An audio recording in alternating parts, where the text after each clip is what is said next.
drinking. Davis, Andre, and the others stared at him speechlessly. They had come to check on Owen's safety, only to be dealt another mental blow. Before long, amidst lighthearted laughter, Owen boarded the luxurious airships that had been waiting for him. In order to welcome Owen, various factions had sent their best, most prestigious airships. They knew that Owen had become a legend on the continent and even in Middle-earth. No amount of respect was too much for someone like him. Especially after the Middle-earth faction's attempts to attack him, if Owen emerged unscathed, they might not even have the qualifications to meet him. With a mighty fleet of airships soaring into the sky, they headed straight for the Azure Kingdom. Countless kingdoms along the way, regardless of their relationship with Owen or Leslie, looked up with complex expressions at the star-studded convoy. They had known Owen was influential, but they hadn't imagined his influence had grown to this extent. The Cloud Empire, the Sahana Church, the Moonspring Kingdom, Academy City. The unprecedented opulence of the fleet and the symbols on the airships represented the continent's top-tier factions, densely packed and forming a single, unified procession. It practically represented over half of the continent's power. Now, to welcome Owen's return, so many factions had mobilized. They could hardly fathom just how magnificent and grand Leslie and Owen's wedding would be. To be a person, one should aspire to be like Owen. Many kings across the kingdoms couldn't help but sigh. Although Owen wasn't a king, he was like an uncrowned ruler on the continent, commanding allegiance from all. Unlike them, who had to juggle internal and external power balances and rule like walking on a tightrope. Not only did they live without the freedom they desired, but they also missed the camaraderie of true friends. The airships traveled quickly, and after passing through numerous kingdoms, Owen finally arrived at the capital of the Azure Kingdom. As the airships descended, the capital, which was already packed to the brim, erupted in excitement, with the citizens craning their necks, gazing at Owen as he stepped out of the airship. The Emperor has arrived. The Emperor has arrived. Countless cheers erupted from the crowd, and every person gathered their look at Owen with fervent admiration. Owen's battle in Middle-earth had been incredibly thrilling, and his slaying of god-tier mages, as if slaughtering chickens and dogs, had directly intimidated countless scheming factions. As citizens of the Azure Kingdom, they no longer felt ashamed of their identity but saw it as a badge of honor. When facing people from other kingdoms, they now held their heads high, with a sense of true dignity. Currently, the citizenship of the Azure Kingdom was priced at astronomical figures, yet it was still incredibly difficult to obtain. The kingdom's overall atmosphere had undergone a complete transformation. All of this was due to the changes Owen's battle in Middle-earth had brought. Amidst the cheers and welcome, Owen looked around in confusion. Emperor, when did he become an emperor? Seeing Owen's perplexity, Edward looked at him enviously and explained. You just returned, so you may not know. When Empress Leslie returned from Middle-earth, she announced your marriage 7 days later and simultaneously declared you as the Emperor Consort. No matter how vast the empire, half of it will always belong to you. The prodigies standing beside Owen were already drooling with envy. They had all met Leslie and knew she was not only stunningly beautiful but also possessed extraordinary talent, becoming the only person second to Owen on the domination leaderboard. Most importantly, her character and cunning surpassed anyone they had encountered. A person like her was already formidable, and with unmatched talent and power, it made approaching her an impossible thought. Yet, such a cold-hearted empress, known for being ruthless, wholeheartedly loved Owen and didn't hesitate to offer not just her present, but even half of her future kingdom. What kind of devotion was this? Amidst the envious, jealous gazes of the crowd, Owen scratched his nose. He had indeed mentioned sharing the world with Leslie before, but it was just a casual remark. He didn't expect her to take it seriously. Welcome, Emperor Consort. At this moment, Charlotte stepped forward to greet Owen. Countless members of the Dark Rose stood on either side, surrounded by an ocean of flowers. The pink petals covered the ground, adding a charming hue to the entire scene. Then, the booming sound of celebratory cannons echoed, creating brilliant, magnificent fireworks that exploded in the sky. Owen nodded and, filled with anticipation, walked along the petal-strewn path into the capital. Finally, he was about to see Leslie again. Had she been doing well these past few days? He knew Leslie must have been extremely worried, while also preparing for the wedding. Troubled and anxious. But now, he was back. Chapter 275, Chapter 272 Leslie's Rage. As Owen entered the capital amidst a dazzling display of flowers and fireworks, the entire city seemed to boil over in excitement. The jubilant cheers almost drowned out the sound of the fireworks explosions. Owen, Leslie's mood isn't great. You'd better coax her a bit later. Duke Charles walked up to Owen, his expression serious. Although Leslie had always been calm and collected, she had placed great importance on the wedding preparations. But not long ago, he noticed a distinct chill on Leslie's face. Even when he excitedly informed her that Owen had returned, she showed very little reaction. His instincts told him that Leslie was definitely angry at Owen. Owen blinked in surprise. Leslie was angry. There was still some time left before the 7th day she had set. Why would she be angry? Could it be because of the archdemon? But he was forcibly taken by the archdemon. There was no choice in the matter. Leslie should be able to understand that. Though he wasn't entirely sure what the issue was, Owen nodded. Before coming here, he had prepared a small gift for Leslie. So, Owen straightened his robe and then stepped directly into the small courtyard where he had first met Leslie. The scene in the courtyard had undergone a complete transformation. Red lanterns were hung everywhere, the ground was covered with a red carpet, and countless flowers were scattered over it, creating a festive atmosphere. Beneath the towering tree, Leslie sat quietly at the stone table, dressed in a blue gown, looking gentle and serene. But upon seeing her face, Owen could clearly sense the faint chill radiating from her, as if she were suppressing an inner fury. Owen quickly stepped forward and embraced Leslie in a big hug. However, Leslie extended a hand and pressed it against Owen's chest. Her eyes glinted with coldness as she spoke. Raina is pregnant. Owen froze on the spot at her words. How could this be? That one reckless moment with Raina had been under the influence of an aphrodisiac beast potion. But both he and Raina were high-level mages. How could it have happened from just one time? The higher the rank of a mage, the higher their life essence. At the god tier, a mage's essence undergoes a qualitative change. Conceiving a child becomes incredibly difficult. Moreover, Raina had a split personality and would never have wanted to keep the child. How could she be pregnant? And how did Leslie find out all of a sudden? No wonder Leslie was in such a bad mood. Owen quickly began to explain the situation between him and Raina. This matter is indeed my fault. Owen sincerely looked into Leslie's eyes and earnestly apologized. But before he could finish, Leslie raised her hand to stop him from speaking further. I already know the whole story. You didn't hide anything from me, so I'll consider this matter over. But from now on, you can't have any more contact with her. Leslie stared straight into Owen's eyes. Owen nodded. It really was an accident. Now, the only person I love is you. With that, he once again pulled Leslie into his arms. This time, Leslie didn't resist. The faint fragrance unique to a woman mingled with her cold aura, enveloping Owen, making him want to melt her completely into his embrace. Being held against Owen's strong and powerful chest, Leslie finally allowed the tension within her to dissipate. She curled up like a cat, comfortably nestling in Owen's arms. Wouldn't it be wonderful if things could just stay like this? To be with the person she loved, with nothing to worry about and nothing to do, just staying like this until the end of time. Feeling the softening emotions of the woman in his arms, Owen leaned in and kissed her red lips. Their lips touched softly, her lips sweet with a faint fragrance, and Owen's entire being seemed to be sinking into a sea of warmth. Meanwhile, high above the Duke's mansion, Rachel and Madeline stood on Serafina's back, each of them carrying a trace of bloody aura. They had just returned from the Kyric front, where they had slain the Kyric princess, the 3 great ghost generals, and destroyed Kyric's elite army. Kyric had been annihilated. They hadn't expected that upon returning, they would witness Owen and Leslie lost in an impassioned kiss. Who would have thought that deep down, sister was so fiery? Mr. Owen and Miss Leslie are truly a match made in heaven. They look so harmonious. Together, Rachel's eyes gleamed with admiration and a hint of envy. Though Serafina couldn't speak, her intelligence was high. She giggled happily, feeling like they had gained another close family member. As they watched, entranced, a wave of extreme cold suddenly froze them in midair, turning them into 3 statues of ice. The next moment, they were pulled uncontrollably into the courtyard and appeared before Leslie. Leslie was sitting calmly at the stone table, sipping a cup of tea. She waved her hand, dispelling the chill around them. Sister, Miss Leslie, roar. Madeline, Rachel, and Serafina didn't dare meet Leslie's gaze, feeling an instinctive fear. Towards her, we didn't see anything. We're just here to report the news about Kyric. Madeline earnestly defended herself. Oh, you've destroyed Kyric's army. Leslie looked at them calmly, as if she had everything under control. Madeline proudly puffed out her chest. Sister, you don't know. The 3 of us were unstoppable. Kyric's army was no more than a pile of rubble, not worth mentioning. From now on, Kyric is just another piece of the Azure Kingdom, and this is a gift for you from brother-in-law. Leslie glanced at Rachel and Serafina. Their growth was astonishing, having advanced an entire tier compared to before. A rich aura of life flowed within them, making them seem extraordinary. Kyric's army falling to them was only natural. Compared to them, Madeline's improvement was smaller, and her role in defeating Kyric's main force should have been the least. But Leslie didn't mind. She turned to look at Owen. This gift is very much to my liking. Kyric had plagued the Azure Kingdom for years. The kingdom's constant concessions had turned its borders into a living hell. Now, on the eve of their wedding, she was genuinely pleased to have squashed this troublesome pest. Moreover, the destruction of Kyric's army would serve as a warning to other restless factions, deterring them from acting recklessly. Leslie didn't want to see a bloodbath at her own wedding.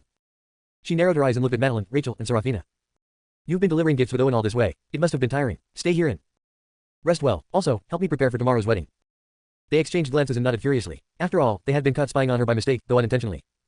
After Leslie officially confirmed that the wedding would be held tomorrow, the Azure Kingdom experienced unprecedented excitement and prosperity. In contrast to the lively atmosphere of the capital, the demon abyss was eerily quiet. In the midst of the life-filled mist, the archdemon had stabilized completely and her lost lifespan had been restored. At the same time, an even more terrifying aura surged from her, shaking the entire demon abyss. All the mana within the demon abyss began converging toward her location. Did she succeed in breaking through? Not far from the archdemon, Elysia felt a terrifying shockwave sweep past, and despite her God King level strength, she was instantly blown away, unable to resist. Celestial God, my sister has actually broken through to the Celestial God tier. The next moment, staring at the Celestial God's halo appearing behind the archdemon's head, Elysia was so shocked she could barely speak.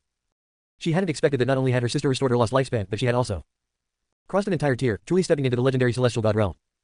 What exactly happened between sister and Owen earlier? Elysia was even more confused. After all, her sister had been trapped in an inner demon trial.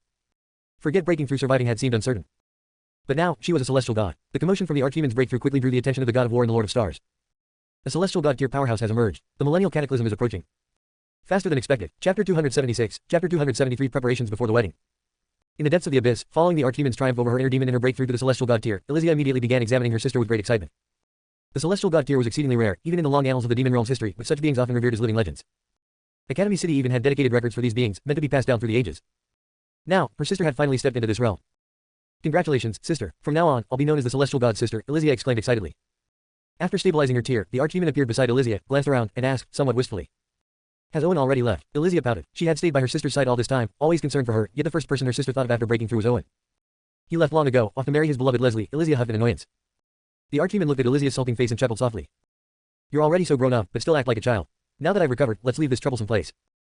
Leave here. Go where? Upon hearing this, Elysia's eyes lit up, and she asked excitedly, to the Azure Kingdom, to snatch Owen away. The archdemon rolled her eyes. If you like him, sister, you should just go after him. You're already married, and with your current strength, what does Leslie have that could compare to you? Elysia coaxed. She felt that now that her sister had broken through to the Celestial God tier, she should do as she pleased and stir up a storm across the realm, making her name resound throughout the demon realm. You're still a child, so don't meddle in adult matters, the archdemon replied, gently flicking Elysia's forehead. Then, as if remembering something, her expression grew serious. Once we return to the demon realm, immediately reinforce the formations at the demon sky citadel and activate the burrow plan. Seal off all connections between the demon realm and the outside world. Sister, what do you mean? Elysia asked, bewildered.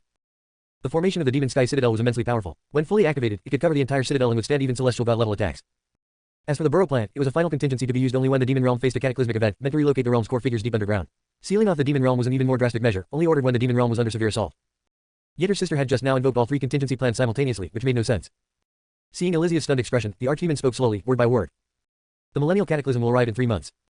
Elysia's pupils contracted, and she gasped involuntarily. How could this be? Under the millennial cataclysm, all life perishes. It was an apocalyptic cycle of unimaginable horror. But wasn't there supposed to be several years left? Owen transmitted a message to me before leaving. The catastrophe has been brought forward, the archdemon said seriously. Be prepared. This wave will be unprecedented in scale. Meanwhile, at Luna Academy, in a picturesque garden pavilion, Mary, dressed in a pure white gown, hung her head in guilt, not daring to look at Reina, who was seated inside. Mentor, I was wrong. I shouldn't have told Leslie about this, but it's so unfair to you. By the end, Mary stubbornly raised her head, her face showing a hint of defiance. When she found out that her mentor and Owen had a fleeting romantic encounter, and that her mentor was pregnant, she was devastated. But when her mentor told her not to speak of it, she had reluctantly agreed. However, Leslie's extravagant preparations for her wedding to Owen, which had shaken the continent, were something Mary couldn't tolerate. Why should her mentor, who was already pregnant, be ignored by Owen? Why should he avoid responsibility while publicly marrying Leslie? Reina looked at Mary and sighed, don't bring this up again. There's no debt between him and me. Mentor, why are you still speaking up for Owen at a time like this? If Owen really marries Leslie, then what about your child? It would have no status. As a former princess, Mary valued such matters highly. She looked at Reina in confusion. Her mentor had always cared deeply about her reputation. After all, she wasn't just a grandmaster tier mage but also a highly respected academy head. So why was she being so muddled about this? Go now, I want to be alone for a while, Reina said, waving her hand as if she understood Mary's confusion but didn't want to discuss the matter further. Seeing this, Mary could only turn and leave in dismay. The man she had once admired had now become someone she could only look up to. He had even been involved with her mentor, leaving her heart in turmoil. After Mary had left, Reina gently touched her abdomen. The child inside had been developing for a month and wasn't showing yet, but she could already feel a small life growing within her. This child is truly adorable, as expected from a combination of you and Owen, dear sister. At that moment, a voice sounded from within Reina's mind, Lana's voice, cheerful and teasing. Reina's expression turned complicated at hearing her. Lana might seem like her second personality, but Reina knew that, in the womb, she had unintentionally absorbed her own twin sister. This was why she had a split personality from a young age, though her dominant strength had always suppressed Lana. But Lana's consciousness had been growing stronger by the day, increasingly slipping beyond her control. Sometimes, when Reina was injured or weak, Lana would even seize control of her body. Perhaps due to being repressed for so long, Lana had become extremely bloodthirsty, brutal, and mischievous, her personality twisted to the extreme. In this regard, Reina felt both disgust and guilt toward Lana, for it all stemmed from her devouring Lana in their mother's womb. This child is your choice. I just hope you can restrain your bloodthirsty nature and slowly return to normal. After this matter is over, we'll settle our past debts once and for all. Reina's voice was cold. She had once thought that her night with Owen had been one of Lana's tricks, a twisted form of revenge against her. But when she found out she was pregnant, she realized she had underestimated Lana. Lana planned to use this child to transfer her consciousness and separate herself from Reina, becoming a being of her own. At first, Reina had wanted to reject this. One reckless night was bad enough, bearing a child was something she absolutely couldn't accept. But when Lana sensed her intent to purge the child, she became frantic. After much deliberation, Reina decided to keep the child. Otherwise, as Lana's mind power continued to grow, it would be detrimental to both of them. Rest assured, dear sister, once I have my own body, I won't bother you anymore, Lana promised. Then, as if recalling something amusing, she chuckled softly and murmured, I wonder if I should call you sister or mother once I'm reborn. And when I appear before Owen again, how will he react? Won't that be interesting? At the same time, with the wedding day drawing near, the entire continent was caught up in a grand celebration. Countless kingdoms sent high-ranking representatives bearing lavish gifts, arriving early at the Azure Kingdom's capital. The capital, already crowded, was now packed beyond capacity. With the arrival of dignitaries and mages from various countries, it was bursting at the seams, filled with people everywhere. Even prices for hotels and essential goods in the city were skyrocketing. Despite this, demand far outstripped supply. And more people kept coming. The joy and festivities on the continent left the people of Middle-earth stunned. After all, the news of the 9 top-tier factions joining forces to kill Owen and Leslie and destroy the Azure Kingdom had already spread. Most of the Middle-earth factions were under a heavy cloud of tension, filled with a murderous intent, as if they could already see a future of mountains of corpses and rivers of blood. But the people of the continent, especially those of the Azure Kingdom, were not fleeing with their families. Instead, more people were flooding into the Azure Kingdom. Even before the luxurious wedding preparations had begun, the sheer scale of the spectacle left countless people filled with eager anticipation. It felt like this wedding would be a once-in-a-century grand event. Chapter 277, Chapter 274 The 3 challenges before the wedding. The forces preparing to take action, including the Truth Church, noticed that the people from Middle-earth Academy City were paying particular attention to the wedding, having already sent a large number of representatives to Azure's capital. Many prodigies who had previously admired Owen also brought lavish gifts and made their way to the capital. Both the continent and Middle-earth were shaken by this grand wedding. The streets of the capital, filled with guests from every corner of the world, were already adorned with red carpets and flowers. Even the cold, imposing city walls had been lavishly decorated by the city defense forces, giving the entire city an air of celebration. When dawn broke the next day, the entire capital erupted in excitement. Today was the day of the wedding. Outside Duke Charles's mansion, guests had already formed long lines, and the atmosphere was lively and bustling. Duke Charles, dressed in an exquisite tailcoat, stood at the entrance, personally greeting each of the arriving guests. Beside him, Edward, dressed impeccably in a suit with a monocle, meticulously introduced guests whom Duke Charles didn't recognize. Edward had originally intended to stay by Owen's side as his best man, but Owen had conscripted him to greet the guests instead. Still, he didn't mind. Although it was a reception duty, it was an opportunity to stand out before the forces of both the continent and Middle-earth, a rare chance for exposure. He was sure that after today's wedding, his name, Edward, would be remembered by many factions, giving him significant prestige even in Middle-earth. Duke Charles also knew that the guests attending today's ceremony were all of high status, so he maintained a polite smile throughout, even though it gradually made his face stiff. Cloud Empire, offering 10 gold mines, 20 silver mines, 15 gemstone mines, and 3,600 magical artifacts. From Middle-earth, Embervale Kingdom, Prince Henry, offering 2 legendary tier 1s and a mana stone. From Middle-earth Academy City, offering gold, silver, and gemstones, a total of 99 tons, wishing the Emperor and Empress eternal prosperity. Every faction presented lavish gifts, and countless storage rings filled with treasures were carted into the storage rooms. One could say that this wedding had gathered all manner of rare and unusual items, like a grand exhibition of wonders. At that moment, in his room, Owen looked at his reflection in the full-length mirror.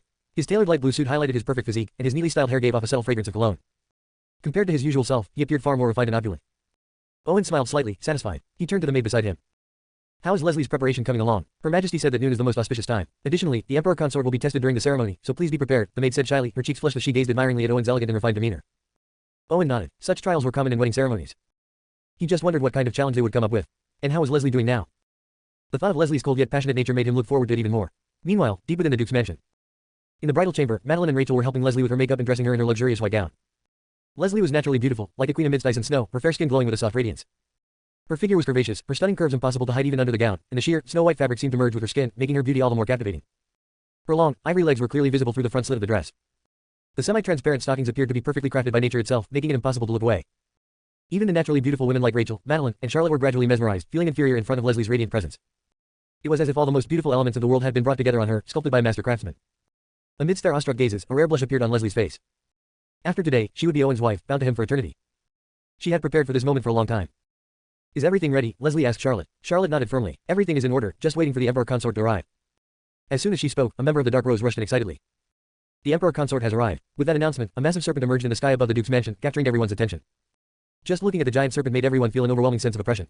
Everyone present turned their gaze toward the figure standing proudly atop the serpent's head. Owen. At that moment, he truly appeared as a king descending, his immense and terrifying aura dominating the heavens and earth, as if standing above all. After descending under Serafina's guidance, Madeline and Rachel, dressed in elegant bridesmaid attire, appeared before Owen and blocked his path. Brother-in-law, if you want to marry my breathtakingly beautiful sister, it won't be that easy, Madeline smiled as she looked Owen up and down. You've always said you love my sister deeply. So, let me ask on her behalf, just how much do you love her? At this moment, countless eyes were fixed on Owen. Even Leslie, who was waiting in her room, clasped her hands nervously. She was curious to know what Owen would say at this moment. Behind Owen, acting as groomsmen, Davis and the others were racking their brains. Mr. Owen, I think saying, I love you for 10,000 years would be fitting. Too cliché. Besides, Mr. Owen and Miss Leslie are meant to be together forever. How could we limit it to a mere 10,000 years? You're right, 10,000 years is too short, maybe recite a love poem. Davis and the others kept suggesting ideas, but none of them seemed quite right. If it were any other woman, they could have used various tricks and light-hearted words. But Leslie was different. As they struggled to come up with the right words, Madeline and Rachel laughed and said, if you can't express it, just give more gifts, and I'll let you pass. As they spoke, Owen stepped forward, gazing toward the silhouette in the room. How much did he love her? In that moment, countless memories of Leslie flashed through Owen's mind. From their cautious first meeting to letting down their guards, to gradually getting to know and understand each other at that moment, it was as if Owen was reliving his entire life. I would become a stone bridge, enduring 500 years of wind, 500 years of sun, and 500 years of rain, just for the chance to see you walk across it. His voice, low and resonant, seemed to carry a magical power, spreading to the ears of everyone present. For a moment, countless people were deeply moved. What intense love, enduring over 1,000 years of hardship, just to catch a glimpse. Behind him, Davis and the others were left dumbfounded. They had thought of countless flowery phrases, but before Owen's plain yet sincere words, they all seemed pale and feeble. Rachel and Madeline, too, found themselves lost in thought, as if they could see a man waiting endlessly through time and space, all for the sake of one person. Was this the burning love Owen felt for their sister?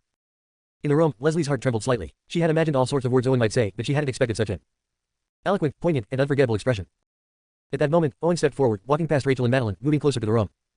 If I must set a time limit for this love, I hope it's forever and ever. Owen stopped at the entrance of the room. With a creak, the door slowly opened, revealing Leslie in her pure white bridal gown. In that moment, it was as if the entire world brightened.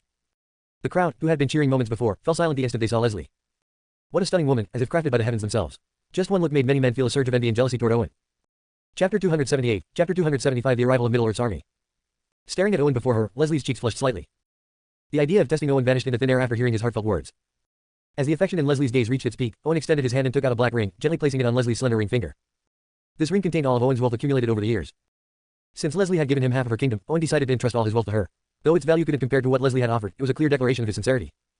The black ring emitted a deep glow, contrasting beautifully with Leslie's snow-white fingers. From this day forward, no matter what situation we face, I will stand in front of you to cherish you, love you, and protect you. Miss Leslie, will you marry me?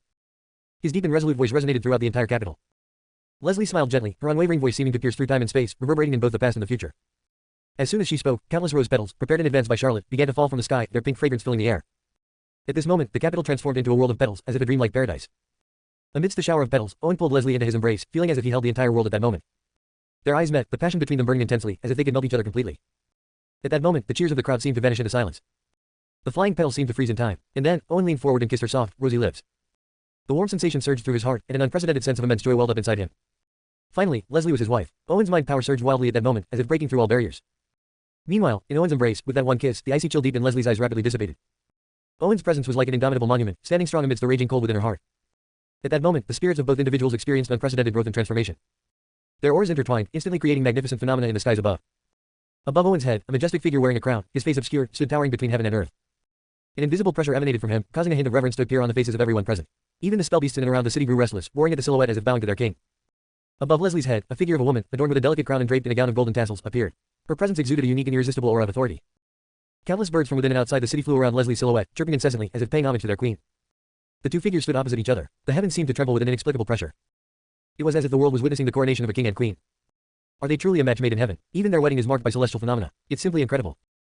Their talents, combat abilities, and personalities are so similar. I can't even imagine what they'll be like if they join forces completely. Countless mages watching the scene wore complicated expressions. Owen was already a monstrous existence, and Leslie was no less formidable. When their levels fully mature, not only the continent but Middle-earth, even the entire realm would have to bow down before them. Amidst the crowd, the Archdemon gazed at Owen, whose eyes were filled only with Leslie, and let out a soft sigh. So, Leslie is truly the one you love with all your heart. When Owen was with her, it wasn't that he didn't care, but his attitude seemed more like a sense of responsibility, driven by a certain masculine sense of duty. It wasn't the same deep affection he showed toward Leslie. This left her feeling a little despondent. When Elysia had urged her to seize Owen, she had refused, but deep down, she still harbored a faint hope. She wished that her position in Owen's heart would surpass Leslie's, or at least be equal to it. But now, it seemed that she had been fooling herself all along. While the Archdemon was lost in sorrow, Mary, dressed in a long palace gown, approached step by step, her gaze toward Owen and Leslie filled with the same emotion as the Archdemon's. Owen really is a scoundrel, or maybe all men are scoundrels, she muttered, pursing her lips. And you are. The Archdemon turned to look at Mary, intrigued. After all, everyone else was filled with envy and jealousy toward Owen, but Mary's behavior was a little unusual. Her emotions seemed to run deeper. Me, just a princess from a fallen kingdom, a wandering soul in a foreign land, Mary replied with a self-deprecating smile. Since her mentor was pregnant and unable to travel, Mary was representing Luna Academy to offer their blessings. Seeing Mary's despondent demeanor, the Archdemon remembered a mention in the records about a princess in Owen's past. You must be Mary, right? The Archdemon asked tentatively, her gaze turning somewhat friendly. Mary's history with Owen was somewhat similar to her own. They both had feelings for him but could not attain his love. And who are you? Noticing the change in the Archdemon's expression, Mary was taken aback. Then, as if realizing something, she gasped. The Archdemon. Mary had been closely following Owen's movements and knew that he had been taken by the Archdemon to the demon realm, where a grand wedding was held. Only she would look at Mary with such eyes. The Archdemon nodded slightly. Now that Owen has found his true love, we should wish them well and cherish the past as a beautiful memory. I'm not like you. At least you had Owen for a time, but I never had him. Mine was always one-sided. Mary sighed. She had always liked Owen, but he had become so exceptional that she could no longer keep up, his shadow now far beyond her reach.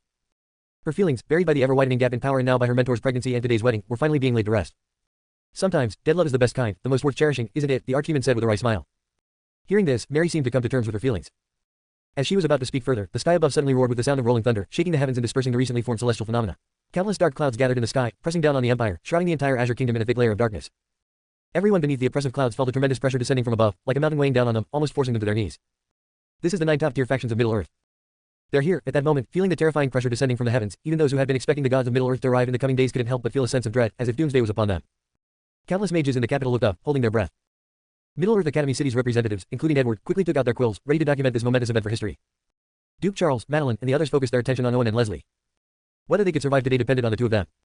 Owen and Leslie exchanged a glance, holding each other's hands tightly as they looked up at the sky. They had anticipated this happening today, so their expressions remained calm. I didn't plan on a bloodbath today, but since you're here, I won't hold back. Leslie's expression reverted to its cold, unapproachable state, her presence almost freezing the surrounding space. Countless delicate ice crystals formed around her, rising up to confront the oppressive force in the sky. The unfinished business in Middle-earth, let's settle it all today. Owen's eyes narrowed as his body exuded a terrifying killing intent, surging upward to clash with the oppressive darkness above. Chapter 279. Chapter 276. The power behind Owen and Leslie. Owen and Leslie's fearless demeanor caused the expressions of the god-tier mages hidden within the clouds to darken even further. Even at this stage, you still refuse to repent. Do you really believe you'll be as lucky as last time? The cold voice of the fire god palace's patriarch boomed like thunder, reverberating through the minds of countless onlookers. Today is a good day for mourning the dead. Consider this wedding your funeral, and we'll handle both ceremonies together. An elder from the holy pool, her hair disheveled, appeared in the sky above, shrouded in dark clouds. Waves of water surged around her, emanating a terrifying pressure equivalent to that of a god emperor, causing the void itself to twist. For defying the gods of Middle-earth, Owen and Leslie, your sins are unforgivable. You deserve nothing but death, declared another god emperor who emerged from the clouds, his face emotionless and judgmental. With their appearance, the dark clouds in the sky parted slightly, revealing more figures standing proudly above. Owen, Leslie, it's time for you to pay for what you've done, the voices echoed. Everyone in the capital felt a chill run through their spines.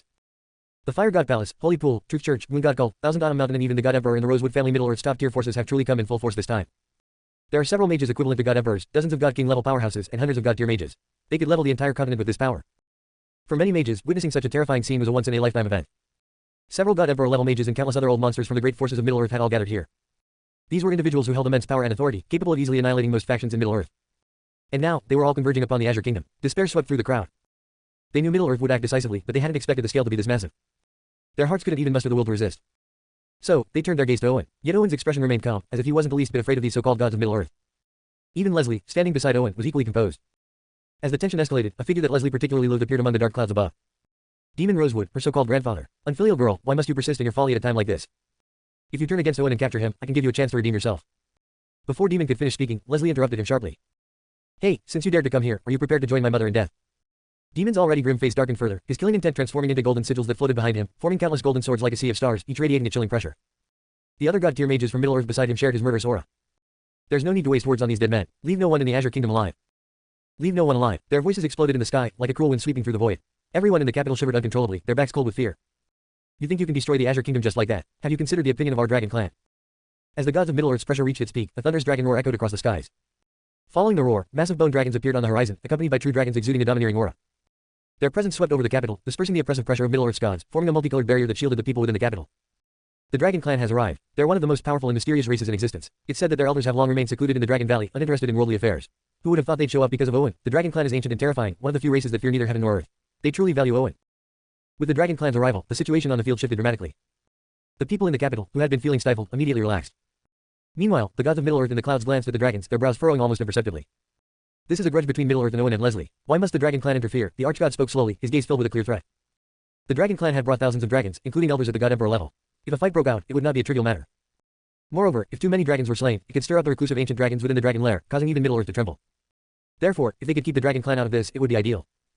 You Middle-earth forces think you can bully Owen, and now you want to dictate our actions. You think we won't stand up for what's right? The Dragon Clan's ancient chieftain stroked his snow-white dragon whiskers, his face full of indignation. Old chieftain, it's been a long time since Middle-earth's gods have moved together. This time, we won't return empty-handed. Even though you've brought many strong dragons, attempting to obstruct us is like an ant trying to shake a tree. If we go to war, your clan may find itself with no bloodline left to pass on. The Archgod's words were no longer courteous, the menace in them growing even stronger. The old dragon chieftain spat disdainfully, looking like a battle-hardened ruffian. You think I'm scared of you? When I was cultivating, your granddaddy was still playing in the mud. Let me lay it out for you. Touch a hair on Owen's head, and you declare war on the Dragon Clan. At that moment, several members of various Middle-earth families, who had arrived late to the capital, stepped forward one after another, standing tall in midair and declaring loudly, Mr. Owen is our friend. If you wish to harm him, you'll have to deal with us first.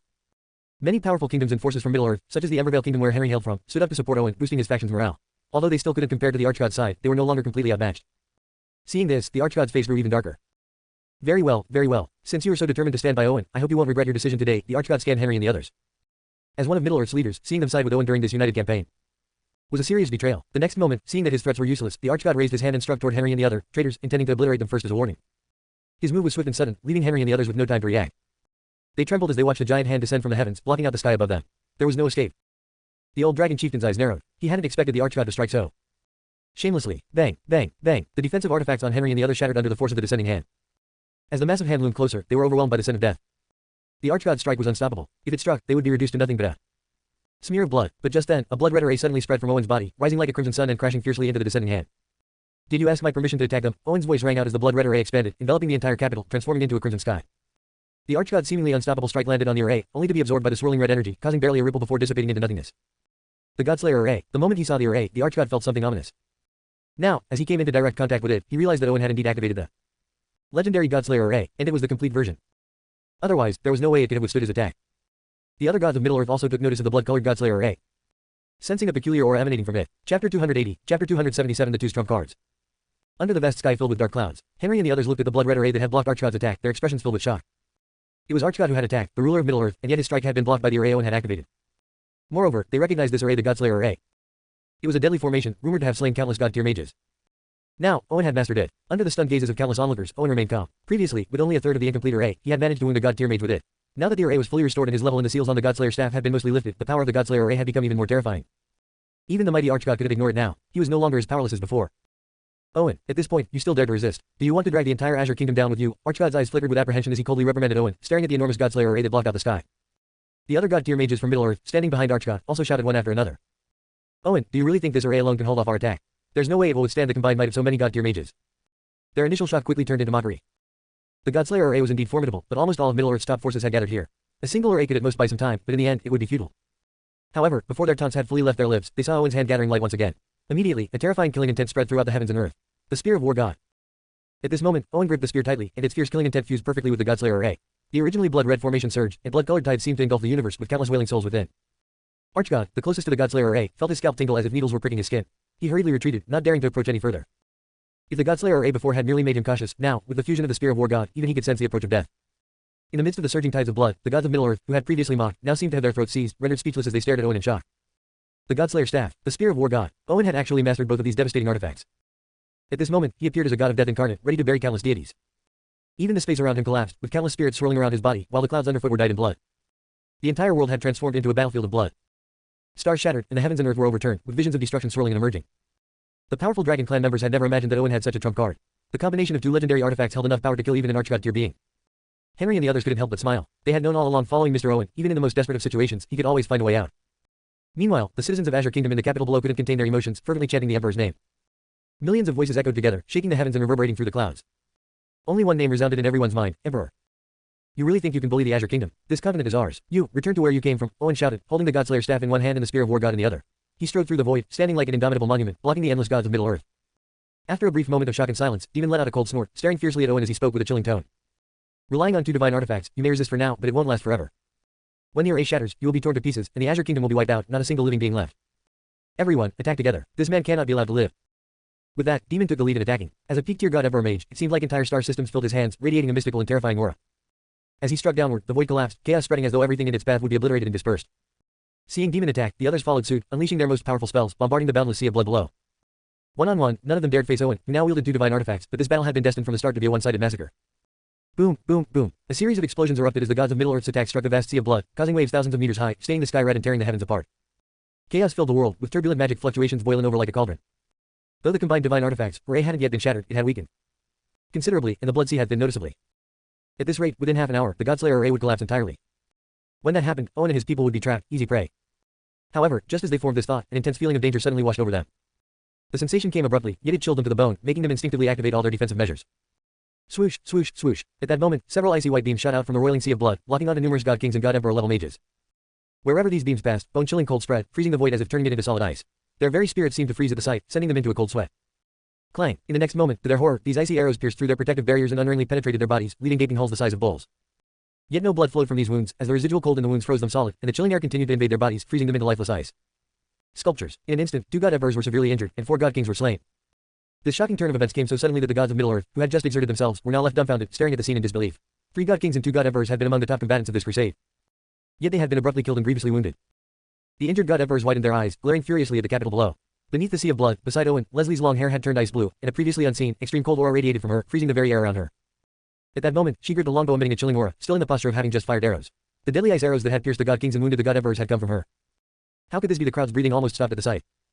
Everyone had been focused on Owen before, as Leslie had remained inconspicuous by comparison, but to their shock, in the moment when everyone had overlooked her, she had unleashed such terrifying power. God kings, god emperors, she had made them her prey. As countless horrified gazes converged on her, Leslie's icy gaze swept over the gods of Middle-earth, and she spoke coldly. You dared to bully my husband, did you ask me first? Her voice was not loud, but in light of her incredible feats killing god kings and severely injuring god emperors, her words thundered like a roaring storm. No one dared to ignore her voice now, especially as her gaze swept over them. Even the arrogant and domineering archgod no longer dared to meet her eyes. Leslie, haven't you caused enough trouble? Unlike the others' fear and shock, Demon's feelings were far more complicated. He couldn't help but shout in rage. If it hadn't been for what had happened when she was a child, Leslie would have been the pride of the Rosewood family. But now, she stood on the opposite side of the family. Chapter 281, Chapter 278. Your fiancé has been arranged. Unlike the others, who were puzzled by Leslie's current state, Demon knew exactly what was happening. Leslie had awakened the supreme bloodline of their family. The Rosewood family had become one of the top families in Middle-earth, feared by many powerful forces. This was because their ancestor was a peerless existence, with 1 foot nearly stepping beyond the realm of celestial gods. The Ice Emperor, Rosewood. Because of that half-step he took, his descendants experienced an unprecedented leap in their bloodline. Every descendant of the Rosewood family was born with extraordinary talent, standing out even in Middle-earth, where they were unmatched by most prodigies. Even though the bloodline had thinned over the ages, it still granted the Rosewood descendants superior talent, far beyond the average person. Occasionally, the Ice Emperor's bloodline would flare up, and a true genius would be born within the family, ensuring that the Rosewood family remained strong and feared for generations. It was this very obsession with preserving the bloodline that led to Leslie's mother being cast out because she was an outsider with impure blood. She and Leslie were exiled, left to fend for themselves, and cut off from the Rosewood family. But now, in an ironic twist of fate, this impure Leslie had awakened the Ice Emperor bloodline. And it was an unprecedented awakening, almost as if she were the Ice Emperor's own daughter. With such pure bloodline, Leslie's strength had surged dramatically, and her body underwent a complete transformation.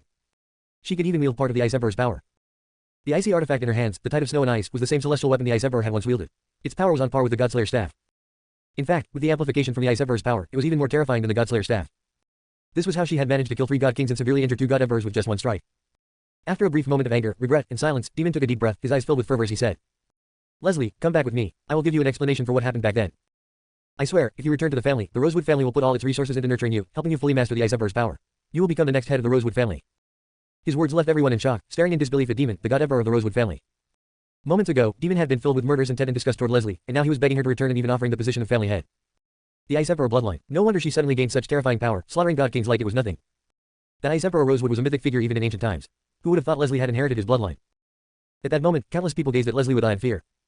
Even Owen was somewhat surprised. He had known that Leslie would one day inherit the Ice Emperor's power and become one of the top-tier powerhouses in the world, but he hadn't expected it to happen so soon. It seemed the changes in the timeline had also affected Leslie, the future supervillain.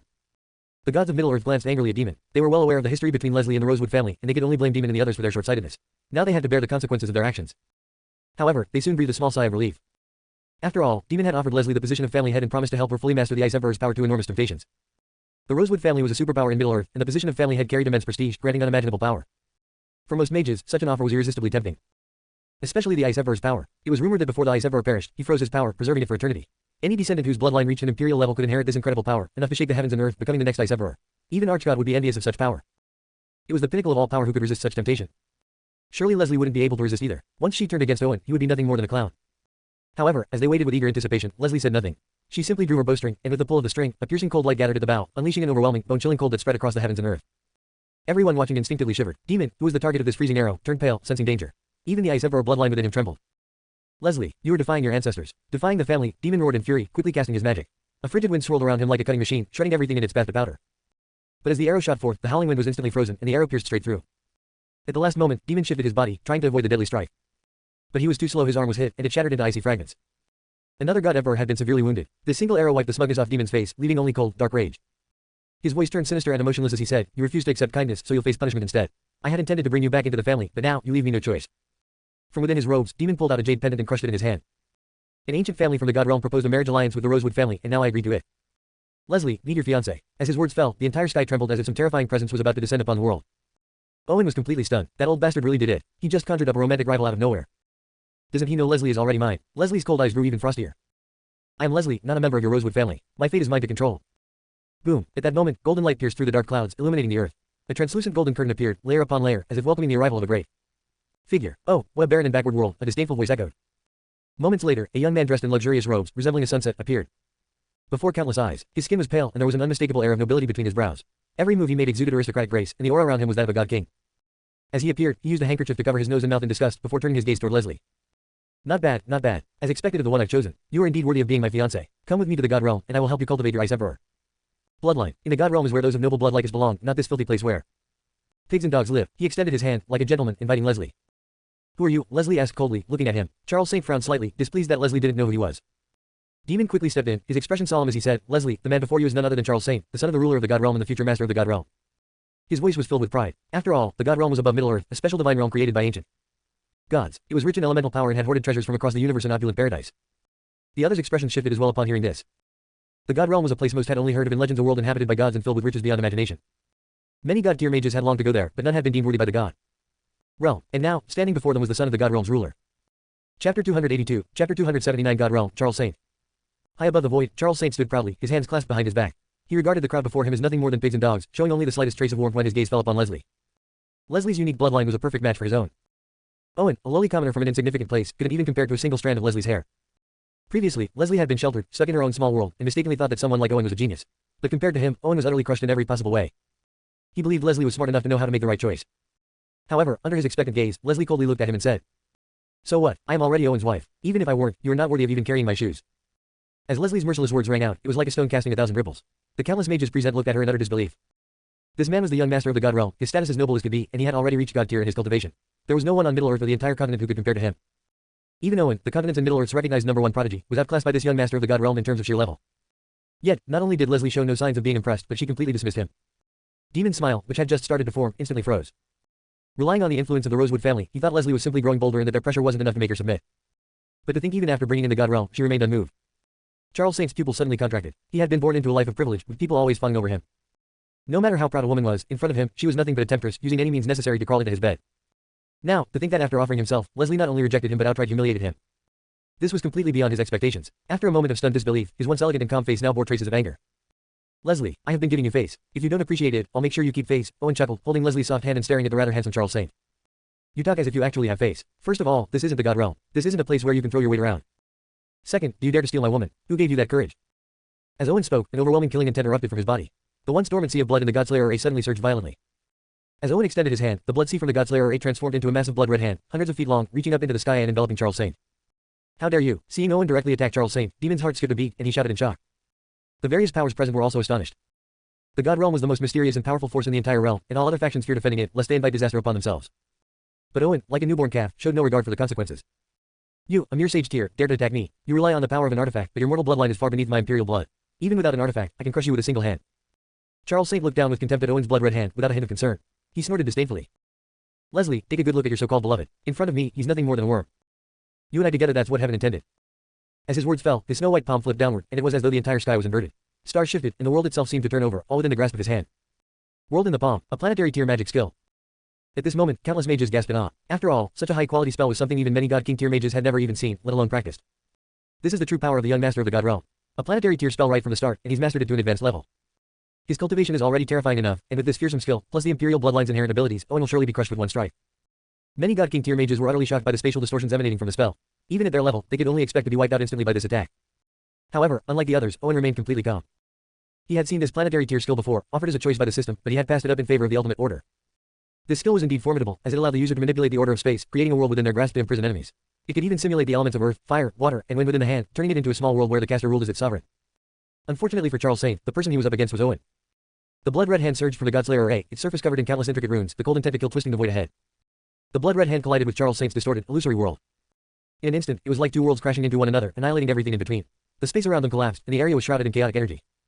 The countless mages present retreated in horror from the shockwaves. Those unable to evade in time were severely injured in an instant. Seeing this, the dragonfolk quickly intervened, forming a massive golden-scaled barrier to protect the imperial capital below. Without such protection, the capital would have been leveled by the sheer force of this battle. Meanwhile, Demon and the others stared intently at the point of contact between Owen and Charles Saint's powers, desperately hoping to see Owen crushed. There's always someone stronger. Does Owen truly think Charles Saint is like the others he's faced? Exactly. Owen only became the #1 prodigy because he hasn't encountered the God realm. He's already reached his limit, and Charles Saint is the real ceiling. The gods of Middle-earth showered Charles Saint with praise, eager to earn his favor. But as they prematurely celebrated, they suddenly noticed that the illusory world seemingly suppressing the blood-red hand was starting to crack. Charles Saint's spell had been broken. The smiles on the faces of the gods of Middle-earth froze, and then they saw Charles Saint's body suddenly spark with endless lightning, as if his body was compressed into pure thunder, with countless arcs of lightning tearing through the void, exuding a dominating presence that claimed the heavens and earth. Thunder Emperor Bloodline. Owen actually forced him to use his bloodline power. Those who knew Charles Saint were dumbfounded. The Thunder Emperor was an ancient figure of the highest order, controlling the lightning of the heavens and the earth, rewarding the good and punishing the wicked, known for possessing the strongest offensive power. Charles Saint's eyes transformed into two pools of lightning. His thunder-wreathed palm struck downward with tremendous force. The void shattered, and layer upon layer of lightning surged forth, breaking the blood-red hand into mist with a deafening hiss. With the boost from the Thunder Emperor bloodline, Charles Saint's power had multiplied several times over. However, just as the blood-red hand was shattered by the cascading waves of lightning, the dormant spear of the war god hidden within the blood-red hand suddenly shot forth. A streak of blood-red light pierced through the storm of lightning, heading straight for Charles Saint and stopping just before his chest. Charles Saint's heart skipped a beat. He had not anticipated Owen's attack to be so intricately layered. In that brief moment, he could only gather the surging lightning around him into his inner armor. Crack! A silver bolt of lightning, as thick as an arm and as fast as a snake striking, erupted from his armor, scorching the air as it collided with the spear of the war god at his chest. The earth-shattering clash that followed enveloped Charles Saint in a whirlpool of silver lightning and blood-red killing intent. Chapter 283, Chapter 288 Distinguished Guest. Demon and the others looked on with grim expressions. Under their watchful eyes, Charles Saint, despite quickly activating his inner armor to block most of the impact from the spear of war god, still couldn't avoid the terrifying shockwave that was transmitted through the spear. His armor caved in, and several ribs were broken from the force. Blood trickled from the corner of his mouth. Seeing this, the mages who had been rooting for Charles Saint were utterly horrified.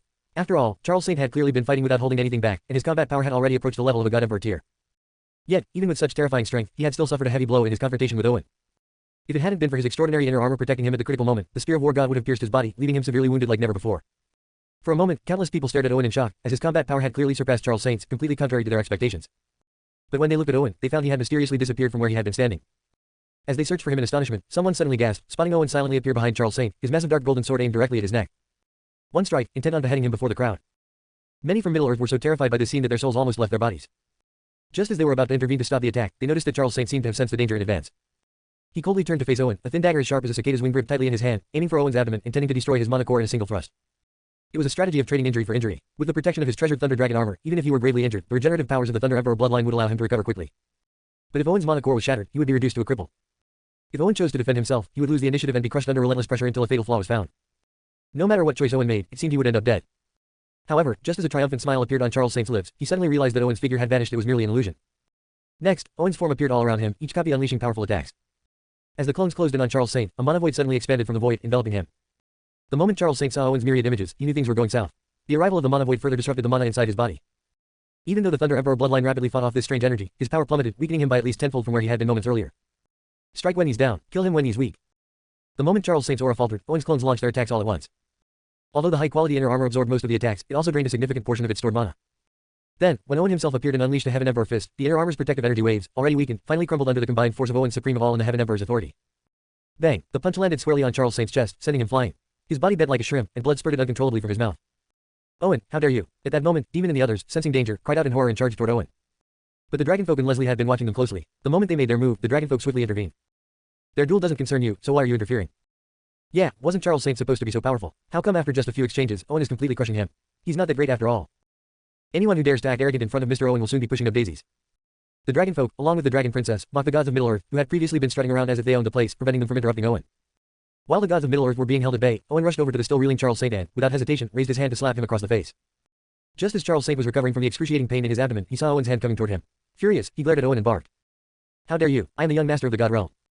You were so arrogant just now, trying to steal my wife. Before he could finish speaking, Owen's slap landed even faster. Smack, the crisp sound of the slap echoed through the air. Everyone who had been fighting moments earlier stopped and turned to look at the distant figure of Charles Saint.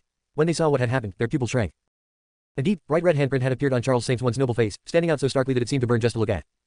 Was Owen insane? To treat Charles Saint so roughly, he was practically declaring war on the god realm. The god realm was not like other places, it was a force with celestial god tier beings at its.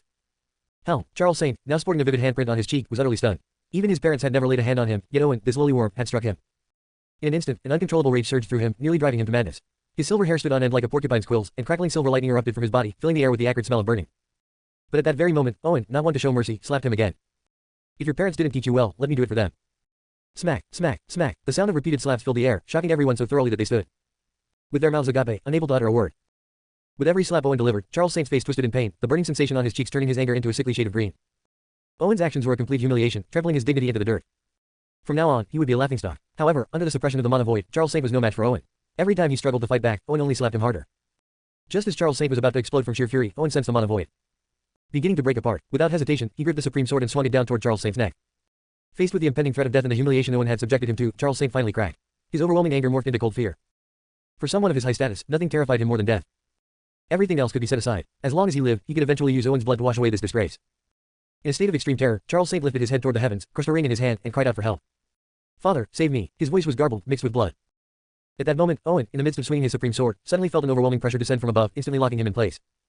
Under this pressure, Owen felt as if he had been severed from the surrounding space and time. Even though Charles Saint was right in front of him, it was as if they were now separated by two different worlds. Owen's expression immediately grew serious. Though he had yet to see the newcomer, anyone capable of such a feat could only be a celestial god tier entity. Charles Saint's father, a celestial god tier being, had finally intervened. Not only did Owen feel an immense pressure, but all the mages present also noticed a terrifying energy permeating the atmosphere. Even just being in its presence caused their thoughts to slow. Under the horrified gazes of everyone, the sky was torn apart by a formless force, revealing a majestic figure wreathed in golden lightning. As he appeared, the gods of Middle-earth stared in awe, their eyes widening in disbelief. It was the lord of the god realm, a celestial god tier mage. He had finally made his appearance. Chapter 284, Chapter 281 Two Celestial Gods. The god realm master. At that moment, countless eyes were fixed on the sky, where a boundless ocean of golden lightning surged. Amidst the storm, a figure full of majesty stepped through the void. Every mage present felt an immense pressure deep within their souls. The gods of Middle-earth trembled in awe, clasping their hands together in prayer. They all yearned for the god realm, the place of ultimate magic and resources, the paradise of their dreams. But most importantly, it was ruled by the god realm master, a being with god tier power. In contrast, the people of the capital, though knowing little about celestial god level beings, had absolute faith in their emperor Owen and empress Leslie. So what if he's a celestial god? In front of the emperor and the empress, even a god must kneel. Exactly. The emperor and empress have gone through so many hardships to get here. And now, a mere celestial god dares to act arrogantly.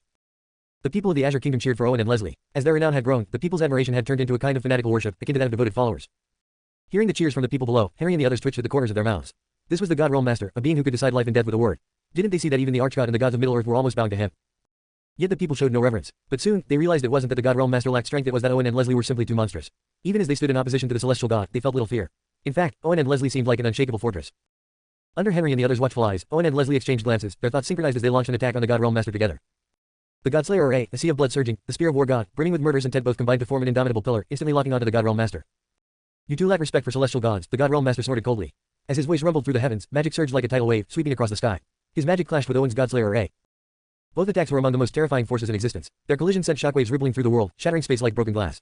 The fragments of reality twisted in the void like a chaotic beast. The gods of Middle-earth, including the archgod, were filled with dread and quickly retreated. Even the aftershocks of the clash brought them to the brink of death. As they withdrew, Owen's brow furrowed. Amid the chaotic ripples, he sensed another presence, just as powerful as the god realm masters. Another celestial god had arrived. This barren land still has talents like you too. I've been secluded for too long, it seems, came a voice from beyond the ripples. An elderly figure, hunched over with a black coffin strapped to his back, appeared beside the god realm master. The celestial god of the burial grounds. Upon seeing the strange elder, the gods of Middle-earth were even more shocked. They recognized him instantly. This was the ruler of the burial grounds, a place said to be a paradise for the dead, where only those of the burial grounds could come and go freely. And this elder, known as the Forsaken Celestial God, was the king of that realm, another celestial god of the highest order. Two celestial gods had appeared. Even the archgod, who had called upon the god realm master, hadn't expected such an outcome. Two celestial gods filled the sky, shining like twin suns. Every mage present was drawn to them. Owen and Leslie exchanged wary glances, preparing to strike. Their plan was simple: kill one celestial god first, then the other. But before they could act, the Forsaken Celestial God and the god realm master had already locked onto their presence, as though two invisible hands were choking them. You two are unexpected variables in our plans, so we came prepared. I didn't expect to actually need it, the god realm master remarked. At first, he had thought dealing with Owen and Leslie would be an easy task. But after his initial clash with Owen, he realized he had underestimated him. If Leslie joined the fight, he might even be in danger. But with two celestial gods working together, Owen and Leslie stood no chance. As for everyone else, they were of no concern. These two have immense potential. Once they fall into the burial grounds, they will make excellent celestial corpses, the Forsaken Celestial God said, eyeing Owen and Leslie with fiery intensity. The black coffin on his back trembled, emitting a disturbing magical pulse. Just then, a dark, deep light like a black hole suddenly appeared in front of Owen and Leslie, blocking the unsettling energy. The coffin, which had begun to open, slammed shut as if pressed down by an invisible hand.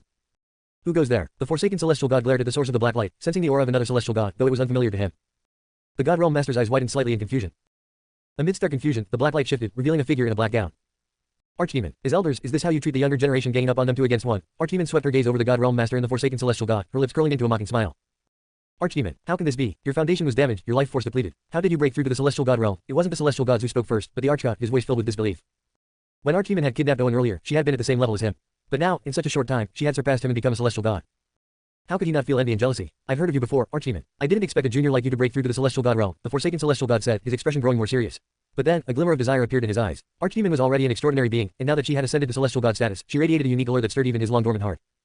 Should we still call you Archdemon, or would Celestial Demon be more fitting? The God Realm Master, now wary, spoke with a more respectful tone. Since you've become a Celestial God, it's best not to meddle in this matter. It would be beneficial for everyone. Though he wasn't sure of Archdemon's relationship with Owen and Leslie, he could feel her strong hostility toward him and the Forsaken Celestial God. Celestial Demon replied coldly, I have no desire to involve myself in your affairs. But you. Gone too far, and besides, Owen has done me a favor. Did you ask my permission before attacking him? The gods of Middle-earth were full of confusion. Wasn't Archdemon the one who kidnapped Owen? Shouldn't there be deep hatred between them? Why was she helping him now, against 2 celestial gods no less? Owen looked slightly conflicted. Leslie, although she had harbored some resentment toward Archdemon before, now spoke up. Congratulations on your breakthrough to the Celestial God realm, Archdemon. Your righteous assistance today will not be forgotten. Archdemon smiled faintly. I came in a hurry today, so I didn't bring you a wedding gift. Consider my aid a present happy wedding. She glanced at Owen with a complex look in her eyes. Owen felt touched, though he had helped Archdemon extend her life, thus earning her favor. He believed her intervention had more to do with a fleeting romance from their time in hell. But regardless, with Archdemon's help, even 2 celestial gods were no longer an insurmountable challenge. They could still fight. Chapter 285, Chapter 282 The Forbidden Power Beyond Celestial Gods. Archdemon, I warn you not to seek your own death. Owen defied the laws of the God realm and is doomed. Besides, my son is a disciple of a higher forbidden power. Being a celestial god yourself, you should know just how terrifying that forbidden power is and what it truly represents. Seeing that Archdemon was determined to protect Owen and Leslie, the God Realm Master's expression darkened, his words dripping with intense menace. However, Archdemon remained silent for a moment before responding slowly, so, you won't retreat. Then I suppose there's nothing left to discuss between us. The Forsaken Celestial God chimed in, saying, I advise you to reconsider not for yourself, but for the sake of the billions of demons under your command. With that, Archdemon's calm eyes turned cold. Is that a threat? If you want to see it that way, there's no harm in that. Forsaken Celestial God grinned, revealing his yellowed teeth. But just as that grin appeared, Archdemon drew a long blade and swung it towards his face. The black blade carried an overwhelming force of devouring energy, consuming all mana and light in its path. The sword held, cracked, and disintegrated as it cleaved through the air. The Forsaken Celestial God furrowed his brow, surprised that Archdemon would attack without hesitation and with such terrifying power. Your energy still seems unstable. You must have just recently broken through. In that case, let me teach you what the true power of a celestial god is. The Forsaken Celestial God laughed arrogantly. The coffin on his back flung forward, shattering the space in front of him and transforming into a black veil that blotted out the sky, suppressing the power of Archdemon's strike. Boom! The 2 celestial gods clashed high in the sky, unleashing shockwaves of unimaginable destruction, as if the world itself were ending. The Dragon Clan immediately reinforced the protective barrier around the imperial capital. Without it, the capital would be reduced to dust in an instant by the force of the battle. As the Forsaken Celestial God and Archdemon engaged in combat, the God Realm Master prepared to join forces and take down Archdemon before dealing with Owen and Leslie. But Owen and Leslie, who had been waiting for this moment, launched their attack as soon as he moved. Their combined offensive struck the God Realm Master, distorting the space around him and trapping him inside the Godslayer array. A crimson glow seemed to replace everything in existence, while a bitter cold wind howled through the air, carrying icy snowflakes that bit into flesh. Even the God Realm Master began to feel the pressure. Owen and Leslie fought together, taking on the God Realm Master in a 2 against 1 battle. The shockwaves from both battlefronts were so terrifying that everyone present was pale with fear, not daring to approach, afraid of being obliterated by the rippling energy. At this moment, Charles Saint, who had been severely injured by Owen earlier, finally regained his senses. Though he couldn't get close to the battlefield to attack Owen and Leslie, his dark eyes turned toward the capital with malicious intent. Young master, are you all right? The Archgod and others rushed to Charles Saint's side. Charles Saint, already of high status, had garnered even more respect after they learned he was a disciple of the forbidden power. The Archgod and the others bowed even lower in his presence. Hearing their concerned inquiries, Charles Saint's face still burned from the earlier slap, and his anger flared. Owen, Leslie, and their reinforcements are tied up now, so there's no need for this capital to exist anymore. Destroy it, and we'll call it an interest payment. The Archgod and the others' eyes lit up. Both Owen and Leslie treasured the capital greatly. It was the heart of the Azure Kingdom. Destroying it would deal a severe psychological blow to them. You're wise, young master. We'll make sure not a single stone remains of the capital, the Archgod declared, leading the gods of Middle-earth in a furious charge toward the city. Meanwhile, both Owen and Leslie, locked in battle with the God Realm Master, sensed the Archgod and his group moving toward the capital. Leslie frowned, preparing to divert her focus and intervene, but Owen quickly transmitted to her, don't worry. The capital will be fine. We still have a special guest who hasn't appeared yet. A guest? Leslie blinked in confusion. You'll find out soon, Owen replied confidently, a knowing smile on his face. Leslie nodded and said calmly, as long as it's not one of your mistresses. Owen, a little embarrassed, quickly changed the subject. You keep the God Realm Master busy. I'll deal with that scum first. Leslie nodded. Leave it to me. With the power of the Godslayer array and the Spear of War God, and the help of the Ice Emperor's power, Leslie could suppress the God Realm Master for a while. Whoosh! In an instant, a sharp gust of wind whistled through the air. Charles Saint, who had just been preparing to unleash his fury on the capital, suddenly felt a terrifying presence rushing toward him. A face he both feared and hated appeared before him. Owen, that damn man. Charles Saint cursed internally, but as he did, an overwhelming sense of dread washed over him.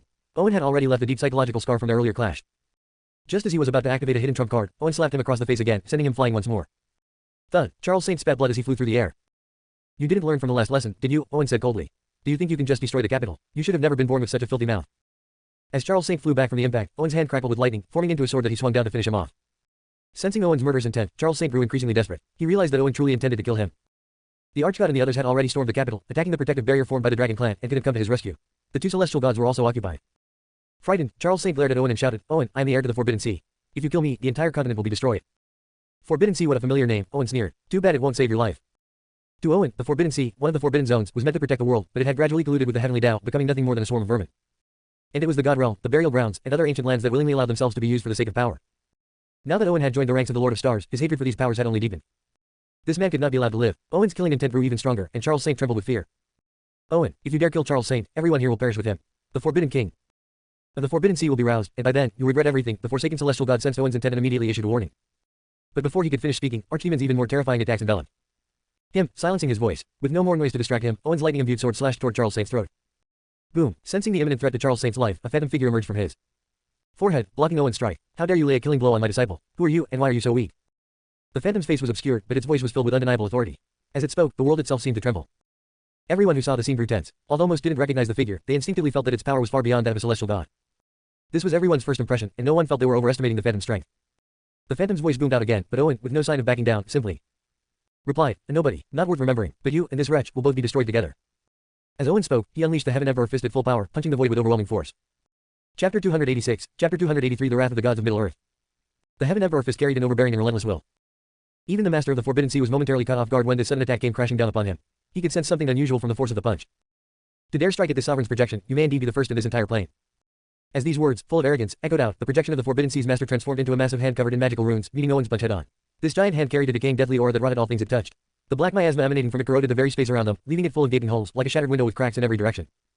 Even though this was merely a projection, its power was comparable to the strongest Archgod tier beings. Yet, to the surprise of the projection, after Owen's Heaven Emperor fist had been significantly weakened, a majestic figure crowned like a ruler over heaven and earth appeared behind Owen. The deathly aura couldn't approach this figure at all, and the projection could faintly sense a dangerous energy radiating from it. Heaven Emperor fist, shatter. As the projection before Charles Saint was caught off guard, Owen roared. His fist suddenly erupted with a dazzling light, like a blinding sun, causing everyone present to momentarily lose their sight. Boom! Before the projection could react, Owen's punch had already pierced through its chest. Countless cracks spread from the point of impact, crawling across the entire projection. In Charles Saint's horrified gaze, Owen's punch pressed forward, straight toward him. The pain in his chest was so excruciating that Charles Saint found it hard to breathe. The agony was so intense that for a moment, he lost all sensation. In his daze, he looked down at his chest. A fist-shaped imprint had pierced through it, and in the next instant, the imprint detonated like a fierce explosion. Even though Charles Saint's body had been tempered by countless rare treasures, it was reduced to countless pieces under the impact of Owen's punch, falling from the sky like a rain of flesh and blood. The gods of Middle-earth, watching the blood rain down from above, felt a chill spread through their bodies, a dense fog of despair rising in their hearts.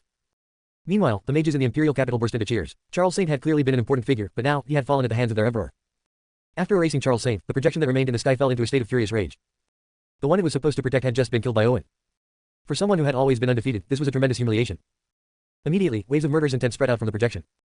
Owen suddenly felt as if the world had spun around him, and before he knew it, he found himself imprisoned in a small world conjured by the projection. At the same time, the gods of Middle-earth, who had been stunned by Charles Saint's sudden death, received a transmission from the Master of the Forbidden Sea, and their eyes turned red with excitement as if they had been injected with adrenaline. The Master of the Forbidden Sea's message was simple. Destroy the imperial capital. I want him to watch as everything he holds dear is annihilated before his very eyes. Destroy the imperial capital. Their original goal had been to wipe out the imperial capital, but now, the command had come from the Master of the Forbidden Sea himself. If they performed well and successfully breached the capital, it would be their path to true ascension. After all, the God Realm, the burial grounds, and many other ancient lands all followed the Master of the Forbidden Sea's orders. Previously, the Master of the Forbidden Sea had seemed distant and unreachable, but now, this powerful figure, as distant as the stars, was watching closely. Kill. The elite forces of Middle-earth surged into the imperial capital with newfound speed and ferocity. Meanwhile, the dragonfolk, busy maintaining the protective shield to defend against the bottle shockwaves, did nothing to stop them. While the Master of the Forbidden Sea had given his orders to the others, Owen had already sent his own transmission to the dragonfolk and many others, telling them not to concern themselves with the god emperors. Instead, they were to focus on resisting the fallout from the celestial god's battle. Though they didn't fully understand Owen's reasoning, they trusted that Owen wouldn't lead them astray. So, when the Archgod tier figures and their forces charged forward, the dragonfolk merely watched as they passed. Meanwhile, inside the imperial capital, Madeline, Charlotte, and Rachel were about to activate the city's defensive arrays, which had long been prepared. But suddenly, they noticed a man and a woman walking down the bustling streets. The two appeared to be dressed in ordinary clothing, yet the energy radiating from them was entirely different from those around them. They strolled through the streets as if they were walking in a different dimension, showing curiosity toward many things in the city, casually discussing them as they walked. Although many people were nearby, no one could hear what they were saying. Lord of Stars, War Goddess, Madeline and Rachel exchanged shocked glances, both seeing the astonishment in each other's eyes. They had encountered the War Goddess and Lord of Stars once before, in the Demon Abyss. These were legendary figures, defying the heavens and standing against the natural order. Charlotte and the others had never seen the Lord of Stars and War Goddess before, but after hearing Madeline and Rachel's exclamations, their minds instantly recalled ancient depictions of these two figures. The images and stories of the Lord of Stars and War Goddess were well known, with most mages having come across them during their childhood, learning about their legendary feats. But they had always seemed like distant legends, figures to be dismissed from reality. Now, at Rachel and Madeline's reminder, they realized the truth. These two, from their attire to their appearance, and even their otherworldly aura, who else could they be but the Lord of Stars and the War Goddess? As Madeline and the others stared at them in stunned silence, the two seemed to sense something and looked up toward the sky. There, the gods of Middle-earth had already breached the skies above the capital. Gazing down from above, they marveled at the grandeur and prosperity of the ancient city. Though the mana on the continent was far less abundant than in Middle-earth, and resources were less plentiful, since Leslie had taken charge of the empire, the capital had expanded. Thanks to her exchanges with Owen, she understood the importance of economic development. As a result, the capital had grown into a thriving hub. Mages and merchants from other cities, even from different kingdoms, had set up shops and done business here. The capital's commercial and residential districts were so bustling that its crisscrossing streets outshone even those of Middle-earth. What a magnificent city! It's a pity it's about to be torn apart. An elderly woman from the eternal mountains clicked her tongue and raised her staff high, gathering countless green wind blades above her head, dense like raindrops. This destruction will be my eternal mountain's greatest achievement. Her wrinkled, withered hands swung downward, and the countless wind blades held as they descended, slicing through the air with a sharp sound, as if even the sky itself were falling. At that moment, the citizens in the imperial capital looked up in shock, their eyes drawn to the piercing sound. As they saw the endless wind blades falling, their pupils contracted in terror, and they prepared to run for shelter. But before they could react, the War Goddess, who had already noticed the situation, let out a cold snort. With a flick of her finger, a highly compressed magical light shot forward. Expanding rapidly, the descending wind blades, like mud falling into the sea, froze in place under the light of the magic, and when the light vanished in an instant, the wind blades disappeared along with it, as if they had never existed. How dare you strike at a time like this? Do you have a death wish? I'd like to see who's foolish enough to tempt fate. The elderly woman from the eternal mountains was stunned for a moment, then she suddenly felt a chill run down her spine and snapped her gaze toward the street where the War Goddess stood. The terrifying aura that had made her heart tremble was emanating from that very spot. Then she saw the War Goddess standing there, hands clasped behind her back, with an expression of indifference. The old woman swallowed nervously, wondering if she was hallucinating. There was no way a legendary figure like the War Goddess could be in such a remote corner of the world, much less standing on Owen's side and attacking the gods of Middle-earth. That woman in the distance must simply resemble the War Goddess. But just as this thought crossed her mind, her entire body suddenly throbbed with pain, and a clear imprint of a fist appeared, pressing into her skin. Chapter 287, Chapter 284 When Legends Walk into the Present. PFF. As soon as the fist mark appeared, the elder woman from the eternal mountain spat blood and was flung backward, barely able to stay aloft in the air. However, she was far too panicked to care about the pain in her body. Without hesitation, she turned and fled, using every secret technique she knew, even those that would cause great harm to her. Although her body had just taken a heavy blow and she had not died, she could still feel the power that surpassed that of a celestial god. That person just now, it was really the War Goddess. If not for the War Goddess viewing her as nothing more than an insignificant ant and not being intent on killing her, she would have been annihilated with just a glance. As the elder from the eternal mountains fled in terror, the other mages who had just arrived above the imperial capital looked at her in confusion. She had been the most eager to act earlier, so why was she now retreating so quickly? Could she be rushing to report their success to the master of the Forbidden Sea? Surely it couldn't be out of fear of something within the city. The people of the eternal mountains really are famous for running fast. Before we could even speak to her, she was already gone. The gods of Middle-earth gave her a strange look before continuing their rapid advance. If they couldn't be the first to act, then destroying the Azure Kingdom's palace would still bring them considerable prestige. However, before they could do much more, a cold voice suddenly exploded in their minds. The voice wasn't loud, but the magical power and authority contained within it caused their expressions to change instantly. Blood flowed from their 7 orifices, and their auras plummeted as they nearly fell from the sky. At that moment, every god of Middle-earth who had been harmed by the voice was filled with terror and immediately turned to flee. Though they had not yet seen the figure who spoke, the overbearing aura told them all they needed to know. The Lord of Stars. All the gods of Middle-earth had a deep, visceral understanding of that figure. They knew that the Lord of Stars was not some mythical figure but a real, living powerhouse of the world. Even more, he had never perished but had mysteriously vanished after defying the natural order of the heavens. None of them had ever imagined they would encounter him here. And just as the legend said, his power was terrifying to the extreme. With nothing more than a sigh, he had gravely injured some of the strongest god-tier mages of Middle-earth. The archgod, who had just arrived, looked at the retreating god-tier mages and grimaced. Enough with these parlor tricks. Let me see who you really are, you coward hiding in the shadows. Frowning with displeasure, the archgod surged toward the street where the strange energy was emanating from. Madeline, Rachel, the archgod moved swiftly. Once he reached the sky above the capital, he immediately spotted the two women closely connected to Owen. His heart leapt with joy. These two were crucial to Owen. Capturing them would deal a far more devastating blow to him than destroying the empire. Fortune truly smiles upon me. Owen, this time, I'll make sure you drown in regret and torment. He laughed wildly and charged toward the two women, intent on capturing them. But just as he drew near, a sharp, stinging pain erupted across his face, followed by the crisp sound of a slap. Smack. Had he just been slapped? The archgod's eyes turned blood red as he scanned his surroundings furiously, his killing intent distorting the space around him. But in the next moment, he spotted the Lord of Stars standing with his hands behind his back. Seeing how much Owen enjoyed it earlier, I thought I'd try it on you. Not bad at all, the Lord of Stars said casually, looking at the archgod as if nothing had happened. The archgod's face froze. He pointed at him, trembling. You're the Lord of Stars. He couldn't believe what he was seeing. The Lord of Stars was a name steeped in legend, a being who had dared to defy the heavens and had never fallen. Even if he were to fight, he would be no match. Not even the master of the god realm could measure up to the Lord of Stars. Only figures like the master of the Forbidden Sea could contend with him. Knowing full well that he was outclassed, the archgod didn't even dare to seek revenge against the Lord of Stars. Without uttering a word of protest, he quickly apologized and fled. The Lord of Stars didn't give chase. After forcing back the gods of Middle-earth, he slowly walked outside the imperial capital. Having been in deep slumber for so long, he was curious about everything beyond, though he had no desire to see it all destroyed. Besides, Owen was their friend, someone who had truly transcended fate. He wasn't about to let anyone ruin everything Owen had built. As the Lord of Stars and the War Goddess stood side by side outside the capital, the people who had been fighting earlier all pulled back, staring at them in shock.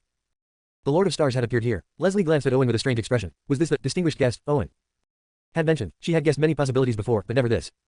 She was familiar with these two figures. Anyone who had ever studied ancient legends knew of the Lord of Stars and the War Goddess. These two had once turned the world into a river of blood with their battles. Leslie had always thought of such figures as distant, unreachable, yet now, here they were, and their relationship with Owen was anything but ordinary. The Lord of Stars, the master of the God realm, widened his eyes, a flicker of panic crossing his heart. But soon, he reminded himself of the presence of the master of the Forbidden Sea behind him, and his confidence returned. Besides, he knew that the Lord of Stars had been injured before. The fact that he was now appearing so low-key likely meant that his wounds hadn't fully healed. After all, many ancient forces had long been searching for traces of the Lord of Stars in the War Goddess. If his identity were exposed now, it would surely trigger a massive manhunt. The one who should be afraid was the Lord of Stars. If you leave now, we won't hold you accountable. Many ancient forces are still hunting you down. Leaving now is your last chance. The master of the God realm continued speaking, trying to mask his inner tension. However, the Lord of Stars paid him no attention. Instead, he turned to the projection of the Forbidden Sea's master. Though it was merely a projection, it had managed to trap Owen, preventing him from helping Leslie. You old fool, you've lived far too long. You think you can bully Owen, but he's a friend of the War Goddess and me now. If you don't leave, I'll be forced to send you away myself, the Lord of Stars said coldly, his voice carrying through the air. As soon as he spoke, the sky seemed to be whipped by powerful winds, as if preparing to tear the projection to shreds. At that moment, the master of the God realm, who had been biding his time, suddenly launched an attack against the Lord of Stars, his strike cutting through the heavens like a shooting star. However, the impressive assault only made the Lord of Stars shake his head. He waved his hand casually, creating a magical vacuum that immediately dispersed the surrounding mana. The master of the God realm's attack was nullified as it passed through the vacuum, and the chaotic mana rebounded back at him, riddling his body with countless holes. Agonizing pain shot through him, and the master of the God realm paled. He felt as though every bone in his body had shattered. Even though he was a celestial god tier mage with extraordinary vitality, capable of surviving even mortal wounds, the Lord of Stars' magic was something else entirely. The multicolored mana swirling around his body suppressed all signs of life within him. No matter what he tried, he couldn't heal from his injuries. The pain and weakness only grew more intense with every passing moment. What did you do to me? The master of the God realm tried several different methods to rid himself of the magic, but none succeeded. He could only look at the Lord of Stars with growing dread. The Lord of Stars smiled faintly and said, I've simply let you experience an endless cycle of pain, so you can understand a fraction of the suffering I once endured. Upon hearing this, the master of the God realm felt the pain intensify. It was as if his bones were being crushed and marrow was being drawn from them. Cold sweat began to drip from his forehead in large droplets. Chapter 288, Chapter 285 The Ancient Forbidden Lands. Lord of Stars, if you persist in your stubbornness and continue to interfere, once the master of the Forbidden Sea is provoked, you will die without a doubt, the God realm master shouted, glaring at the Lord of Stars despite the pain coursing through his body. Is that so? Then let him come. I'd like to see how much he has improved over the years, replied the Lord of Stars, his expression calm and indifferent. Hearing this, the God realm master's heart skipped a beat. It was clear that the Lord of Stars had awakened and made his move with careful preparation. For the sake of Owen and Leslie, are you really willing to start a war with the Forbidden Lands? The God realm master asked in disbelief. To him, while Owen was talented, fighting against the master of the Forbidden Sea over him seemed like a foolish choice. I've already said Owen is my ally. The Lord of Stars' gaze was firm and unwavering. His past failures had taught him that relying solely on his own strength wasn't enough to overthrow the forces of the heavens or challenge the ancient forbidden zones. Over time, he had sought out allies like the Human King and others. Though Owen's level wasn't high enough yet, his talent and identity, being beyond the reach of fate, made the Lord of Stars value him greatly, treating him as a core member of his group. In fact, the Lord of Stars believed that Owen could eventually become the most critical piece in their fight. That's why he couldn't allow anything to happen to Owen. Seeing the Lord of Stars' resolute attitude, the God realm master's face turned dark, and his desire to kill Owen grew even stronger. Though he didn't fully understand why the Lord of Stars valued Owen so much, the more important Owen seemed to the Lord of Stars, the more determined they were to destroy him. Unable to endure the pain any longer, the God realm master immediately detonated his own body, simultaneously sending a message in a special way to the edges of the realm and to the great forbidden zones. In the Tower of Infinity, the pure white tower emanated a sacred and holy aura, like the purest of six-winged angels. Just gazing upon it made one feel a sense of tranquility, as if tempted to worship and become one of its faithful. At the top of the tower, a massive form composed of white flesh suddenly opened its blood-red eyes, which were the size of lanterns. As it awoke, the entire Tower of Infinity trembled, and the starry skies at the edges of the realm began to collapse and disintegrate into nothingness. The great cataclysm is approaching, and the Lord of Stars dares to show himself once again. This time, we will make sure there's no escape for you. The deafening voice echoed throughout the Tower of Infinity, and thick killing intent condensed into an endless crimson cloud that stretched across the stars. With a single thought, galaxies were shattered. With another, they were born anew. The master of the Tower of Infinity, who had been asleep for untold millennia, had awakened. At the same time, deep within the dark burial grounds, there stood an ancient altar raised above the black-blooded soil. Seated upon the altar was a colossal skeleton, humanoid in shape, with bones that gleamed like gold. Massive skeletal wings stretched out behind it, blocking the sky. Suddenly, the hollow, black eyes of the skeleton ignited with eerie soul flames, flickering with a strange light. Lord of Stars, you've been hiding like a rat for so long, but now you dare to show yourself. This time, you won't escape again. The fabric of this realm must be remade according to our will. The enormous skeleton trembled slightly, and at once, the ashes of countless corpses surrounding the altar began to stir, swirling around the giant skeleton, making it seem as though it existed between reality and illusion, constantly shifting. This was the Bone Abyss, the end of the world, a place feared by all. Elsewhere, opposite the Bone Abyss, at the edge of the heavens, lay a radiant and beautiful realm where it seemed all the world's scenery had been gathered. Here, countless illusory figures indulged in endless pleasures. This was the heaven of desire, where any craving could be fulfilled. But such satisfaction was an illusion, slowly consuming the souls of those who indulged, turning them into mindless slaves to their desires, mere husks of their former selves. At the center of this heaven of desire sat a monstrous being. It resembled a giant octopus, with countless tentacles stretching into every corner of the realm. These tentacles were covered with blinking eyes, large and small, and within those eyes were scattered ears, mouths, and other body parts. The creature seemed to be both reveling in endless pleasure and trapped in deep emptiness. This was Dark Beast, the ruler of the heaven of desire. At that moment, its countless eyes blinked as it focused on the direction of the Azure Kingdom. This time, the millennial cataclysm cannot be allowed to fail. This world, which has become so familiar to me, has grown tiresome, Dark Beast muttered in a low, hoarse voice as it began to take action. Meanwhile, within the Forbidden Sea, this was an endless black ocean, its depths obscured, though countless shadowy figures flickered deep below the surface. Suddenly, ripples began to spread across the surface of the Forbidden Sea, as if something was about to emerge from its depths. As soon as the four ancient forbidden zones began to move, both Middle-earth and the continent felt the mana in the air surge violently. Then, without warning, the mana dissipated into the void, as if being drawn away by some unseen force. In the capital of the Azure Kingdom, all the mages felt as though they were adrift on invisible waves. Their spiritual senses in the mana within their body surged and fluctuated uncontrollably. Owen, Leslie, and the others looked up at the sky. Ever since the God Realm Master had detonated his body, they had sensed that something was wrong with the heavens and the earth. A heavy sense of danger filled everyone's hearts, as if they were locked onto by death itself. However, the Lord of Stars ignored the changing world for now. Instead, he held up his right hand, pulling the soul of the God Realm Master into his grasp. Coldly, he said, "If you dare to blow yourself up in front of me, then you no longer need to live." Stop! Just as the Lord of Stars was about to act, a familiar voice rang out. The crowd was stunned to see the sky split open, and a figure almost identical to the Lord of Stars appeared. Not only did this figure look the same, but even its aura was indistinguishable. "Master, save me. The Lord of Stars defies your orders. Please, take action and destroy him." The twisted soul of the God Realm Master screamed in desperation upon seeing another Lord of Stars appear. "You're too noisy." In that instant, the Lord of Stars cast a glance of disdain at the God Realm Master. Two brilliant suns appeared in his palm, suppressing the God Realm Master's soul. The two suns collided, twisting space and causing reality to collapse. Countless spirits wailed in agony, and blood-red clouds rolled across the sky. Blood rained down from the heavens, drenching the entire land in crimson. A suffocating, terrifying atmosphere filled the world. It was as if Ragnarok had come. The God Realm Master had fallen. The gods of Middle-earth were left stunned, their eyes wide with terror. That had been the God Realm Master, a celestial god-tier mage. He had stood at the pinnacle, above nearly everyone. Yet now, he was dead, killed by this fearsome figure from ancient times. Up until now, the legends of the Lord of Stars had felt distant, almost unreal. But with the God Realm Master's death, fear became all too real, taking root in their hearts. After all, they had just witnessed the death of a being they thought was nearly immortal. Starburst. Such ruthless methods, the Master of the Forbidden Sea, still disguised as the Lord of Stars, spoke coldly. That technique had killed many celestial gods in the past, and the memory of it still haunted him. All these years, and you're still the same, always transforming into others and using their techniques. Do you have so little confidence in your true self? The Lord of Stars said, hands behind his back, as he looked up at the other Lord of Stars in the sky. The Master of the Forbidden Sea's true appearance was unknown to anyone. It was said that he could transform into anyone and use their abilities, making him the most mysterious figure among the four ancient forbidden zones, known as the Ancestor of Trickery. The Ancestor of Trickery's lips curled into a cold smile at the Lord of Stars' mockery and taunts. Chapter 289, Chapter 286 Space-Time Distortion. You thwarted our grand plans again and again. After every failure, you hide like a rat. Do you think you'll be so lucky this time? The God Realm Master was one of the Ancestor of Trickery's most important puppets, and his death dealt a severe blow to the Ancestor's prestige. Facing the Ancestor of Trickery's aggressive gaze, the Lord of Stars remained calm, responding with a question of his own. Do you think you'll succeed this time? The Ancestor of Trickery narrowed his eyes. I don't know where you get your confidence. Years of failure have only made you more foolish and ignorant. Oh, do you really think my failures over the years were meaningless? The Lord of Stars shook his head slightly, meeting the Ancestor of Trickery's gaze with a composed smile. I've traversed nearly every corner of this realm, seeking every possible form of magic. You've hidden yourselves well, but in the end, I found something you fear. Hearing these words, the Ancestor of Trickery's pupils constricted, but he quickly regained his composure, confidently replying, we are only beholden to the heavenly Tao. There is nothing that can make us tremble in fear. You are simply delusional. No matter how many times you try, you will always fail. The Ancestor of Trickery's confidence drew a faint smile from the Lord of Stars. Is that so? Then let's see how well the four great forbidden zones can handle some time in seclusion. In an instant, intricate rune patterns lit up in hidden corners across Middle-earth and the entire continent. These scattered points of light connected, forming a massive array that spanned across the realms. Sensing the power of this formation, the Ancestor of Trickery's smug confidence evaporated, replaced by shock and disbelief. The heavenly seal of forbidden lands. How is this possible? As the enormous array began to take shape, it soared into the sky, splitting into four parts like ancient starry clouds, each enveloping one of the four great forbidden zones. At that moment, the other three forbidden zone masters, who had been crossing space-time to reach this location, were also filled with a sense of dread. They felt as if they were being torn from the fabric of time itself. Once the starry clouds covered the forbidden zones, even they would not be able to escape for a considerable time. The heavenly seal of forbidden lands. Owen felt a moment of realization flash through his mind. He had heard of this technique before. It was mentioned in the late stages of the original anime. It was a powerful method capable of sealing the four forbidden zones. However, it was also an incredibly tyrannical technique, so much so that the heavens themselves had rejected it. The seal had been split into fragments, scattered across the realm. Although the Lord of Stars had failed many times before, he had partly done so to lull the forbidden zones into complacency while secretly gathering the fragments of this technique.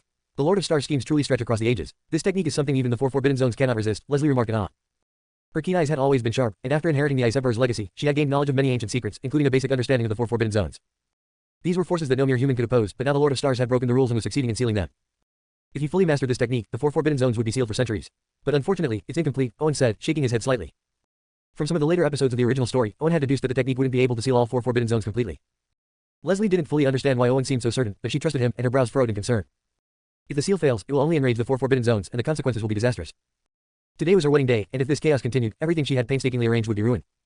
Sensing Leslie's emotional turmoil, Owen gently squeezed her hand and reassured her, there's no need to be so pessimistic. With the Lord of Stars' current strength, he should be able to seal at least one of the forbidden zones. Then we'll only have to face the pressure of three. However, even three forbidden zones were terrifyingly powerful, each capable of wielding world-ending strength. Do you have a plan? Leslie asked, seeing how calm Owen remained. Owen took a deep breath, smiling as he looked at her. I do have one. Meanwhile, as the massive starry clouds continued to approach the Tower of Infinity, the Bone Abyss, the Forbidden Sea, and the Heaven of Desire, the masters of the four forbidden zones grew increasingly agitated. Their terrifying attacks shattered space and obliterated mana, creating vast magical vacuums. Despite the destructive power of their attacks, the starry clouds seemed to possess a devouring force. Their strikes caused the clouds to tremble, but they couldn't break through. The seal. Soon, the Tower of Infinity was the first to succumb to the starry clouds, trapped within them as all of its energy faded away. The Tower of Infinity had been sealed. At that moment, the other forbidden zones, masters were filled with shock and dread. If nothing changed, the Tower of Infinity wouldn't reappear for at least a century. Those centuries were but a fleeting moment to these ancient powers, even a single seal was an immense humiliation. Especially now, with the millennial cataclysm approaching. This was the moment when the forbidden zones would work with the heavenly Tao to destroy the world, yet now they were unable to act. The mages of Middle-earth and the continent stared and awed the Lord of Stars. To them, the forbidden zones were the most terrifying places in existence, off limits to all mortals. But now, the Lord of Stars, through his own power and skill, had sealed one of the great forbidden zones. No wonder he was known as the god of light and darkness, the ruler of the starry heavens, the Lord of Stars. A figure filled with rebellion and legend. In that moment, the image of the Lord of Stars was forever etched into their minds. The other three Forbidden Zone masters, witnessing this, nearly went mad. We must attack the Lord of Stars together. Kill him, and the crisis will be over. A furious voice rang in the minds of the other Forbidden Zone masters. Immediately, all their attention focused on the Lord of Stars. Though the sealing technique was terrifying, it must have consumed a vast amount of the Lord of Stars' power. Even with his preparations, now is the best time to strike. Did you ask me for permission before attacking him? The War Goddess stepped forward, standing beside the Lord of Stars. She had come with him precisely to prevent this from happening. Do you really think you can stand against us? Foolish dream. Though the War Goddess was renowned, in the eyes of the three Forbidden Zone masters, she was far weaker than the Lord of Stars. With them working together, she would be no match for them. Hand of the Abyss. The ancestor of trickery was the first to act, summoning a massive hand of black, viscous liquid that writhed as it descended from the sky, aiming to engulf both the War Goddess and the Lord of Stars. Wherever the hand passed, space disintegrated, and mana evaporated like mist. Everything seemed to vanish into nothingness. Flames of 7 desires. The Heaven of Desire Master swung its grotesque tentacles, its countless eyes filled with rage. Threads of fire burst from the eyes, converging into a rainbow-colored torrent that rushed toward the Lord of Stars and the War Goddess. Wherever the flames passed, even their ripples dragged countless mages into whirlpools of desire, showing them illusions of their greatest loves or hates, trapping them in their own minds. Demonic Bone Spear. The giant skeleton in the bone abyss raised its right hand, transforming the bones into a massive spear. It pierced through space, ignoring the boundaries of time and reappearing above the heads of the Lord of Stars and the War Goddess. At this moment, the three Forbidden Zone masters unleashed their most powerful techniques. The entire realm shook from the onslaught, with countless lives either losing their minds or being obliterated by the terrifying waves of destruction. The Lord of Stars and the War Goddess, caught in the center of the attacks, wore expressions of intense seriousness. Chapter 290, Chapter 287. The figure that dominates eternity. If it were a one-on-one situation, they wouldn't fear these supreme beings from the Forbidden Zones. However, the Lord of Stars needed to maintain the sealed battlefield, and it was already extremely difficult for him to spare focus to fight off even one Lord of the Forbidden Zone. The War Goddess, on the other hand, had to confront two Lords of the Forbidden Zones, and her pressure had suddenly skyrocketed. All the mages present looked on in terror, as though they were witnessing the collapse of the world and the fall of the stars of true apocalypse. Boom, boom. Under immense pressure, both the Lord of Stars and the War Goddess unleashed their most powerful combat abilities. Above the Lord of Stars, a dense array of new stars emerged, as if a cosmos was forming at that very moment. The terrifying starlight illuminated the heavens and earth, radiating a blinding brilliance that made every living being on this plane feel a stinging pain, as if their bodies were being scorched by flames. Around the War Goddess, an ancient battlefield silently unfolded, littered with the corpses of gods who had fallen in battle, exuding a chilling aura. In the next moment, the terrifying power of these two figures collided with that of the three Forbidden Zone lords. Instantly, nearly everyone present had the illusion that time itself had frozen. In the terrifying ripples of the clash, both mana and the void, even the emerging chaotic energy, all seemed to be reverting to nothingness. They were the pinnacle of power, and this battle was apocalyptic. The many dragonkin powerhouses gathered here, as well as Henry and the others, quickly snapped out of their shock. The rippling waves, like a steel torrent, were crashing toward them. At once, they all took action, forming complex protective magic arrays before them, each activating their own defensive spells. Unyielding iron wall, dragon scale protection. The light from their various protective spells intertwined, forming a sea of brilliant colors. Yet, as soon as these defenses were established, the obliterating ripples spread toward them, and their defensive spells disintegrated almost instantly. Though their strength was considered formidable in Middle-earth and the mainland, it paled in comparison to those legendary beings. Thud, thud. Countless mages who were caught in the ripples saw their magical defenses collapse on contact, and the ripples pierced through layer after layer of protection, striking heavily at their chests. Blood sprayed as they were sent flying, their faces as pale as death. Many mages fainted outright from the impact, their life forces weakening, with their survival uncertain. As they fell, the ripples, though greatly weakened, continued to surge toward the imperial capital. The reinforced walls of the capital instantly showed cracks from the tremors. The entire capital shook violently, as though a once-in-a-century earthquake had struck. Many buildings swayed and collapsed, but fortunately, due to the royal wedding, many mages had gathered in the capital. They all sprang into action to ward off the chaotic ripples. This entire scene unfolded before the eyes of Owen and Leslie, filling them with fury. If the bottle shockwaves continued to spread, the entire capital would be destroyed. Enough. At that moment, Owen, who had just snapped out of his reverie after consulting the Fate's door, let out an earth-shattering roar. His enraged voice boomed in the minds of everyone present. Instantly, all attention focused on Owen. However, the three lords of the Forbidden Zones, as well as the Lord of Stars and the War Goddess, ignored him and were intent on continuing their battle to the death here. Seeing that they had no regard for the people of the Azure Kingdom, Owen, filled with fury, charged at them. Is this guy seeking death? Looks like nothing more than impotent rage. Why so worked up over the deaths of a few ants? If he wants to die, let's grant him his wish. The three lords of the Forbidden Zones laughed heartily, not taking Owen's furious demeanor seriously at all. Owen, it's dangerous here. Leave now. The Lord of Stars and the War Goddess both sent telepathic messages to Owen, urging him to leave. Once the battle fully erupted, they would have no energy to protect Owen. I know what I'm doing. This chaos ends today. After rushing to the sides of the Lord of Stars and the War Goddess, Owen glanced at them. Before turning to face the three lords of the Forbidden Zones. I'll give you one last chance. Leave the Azure Kingdom. You are not welcome here.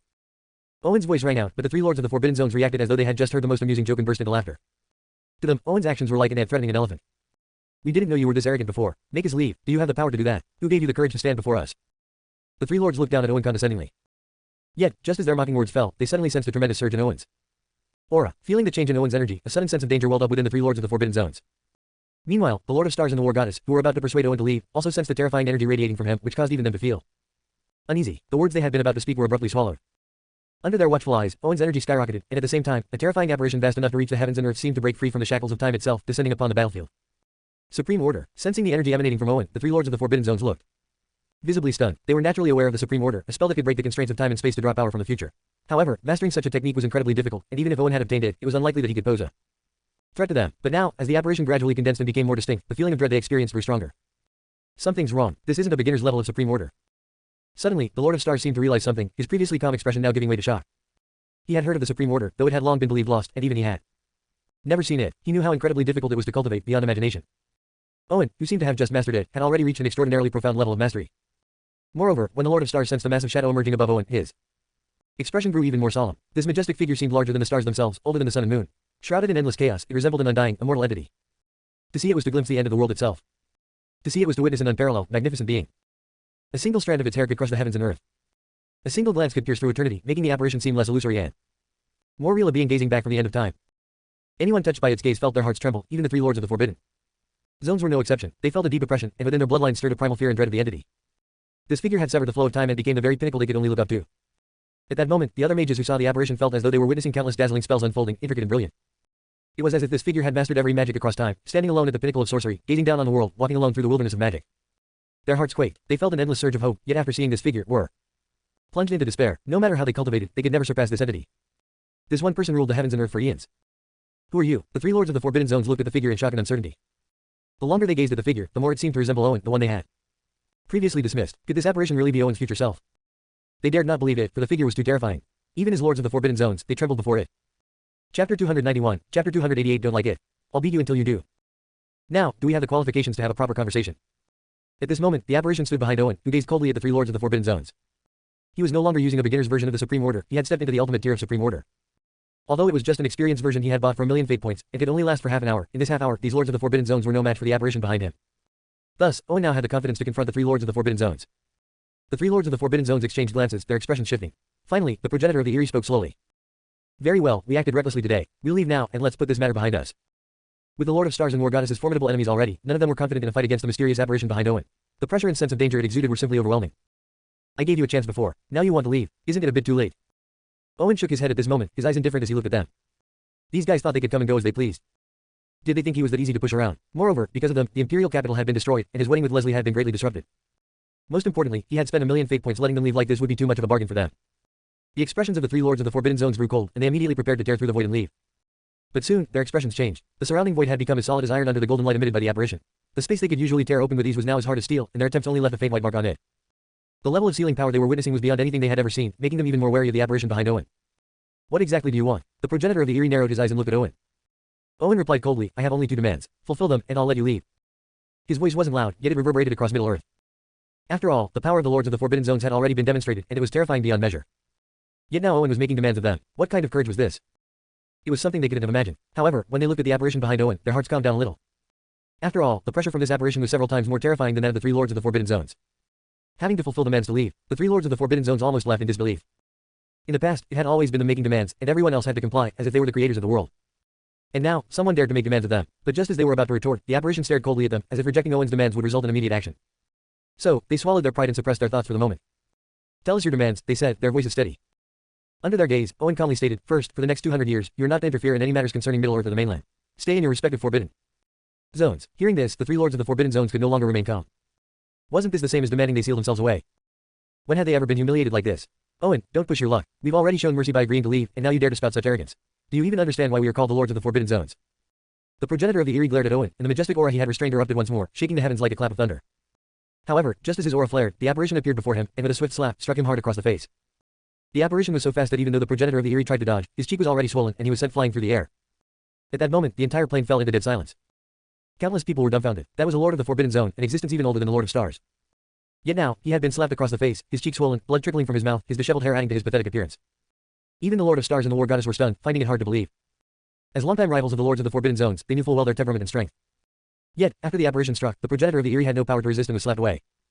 The apparition's blow seemed to defy causality itself. Once it struck, it was unstoppable and unavoidable. Meanwhile, the other two Lords of the Forbidden Zones, who had been ready to shout their defiance, fell silent. Their strength was on par with the progenitor of the Eerie, and seeing him so helpless they knew they wouldn't fare any better. Exchanging glances, they decided to take a step back for now. Fine, we agreed to your first demand. They relented, and Owen turned his gaze to the progenitor of the Eerie. Though his face was livid from the slap, he had been forced to calm down considerably. Seeing the other two Lords of the Forbidden Zones agree, he too, grudgingly nodded his head in humiliation. My second demand is simple. I want 5 drops of deep marrow elixir from the Forbidden Sea, 5 bone stones from the Bone Abyss, and 3 strands of 7-colored true flame from the Heaven of Desire. Upon hearing Owen's second demand, the three Lords of the Forbidden Zones widened their eyes, feeling an overwhelming urge to tear Owen apart on the spot. Impossible. Absolutely not. Without hesitation, the three Lords of the Forbidden Zones shook their heads in rejection. The deep marrow elixir was extremely rare, even in the Forbidden Sea, forming only once every 1,000 or 10,000 years. It had the power to transform one's essence and enhance comprehension. For mages, advancing in rank was relatively straightforward, but improving innate talent was nearly impossible. This was something predetermined at birth and could not be changed. But a single drop of deep marrow elixir could defy destiny. For the progenitor of the Eyrie, each drop of deep marrow elixir was crucial for nurturing puppets and strengthening the forbidden zone. As for the bone stones, they were even more precious to the bone giant. Each stone contained unimaginably potent magic, was virtually indestructible, and combined the properties of both metal and earth, holding the secrets of life and death. These stones were incredibly rare, even in the bone abyss. They were essential to his power and could not be handed over. In the 3 strands of 7-colored true flame from the heaven of desire were the primal essence of the terrifying octopus-like creature. These flames held profound mysteries and were integral to its being. It was out of the question to part with even 1 strand, let alone 3. Seeing their firm rejection, Owen shrugged and asked, "Are you sure you won't agree? Owen, do you know what you're asking for? These things are impossible to give. If you want them, take them by force. Do you really think that with just 1 apparition, you can stand against the 3 lords of the forbidden zones?" As soon as they finished speaking, the silent apparition took a step forward, standing opposite them. "Since you won't agree, then today, I'll flatten the forbidden zones." Owen's eyes turned icy, and with a cold, emotionless wave of his hand, the enormous apparition threw a punch toward the 3 lords of the forbidden zones. Heaven Emperor Fist. In that instant, the void screamed, the heavens trembled, the laws of the universe shattered. And the chains of order crumbled. Chapter 292, Chapter 289. The brutal beating of the 3 lords of the forbidden zones. At this moment, across Middle-earth, the continent, the demon realm, and even within the forbidden zones, countless beings stared in shock at the apparition attacking the 3 lords of the forbidden zones. They had already considered the apparition terrifying. After all, it had caused the 3 lords of the forbidden zones to retreat. But they hadn't imagined it would be this powerful, capable of taking on the 3 of them simultaneously under Owen's control. These were the 3 lords of the forbidden zones, beings who surpassed celestial gods. Now, faced with the attacking apparition, their expressions were dark with fury, their faces twisted in anger.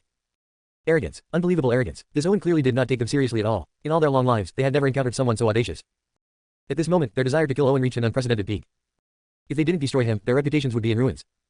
But soon, as the apparition unleashed the Heaven Emperor Fist, shattering the laws of the universe, obliterating the chains of time, and breaking through all constraints, they found their breathing coming to a halt. The murderous intent on their faces morphed into a trace of fear. How did this guy summon such a terrifying apparition? This thought raced through the minds of the 3 lords of the forbidden zones. Quickly, they exchanged glances and launched their strongest attacks. From that single punch, they had already sensed the heavy presence of death. For a moment, the void before them trembled, and the world roared. Countless grand, cold visions emerged, occupying half the sky. However, no matter how magnificent or terrifying these visions were, the punch from the apparition remained unshaken, and the encroaching monotide was shattered and dispersed in an instant. Countless sharp bone spikes exploded upon contact with the fist's energy, scattering into dust. Even the illusory flames of desire howled in despair, as though awakening from a dream. All their attacks crumbled under that single punch. Their expressions turned uglier than ever before. Boom! The punch broke through every barrier, growing in strength as it flew, and slammed the 3 lords of the forbidden zones, sending them hurtling backward. Their bodies were covered in blood, bruises, and cracks, with injuries so severe that they seemed to have been pounded into pulp. The 3 lords of the forbidden zones were sent flying several thousand meters before barely managing to stabilize themselves, their bodies racked with pain and their faces dark as night. They glanced at each other and saw the disbelief in each other's eyes.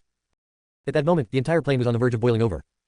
No one could have imagined that even the combined strength of the 3 lords of the forbidden zones was no match for the apparition summoned by Owen. 1 punch, just 1 punch, the 3 lords of the forbidden zones were injured and left in disgrace. What kind of terrifying power was this? And it was only an apparition. If the entity's true body had descended, just how powerful would it have been? Could it truly flatten the forbidden zones? Even the Lord of Stars and the War Goddess inhaled sharply at this scene. Their gazes toward the apparition now carried a newfound respect and awe. Such power was far beyond their reach. They then turned their gaze to Owen, their expressions growing increasingly complicated. Previously, the Lord of Stars had only considered Owen to be a unique individual, someone who existed outside the threads of fate. He had decided to recruit Owen as part of the resistance against the apocalypse foretold by the Heavenly Tao. At the time, it seemed like a pointless move, since Owen's strength wasn't sufficient for such high-stakes battles. But no one could have predicted that Owen would possess such terrifying abilities. The 3 lords of the forbidden zones were no match for the apparition. Compared to them, Owen now seemed like the true defier of fate. As countless pairs of eyes watched, Owen looked at the relentlessly attacking apparition, a satisfied smile playing on his face. The million fate points he had spent on the ultimate version of the Supreme Order had certainly not been wasted. The power it unleashed was beyond his wildest expectations. As the apparition's attacks grew more ferocious and overwhelming, the 3 lords of the forbidden zones continued to retreat, with pain howls escaping from them at times. Moments later, all 3 of them were coughing up blood, their massive bodies battered and bloody, with no uninjured part left. Their previous arrogance had been completely beaten out of them. The more the apparition fought, the more dominant it became. Despite the 3 lords of the forbidden zones being forced to work together more closely, they still couldn't stop themselves from spitting blood, their eyes bloodshot with terror growing ever stronger in their hearts. The progenitor of the Eyrie, the strongest of the 3, found himself targeted more frequently by the apparition. His injuries were the worst, and if this continued, he could already sense the breath of death closing in on him. The power of the apparition was simply too terrifying. Owen, we agreed to your terms. Faced with the choice between the precious deep marrow elixir and his life, the progenitor of the Eyrie chose the latter. As soon as he spoke, the apparition ceased its attack on him. The other 2 lords of the forbidden zones turned pale at this, their expressions uglier than if they had eaten something foul. Without the help of the progenitor of the Eyrie, they would instantly fall into an even more dire situation. Crack, crack. The sound of bones snapping echoed from their bodies, accompanied by their piercing screams, as though this was a merciless execution ground. Stop, Owen, we agreed to your terms. Have him stop. The remaining 2 lords of the forbidden zones hurriedly shouted, their voices thick with blood, making their words hard to understand. Owen nonchalantly scratched his ear and asked, "What did you say? I didn't catch that." The 2 lords of the forbidden zones were left speechless. We agreed to your conditions. Have him stop. They forced themselves to speak louder, their voices now clear. The mages across the plain all watched Owen with admiration and excitement. Earlier, the 3 lords of the forbidden zones had been so resolute, refusing to give in, but now, they had been beaten into submission and forced to agree. An unbelievable feat, but Owen had done it. Hearing their words, Owen snapped his fingers, and the apparition immediately halted its attacks, appearing beside Owen as if it had never left his side. Seeing the apparition retreat, the three lords of the Forbidden Zone heaved a sigh of relief. Gritting their teeth as they handed over the items Owen had demanded. They had no desire to face that apparition again. The experience of being completely overpowered was something they never wanted to relive. However, after glancing at the items the three lords of the Forbidden Zones handed over, Owen shook his head slightly and said, "What you've given me isn't enough." Not enough. The three lords of the Forbidden Zones looked down at the items in their hands. 5 drops of deep marrow elixir, 5 bone stones, 3 strands of 7-colored true flame. Nothing was missing. They were about to protest when Owen said, "You've only given what I asked for, but there's another set owed to the senior here. You're short by 1 share." As his words fell, the already deathly silent sky seemed to grow even quieter, with only the sound of the wind remaining. The faces of the three lords of the Forbidden Zones darkened to the point that they could drip water. They glared at Owen, fury blazing in their eyes. "Don't push your luck. If you keep going too far, you'll only bring about your own destruction." Owen replied calmly, "If you had agreed to my demands earlier, this wouldn't have happened. But since this senior has taken action, compensation is required." "Impossible." The progenitor of the Eyrie was about to refuse when he caught a glimpse of the cold glint in the apparition's eyes and immediately fell silent. He lowered his voice and asked, "Owen, do you really intend to make an enemy of the Forbidden Zones? Do you really think that this one apparition can suppress the Forbidden Zones and allow you to act with impunity?" The other 2 lords of the Forbidden Zones also stared furiously at Owen. "This apparition may be powerful, but have you heard of the arcane relic? Do you know that in our Forbidden Zones, there is an ancient god?" As they spoke, their auras surged, exuding a powerful pressure. Upon hearing their words, the Lord of Stars and the War Goddess both became much more serious. The arcane relic. It was a power comparable to Owen's Godslayer staff. Moreover, it was an unsealed Godslayer staff. The terror of its power, once fully activated, was enough to make even them wary. The other gods of Middle-earth, upon hearing the names of the 4 ancient gods, were already trembling in fear. The ancient gods were primordial beings, existing since the dawn of the plane. Few knew their names, for merely speaking them would draw their attention, and their strength was beyond comprehension. Chapter 293. Chapter 290. The battle ends. Owen's methods. The power of the ancient gods was so terrifying that most of the time, they were in a deep slumber, gradually recovering their immense, ocean-like magic. Only when their magic reached its peak would they awaken and reappear in the world. Each time an ancient god emerged, the entire plane would be thrown into chaos. So, when the lords of the Forbidden Zones mentioned the arcane relic and the ancient gods, everyone was terrified. Any force would be reduced to mere dust in the face of an arcane relic or an ancient god. Yet while others were paralyzed with fear, Owen calmly stared them down, his gaze cold. If you could really use the arcane relic or awaken the sleeping ancient gods, you wouldn't be waiting until now. Why resort to empty threats? Owen had long heard of the 4 ultimate Forbidden Zones and the 4 ancient gods. As someone familiar with the original lore, he knew very well that neither the ancient gods nor the arcane relics could be used by the current lords of the Forbidden Zones. Sure enough, under Owen's provocative gaze, the faces of the lords of the Forbidden Zones turned green. At the same time, they were puzzled. How was Owen so certain? How did he know they couldn't wield the arcane relic or awaken the ancient gods? This was top-secret information, known only to the lords of the Forbidden Zones. Even the other beings within the Forbidden Zones had no idea. "I'll give you one more chance if you don't hand over what I've asked for. The senior will have to take it himself." At that moment, the apparition beside Owen radiated a restless energy. It slammed its fists together, and the ominous waves of pressure spread throughout the area. Fine, fine, fine. This time, the Forbidden Sea admits defeat. The progenitor of the Eyrie knew that surrendering now was the best option. They would have to swallow their pride and wait until they could activate the arcane relic or awaken the ancient gods to reclaim their honor. The other 2 lords of the Forbidden Zones also looked momentarily dejected. They wanted to gather their strength and strike at Owen, but in the end, reason prevailed.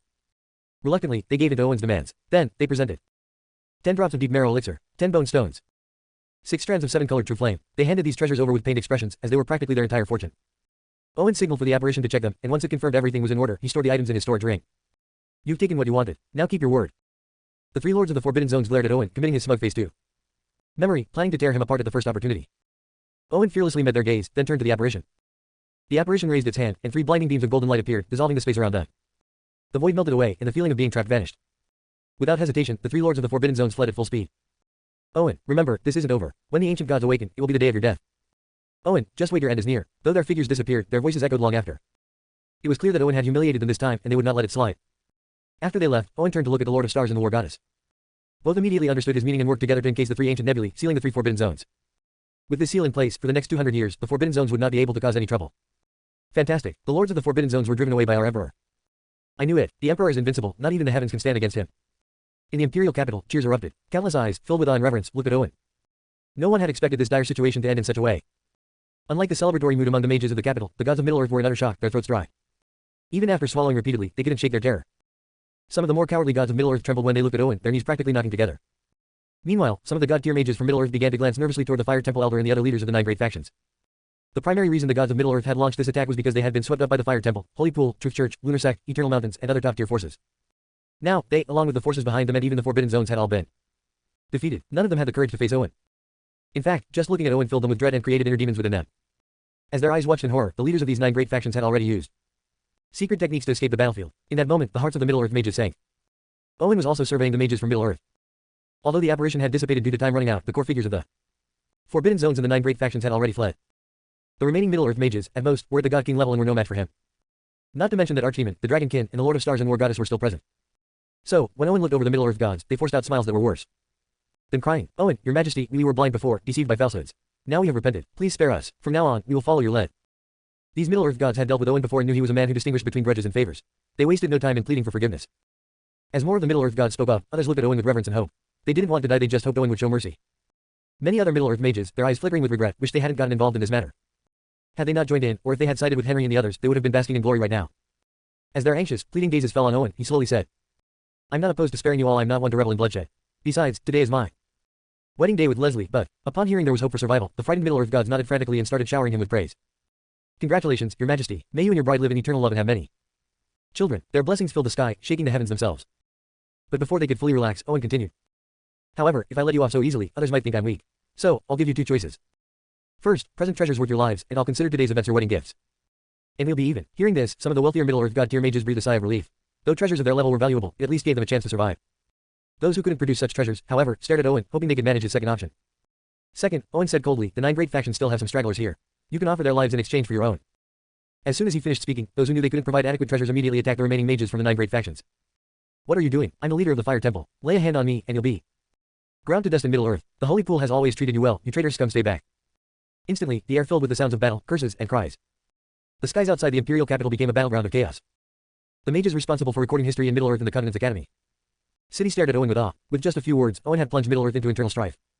The 9 great factions suffered not only heavy losses, but also a total collapse of their prestige. After this, the people of Middle-earth would distance themselves even further from the 9 great factions, leading to their inevitable decline. Without lifting a finger, Owen had struck a blow to both hearts and minds. His methods were no less impressive than his strength.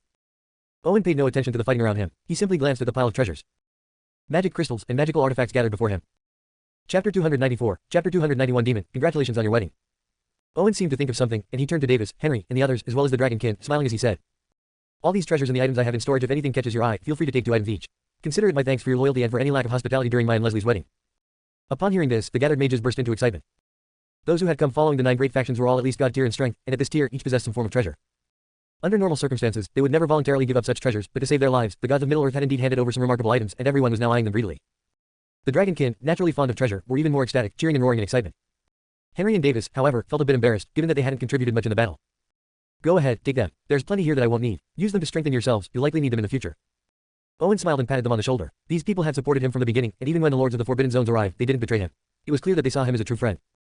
Owen was never stingy with his friends. Moreover, aside from the reasons he mentioned, there was also the looming threat of the millennial cataclysm.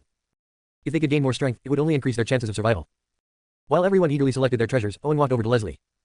Leslie gave him a playful glare. "You're being quite generous, giving away all these treasures. Someone once told me that everything of yours would be mine in the future." Owen awkwardly scratched the back of his head. "I got caught up in the excitement, and besides, those things are just mundane items, they're not worthy of my wife." "Oh, then what priceless gift are you planning to give me?" Leslie narrowed her eyes. Owen leaned close to her ear and whispered, "How about I give myself to you as a gift? Is that good enough?" Leslie rolled her eyes but quickly leaned in and kissed his cheek. "Even though it's a bit of a cliché, I like it," she said. Feeling the gentle touch of the kiss, Owen smirked mischievously. "We were interrupted earlier on our wedding night. I think we should start over." Leslie's cheeks flushed, making her look even more alluring, but she nodded slightly. She had poured countless hours of effort and emotion into preparing for this day. Even though it had been disrupted, the wedding couldn't simply be abandoned. "By the way, what do you plan to do with him?" Suddenly, Owen remembered something and pointed to Demon Rosewood in the distance. This man, Leslie's grandfather in name, had returned after leaving earlier. Due to his unique status, the other gods of Middle-earth hadn't dared to attack him. At that moment, Demon saw both Owen and Leslie looking his way, and his expression became complicated. Had the incident of expelling Leslie and her mother from the Rosewood family due to her mother's impure bloodline never happened, the Rosewood family would be immensely powerful today. After all, Leslie had inherited the power of the Ice Emperor, a force that surpassed even the celestial gods. The Rosewood family would have risen to prominence, no longer needing to bow to the Archgod or the Forbidden Zones. The Rosewood family would have become a true top-tier family. But all those beautiful possibilities had shattered like a mirror falling to the ground, broken beyond repair. Beyond Leslie, what struck him even more was Owen. In such a short time, Owen had become a living legend. When the 9 great factions of Middle-earth had launched their attack, Demon had been certain that Owen would die, but he had held his ground. When the God Realm Lords and fallen celestial gods made their move, Demon thought Owen was doomed, but he had survived. Even when the terrifying beings from the Forbidden Zones attacked, Owen not only stood his ground but also extorted them, forcing them to bow their heads. If someone had told him all this, Demon would have thought it absurd and unbelievable. But Owen had turned the impossible into reality. It was hard to imagine the potential Owen possessed. If he became the Rosewood family's son-in-law, their status and power would grow unimaginably. So, after his initial flight in fear, Demon had quickly calmed down. He realized that if he left now, he would forever lose the chance to reconcile with Owen and Leslie. While returning carried some risk, he hoped that as Leslie's grandfather, she might show him some mercy. "Leslie, it was wrong of me. Your father was wrong. The Rosewood family was wrong." Demon immediately apologized sincerely, hoping to continue, but Leslie cut him off. "Save those words for my mother. From the moment you cast us out, I severed all ties with the Rosewood family." As she spoke, her gaze grew colder and colder, looking at Demon as if he were a stranger. At this moment, the Dragonkin elders, having finished selecting their treasures, glared at Demon with disdain. "You were also eager to kick her out back then, and when Owen and Leslie made their move, you didn't lift a finger to help. In fact, you even tried to break them up. You think you acted like a decent person. If I were you, I'd have slit my own throat in shame by now. How do you still have the nerve to live? And now you ask for forgiveness. Where do you get the nerve?" The Dragon Elder, known for his fiery temper, didn't hold back, his words scathing. He even looked like he wanted to attack Demon. Every word felt like a dagger stabbing into Demon's heart. His face darkened, his chest heaving with rage, but he had no defense. Everything the Dragon Elder said was true.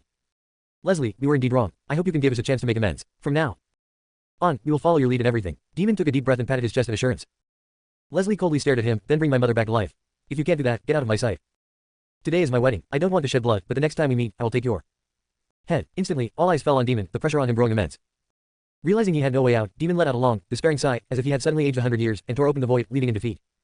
He knew that the opportunity for the Rosewood family to rise had been destroyed by their own hands. From now on, the Rosewood family would never have such a golden opportunity again. After Demon left, the atmosphere lightened considerably.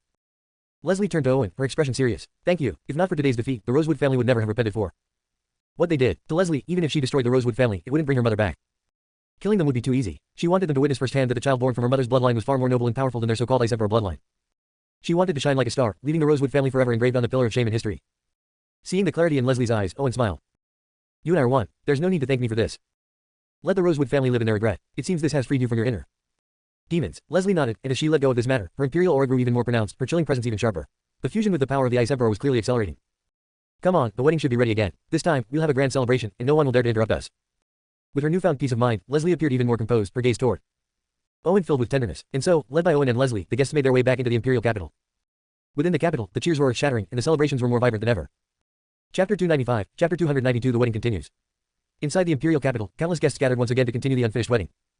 This time, the atmosphere was even livelier than before the ceremony had been interrupted. Although everyone had strong faith in Owen, the attack from the 9 great factions of Middle-earth had cast a heavy shadow over them. Now that the threat had dissipated, and Owen had displayed power that left countless mages in awe, their loyalty to him was unwavering. There was no more doubt or worry, everyone was genuinely happy for the couple. What surprised the guests even more was that the Lord of Stars and the War Goddess had not left after the battle but had stayed to serve as witnesses for Owen and Leslie's wedding. These two were among the most powerful and legendary figures in existence. Even catching a glimpse of them was rare, let alone having them officiate a wedding. This was a grand honor. Under the guidance of the Lord of Stars and the War Goddess, the wedding resumed. Mr. Owen, do you take Miss Leslie as your wife? To love her, be loyal to her, and stand by her, in sickness and in health, for all of time. The War Goddess, clad in her battle armor, looked at Owen with the solemnity of a priest. Owen gazed lovingly at Leslie and said, I take you as my wife, to love and respect you. No matter what the future holds, whether in hardship or joy, I will stand by you. As I extend my hand for you to hold, I entrust my life to you. Then the Lord of Stars turned to Leslie with a respectful tone. Miss Leslie, do you take this man as your husband? To love him, be loyal to him. Leslie looked deeply into Owen's eyes and replied, I take you as my husband, to support you, care for you, and no matter what the future holds, I will always protect you by your side. Their gazes locked, filled with love, making countless onlookers envious. They've been through so much, and finally, they've reached this point. Many in the imperial capital who knew the past of Owen and Leslie felt tears welling up. The mages from Academy City, who were documenting the event, also felt awe and admiration. We've studied Owen and Leslie's journey in detail. In just a few short years, they've accomplished things most people couldn't achieve in a lifetime. Mr. Owen's strength is now on par with the world's greatest, and to think he started from a mere bronze tier mage, it's nothing short of a miracle. There's never been anyone like him, and there may never be another. At his current age and level of power, he's already managed to extort the Forbidden Zones. One can only imagine how terrifying his strength will be once he reaches his full potential. Perhaps the ancient turmoil of the Forbidden Zones will finally come to an end with Owen. Miss Leslie is extraordinary too. They're truly a match made in heaven. She's had a difficult life, but now, as an empress and a warrior capable of challenging even the Archgod, it's hard to fathom the hardships she's endured to reach this point. Even before the wedding, they had already caused a stir in Middle-earth, shaking the entire plane. With the news of this wedding, even greater waves are sure to follow. At that moment, every mage watching Owen and Leslie had eyes filled with blessings and hope. The historians from Blood City, who were recording the moment, suddenly noticed something strange. As the couple raised their wine glasses in celebration, a golden light began to descend from the heavens. A celestial phenomenon. The golden rays bathed everyone in the capital, warming them, and many felt their ailments vanish, as if they were soaking in a soothing hot spring. They really are destined for each other. A wedding that even calls forth a celestial phenomenon. This must be a first in history. Countless people marveled at the sight. Celestial phenomena were exceedingly rare, but now they were witnessing one during the wedding ceremony.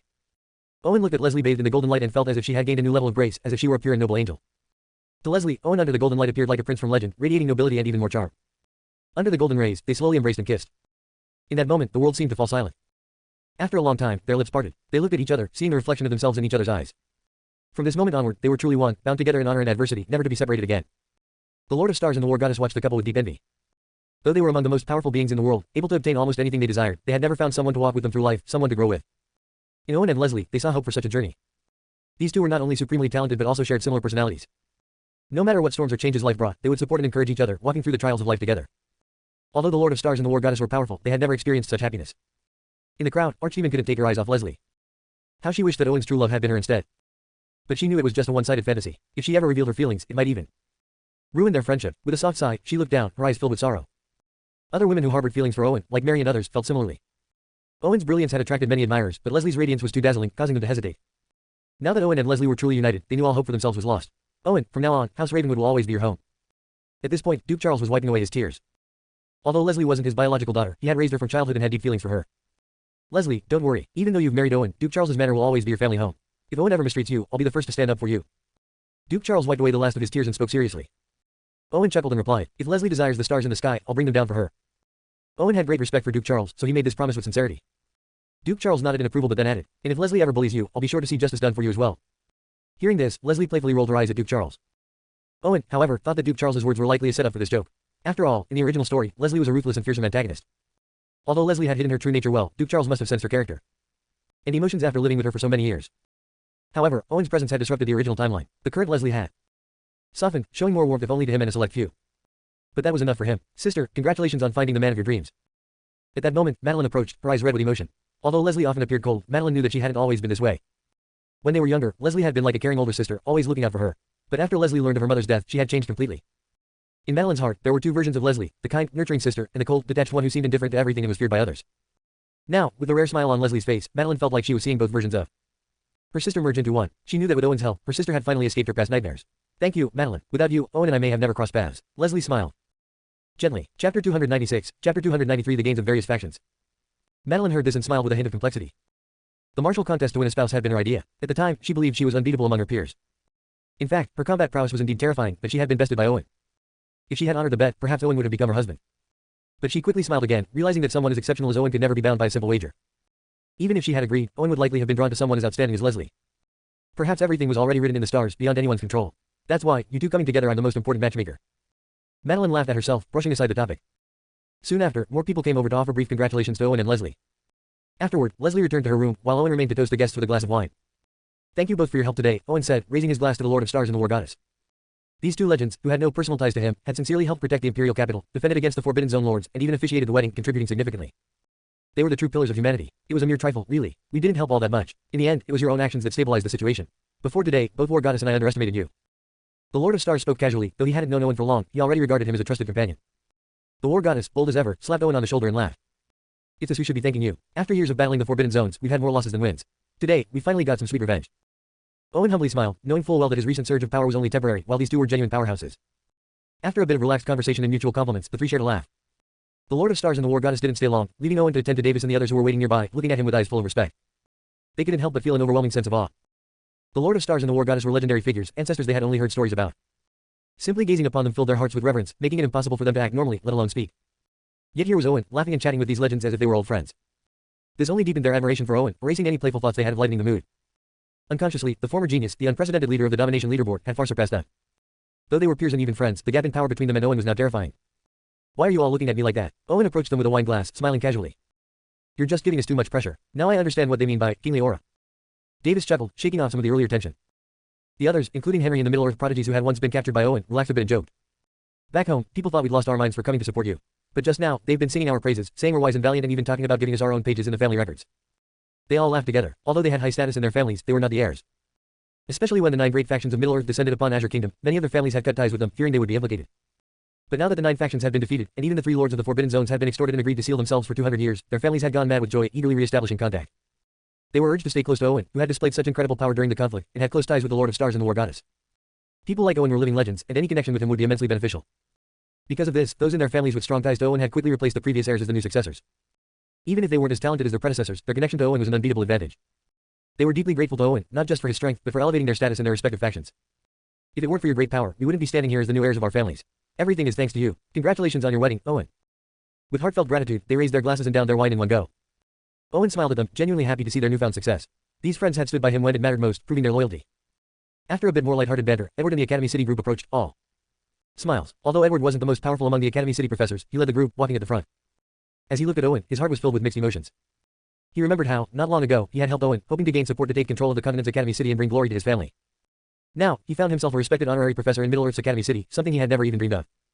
He knew it was all thanks to Owen. Mr. Owen, congratulations on your wedding. If you ever need my help in the future, just say the word. If I, Edward, so much as frown, you can have my name written backward. His gratitude overflowing, Edward downed 3 glasses of wine in quick succession. Owen glanced at Edward and then at the group from Academy City. He understood their excitement. He had no ill will toward Academy City, so he smiled and said, "We're all friends here, no need for such formality. I appreciate Academy City's support during this ordeal, and I won't forget it." The Academy City group was thrilled. To them, Owen was already a living legend, and to receive such praise from him was a tremendous honor. Many at Academy City even regarded Owen as their lifelong idol, and some dedicated their careers to studying him. Mr. Owen, congratulations on your wedding. We may not be able to help much in other areas, but if you ever need information, just let us know. We'll do everything we can. Even the oldest professors from Middle-earth Academy City, with their hair white as snow, offered their congratulations, their gazes full of reverence. There was no trace of arrogance in their demeanor. Even the most critical among them couldn't find a single flaw in Owen. After speaking with the Academy City group, Owen turned to the Dragonkin to express his thanks for their substantial contribution in defending the capital. We've always been friends, haven't we? The Dragon Princess grinned. You're someone the entire Dragonkin family recognizes as a friend. You're our friend now. And forever, the other dragons nodded resolutely. Owen had always been loyal and generous, and after letting them choose from his treasures earlier, they were all immensely fond of him. Seeing their enthusiasm, Owen raised his voice and said, "We've been through 2 battles together as old friends. Eat, drink, and enjoy yourselves. If you need anything, just ask. Today, no one leaves until we're all drunk." With Owen's declaration, the dragons cheered, and the atmosphere grew even more festive. Otto from the Fallen Angel clan also arrived. Though their clan was small and weak, they had stood by Owen during the critical moments, guarding the palace. Owen was grateful to this old friend and warmly welcomed him and his clan, knowing how much they had helped both him and Azure Kingdom. The entire wedding became even more lively. Everyone was toasting and celebrating, using the event to expand their social circles. At this grand wedding, almost every notable faction from Middle-earth and the continent had come to attend. Chapter 297, Chapter 294 Bridal Chamber. Bridal Chamber. After Owen finished entertaining the main guests, he breathed a sigh of relief. He didn't enjoy these social obligations, but they were necessary formalities.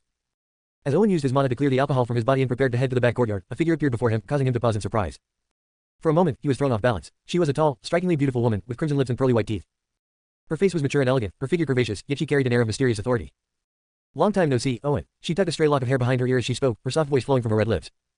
Owen was silent for a moment, then smiled and replied, "Long time no see, Ymir. Ymir, the original John's god-tier mentor." After Owen had switched identities with John and acquired Mary's ring, her perception of him had completely changed. That ring was, after all, Ymir's token of love. Only her true husband was qualified to wear it. Although Owen had known the ring was important to Ymir, he hadn't known the full story until a conversation with her sister Rachel had revealed the truth. It was then that he understood why Ymir had been so protective and had done everything she could to help him. Owen vividly remembered her health. If it hadn't been for Ymir, he might still be blind. And without her telling him about the fragments of the Godslayer staff, he wouldn't have been able to collect them so easily. Although Ymir had originally been John's mentor, she had also been a tremendous help to Owen himself. In fact, even John, whom she had trained, had become a valuable resource for Owen's rise. Owen felt a deep sense of gratitude and a bit of guilt toward Ymir. Since she had entered Middle-earth, they hadn't seen each other until now. "Your body has recovered. Congratulations, you're no longer trapped in the necklace." Owen sincerely expressed his happiness for her, but Ymir's expression was complex. After leaving John, her original plan had been to reform her body and then join Owen. After all, with Owen wearing the ring, she had believed he was destined to be her husband. However, she hadn't anticipated how much Middle-earth and the continent would change during her absence, especially Owen's transformation and rise, which were beyond her wildest imagination. What surprised her most was that Owen had gotten married. "Congratulations on your wedding," she said, her tone complicated. Owen didn't know how to respond, so he simply nodded. "Thank you. You know that's not what I wanted to hear." Ymir took a step closer to Owen. Her newly restored body carried a faint fragrance, and her curvaceous form exuded a subtle allure. Just as Owen found himself at a loss, Charlotte suddenly appeared, hastily announcing, "Your Majesty, the Empress has invited Archdemon into the courtyard for a chat." Upon hearing this, Owen froze for a moment, his head beginning to ache. Ymir looked at him with an amused smile. "I'll go take a look," Owen muttered, rubbing his temples as he glanced at Ymir before following Charlotte to the courtyard. Ymir, with a glint in her eyes, decided to follow as well. It took Owen only a few breaths to reach the courtyard gate. When he nervously pushed the door open, he was greeted by a scene that left him stunned.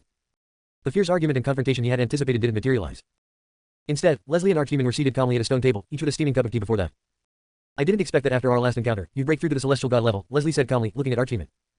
"I didn't expect you to inherit the Ice Emperor's power either. I've heard that he was extraordinary. He attempted to ascend to ancient god status, and although he failed, he still came close. If you can fully master that power, you'll be even stronger than I am." Archdemon regarded Leslie seriously, then noted with some surprise. "But it seems you're not planning to follow the Ice Emperor's path." "Perhaps I've always preferred unique things. The Ice Emperor's path is a good one, but it's not my path." Leslie shook her head slightly. "You managed to break through to Celestial God on your own. That's impressive. Maybe you could guide me." Archdemon offered. "If you're interested, I can share my experience." The two of them seemed more like strangers having a casual chat, discussing their cultivation journeys. They made no mention of the wedding in the demon realm, which made Owen even more uneasy. If they had brought it up, Owen felt he could mediate between them. But the fact that neither mentioned it was like a time bomb ticking away, ready to explode at any moment. Just as Owen was pondering a solution, Ymir stepped forward and calmly sat down beside Leslie and Archdemon. "Do you love Owen?" Leslie asked softly as Ymir settled in. "Is there a woman in this world who wouldn't fall for Owen?" Ymir countered with a wry smile, then added, "Men are all the same, but we still fall head over heels for them, don't we?" Ymir shook her head with a smile before turning to Archdemon. "I heard you held a wedding with Owen in the demon realm. Was it as lively as this one?" As soon as she said this, the courtyard's atmosphere turned ice cold. Even Rachel, Madeline, and the others gathered nearby held their breaths. They all knew how fiercely possessive Leslie was. Her love for Owen ran so deep that she wouldn't tolerate anyone else touching him. Sure enough, after a brief silence, Leslie took a sip of her tea. "I appreciate you saving Owen before, and I'm grateful for your help today, but I'm not happy about that wedding you had with him." There was a sharp edge to her words. Archdemon's eye twitched slightly, and though Leslie hadn't yet reached her level of power, the pressure Leslie exuded was undeniable, enough to make even Archemon feel it. "That was just a charade. On our wedding night, Madeline was also present, and nothing happened between Owen and me," Archemon explained. "Oh," Leslie responded coolly. "Tonight, in your bridal chamber, I'm sure it will be the same," Archemon smirked. "No, I've been preparing for this day for a long time. I won't let anyone interfere," Leslie replied confidently. "In that case, congratulations in advance," Archemon said with a sigh before her tone shifted. "But just because you have Owen now doesn't mean I'll give up." The moment she said this, Owen's heart, which had just relaxed, leapt back into his throat. Everyone else could feel the rising tension. Count me in as well. I may not be on your level yet, but my love for Owen is as clear as the sun and moon, Ymir said firmly. You're both not changing your minds. Leslie narrowed her eyes, glancing between the two. They didn't reply verbally, but their determined gazes locked with hers. For a moment, their auras clashed, sending ripples of tension across the one's calm. Courtyard. Just as Owen was about to step in and defuse the situation, their auras suddenly retracted, the tension vanishing as quickly as it had appeared. It seemed, in their brief confrontation, they had reached some unspoken understanding. Archdemon stood first, locking eyes with Leslie. After the millennial cataclysm, I'll meet you again. Ymir also stood, looking at Leslie. I will as well, you can count on it. Owen, confused, looked at them. An agreement? What kind of agreement? Seeing the curiosity in Owen's eyes, Leslie smiled slightly. Husband, the wedding ceremony is over. Isn't it time for the bridal chamber now? Chapter 298, Chapter 295 The Union of Heart and Soul. The wedding chamber. Just the thought of finally being able to see Leslie again in complete honesty set Owen's heart ablaze, as if a fire were dancing and burning within. His gaze, hot as glowing embers, fell upon Leslie's delicate figure in her snow-white wedding dress. A complex look appeared on Leslie's face, filled with a trace of discerning judgment. Knowing that Owen had previously been taken away by the Archdemon to get married and had even entered the bridal chamber, she had been harboring a deep grudge. Her bridal night with Owen had to be unique. It had to be something Owen would remember forever, and perhaps even something that would be remembered by all. So, as she glanced at Madeline and the others approaching, she smirked and said, the wedding ceremony is over. Are you all still planning to hang around here? The Archdemon had already mentioned the bridal chamber matter to her beforehand. The originally beautiful wedding night had been completely ruined by Madeline's constant interruptions, turning the event into a farce. Sister, it's a bridal chamber. It's only lively if we cause a little commotion, Madeline said with a playful smile. Rachel nodded seriously in agreement. You've been slacking these days, neglecting your training, and still have time to mess around in the bridal chamber. Do you want to be put in confinement? Leslie's gaze turned sharp as she stared at Madeline. Madeline didn't dare to meet Leslie's eyes and quickly lowered her head in disappointment. Rachel, already intimidated by Leslie's aura, didn't dare to say anything either. The others present certainly didn't have Madeline's courage and quickly made excuses to leave. The old Dragon King invited me for a drink, so I won't disturb you too. Congratulations to both of you. Soon, everyone left the courtyard. In no time, only Owen and Leslie remained, and the atmosphere shifted from the previous uproar to one of intimate tension. As Owen gazed at Leslie, who had been nothing but devoted and considerate to him, he spoke with some guilt. You've been through a lot these days. Before he could finish, Leslie gently shook her head and grasped his hand, leading him into the bridal chamber. The past is gone with the wind. What I did was what I should have done. If you were in my place, you would have done the same. For today's wedding, I prepared a surprise for you. Once inside the room, Leslie snapped her fingers, and a chest appeared before Owen. Guess what's inside? Seeing Leslie's serious expression, Owen knew that whatever was inside the chest must be extraordinary. And for it to appear at this particular moment, it had to be related to the bridal chamber. After a moment of thought, Owen suddenly exclaimed, could it be the Divine Path flower? As soon as he said this, Leslie's smile grew wider. She lifted her hand to open the chest, and a mystical black and white flower floated out from within. It really is the Divine Path flower. Owen was stunned, then immediately felt a twinge in his kidneys. The so-called Divine Path flower was just a poetic term. In reality, it was also known as the Yin-Yang harmonious flower. It symbolized the union of heaven and earth, the balance of yin and yang, with the man representing yang and the woman yin. When taken by a couple truly in love, during the exchange of yin and yang, the flower brought great benefits to both parties, and their understanding of order would become as clear as day. However, this flower wasn't entirely friendly to men. In the past, it was mainly used by evil sects for absorbing yang energy to nourish yin. After all, to achieve its full effects, the couple would need to maintain their union of yin and yang continuously for several days, or else all previous efforts would be wasted. It wasn't easy to obtain this flower, but with it, tonight's bridal chamber will definitely be unforgettable. Leslie, knowing well the power of the flower, looked Owen over and said seriously. Owen wasn't sure if this was a reward or her punishment for him, but in matters like this, no man would admit to being unable. So, Owen quickly pulled out some rare restorative treasures from his storage ring, swallowed them in one gulp, and then, like a hungry wolf, pounced on Leslie, who was as tender as a little lamb. Outside the courtyard, as Owen and Leslie's hearts and souls merged, their bond became so close that the distance between them seemed to vanish. A towering black structure manifested, covering the entire courtyard. At the same time, as their emotions reached their peak, the black and white harmonious flower ascended, creating a stunning black and white phenomenon. It was as if the heavens and earth themselves were split into two, with Owen and Leslie at the center. In this world of black and white, all other sounds seemed to fade away, leaving only the flow of order and the resonant sound of order chains moving. Even though the dark tower suppressed most of the phenomenon, some sharp-minded individuals still sensed the changes in the order of the heavens and earth. The harmonious flower, I never thought they would find something like that. With their talent and comprehension, if Owen can endure this, they'll both reach new heights. That's a rare treasure of the world. I'm getting the feeling Owen's body might not survive it. At this moment, the Lord of Stars and the War Goddess exchanged glances and couldn't help but laugh. Owen has been through many storms. This will be challenging for him, but he should be able to pull through in the end. Who would have thought that the first hurdle after his wedding would be this? If this gets out, it'll definitely be explosive news. We're getting old, and we still have to witness their affection. After some lighthearted gossip, the two of them took action to help conceal the incredible phenomenon. After all, they were senior experts, but watching such a romantic scene still made their blood pressure rise. Meanwhile, as the harmonious flower's unique power began to spread, both Owen and Leslie felt as though they had boundless energy overflowing from their bodies. Again and again, and with each peak they reached, they felt as though their souls had risen to the heavens. Gazing down upon the mountains and rivers of the world. From this vantage point, they witnessed the flow of order. They saw the changes of the sun, moon, and stars. Their souls grew rapidly, their affinity with the element soared, and even their bloodlines began to intertwine and undergo miraculous transformations. Leslie, already possessing the top-tier Ice Emperor bloodline, absorbed even more bloodline power during their union. Though she absorbed and understood it, she repeatedly let go, continuously exploring her own path. She had already formed a rough idea in her mind before, but pushing forward had proven incredibly difficult. Now, with Owen and the harmonious flower's help, inspiration flowed endlessly, and she could faintly see her future path. Owen, though suffering from increasing back pain, also gained immense benefits thanks to the harmonious flower. The first significant change came from the fate stone of the mist, which had been greatly stimulated, emitting an abundance of life energy that permeated his small world. Accelerating its growth, the world tree, which had already been growing rapidly, extended its branches even further. Seemingly attuned to the essence of the world, this transformation lasted for a full half-month. During that time, Charlotte came to the courtyard many times, as many matters in the Azure Kingdom required Leslie's attention as Empress. Yet every time she arrived, all she saw was the dark tower covering the courtyard, completely motionless with the harmonious flowers phenomenon occasionally flickering. Clearly, Owen and Leslie were still immersed in their bridal chamber. Outside the courtyard, Madeline, Rachel, and Serafina kept watch, their patience wearing thin. They couldn't help but think, isn't this bridal chamber taking a bit too long? A half-month, even a sturdy young ox would have given up by now. As they exchanged puzzled looks, Serafina suddenly felt a surge of power flowing through her, causing her body to radiate with brilliant light. Madeline and Rachel watched her in surprise, noting that this change seemed to signal her impending transformation. Serafina had spent the past days eating and sleeping, with little to no training. How was she now showing signs of transformation? It must be because her bloodline is connected to Owen's, and Owen's dramatic increase in strength is triggering her bloodline transformation. After all, Serafina's bloodline is incredibly noble, regarded as the continent's finest spellbeast. Madeline quickly put the pieces together, her face lighting up with joy. Rachel nodded in agreement, and together they stood guard over Serafina, protecting her. As the light around Serafina grew even more brilliant, a massive cocoon of light enveloped her, forming a glowing orb teeming with life energy. Serafina has been in the juvenile stage of spellbeast until now. After this transformation, she should enter her growth phase. Who knows what enormous advancements her strength and bloodline will undergo. Madeline and Rachel both looked on with curiosity. Chapter 299, Chapter 296. Owen after half a month. Especially Rachel, whose strength had previously surpassed Serafina's. However, after Serafina was encased within the cocoon of light, Rachel vaguely noticed Serafina's aura rapidly rising, catching up to her own at an incredible speed. She even felt a faint but growing pressure of bloodline emanating from Serafina's body. Ever since Owen had helped her awaken the bloodline of the succubus progenitor, few spellbeasts had ever given her this sense of bloodline oppression. As the two of them waited, an hour passed quietly. Suddenly, the previously still cocoon of light began to wriggle from the inside, and then, with a small tear, a soft, baby-like hand reached out from the cocoon. At the sight of the small hand, both Madeline and Rachel felt a surge of maternal affection. In the next moment, that little hand tore open the cocoon, and a small head full of curiosity popped out. The face was round, with long black hair cascading down, resembling a well-behaved little girl. She looked around, her small mouth babbling as if calling out to someone. After listening for a moment, Madeline and Rachel realized she was calling out for Mama and Papa. The two exchanged glances. As they began to wonder if Serafina was somehow regressing, she suddenly seemed to awaken part of her bloodline memory. She shot into the air, fully emerging from the cocoon. Before them now stood a small humanoid with the head of a person in the body of a serpent. Her wide-eyed curiosity remained, but there was now a new spark of intelligence and innocence in her gaze.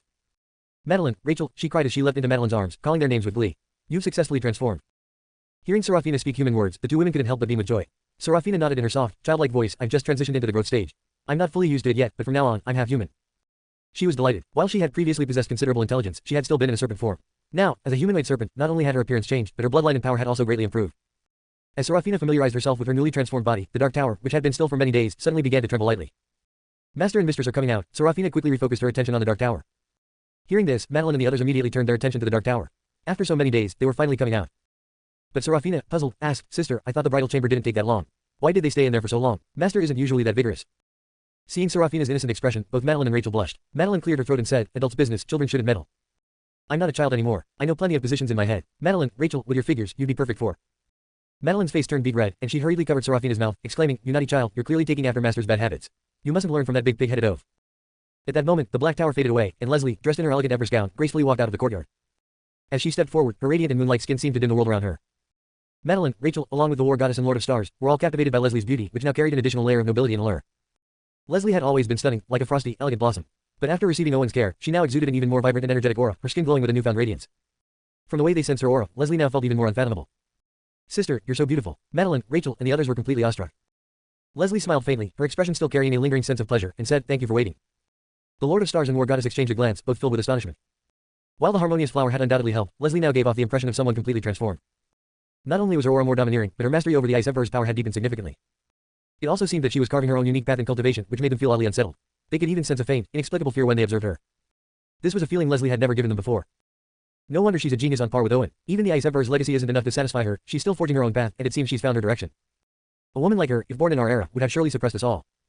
We always thought she and Owen were an extraordinary match, but we never knew why. Now we understand they're both absolute prodigies. The Lord of Stars and War Goddess wore serious expressions. Once again, Leslie's talent had exceeded their expectations. Still, no matter how remarkable she is, Owen will always surpass her. Together, they'll be an unstoppable force. I can't even imagine what kind of terrifying duo they'll become. If the four Forbidden Zones knew just how monstrous these two are, they'd lock themselves away for another 2 centuries, gnashing their teeth in regret. Yes, if those two grow to their full potential, they could very well sweep through the Forbidden Zones, accomplishing what neither we nor our ancestors ever could. The eyes of the Lord of Stars and War Goddess gleamed with both seriousness and excitement. From Leslie and Owen, they saw hope for resolving humanity's greatest crisis. But where's Mr. Owen? Why hasn't he come out yet? The Lord of Stars asked curiously. Glancing behind Leslie, for the first time, a rare hint of pride crossed Leslie's face. Owen still needs a bit of time to adjust and recover. He'll be out shortly.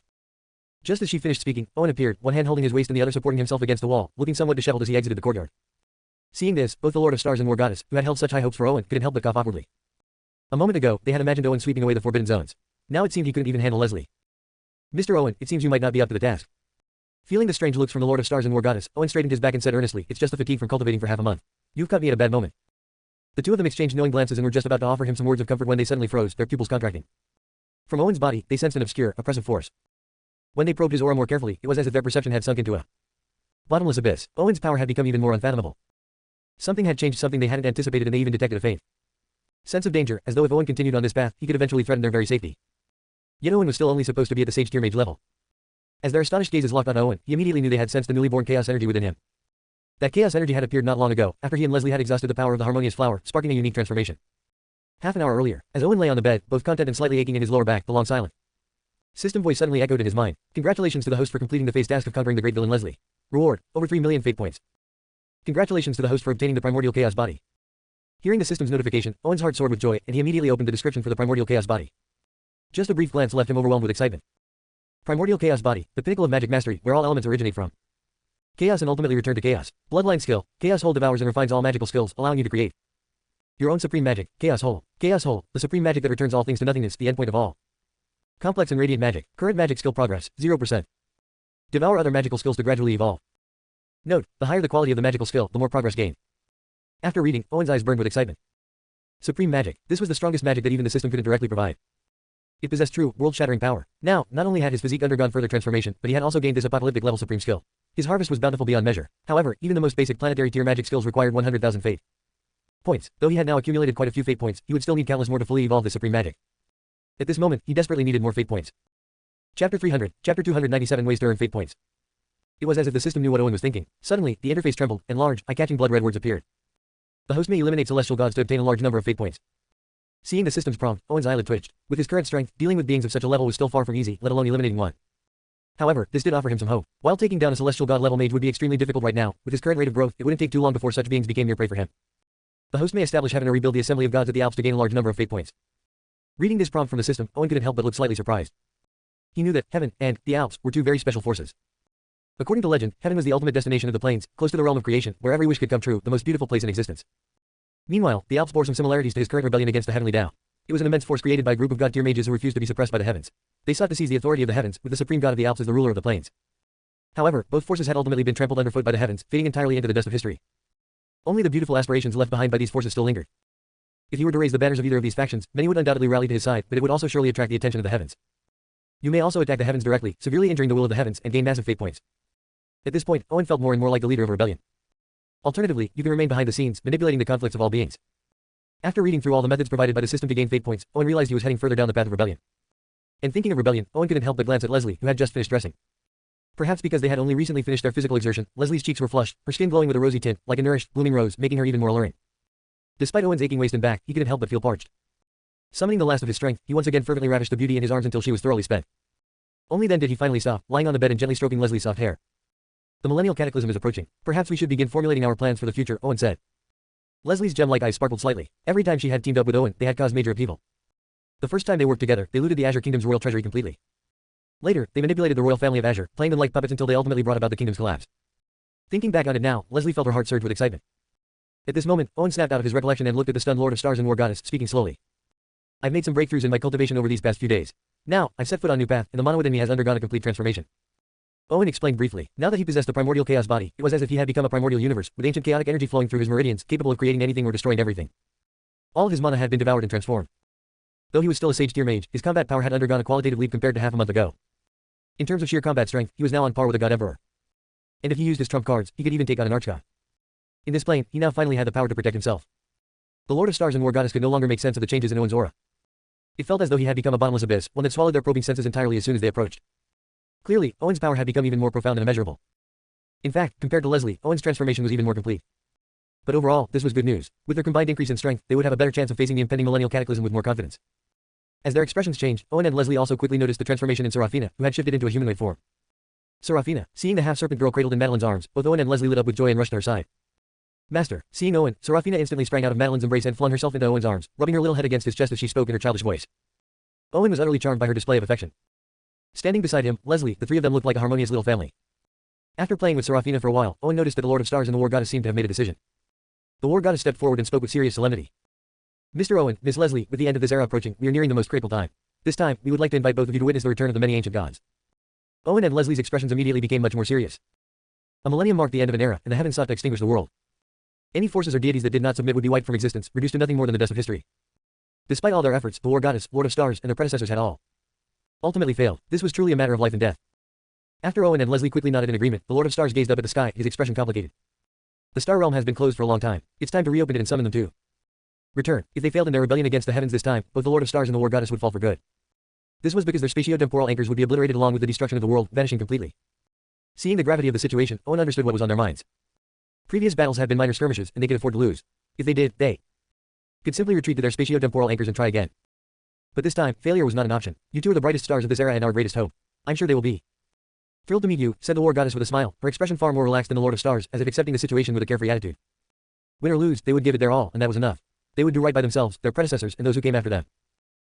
Owen glanced at the Lord of Stars and the War Goddess, his nervous eyes revealing both anticipation and excitement. Resisting the heavens and defying fate, this was the stuff of legend, a story for the ages. And those whom the Lord of Stars would summon were no doubt legendary figures. Themselves. Yes, they were our closest comrades in arms. No matter the outcome, I'm glad we found you, our torchbearers. If we fail, you can continue the fight. The War Goddess was delighted. This would be their final battle. She spoke casually, but Owen could hear the tragic weight behind her words. He knew a bit about the lore behind the Lord of Stars and War Goddess. Though they seemed immortal, they actually depended on their spatio-temporal anchors for survival. As long as their anchors existed, even if they were killed, they could return to their anchor points, like saving a game. But now, with the revival of the heavens and the impending destruction of the world, all who defied the heavens would be reduced to ashes, anchors and all. Not long after, under the guidance of the Lord of Stars, Owen, Leslie, Madeline, Rachel, Serafina, and the other top prodigies of the era were led into a unique starry realm. The starry realm was ancient, deep, and seemingly endless, as if not part of their own plane. It carried a mysterious and tragic air. This is the Star Realm, our final stronghold, and the place where we once fought bloody battles in the skies, said the Lord of Stars and the War Goddess as they entered, their eyes filled with a sense of nostalgia. It was as if they were returning home after a long journey, finally back at a safe harbor. Following them closely, Owen curiously observed the starry realm. The outer edge of the realm resembled a frozen scene, devoid of any signs of life or movement. The stars there emitted only faint, cold light, silent and unchanging. But as they ventured deeper, Owen felt a surge of ancient and boundless energy wash over him. Chapter 301, Darkness never dies, light never fades. Owen's gaze soon fell upon a series of star-like entities suspended in the starry sky, each glowing as brightly as the sun. They were pockmarked and incomplete, bearing the scars of fierce battles. On these stars, the lingering shadows of ancient gods could still be seen. Each of them was roaring, fighting to the death, their fierce struggle seeming as vivid as if the battle against the heavens had just taken place before his eyes. However, the passing of time had eroded their figures, making their faces difficult to discern. Yet their heroic spirit was still palpable. These were the ancient gods who fought in the celestial wars. A brief glance was enough for Owen to recognize most of these figures. Thor, the god of thunder. Poseidon, the god of the seas.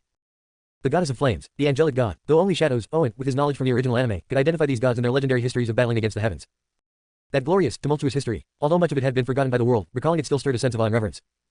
Leslie and the others, though unfamiliar with many of the figures, were deeply moved by the imposing aura and the majestic bravery exuding from the shadows. These were the warriors and heroes who had fought for humanity. Following the Lord of Stars, they reached the central region of this starry battlefield. The remnants of brutal combat were even more evident here. The twisted space resembled crumpled paper, and faint crackling sounds could still be heard as it strained to smooth itself out. The ground was scarred with countless craters, and the remnants of order chains still lingered, leaving traces of their influence, causing the natural flow of rain to reverse and ascend back into the sky. As they ventured deeper into the heart of the battlefield, Owen suddenly stopped, his gaze fixed on a white-robed figure standing with his back to the world. His heart began to race with shock. The Lord of Stars and War Goddess both looked at Owen. Every mage who entered this starry realm was usually stunned by the sheer devastation of the scene. Yet Owen had remained composed until now, when his expression finally shifted upon seeing the white-robed figure. You know him, the Lord of Stars asked, surprised. Owen nodded, then shook his head. I've heard of him, but I've never seen him in person. I didn't expect to encounter him here. The legendary god of light, Apollo, Owen said, his voice tinged with awe. At these words, everyone's heart skipped a beat, as though they had just heard something unbelievable. All eyes turned toward the white-robed figure. The god of light, Apollo. He was the light in the darkness, the only ancient legend. Where darkness never died, light never faded. This ancient being had once been one of the main forces against the heavens, an immortal, indestructible god. Even when exhausted and fallen, he would only resurrect with even more terrifying power. He was a fearsome presence from the previous era. Many had heard whispers of him, but only as myth and legend, as that history was too distant. No one had expected to see him here. Madeline, Rachel, and the others were utterly dumbstruck. Could that really be the god of light? Given what they had heard of his past, it now seemed entirely plausible. Even though the heavens led the millennial cataclysm to extinguish all who defied them, a god like Apollo, the most terrifying deity of the previous era, could very well have survived. As countless eyes widened in amazement, Owen suddenly noticed that the white-robed figure was merely a shadow. Yet even as a shadow, he radiated an aura of extreme light, illuminating the dark cosmos, making it brilliant. Even their injuries began to heal rapidly in the presence of this radiant energy, infused with abundant life force. At that moment, the god of light, Apollo, slowly turned to face them. His bright, star-like eyes paused briefly on Owen.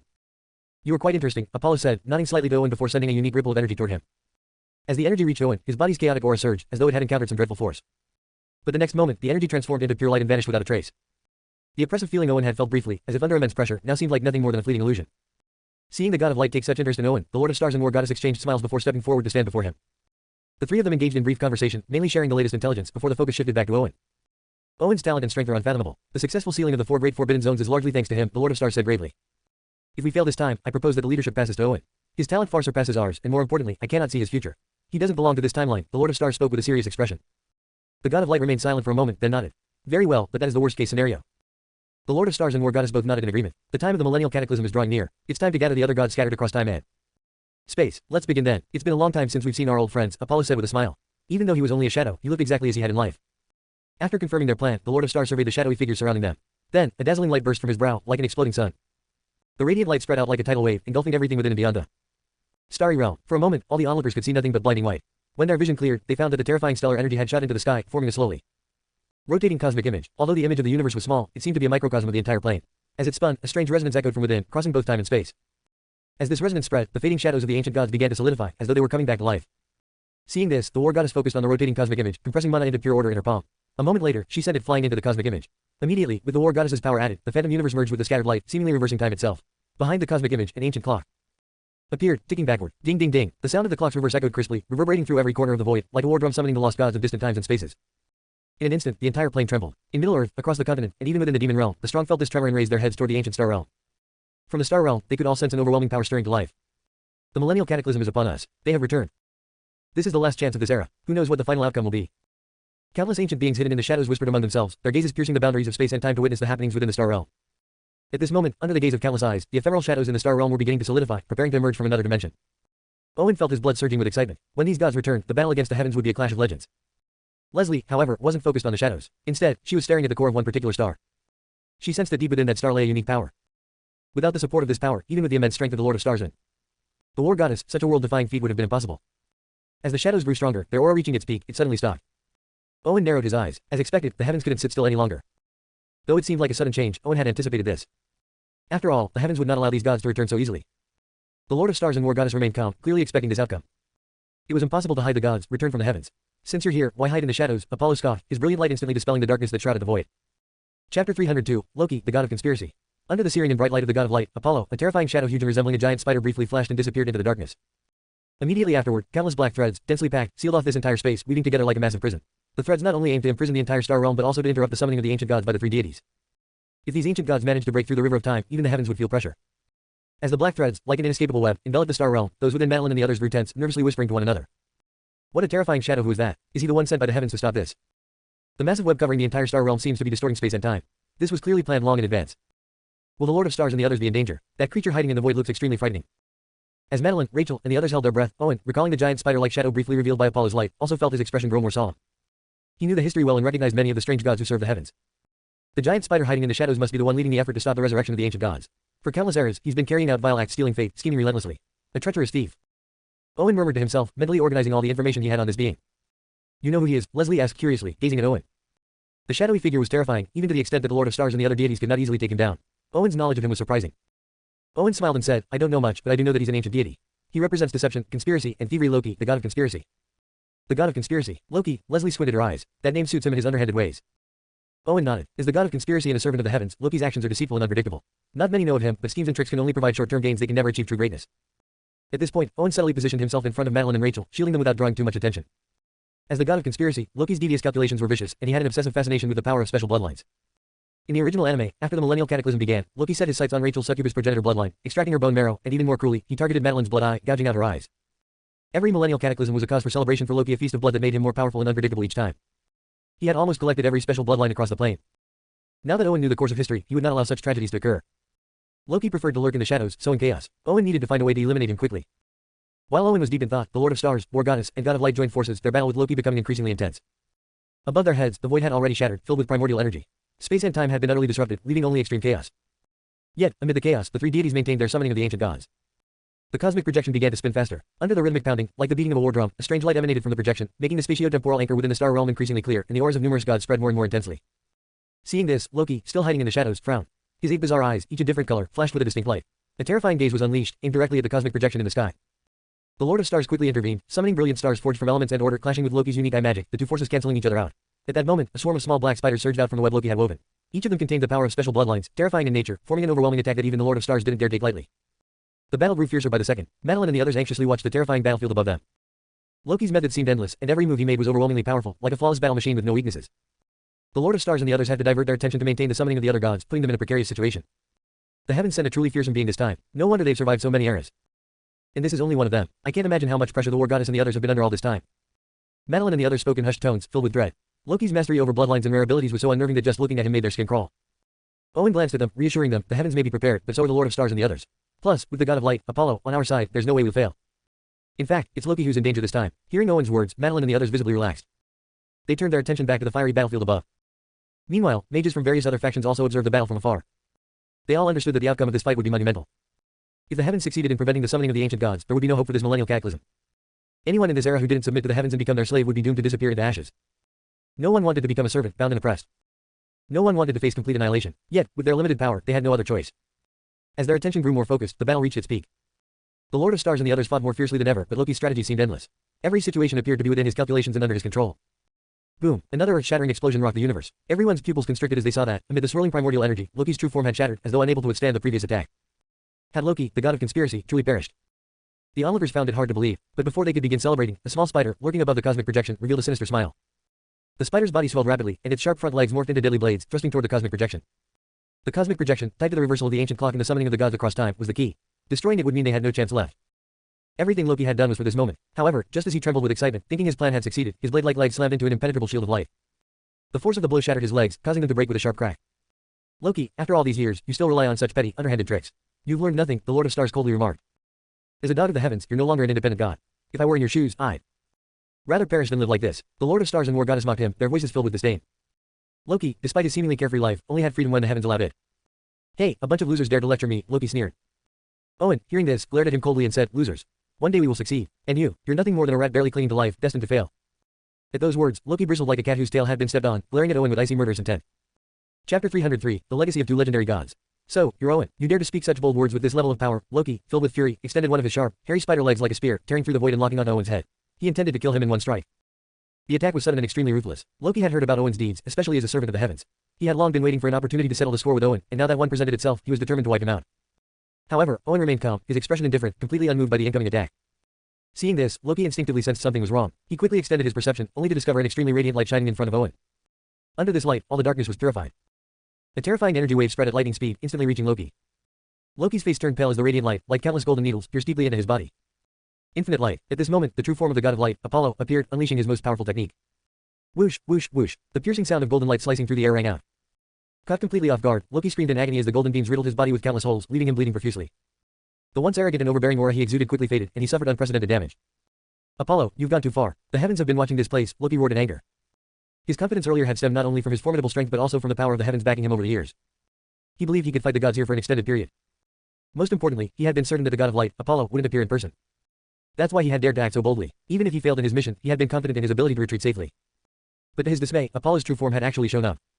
Facing Loki's enraged outbursts, Apollo, now fully merged with his projection, responded calmly, and so what if they're watching? After today, I will go to the heavens myself. Realizing that Apollo had truly manifested here, Loki dared not linger.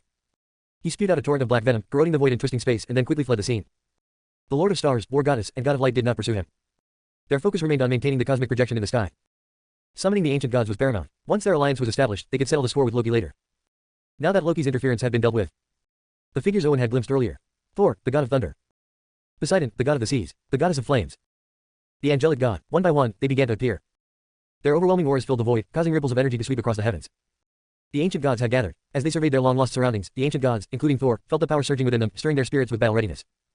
We've returned. Some of the gods took deep breaths, feeling as though they had been reborn, savoring the unique air of this place. At that moment, gazing upon these renowned ancient deities like Thor, cheers erupted from various factions across the continent, Middle-earth, and Demon Realm. These ancient gods were the ancestors who had founded many of their forces. Welcome back, Lord Thor. Welcome, goddess of flames. The voices echoing from various regions shook the heavens. The Lord of Stars surveyed the assembled gods and spoke slowly, welcome back, everyone. This is our era's last chance. This time, we fight to the death. To the death, the ancient gods raised their heads toward the heavens, roaring with earth-shattering fury. Some gods, however, looked on with complex emotions, as they noticed that some of the shadows had not returned. Clearly, their return had been hindered by various obstacles. With each attempt, fewer gods answered the call. Owen watched these awe-inspiring yet tragic ancient gods with a mix of reverence and sadness. This millennial cataclysm was particularly brutal. He couldn't help but wonder after the coming battles, how many of these gods would survive. Leslie, who had been observing Owen's changing expressions, tightly grasped his hand, her gaze resolute. From now on, I'll be by your side, she said. No matter what happens in our fight against the heavens, we'll fight to the end. We're in this together. Her voice was firm and clear, without any attempt to hide her words. Nearly every deity present could hear her declaration of loyalty. In that moment, the somber atmosphere was broken, and many of those around couldn't help but look at Owen with envy. To have someone so deeply devoted in support of a wife like Leslie, what more could a person ask for in life? And Leslie was not only exceptional and beautiful but utterly devoted. It was a rare fortune to even meet such a woman, let alone receive her unwavering love. As the envious glances continued, Owen squeezed Leslie's hand and said firmly, we'll face whatever comes together. Seeing the tenderness between them, Rachel sighed. If only Owen loved her that way. She had feelings for Owen, but it seemed that, while Owen liked her, it was only as a good friend, but she truly loved him. Now, as Owen and Leslie grew closer, while she silently wished them happiness, she also felt that her own hopes of being with Owen were slipping further and further away. Ahem, the Lord of Stars cleared his throat, snapping everyone back to reality and away from the spectacle of Owen and Leslie's affection. Everyone's attention returned to the Lord of Stars. Everyone, this time our situation is likely to be the most difficult. Be prepared and leave no regrets behind. Hearing this, everyone understood what the Lord of Stars meant. The chances of success in this rebellion against the heavens were still slim. Before the final battle, they would be given some time to resolve any lingering matters and then focus all their energy on the fight ahead. Thor and the other gods took deep breaths, then said their farewells to one another. Some gods wished to return to the forces they had once founded, to leave their legacies behind. Others intended to visit their descendants, carrying their bloodlines. For many, this was their last hope. Still, some gods remained, having neither family nor lingering ties to the world. The Lord of Stars, War Goddess, and God of Light stayed in the Star Realm. They opened bottles of wine and shared drinks, raising their glasses to honor the fallen gods, toasting the dead. The God of Light, meanwhile, gazed at the ethereal spatio-temporal anchor. She hasn't returned yet. Has something gone wrong? The Lord of Stars asked, noticing the somber look on the God of Light's face. The God of Light looked toward a soft, graceful figure standing before him, a shadowy image of his daughter, a being who was also an ancient god. The goddess of beauty, Venus. She's encountered some difficulties, but with her cleverness and strength, she will return. The Lord of Stars nodded. Before Owen appeared, the goddess of beauty, Venus, had been their chosen leader for the next era. After all, she was not only powerful but remarkably gifted. Her temporary absence may not be a bad thing. I have a feeling that this time, the heavens are stronger than ever. While our numbers dwindle, the God of Light said with some sadness. We might fail, but how will we know if we don't try? Besides, we still have Owen and Venus. They will carry our hopes, the Lord of Stars said, his tone carefree. The other ancient gods who hadn't left looked curious upon hearing this. They had always known Venus was destined to be their future leader. But why was Owen also considered a leader? And why did it seem like the Lord of Stars valued Owen even more than Venus? For a moment, many eyes turned toward Owen. Owen himself was stunned. Although he had overheard the Lord of Stars discussing him, he hadn't expected to be so suddenly named as one of their future leaders. This was the leader of the rebellion against the heavens, an incredibly crucial role. Sensing the gods' confusion, the Lord of Stars briefly recounted Owen's past deeds, which immediately provoked gasps of astonishment. Chapter 304, Devour and Fusion. Owen's growth was unbelievably fast. Even the gods gathered here, some of the most outstanding prodigies from ancient times, took decades to reach Owen's level in this age tier. Yet Owen had achieved it in just 3 years. The difference was astounding. He was in a completely different league. At this tier, experience and accumulation were crucial. Even with extraordinary comprehension, it still took a long time to acquire the necessary experience and grow steadily. What shocked them even more was Owen's combat prowess. When he was still at the Master tier, he had already defeated numerous God tier mages and even God King level mages. He had once beaten a God Emperor level mage. And after breaking into the Sage tier, he fought the 4 great forbidden zones, forcing them to self-seal and even surrender precious treasures, something unprecedented in history. If it weren't for the Lord of Stars personally verifying these feats, they wouldn't have believed it. Such achievement seemed impossible, like a dream. But for Owen, it was all real. It was as if Owen wasn't human, more like a monster. No wonder figures like the Lord of Stars, the War Goddess, and the God of Light valued him so much. Even though his foundation was still far behind theirs, they clearly treated him as a peer and a friend. With someone like Owen leading the alliance in the future, many of them felt a newfound sense of hope. What would his combat power be like once Owen reached the level of the Lord of Stars or the God of Light? They wouldn't be surprised if he could tear the heavens apart. One by one, the ancient gods who had once looked at Owen with doubt now nodded in approval, acknowledging and praising him. Seeing this, the Lord of Stars nodded and stepped forward to stand in front of Owen, his expression becoming serious. Once the campaign against the heavens begins, there will be no turning back. In the past, when we fought the heavens, we managed to injure them, weakening the power of the millennial cataclysm, but in the end, we still failed, he said gravely. But that fight gave us hope. Owen, after we are gone, we want you and the Goddess of Beauty to lead the rebellion alliance. The other gods listened intently, their faces equally solemn, all eyes now fixed on Owen. Taking a deep breath, Owen nodded. Rest assured, revered elders, the heavens are cruel and unjust. This responsibility is one I will not shy away from. But when will the Goddess of Beauty return? Owen asked. He knew that the Goddess of Beauty, the daughter of the God of Light, had been sealed away by her father during the destruction of the previous era, only to be released at the beginning of this new one. She was a prodigy, once seen as the final hope and spark of the gods before Owen came onto the scene. Hearing Owen's question, the God of Light shook his head slightly but said firmly, she has been interfered with and may be lost in the river of time, but she will return soon. As her father, the God of Light had absolute confidence in the abilities of the Goddess of Beauty. Owen nodded. While he had gained some understanding of the rebellion alliance, the Goddess of Beauty was far more experienced in dealing with its affairs, and many things would still rely on her. With Owen and the Goddess of Beauty, the balance is tilting in our favor. This war will be ours to win. The God of Light swept his gaze over the other gods, his eyes burning with resolve. Then, as if he had thought of something, he exchanged a glance with the Lord of Stars before both turned to Owen. This battle against the heavens is fraught with uncertainty. The two of us will pass down our most powerful magic to you. The most powerful magic of 2 legendary gods. Owen was stunned, and the others around him were equally shocked. Though they had been fighting the heavens for so many years, neither the Lord of Stars nor the God of Light had ever passed down their magic. Not because they were stingy, but because their magic was extremely powerful and demanding, requiring immense talent and comprehension. Most people wouldn't be able to grasp it. Even if passed on, it would be a waste, and worse, it might be stolen by the heavens and used against them. Thus, they had always been cautious about passing down their magic. But now, they believed Owen was the right person. In an instant, 2 glowing orbs of magical inheritance appeared and flew into Owen's brow. As Owen absorbed them mentally, countless complex magical symbols flooded his mind. Congratulations, host. You have obtained the God of Light Apollo's ultimate magic infinite light. Congratulations, host. You have obtained the Lord of Stars ultimate magic eternal seal. As Owen took in the knowledge of these 2 powerful spells, his system's notifications rang out. His heart swelled with excitement. Both infinite light and eternal seal were extremely advanced and powerful magic, surpassing planetary tier and reaching the universe tier. Just mastering one of them would be enough to become a ruler of the world, a force to be reckoned with. But now, he had both. Do you want to activate the bloodline skill Chaos Hold to devour and fuse the 2 techniques? Shortly after Owen finished absorbing the 2 complex and powerful spells, a prompt suddenly appeared on his system interface. Without hesitation, Owen chose to devour and fuse them. Instantly, his body began to tremble slightly. The 2 universe tier spells were being devoured bit by black light, torn apart, and then recombined in the black hole. During this process of breaking down and reassembling, Owen gained a great deal of insight. The boundless determination and selfless sacrifice of infinite light purified Owen's spirit, making it as clear as crystal. The eternal seal, a complex and ancient sealing technique, was as intricate as the stars in the sky, countless and ever-changing. These spells allowed Owen to truly grasp the grandeur and power of universe tier magic, which seemed to be the pinnacle of what was possible. Soon, infinite light and eternal seal were fully absorbed by the chaos whole, and the progress of Owen's primordial chaos body bloodline advanced to 20%. A 20% increase from just 2 universe tier spells. It was no wonder they were so powerful. As Owen marveled at the results, the system notifications kept coming. Congratulations, host, you have advanced to God tier, level 1. With the notification, a radiant glow enveloped Owen as he leveled up. But this glow was different from ordinary level up light. It was suffused with primordial chaotic energy that distorted the void and emitted a terrifying aura. Though his primordial chaos body had not yet fully awakened, with 20% of it active, he had already surpassed 99.99% of all other special physiques in existence. Its uniqueness was beginning to show. Moreover, the physical transformation that accompanied his sudden level increase filled Owen with joy. Chaotic energy flowed through his muscles and tendons, strengthening his already formidable body, making him feel as though he was basking in the warmth of the sun on a winter's day. His spiritual awareness and magical affinity also reached unprecedented heights. He could even hear the cheers of the surrounding elements, their instinctual reverence for him palpable. In addition, reaching God tier revealed the true magnitude of the gap between God tier mages and those below. His body, spirit, and mana had all undergone a qualitative transformation, now imbued with a mysterious divine radiance. He no longer looked like a mere person, but like a true god, radiating golden light. Owen also noticed that after breaking through to God tier, the experience required for further advancement had decreased significantly, but the requirement for comprehension had increased. To continue growing, he would need to understand the mysteries of order. This explained why many God tier mages remained stuck at their level for their entire lives.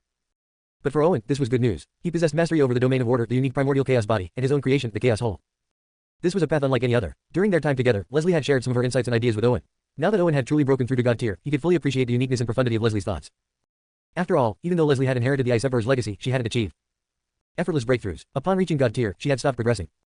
Chapter 305, the army rises once more to defy the heavens. After mastering various techniques, Leslie began to walk her own path. To this day, even Owen wasn't entirely sure how strong she had become. However, he could sense the depth of her power. The fact that she had been able to briefly contend with a celestial god spoke volumes. Congratulations, host. You have successfully devoured and fused infinite light and eternal seal, creating the pinnacle tier magic skill light dark seals. Upon hearing the system's notification, a strange power surged through Owen. It felt like golden rays of light, but these rays carried an intricate sealing force shifting and elusive, like light and shadow intertwined. The fusion of infinite light and eternal seal was perfect, and Owen's new magical ability was unlike anything before. The unique power flowing from Owen didn't go unnoticed. The Lord of Stars and the God of Light, Apollo, exchanged astonished glances. How long had it been since they imparted their magic to Owen? And already, he had mastered it. From the aura radiating off of him, they could tell that not only had Owen grasped their respective universe tier magics, but he had also fused them seamlessly. Even after millennia of studying these spells, neither the Lord of Stars nor Apollo could have achieved such a perfect combination. Though the others present didn't know the specifics of what had just happened to Owen, they could tell from the reactions of the Lord of Stars and Apollo that Owen had successfully mastered the 2 universe tier magics. So that's the difference between a genius and everyone else, huh? Even if they placed universe tier magic in front of us, we wouldn't be able to master it. Yet he succeeded so easily. It's clear that comparing ourselves to him would only make us miserable. Everyone was in awe, and their respect for Owen grew even more profound. Owen, on the other hand, smiled as he became familiar with the fusion of the light dark seals. This new magic fit him perfectly, allowing him to wield a universe tier spell with absolute precision and control. He could now unleash its full power, just as Apollo or the Lord of Stars could with their own spells. It was astonishing, given the world-ending power that universe tier magic possessed. In other words, with this spell, Owen could now stand his ground against celestial gods and even compete with ancient gods. This was a tremendous gain. Opening his eyes, Owen couldn't help but feel immense gratitude toward the Lord of Stars and Apollo. If the spells had been in the Fate store, he probably wouldn't have had nearly enough Fate points to purchase even a fraction of them. Thank you both, truly, Owen said sincerely. Without their guidance, his strength would not have surged so rapidly in such a short time.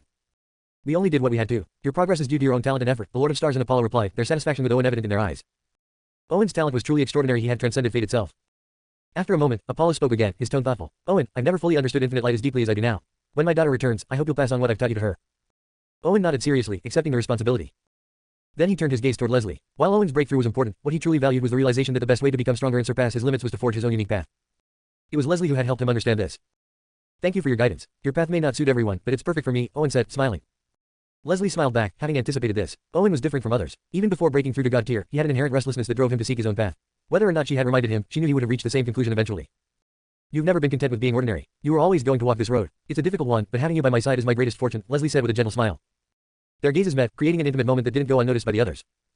Those around them couldn't help but roll their eyes as they watched the scene unfold. Not only had Owen and Leslie outshone them in talent and strength, but they were also flaunting their love for each other. It felt like too much. The God of Light, amused, teased, I don't mind you two showing affection, but don't forget that once my daughter returns, you'll need to help lead the Rebellion Alliance. Owen coughed awkwardly, about to respond, when suddenly his system chimed in. Hidden task: escort the Goddess of Beauty's return. Complete the task to receive the flame sword. Failure, no penalty. Do you accept the task? Owen's heart skipped a beat. He remembered the flame sword, a legendary weapon wielded by the fire giant Searcher. In the final battle of Ragnarok, Searcher had used this sword to set the entire world ablaze, reducing it to ashes. That had been countless eras ago, back when humans were mere ants and the power of the heavens wasn't as dominant as it is now. The flame sword was a weapon capable of burning entire worlds. For the sake of obtaining this sword and in gratitude for Apollo's kindness, Owen didn't hesitate to accept the task. Rest assured, as soon as your daughter returns, I'll ensure she joins the alliance. Satisfied, the God of Light's remaining worries seemed to fade. He glanced over at the Lord of Stars and the War Goddess. Both had already resolved their regrets and were ready for the final confrontation.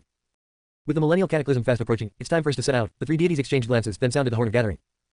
Leslie turned her gaze toward a distant, blurred figure, the goddess of beauty, Venus. Even though her features were hidden, the mere silhouette of Venus left Leslie feeling slightly dazed. It was clear that this goddess, true to her name, was incredibly beautiful and possessed unmatched talent. A flicker of unease rose within Leslie. Venus gave off a vibe that felt all too familiar, similar to her own. Would Venus be a rival? For a brief moment, Leslie wondered if she had just met a potential love rival. But the thought quickly passed. No matter how remarkable Venus was, Leslie was confident in herself. If Venus truly harbored feelings for Owen, she wouldn't hesitate to act. A low rumble echoed as the horn blared, summoning the scattered ancient gods together. The resolve in their eyes grew stronger as their hesitation faded. They were ready for the worst. They were ready for the final battle. As the gods gathered, factions across the realm turned their attention to the star realm. This time, as they rose to defy the heavens, they wondered how many gods would fall in the skies. Under countless watchful eyes, a massive, ethereal gate at the edge of the sky slowly opened, pushed by an unseen force. This was the fabled gate of gods and demons. It was also known as the gate of time and space. Hidden deep within the realm, the gate led to another world. Entering through this gate would take them to the domain of the heavens. The assault on the heavens had begun. As the Lord of Stars and the others saw the gate open, their expressions turned serious. Gathering here to launch our final assault on the heavens, we will not stop until the heavens are destroyed. No retreat, no surrender. With these words, the assembled ancient gods roared in unison. No retreat, no surrender, no retreat, no surrender. In the next moment, the Lord of Stars, the god of light, and the war goddess led the charge. Rushing into the immense gate standing between heaven and earth. Though the gate wavered between reality and illusion, its ancient and awe-inspiring aura revealed its existence through countless eras. It was within this gate that the heavens, their nemesis, awaited them. Owen and the others followed, stepping into the gate of gods and demons. Chapter 306, Chapter 303. Two paths. One blood-stained name after another appeared before Owen and his companions, causing their hearts to tremble slightly. God of light Apollo, Lord of Stars, war goddess. Thunder god. Some of these gods, Owen recognized, others he did not. All their names were carved here, glaring as blood, like a silent oath or perhaps a voiceless protest. An atmosphere of relentless defiance permeated the space. These ancient gods, some still alive, others long dead in battle, left only their names. Just gazing upon this endless array of names made Owen's blood surge and filled him with a deep, solemn sadness. So many mighty deities joined forces, yet they still met with utter defeat, their numbers decimated. The path against the celestial was truly a road paved with blood. After a silent pause, the group's expressions grew solemn. Soon, under the guidance of Lord of Stars and others, Owen and his companions crossed through an ethereal gateway, arriving in a chaotic and peculiar realm. This space was filled with countless shadows, a crimson mist as fine as dust swirling in every corner, thick with the stench of blood. Steadying himself, Owen looked around. Though he knew some things about the gate of gods and demons from legend, this was his first time truly entering. In the distance, through the rolling mists, he saw two massive stone monoliths, dark and imposing like mountains. Before them, Owen felt incredibly small, his mana seemingly suppressed, its flow slowing. On the left monolith was an ancient engraving. It depicted gods raising cups in celebration, surrounded by enchanting music, feasts, and endless revelry. Yet this scene of joy was tinged with an eerie strangeness because of the ominous eye hovering above them. It seemed these gods, despite their revelry, were mere puppets under control. Behind the monolith lay a distorted void passage lined with flowers. Seeing this, Owen immediately recognized it as the famous divine path stone from the legend. Those who submitted to the celestial would receive the celestial's blessing but, in doing so, would also become its puppets. With this in mind, Owen quickly shifted his attention to the stone next to the divine path stone. The second dark monolith bore another eerie carving. Here, gods' corpses piled high, forming a path of blood and bones that stretched endlessly into the unknown. Chaos stone. Beyond this monolith lay the void that led to war with the celestial. Here was the point of no return in the battle against the celestial. Further ahead, there was no turning back. Owen's gaze grew grave as he looked at Lord of Stars and War Goddess, asking, when will you return? We don't know. If we don't return then we don't, War Goddess replied with a carefree smile, though the fire in her eyes blazed even fiercer. Lord of Stars paused, seemingly reflecting on his life, and then spoke slowly. Some things are our duty. This is our destiny. Perhaps it was determined the day we were born. But I am glad to have met you in this stand against the celestial. The other gods present looked at Owen with complex expressions. Owen's talent and strength were greatly valued by them, giving them a glimmer of hope. Let this be our final stand. If we don't come back, the road forward will be up to you. The god of light took a deep breath and gently patted Owen's shoulder. With that, he turned and walked into the ethereal passage behind the Chaos Stone. Seeing this, the other gods quickly followed, seizing their chance to enter. As they watched Lord of Stars and the others leave, Madeline, Rachel, and the others felt a heavy weight in their hearts. They wished fervently for Lord of Stars and the others to succeed, yet deep down, they sensed this was a road of no return. And yet, they went without hesitation, creating a chance for those who came after. While Madeline and the others were immersed in worry and sorrow, they suddenly saw Owen step forward to the immense divine path stone. They froze for a moment, and then saw something that shocked them. Owen reached out, wrapped his arms around the divine path stone, and began lifting it with all his might. Today, he was not only here to bid farewell to Lord of Stars and the ancient gods in their fight against the celestial and witness this event that would shake the plains, but he also had his eye on the divine path stone. The stone was infused with immortal power, able to protect an entire domain. With the looming millennial cataclysm, he and Leslie had a fair chance of survival, but the people of Azure Kingdom didn't stand a chance. With the divine path stone's protection, surviving would be more feasible, as the stone contained part of the celestial's power. Holy, gasped Madeline and the others, their mouths agape. What was Owen doing, lifting the divine path stone to take it with him? The divine path stone was incredibly heavy and radiated a powerful, domineering pressure. They could hardly get close to it, let alone take it away. Rumble. Suddenly, the entire space trembled as Owen exerted force, lifting the mountain-like divine path stone slightly. The pressure emanating from it was momentarily suppressed by the primal chaos aura he exuded. Madeline and the others felt their astonishment deepen. The divine path stone radiated a domineering immortal power, as heavy as a world. Yet Owen had managed to lift it. What terrifying physical strength was this? And what incredible courage. Leslie stared at Owen, amazed, wondering why he had his sights set on the divine path stone. Yet soon, she prepared to help him, knowing that if Owen was determined to claim it, it must hold great benefit for their future. But as she stepped forward, she saw Owen, who was lifting the divine path stone, drip a drop of his blood onto the stone, slowly weakening its resistance to him. As Owen gained control over the stone, its massive form gradually shrank from mountain-sized to fist-sized, resting in his palm like a small black stone slab. Bold. Just as Owen was about to study the divine path stone closely, a thunderous shout echoed. Across the space, the familiar voice startled Leslie and the others, and they quickly looked in its direction. The passage to the celestial twisted like a vortex, and soon, a black spider with 8 eyes and legs as tough as iron appeared. The god of trickery, Loki. The moment Madeline and the others saw Loki, their pupils shrank and they took a few steps back. This god of trickery had been a fierce opponent of Lord of Stars, War Goddess, and God of Light. Though he had later been severely wounded by God of Light, his power still far surpassed theirs. As they watched in horror, Loki's 8 eyes of various colors all focused on Owen, gleaming with satisfaction and surprise. Well, we meet so soon. Without Lord of Stars and God of Light here, I wonder how you plan to save yourself. Loki laughed wildly, his spider legs secreting thick white webbing that spread like white mold across the entire space, covering everything. The gateway, still open a moment ago, closed within the encroaching waves of white, vibrating the void with a booming resonance. Despair flickered through their hearts. Just then, they heard Owen's voice, cold as ice. A mere rodent under the Celestial's banner, barking here. Do you think that without Lord of Stars, you can do as you please? Hearing Owen taunt Loki, Madeline, Rachel, and the others immediately felt a surge of hope. Owen's right, he's just a rat lurking in the dark. God of Light injured him before. If we join forces, we might still have a chance. Madeline's eyes glinted with a faint red light. The closer they got, the heavier the oppressive atmosphere became. In front of the gate, etched into the barrier of the void, were names written in blood, like blood-stained banners waving in the wind. Chapter 307, Encounter with Loki again. What beautiful eyes you have. I feel a deep connection with them. Why not dig them out and give them to me? Loki's voice carried a strange allure, like the song of a siren, urging compliance without question. Madeline's gaze began to lose focus as she raised her hands, trying to pluck her eyes out. Loki, if you have the guts, fight me head on. What's the point of these cheap tricks? Rachel shouted, slapping Madeline's shoulder. A unique bloodline pulse radiated from her, dispelling the seductive influence emanating from Loki. An ancient succubus bloodline. Fascinating. No wonder it said the end of an era brings a wild revelry. I even encounter such rare bloodlines. Loki's 8 eyes focused on Rachel as he burst into laughter, his grotesque mandibles twitching in anticipation of a feast. But before he could act, an intense chill surged from Leslie, freezing the white webs around them and even trapping his spider legs in blocks of ice. Loki looked astonished. The god tier spell from Leslie shouldn't have been able to affect him. Not only were his legs encased in ice, but the icy energy seeping from them seemed to freeze his very soul, slowing his thoughts and senses. To think this era would produce not only Owen, the formidable upstart, but also someone like you. Interesting, very interesting. You'll both make fine additions to my collection. The more exceptional Leslie's power and talent appeared, the more delighted Loki became, as ordinary talents couldn't hold his interest. With a jolt of his 8 spider legs, he shattered the ice beneath him, springing into the air. Countless white webs shot up like tendrils, piercing the shattered ice crystals and wrapping around Madeline and the others' legs. The webs crept upward, intending to cocoon Owen and his companions. Sensing danger, everyone unleashed their strongest techniques without reserve. Bang, bang, bang. Their attacks slammed into the writhing webs, creating a resounding explosion, yet the webs absorbed their attacks without effect, remaining undeterred. Seeing their fierce resistance, Loki's expression remained one of indifferent scorn. He might not be a match for the likes of Lord of Stars and the other gods, but dealing with these smaller fry was hardly a challenge. Madeline and the others' attacks did nothing to Loki, leaving them feeling uneasy. They instinctively turned to look at Owen. Under their gaze, Owen, who had been standing calmly with narrowed eyes, suddenly opened them wide. A chaotic wave of power rippled outward from him, light and shadow, interweaving, spreading from him in surging waves until it finally locked onto Loki. Loki had been watching Owen's every move, initially with a smirk of disdain. But at that moment, he felt a premonition of danger drawing near. And this threat was coming from Owen. His expression froze. Owen was only a god-tier mage, so how could he be sensing a life-threatening danger from him? Even though Loki couldn't understand it, his instinctual perception of danger had saved him countless times before, so he trusted it without question. Without hesitation, he spewed out a torrent of webs, forming a white barrier as a defense. The moment the barrier solidified, Owen's power surged to its peak. The air trembled as a black and white orb shot forth, twisting and distorting light around it, instantly shattering the barrier. Then, the orb exploded in a blast. In that instant, everyone in the space felt as though they were engulfed in interwoven light and shadow. Everything around them vanished. Only countless locusts swarmed past, devouring what seemed to be pure light, leaving them in a dazed state. In this expanse of light and shadow, space and time distorted. The webs covering the area were torn apart, disintegrating into nothingness. Even the sealed void around them cracked under the force of the blast, enormous fractures crisscrossing its surface. As these massive cracks appeared, Owen took the opportunity with Leslie's help to bring Madeline and the others out of the realm. Owen glanced back at the closing void, catching a glimpse of Loki's enraged figure within. Loki's body was marred with deep cuts as though slashed by the void itself, which his immense life force quickly began to heal. But the attack had indeed injured him. Owen felt immense satisfaction. Light Dark Seals, a powerful fusion of infinite light and the eternal seal, 2 universe tier spells. Its strength was truly formidable. And that was only one form of this spell. If his mana were sufficient, he could wield even more terrifying variations. This fusion spell, crafted from the powers of 2 ancient gods, could adapt to any situation with increased potency. Owen, I'll kill you. You're desecrating the celestial. This is sacrilege against the ancient gods. As Owen watched Loki, Loki's venomous voice echoed hoarsely through the closing void, reverberating through the cosmos. This Eris thief, a butcher who steals others' bloodlines, dares call himself an ancient god. The god of clowns suits you better, Owen retorted coolly. And as for the celestial you worship, one day, it will crumble to dust, fading into the past. Owen's words echoed like a vow, drawing complex gazes from many forces observing from afar. They couldn't see what had transpired within the unique space. But seeing Loki so furious left many feeling an undeniable sense of satisfaction. Loki had inflicted pain on many ancient beings across different realms. It was his schemes that had brought catastrophe to many powers and gods who could have survived the millennial cataclysm, reducing their numbers and strength, turning heroes into broken shadows of their former selves. Many ancient powers loathed him with a vengeance. Yet Loki's power had kept their thoughts of revenge in check, forcing them to suppress their fury. Now, seeing Loki outmatched by Owen, these hidden forces felt unprecedented relief. Owen is surely worthy of the endorsement of Lord of Stars and God of Light as their next leader. His abilities now are already remarkable. If he matures, we might finally reclaim what was taken from us. Yet it's difficult, some others countered. The Celestial surely has its eye on Owen by now, and Loki won't let him go. With this millennial cataclysm, he may not survive. These ancient powers discussed among themselves, their tone laced with melancholy, though less despairing than before.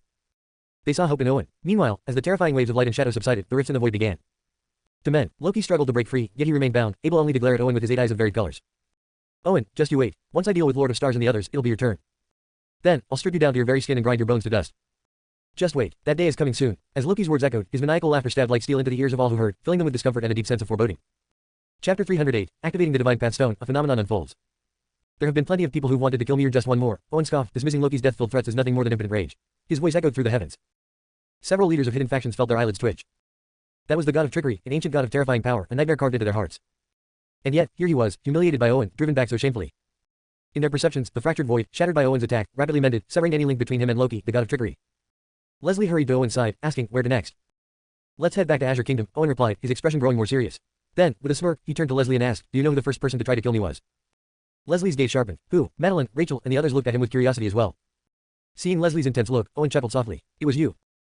Leslie froze, then quickly remembered. When she first learned of their engagement, she indeed harbored a strong intent to kill Owen and even orchestrated a careful plot against him, dispatching numerous people.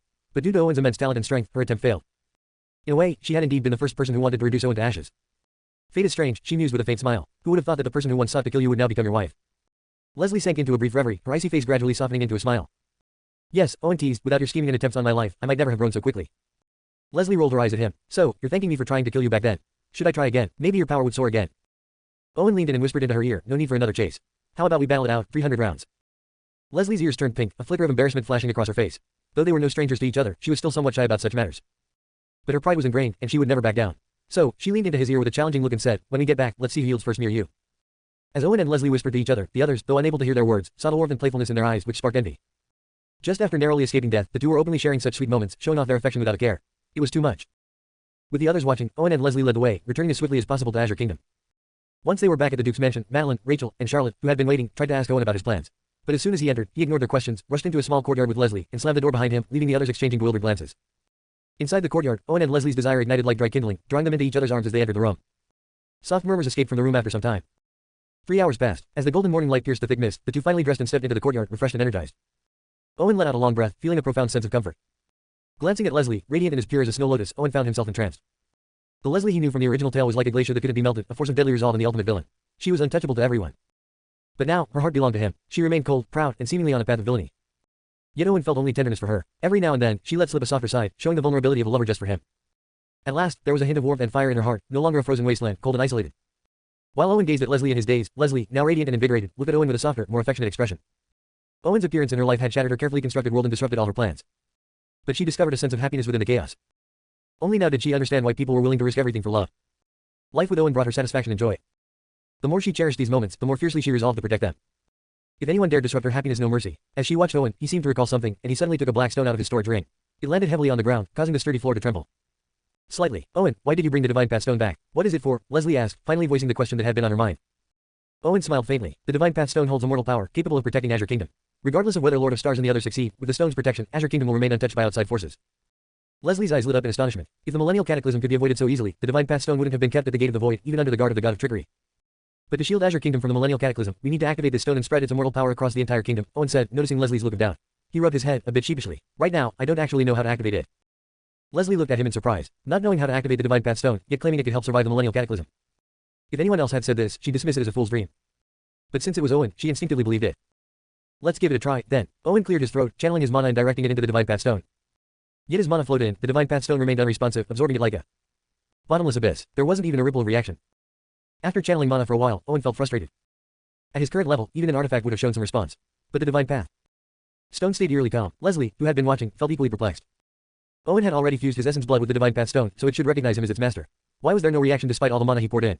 Growing curious, Leslie placed her hand on the cold, smooth surface of the monolith. The stone's surface was polished like glass, and when Leslie extended her consciousness into it, she felt as if she'd plunged into a vast ocean. Vast, boundless, endless, these were her initial impressions. It felt as if the stone held an entire universe within it. And in that desolate expanse, wisps of earth-toned immortal energy floated about. She too directed some mana, hoping to stir the clouds of immortal energy, but the mana disappeared like water into a sponge, instantly absorbed. This immortal energy feels far superior to mana, Leslie remarked, a sense of understanding dawning on her as she looked at Owen. Owen looked back at Leslie. They met each other's gaze and spoke simultaneously. The Power of World, Chapter 309, The Tremor Across Middle-earth. In Owen and Leslie's minds, there were many forms of power more advanced than mana. But one that closely resembled the immortal energy radiating from the Divine Path Stone was only one thing, the power of the world. They exchanged a knowing look and smiled. Owen then concentrated the power of the world contained within his inner realm and channeled it into the Divine Path Stone. Though Leslie didn't have a personal world like Owen, she did possess the Dark Tower. The Dark Tower, a mystical artifact once wielded by the Ice Emperor, held many frozen creatures and small worlds within, along with a considerable amount of the power of the world. Until recently, Leslie lacked the rank and strength to wield such a power. However, having ascended to God tier, her mastery of the Dark Tower and understanding of magic had advanced drastically, enabling her to harness the power of the world. Rumble. In an instant, the once motionless Divine Path Stone trembled slightly, resonating with a low hum that reverberated across the void. Under the combined power of the world from Owen and Leslie, an earthy, yellow immortal energy expanded outward like fog from the stone, quickly covering the skies above the Duke's estate. Within this cloud of immortal energy, the mana inside the estate instantly intensified by dozens of times. The previously invisible mana condensed into rainbow-colored mist, drifting visibly throughout the entire estate. Bathed in this sudden influx of elemental mist, Madeline and the others felt a jolt of surprise and turned toward its source, Leslie's courtyard. As the immortal energy continued to spread, the divine path stone began to expand like a mountain rising from the ground, towering below the clouds. Madeline and the others felt their internal energy surging, with their mind power also rapidly increasing, as if they'd entered a sacred training ground. What's happening? Why has the mana increased so drastically? And why does the elusive order appear so distinctly now? Madeline and Rachel exchanged puzzled glances. I think it's that stone Owen brought back, Rachel suddenly recalled, her eyes widening in shock. The divine path stone, he found a way to activate it. The others turned to Rachel, curiosity shining in their eyes. Rachel, who'd inherited memories from her ancient succubus bloodline, knew many things lost to the current era. This divine path stone holds an immortal energy that, according to legend, is powerful against the millennial cataclysm. I never expected Owen to actually activate it, Rachel exclaimed. Madeline and the others looked at her in disbelief. If Rachel's words were true, then facing the millennial cataclysm could be far less devastating for them. After all, each millennial cataclysm marked the end of an era, bringing ruin to countless powers and strongholds. It was a complete destruction and remaking of Middle-earth and the Great Worlds. No one could escape, but now, it seemed Owen had found a sliver of hope. Hearing Rachel's words, Charlotte rushed to the courtyard's entrance, guarding against any intruders. Feeling the powerful mana intensify as she neared, Charlotte's heart brimmed with anticipation. News of the millennial cataclysm had spread across the plains. Everyone was on high alert. Now, as long as the Emperor and Empress could succeed, those of insignificant strength, like her, might actually have a chance to survive. Under their watchful gaze, the earthy yellow immortal energy spread more quickly, covering the capital city and the towns of Azure Kingdom. It reached the kingdom's very borders, stretching as far as Owen and Leslie's combined efforts could manage. At that moment, every mage within Azure Kingdom felt mana density reaching an unprecedented peak. Mages who'd been stuck at the same rank for decades suddenly felt the barriers to advancement weakening under this surge of mana. The closer they were to the capital, the more frequently breakthroughs seemed to happen. They didn't know what had caused this phenomenon, but to them, it was a tremendous blessing. With the millennial cataclysm looming, every bit of strength gained increased their chance of survival. Though their power remained relatively low, under such intense mana, they felt their ranks would soar. In stark contrast to the celebrations within Azure Kingdom, the rest of Middle-earth and beyond turned their gaze in surprise toward Azure Kingdom as the surge spread. Moments earlier, the kingdom's mana burst had shaken even distant onlookers. In a short span, Azure Kingdom's mana had increased exponentially. A nationwide boost in mana like this was previously unimaginable. But more than just Azure Kingdom's mana levels had changed. Those observing from afar also sensed a peculiar energy cloaking the kingdom, disrupting their perception of it. It felt as if the entire Azure Kingdom were slipping away from the plane. Each major power felt an immediate jolt of surprise, quickly followed by a glimmer of hope. The millennial cataclysm, a looming sword hanging over everyone's head, had driven them to seek countless ways to survive or evade the disaster. But nothing had proven effective. Over the eons, they had learned from experience. The millennial cataclysm was an unstoppable force unless one possessed a power on par with the celestial. Raw strength alone couldn't withstand it. Unless one could hide, evading the heavens, perception. Over time, ancient powers confirmed this as a viable strategy through various experiments. Although many deities and families couldn't survive, they devised ways to seal potential descendants, faking their deaths to evade the celestial and reawaken them in the new era. But this method had severe limitations, as the magic required for such seals was immense, allowing even the strongest god-tier mages to seal only one or two individuals. Now, however, Azure Kingdom's current state looked nearly identical to a sealed domain in the eyes of many ancient powers. The entire Azure Kingdom seemed cut off from the rest of the world. They couldn't perceive Azure Kingdom's existence. Yet Azure Kingdom was indeed there, and its inhabitants remained conscious, fully aware. It was like a giant piece of amber, encasing the kingdom and preserving everything within it. Motion. The mysterious force seemed to sever the kingdom's connection to external time and space. If their senses were accurate, then their long-held hopes of preserving sects, families, and powers through the calamity could finally come true. Instantly, those who sensed the anomaly rushed toward Azure Kingdom from across Middle-earth and beyond, abandoning everything else. Whoosh, whoosh, whoosh. The tranquility of Azure Kingdom, restored just moments earlier, shattered as countless figures soared toward it. Azure Kingdom was now the epicenter of unparalleled commotion. Upon arrival, the travelers were astonished to find that Azure Kingdom truly seemed disconnected from the world, as if existing in a self-contained realm. Though it differed from the usual sealing methods, it achieved the same result. As they gathered around, everyone had a single thought: whether they would survive this calamity now lay in the hands of Owen and Leslie. Chapter 310, The Emerald Dreamscape Ysera, within the courtyard of the Duke's mansion. As Owen and Leslie combined their power to activate the Divine Path Stone, filling Azure Kingdom with immortal energy, they both let out a slight sigh of relief. In their perception, Azure Kingdom had already disconnected from the surrounding time and space, as if it now existed in an alternate dimension. With this immortal energy present, Azure Kingdom could finally rest assured for the duration of the millennial cataclysm. While the Divine Path Stone grants us some security, it's still far from enough, Owen remarked, his gaze deep as he looked at Leslie. Leslie nodded in understanding, her tone serious as she replied, this millennial cataclysm arrived much sooner than expected. Azure Kingdom's strength isn't yet sufficient to launch an offensive against the Celestial, we'll have to find another way. Hiding away in a single kingdom wasn't their vision. Opposing the Celestial was not just talk, but would require elite forces and a mighty, vast army. As for top-tier forces, Owen already had plans, but for an army, he was less certain. It would take too long to build a force from within Azure Kingdom, as its peoples foundations were weak and wouldn't allow for swift battle readiness. The only viable option was to enlist the formidable forces already established in Middle-earth. However, such forces were the pride of those powers, cultivated with great difficulty. Persuading them to hand over their armies for Owen's cause would be no easy feat. As Owen and Leslie discussed their strategy, Charlotte suddenly hurried into the courtyard. My Emperor, Empress, she said, bowing deeply before she spoke. The Dragon Clan, Academy City, Cloud Empire, and many other powers are seeking an audience with the Emperor and Empress. The capital is almost overwhelmed with people from all sides. They're hoping their forces will be allowed into Azure Kingdom. Hearing this, Owen and Leslie's eyes lit up slightly. They had anticipated that the factions of Middle-earth would come seeking shelter to survive the cataclysm, but they hadn't expected them to arrive so swiftly. Azure Kingdom's territory, after all, was limited. They could only cover the kingdom itself with immortal energy at present, so latecomers might find no sanctuary here. Charlotte glanced at Owen and Leslie and asked, My Emperor, Empress, there are so many of them. How would you like me to respond? This was a crucial decision for Azure Kingdom's future. Many factions simply saw Azure Kingdom as a temporary refuge. Once the cataclysm was over, these factions would likely have no further interest in Azure Kingdom. Leslie considered this for a moment, then looked at Owen. This millennial cataclysm is a perfect opportunity for us to recruit valuable allies. We need to be selective. Owen nodded in agreement. I feel the same. Charlotte, have them wait in the conference room. Leslie and I will go shortly. Charlotte nodded, promptly leaving to arrange accommodations for the impatient factions. Who do you think we should recruit? Leslie asked once Charlotte had left. Owen gazed up at the sky thoughtfully. He had considered potential alliances ever since joining the resistance against the Celestial. After gathering his thoughts, he replied, with Lord of Stars and the others facing off against the heavenly forces, our immediate target is the Celestial's 4 sanctuaries. We'll need excellent intelligence networks, elite battle forces, and top-notch training resources. Leslie nodded thoughtfully, then asked with a hint of curiosity, the 4 sanctuaries under the Celestial's domain are led by the Emerald Dreamscape, followed by the God Realm, the Burial Grounds, and the Mist Veil. Which would you start with? The Celestial's followers were mainly concentrated within these sanctuaries, each of immense power, even surpassing Middle-earth in strength. Seizing any of them would deal a heavy blow to the Celestial's influence. But each sanctuary was incredibly formidable, and attempts to breach them had ended in heavy losses for Lord of Stars forces. To strike at the Celestial's faith, we'll start with the mightiest, the Emerald Dreamscape, Owen said with a smile. Though the sanctuary's power surpassed Middle-earth, he had a plan in mind. If I'm not mistaken, Leslie mused, narrowing her eyes, the guardian of the Emerald Dreamscape is the ancient dragon Ysera. They say in human form, she's the most beautiful woman of all time, able to ensnare any man in a dream they can never wake from. Why are you targeting her? According to Leslie's information, Ysera wasn't just immensely powerful, her beauty had captivated countless admirers, making the Emerald Dreamscape nearly impregnable. Owen coughed lightly, explaining, Ysera rules the Emerald Dreamscape, commanding the Empire of Dreams. Defeating her would put the Dreamscape within our grasp. Moreover, the ancient Empire of Dreams holds a forbidden space-time array, which could call forth the long-lost goddess of beauty. Leslie nodded faintly, though she couldn't shake the feeling that something was amiss. Was it really just Ysera or these alluring goddesses that threatened her? Perhaps she was overthinking it. If that's the case, I'd suggest taking the easier targets first, Leslie replied. Launching an attack on the Emerald Dreamscape right away would be risky. A loss would deal a major blow to morale, especially as we haven't even formed our army yet. Even if we had a force ready, they'd lack the experience needed for such a large-scale battle. Leslie shook her head, but before she could finish, Owen spoke confidently. What if I told you that Ysera, the ancient dragon, is actually the daughter of Loki, the god of trickery? Would you then consider attacking the Emerald Dreamscape? Oh, Leslie's interest peaked instantly. She harbored a deep disdain for Loki, the scheming ancient god, and the thought of clipping his wings was enticing. But Ysera is a dragon turned human, and Loki is a dark arachnid. Is she really Loki's daughter? Leslie sensed something unusual at play. Loki's abilities are far more powerful than you might expect, Owen replied. Over the years, he's collected countless bloodlines and strange talents. He can transform into any species at will, even changing his gender if he wishes. Owen had a profound memory of Loki, especially his daughter. If Ysera didn't dislike men and even loathe her father, they would be quite a dangerous duo if they joined forces. A glimmer of reminiscence flickered in Owen's eyes. Ysera's power was formidable, having inherited the best bloodlines from both Loki and the Emerald Dragon Queen, though she was more like her mother, dominant, authoritarian, and capricious. But after meeting Leslie, Ysera, who showed no interest in men, gradually grew fascinated with her during their battles and eventually submitted, becoming Leslie's greatest general. In later episodes of the anime, she was the second most significant antagonist, next only to Leslie. Due to their extraordinary beauty, many viewers saw Leslie and Ysera as dream goddesses or imagined a hidden romance between the two. Their power and allure were both top tier in the anime's later arcs, one of the highest levels. In the series, Owen's attention on Ysera stemmed partly from these reasons. Seeing Owen lost in thought, Leslie did not disturb him. Since Ysera had close ties to Loki, it was indeed worth attacking her. At that moment, Duke Charles entered the courtyard, coughing twice, and after rubbing his ears, which were nearly deafened by the noise outside, he urged. Owen, Leslie, the leaders of Middle-earth, the continent, and other visiting factions have gathered in the main hall. It's become quite the uproar, you'd best make a decision soon. Chapter 311, Chapter 308 The Gathering of the Great Factions. In the vast conference hall of the Duke's mansion. The originally spacious hall, hundreds of meters wide, was now packed shoulder to shoulder with representatives from numerous factions. The air was filled with the smell of sweat and the cacophony of voices, creating a scene as chaotic as a bustling marketplace with the noise nearly lifting the roof. How did Owen learn the secret of the Divine Path Stone and use it to survive the millennial cataclysm? If only we'd known earlier. Exactly. If we had known sooner, others would be begging us for help instead of us begging them. A few members of Middle-earth factions wore expressions of envy, jealousy, and regret. Hey, what's the use of saying that now? Even if you knew about the Divine Path Stone, you'd still lack the power to claim it, scoffed the Dragon Princess from amidst the crowd, disdainful of those envious of Owen. She and the other members of the Dragon Clan had been closely following Owen's actions. They knew the Divine Path Stone had been taken by Owen from beyond the gate of reality, even drawing the attention of Loki. They were well aware of Loki's power. Even if every lower faction joined forces, they wouldn't be able to stand against him. Besides, the Divine Path Stone was an ancient mystery. Other deities had attempted to use it before, yet all had failed. Owen's success in unlocking its potential was what intrigued the Dragon Princess most. With Owen and Leslie's personalities, do you really think they'll let us seek refuge in Azure Kingdom so easily?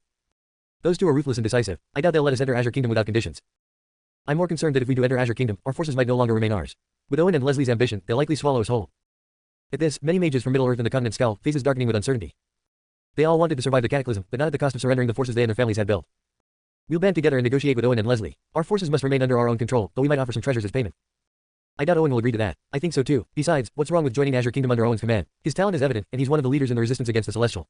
Following him could bring boundless prospects. Sure, if you're so eager to throw yourselves at Owen, go ahead. I'd rather rule my own domain. Bound to Owen, that's giving up my freedom. Arguments arose among the crowd as they debated whether to join Owen's cause and how their allegiance might affect their future. No one could sway the others. Just as the noise in the hall reached a crescendo, a powerful aura swept in from outside, silencing the crowd and dispersing the noise. The once boisterous factions fell into quiet reverence, with some leaders kneeling in respect as Owen entered. Owen glanced around. Numerous factions had come, from Middle-earth to the continent, including all the notable powers. Familiar figures like Edward from Academy City, Henry from Middle-earth, and Davis from the Cloud Empire had been pushed to the entrance due to the sheer number of Middle-earth forces crowding the hall. Owen also sensed a few probing auras mixed among them, as if some factions were ready to seize Azure Kingdom the moment they sensed his power was insufficient. The room was a blend of motives, with people from all sides harboring different intentions. With a thought, Owen released a powerful pressure from the Divine Path Stone, spreading outward to dominate the crowd and quell their ambitions.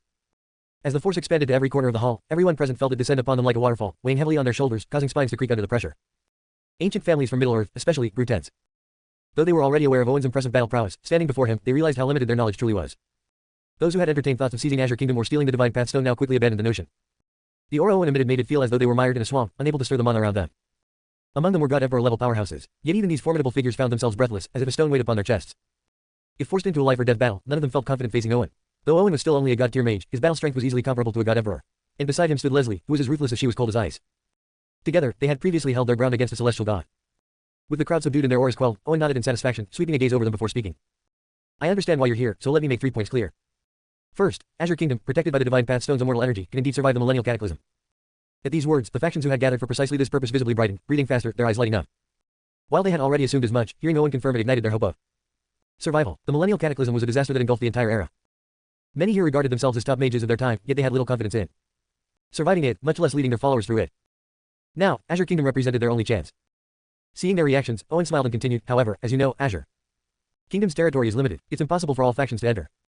Many hearts sank at this, though they'd anticipated it, hearing Owen lay it out so plainly made their hearts race. If they couldn't enter Azure Kingdom for protection, they would face total destruction along with the epic. Third, you are welcome to seek refuge within Azure Kingdom, but you must demonstrate your value. Once inside, you must henceforth follow my command.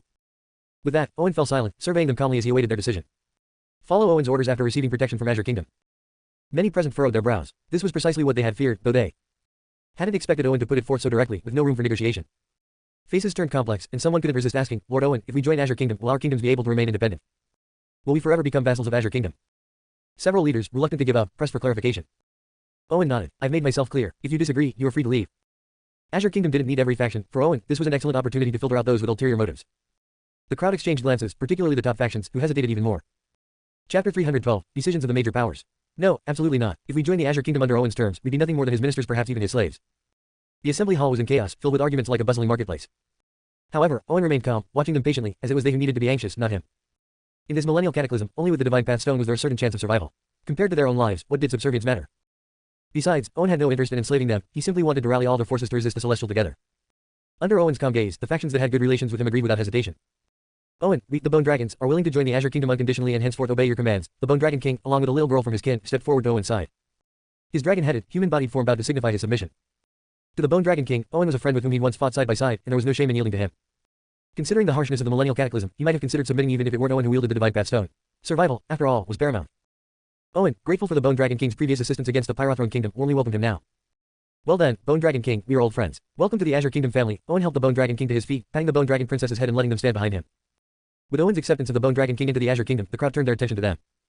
Just then, the elderly chief of the Middle-earth Dragons, along with the Dragon Princess and his elite circle, approached Owen. Placing his right hand over his chest, he respectfully asked, Mr. Owen, it is our honor to join the Azure Kingdom. Will you welcome us? Welcome, most warmly. From now on, the Azure Kingdom is your home. Owen smiled as he glanced over the dragon elites with satisfaction. Dragons were among the most elite beings in the world, blessed with powerful bloodlines and innate strength. With their strong alliance and past assistance, Owen was more than happy to welcome them. Don't forget about us fallen angels. Mr. Owen, Otto, with a complex expression, brought the fallen angels forward, showing due respect. Owen looked at Otto, who seemed feeble by comparison, yet he hadn't forgotten Otto's past support. Without him, stabilizing Kyrex's attacks, not to mention the assault on the Pyrothrone Kingdom, would have been much harder. Bring your whole fallen angel clan. The nourishment from the immortal essence will greatly benefit your bloodline, Owen said with a smile. Otto nodded, recalling the first time he met Owen, when he had been so weak and had to negotiate for survival. Yet in such a short time, Owen had ascended to be one of the most significant figures on the continent, in Middle-earth, and perhaps the entire realm. Though his power was terrifying now, Owen still considered him a friend, unlike others who had risen to greatness and forgotten past allies. Owen's loyalty to his friends was steadfast, a rare quality among powerful elites. Cloud Empire pledges allegiance to the Azure Kingdom and to Owen. Davis stepped forward, representing Cloud Empire's stance.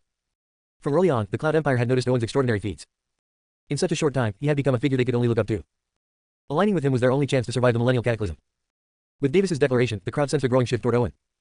Some factions, initially hoping to stall and bargain with Owen, now realized it was a futile dream. Though many elite factions had animosity toward him, he had friends and loyal allies willing to rally behind him. The Azure Kingdom's resources were not infinite. While several still hesitated, suddenly, a stir in the crowd signaled the arrival of the Academy City delegation. The contingent included both members from the Continental Academy City, led by Edward, and the elder professors from Middle-earth's Academy City. Their presence puzzled the crowd, as Academy City was known for its neutrality and avoidance of power struggles. Yet here they were, in force. Mr. Owen, Academy City hopes to stand alongside you in resisting the Celestial. We are at your command, declared the elder professor from Middle-earth's Academy City, his expression complex. The crowd was astonished, for Academy City was perhaps the last faction expected to submit to anyone. Owen, however, knew why they were here. He had sent a message through Edward to the elder professor. When this epic ends, it will be the best opportunity for countering the Celestial and ushering in a new era, Academy City's greatest chance to fulfill its ultimate purpose. Edward didn't quite grasp Owen's meaning, as Academy City was historically a mere chronicler of events. But he trusted Owen, passing the message to the elder professor as instructed. Shortly afterward, Edward watched as the professor hastily gathered Middle-earth's core personnel and came here.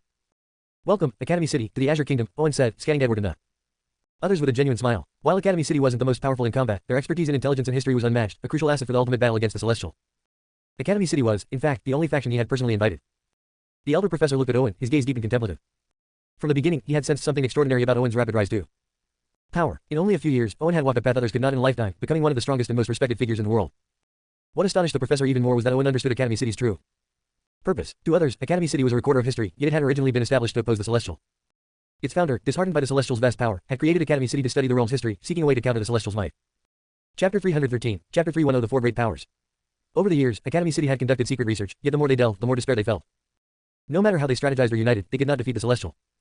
It was as if they were drowning in an endless ocean, helpless against their inevitable fate. But with Owen's emergence, they saw a glimmer of hope, perhaps their last chance. So, they decided to risk some of Academy City's resources to achieve their ultimate dream, to destroy the Celestial. Others could not understand why Academy City, known for its neutrality, had changed its stance so drastically. But seeing such a colossal entity submit, they realized time was running out to decide. I, from the Shadow Clan, wish to serve under Mr. Owen. Suddenly, shadows rippled in the grand hall, and a dark figure, barely noticeable, appeared before Owen, kneeling. Shadow Clan. The crowd was visibly stunned. This unique clan was famed across the realm, specializing in assassination magic. Those targeted by them rarely escaped. Although they rarely acted, they were well known in Middle-earth for their high success rate in assassination. No one had expected them to choose Owen so decisively. We, the Black Iron Dwarves, wish to serve under Owen. Soon after, an armored dwarf wielding an iron hammer charged into the hall, his voice loud and clear. These dwarves were short, nearly reaching the height of an average human, yet they were muscular, with bronze-colored skin that appeared forged and tempered like brass. Their hands, long and robust, nearly touched their feet, and their eyes were steely with resolve. Everyone present was familiar with the Black Iron Dwarves. In both Middle-earth and the continent, they were known for crafting powerful magical artifacts, which were highly prized and significantly superior to those made by others. Although they usually refrained from participating in realm affairs, they, too, had now chosen to align with Owen. The White Tower Tech Guild requests to join the Azure Kingdom. We humbly seek Mr. Owen's acceptance. An elderly man in a white robe, holding a book, entered the hall. Though he looked as if he were 1 foot in the grave, he still respectfully bowed to Owen, expressing his intent. Seeing this elder, the crowd was once again taken aback. Compared to the Shadow Clan and Black Iron Dwarves, the White Tower Tech Guild was even more mysterious. They studied natural laws, science, and magic, considering themselves scholars. Many strange inventions across the continent and Middle-earth originated from them, embodying the power of technology. Although their creations weren't overwhelmingly powerful, they were one of a kind, beyond what other factions possessed. After these three factions made their intentions known, the floor of the Grand Hall trembled slightly. Soon, several moss giants, much smaller than usual, stepped before Owen. They resembled humans but had skin covered in green moss, as if it were part of their skin. Beneath this moss lay a solid, stone-like body with a metallic sheen, exuding an indestructible aura. Mr. Owen, though the moss giants may lack sophistication, we understand loyalty. We might not be able to assist in other ways, but when it comes to heavy lifting and hard battles, please don't forget us. All we ask is for a chance to survive, said the lead moss giant earnestly. Hearing this, Owen looked at these four unique powers with satisfaction. He understood the value of each of these groups, all essential to his needs. The Shadow Clan excelled in assassination, with an innate talent for lurking in darkness and delivering deadly strikes. Their stealth abilities were exceptional for intelligence gathering, unmatched by other factions. As for the Black Iron Dwarves, Owen was eager to enlist their skills. For mages, aside from power levels, high-quality staves and armor were vital. The Black Iron Dwarves were master forgers, capable of crafting magic items in large quantities and with high quality. If his army against the Celestial were fully armed by them, it would boost their overall power and reduce casualties with strong armor. Their presence would undoubtedly raise morale. The White Tower Tech Guild was another exceptional faction, reminiscent of research institutions from Owen's original world. They specialized in studying magic, physics, mathematics, chemistry, biology, and other sciences. Though their current creations were modest, they had the potential to turn research into real combat power, like developing electromagnetic laser cannons or elemental fusion reactors. Owen was particularly interested in their potential. Lastly, the Moss Giants, though simple-minded, had an indestructible physicality that made them natural shields. Armored with gear forged by the Black Iron Dwarves, they would become a walking steel wall. Alright, you may join the Azure Kingdom, but let me emphasize this, once you join, you must obey commands completely. No matter your race or origin, from now on, you are part of the Azure Kingdom. Owen's stern tone only pleased the leaders of the four factions. The more Owen valued discipline, the more they felt assured of his regard for them, indicating they wouldn't be treated as mere pawns. We greet the Emperor and the Empress. The leaders of the four factions exchanged glances and declared in unison. Seeing this, Owen nodded with satisfaction. Good. As long as you serve me faithfully, I will treat you well. You may continue as you like. Whatever resources you need, just let me know. As long as it's reasonable, I will fulfill your requests. Given his understanding of these four powers, Owen was confident they would not betray him, so he decided to grant them certain privileges. The four factions, hearing his promise, lit up with joy. They had initially joined the Azure Kingdom out of necessity, expecting Owen to treat them harshly. To their surprise, Owen valued them more than they'd anticipated. Thank you, Emperor. Cheers erupted from the four factions, and others who had not yet aligned felt encouraged, realizing that joining Owen might not be as grim as they had feared. Owen, the Blood Moon Kingdom sincerely wishes to join. Owen, the Taihua Academy requests to join. Many hesitant factions finally made their decision. However, Owen shook his head, saying, currently, the Azure Kingdom is already struggling to accommodate existing factions. For now, you should leave. Once we expand with Leslie, we can welcome a few more factions, but only a limited number. Chapter 314, Academy City's Past. Now, the remaining factions, you may leave. As Owen's icy words fell, the previously restless assembly of factions fell into absolute silence. It was too sudden. Some hadn't even spoken, and yet Owen's meeting seemed to be over already. Before anyone could protest, a powerful, terrifying roar surged from Owen, forcing those who had intended to step forward back, one step at a time. As Owen exerted his aura, the leaders of the factions who had pledged loyalty stood by his side, glaring at the remaining factions. In that moment, a suffocating pressure filled the hall like a mountain, compelling everyone to hold their tongues. Owen's ruthlessness was well known. If they lingered, he might truly take action. His influence had become far more formidable than they had anticipated. If they dared to oppose him now, it would be a death wish. Mr. Owen, if you need further support, the Alchemist Guild is more than willing to serve. Our Hunters Association would also gladly lend its services.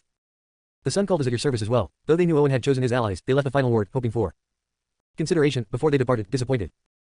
Before arriving, they thought of themselves as powerful factions, accustomed to authority and reverence in their regions. They had assumed that, given their status, Owen would treat them with deference and, at the very least, negotiate. Yet, here they were, treated as mere options at his discretion, dismissed with no ceremony at all. It was outright humiliation, one they had never experienced. However, considering Owen's power and influence, they could only swallow their anger. They now realized that Owen, while appearing as a god-tier mage, was effectively one of the most elite figures across the continent and Middle-earth. After seeing the factions depart, those who had joined Owen like the Black Iron Dwarves looked at him, feeling both excitement and gratitude. Being selected to remain meant becoming part of Owen's inner circle, giving them a solid chance to survive the impending millennial cataclysm. Seeing their relief, Owen spoke, first of all, welcome to Azure Kingdom. As long as you follow Leslie's and my commands, I assure you that your power will multiply several times over. When we advance on the Celestials' territories in the four sacred realms, this realm will echo with our names. Owen's voice grew louder, filled with conviction. Recognizing the great potential in each faction, he painted a grand vision for them. Hearing such promises, the leader's eyes gleamed with newfound anticipation.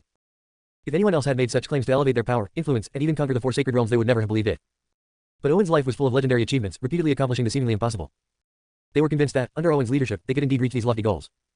Their decision to join the Azure Kingdom, seen as disloyal to their forebears, was instead one that would bring them honor and secure their legacy. As Owen stoked their fervor, Leslie swept her gaze across them, issuing a stern reminder, I'll reiterate, everything hinges on your complete obedience to Owen and me. If you plan to leave after the cataclysm, then don't bother joining at all. My hand will show no mercy to anyone, she added coldly. Her voice, clear and unforgiving, washed over them like icy water. Immediately, their expression sobered, and a greater sense of respect filled their eyes. Owen seemed decisive and ruthless, but Leslie felt like a machine of relentless carnage. To her, outside of Owen, others were as insignificant as grass. Killing them would stir no more emotion than killing animals. Long live the Emperor, long live the Empress, the factions knelt, placing their right hands over their hearts in a renewed pledge of loyalty. Those closest to Owen, like Edward, exchanged glances, marveling at how perfectly Owen and Leslie played their roles in tandem. Owen rallied them with optimism, while Leslie reinforced order. Together, they formed a seamless duo. Go back and make your preparations. Move your people here as quickly as possible. Azure Kingdom has abundant mana and resources that will aid in your cultivation and research, Owen instructed. The factions departed to begin the monumental task of relocating their people and families to the Azure Kingdom. With the millennial cataclysm approaching, they needed to act swiftly. Once they were gone, Leslie turned to Owen, curiosity in her gaze. Why was Academy City so quick to join Azure Kingdom? From what I know, they're ancient and pride themselves on neutrality, avoiding any alliances. Academy City's decision to join had surprised even Leslie, despite her extensive information network and understanding of each faction's history. Owen chuckled. Of course, it's my personal charm. Leslie rolled her eyes. All right, your charm, sure. Smiling, Owen finally answered seriously. Academy City agreed to my invitation because it was founded to oppose the Celestial. They've only been biding their time. Now, they believe the time is right. The right time, because of you, Leslie asked, contemplating. Not just me, he replied, gazing at her intently. According to the storyline in the original anime, Academy City would be drawn into this conflict because Leslie's actions stirred the entire realm. However, due to Owen's presence and the butterfly effect of his actions, some events had shifted, but the overall direction hadn't. Though Leslie hadn't yet unleashed her fury, Owen and Leslie together still represented a beacon of hope to Academy City. To Leslie, however, his words took on a different meaning.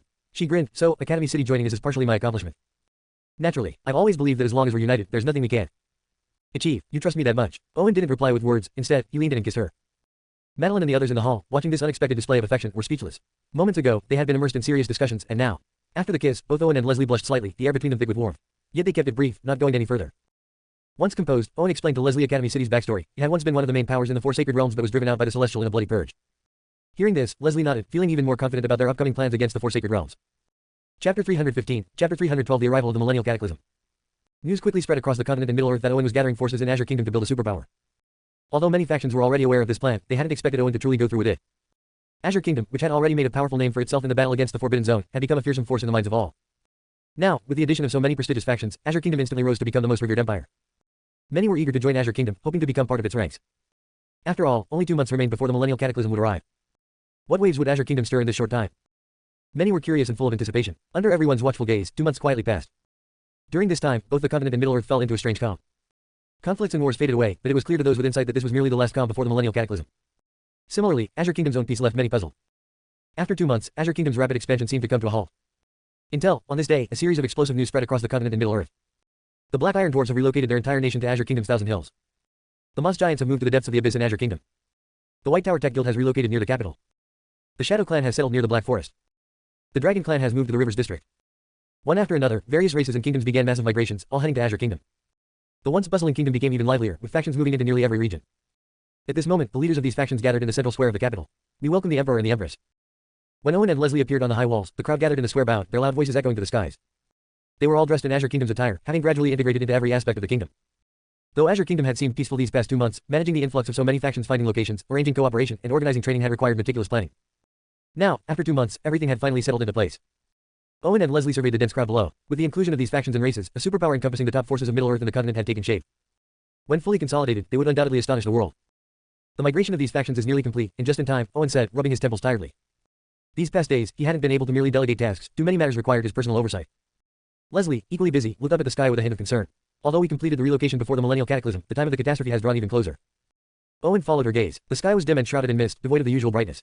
It seemed as though the heavens were sinking, and the sun was fading. The atmosphere was heavy with tension. Millennial cataclysm an end, but also a beginning. It's time to start our plan, Owen said, his breathing tense in the stifling air. Millennial cataclysm, the world's end by the celestial. It was like a cursed cycle from which most could not escape. Though they might survive this time with the divine path stone, it was a temporary fix, the celestial would still exist. We have a small window left. This is our final chance, Leslie replied, her dark eyes reflective in the oppressive atmosphere. They exchanged glances, a silent understanding passing between them. Honestly, brother and sister could be a bit more considerate. We're all here, after all, Madeline muttered. In her arms, Serafina swished her tail, pouting, exactly. Master's been ignoring me lately. Humph. Rachel's eyes held a slight trace of resentment as well. Owen was either busy with affairs or with Leslie, as if they'd been completely forgotten. As the trio continued their small complaints, they suddenly felt an unfamiliar presence beside them. Brother, Madeline, who had been complaining the most, looked up and was startled. Brother, weren't you just talking to sister? How are you suddenly here? Owen gave her a pointed look. If I hadn't come over, who knows who might be calling me an insatiable love-struck villain. Also, what's this I hear? Are you so free that you're ignoring the training I asked you to do in the small world? Serafina and Rachel hung their heads, each pointing at the other. She called me out. Enough. No need to push the blame. I know I've been busy lately, but the millennial cataclysm is close, and you all must focus on strengthening yourselves, Owen continued. After this disaster, I'll need your support. At his words, Rachel and Serafina nodded vigorously before retreating to the small world, followed closely by Madeline. Once they were gone, the sky, already dark, grew even darker, like thick ink spilled across the heavens, with the last rays of light devoured. Owen's heart sank. It seemed certain that the Lord of Stars and his allies had failed in their resistance against the Celestial. The fact that the Celestial had begun annihilating the realm made it clear. Leslie's expression turned grave. The end has begun. This realm is about to descend into chaos. I've stationed the dragons and Shadow Clan to patrol the borders. Any trespassers are to be eliminated on sight, Owen replied coldly. With the apocalypse at hand, the realm would abandon all morals. A blood-soaked massacre was about to unfold, driven by the desperate struggle for survival. In the madness of unleashed desires, the entire realm would become a brutal crucible. No one outside Azure Kingdom's borders would be allowed entry. And indeed, as the skies grew darker, everyone realized that the Celestial had commenced its destruction. Top-tier factions and ancient sects fortified their gates, ready to defend against the end. Some sought to use forbidden techniques to seal themselves away, hoping to survive into the next epoch. Others hid in isolated areas, the Forbidden Zone, hidden paradises, and remnants of small worlds, hoping these places would offer refuge. But countless other mages stood at a crossroads of fate, having nowhere to go. Some chose to band together, storming the ancient families and factions to seek shelter. Though they risked angering these families, the approaching end left them no choice. Meanwhile, others abandoned all morality, driven by desire alone. Pillaging, slaughter, and unrestrained violence erupted as people indulged their last desires. Chaos spread across the realm like wildfire, with blood flowing like rivers. Those who had long been oppressed rose up, attacking the kingdoms and factions that had held them down, hoping to live for themselves, at least once. The entire realm was thrown into unprecedented turmoil and unrest, everyone prepared in their own ways to face the impending millennial cataclysm. Chapter 316, Settling Old Scores. In the chaos unleashed by the Celestial's apocalyptic descent, no one could remain untouched. Despite Owen's instructions for the dragons and other factions to secure the borders, a massive, dark torrent of various powers and kingdoms surged toward Azure Kingdom. Among all the regions in turmoil, Azure Kingdom stood as the only relatively stable place, widely recognized as a potential haven from the coming apocalypse. Although these factions previously feared Owen and the powerful forces gathered within Azure Kingdom, the impending apocalypse darkened the skies, and the earth cracked and trembled as if struck by a world-ending quake. With survival at stake, all they could think of was finding sanctuary. Naturally, Azure Kingdom became the focus of their desperate assault. Though the dragons and Shadow Clan killed countless mages breaching the border, an endless wave of attackers continued their assault. Blood flowed outside Azure Kingdom's borders, littered with corpses. Above these bodies, terrifying beasts awakened in the darkness of the new epoch, beginning their gruesome feast. Amidst the carnage, few noticed the giant black wolf standing under the sky, its form like a gathering of shadowy mist, surveying the land below. Its fur blended into the night, a shadow darker than darkness itself. As it inhaled, the battlefield's bloody mist rose and gathered into its nostrils and mouth, drool dripping greedily. The wolf's body swelled, and its bloodthirsty aura grew even more terrifying. This was Fenrir, the legendary world-devouring beast, resurrected at the end of days. At the same time, a massive serpent coiled around Middle-earth, emerging from an abyss with the tremors of apocalypse. Its vast body shook as it opened its maw, consuming ancient gods once revered by mages as omnipotent, swallowing entire factions with a single bite. Jormungandr, the serpent of the world, had also awakened. As more dark beasts, dormant until now, stirred from the tremors of apocalypse, the realm's chaos intensified. These ravenous giants needed flesh and power to survive into the next epoch, and some even turned their gaze toward Azure Kingdom. Unlike other crumbling lands, Azure Kingdom held a vast population and dense mana, making it a prime target. But as they eyed Azure Kingdom, Owen, Leslie, and their loyal followers exuded a cold, formidable aura. After a tense moment, the beasts decided to turn away. The danger these people presented wasn't worth risking in such perilous times, where weakness invited predation by other beasts. As the beasts retreated, Owen narrowed his eyes, observing the escalating danger. The millennial cataclysm had arrived, plunging the realm further into chaos. Ancient, powerful beasts roamed freely, and kingdoms that hadn't yet been destroyed by the cataclysm were being overturned by restless citizens. The 9 powers of Middle-earth, which once opposed Owen and Leslie, were now deserted and abandoned. Places once resplendent, like the Truth Church and Holy Pool, had become arenas for mages, final frenzies. The once glorious 9 powers had dissolved, while older and stronger factions closed their gates and fought off intruding mages in desperate turmoil. In this new, lawless world, strength was the only measure of worth, and everyone sought it by any means necessary. Only the powerful could avoid oppression and had any chance of surviving the millennial cataclysm. As a result, any place with cultivation resources became a target for pillage, with no faction spared. As Owen's gaze moved across the lands, he noticed that even the demon realm wasn't untouched. The oppressive mist thickened, enveloping the demon realm like a caustic, corrosive layer, twisting and melting the space as if it were a sunlit cake of dark chocolate. At the demon sky citadel, deep within the center of demon realm, the archdemon sat upon a throne forged from unknown bones. Her expression was solemn, mana swirling around her in dense patterns of golden, dragon-like symbols covering every corner of the citadel. She was the heart of a massive defensive formation, resisting the mist's corrosive effects. While other parts of the demon realm were dissolving into nothingness, the demon sky citadel remained largely intact, as though the archdemon, now a celestial god-tier mage, had found a way to combat the cataclysm. Just as Owen watched her, the archdemon seemed to sense his gaze. Her eyelids fluttered, and she opened her eyes, her gaze piercing the void to meet Owen's. A smile touched her lips. Owen had once advised her to bring Demon Realm's core members to Azure Kingdom, but since Leslie ruled Azure Kingdom, she chose to remain, especially as she had now unlocked the Demon Realm's ultimate secret. Though she couldn't save all of Demon Realm, she could protect Demon Sky Citadel. She hadn't expected Owen to check on her during the chaos. "Owen, we'll meet again after the Millennial Cataclysm," she conveyed, a faint smile on her face.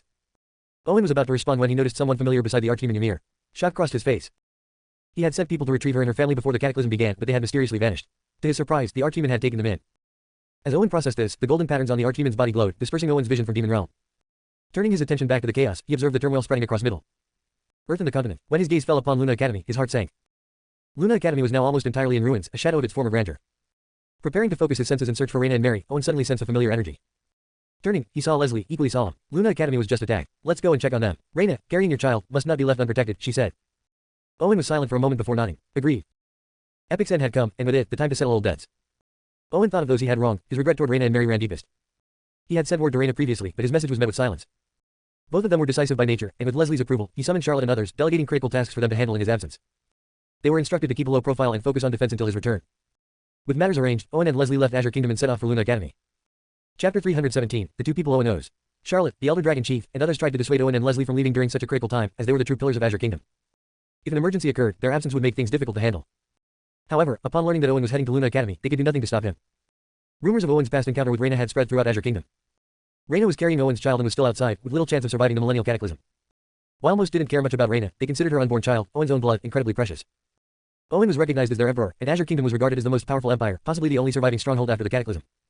Thus, his child held great significance. Furthermore, Leslie, the Empress, was accompanying Owen to Luna Academy.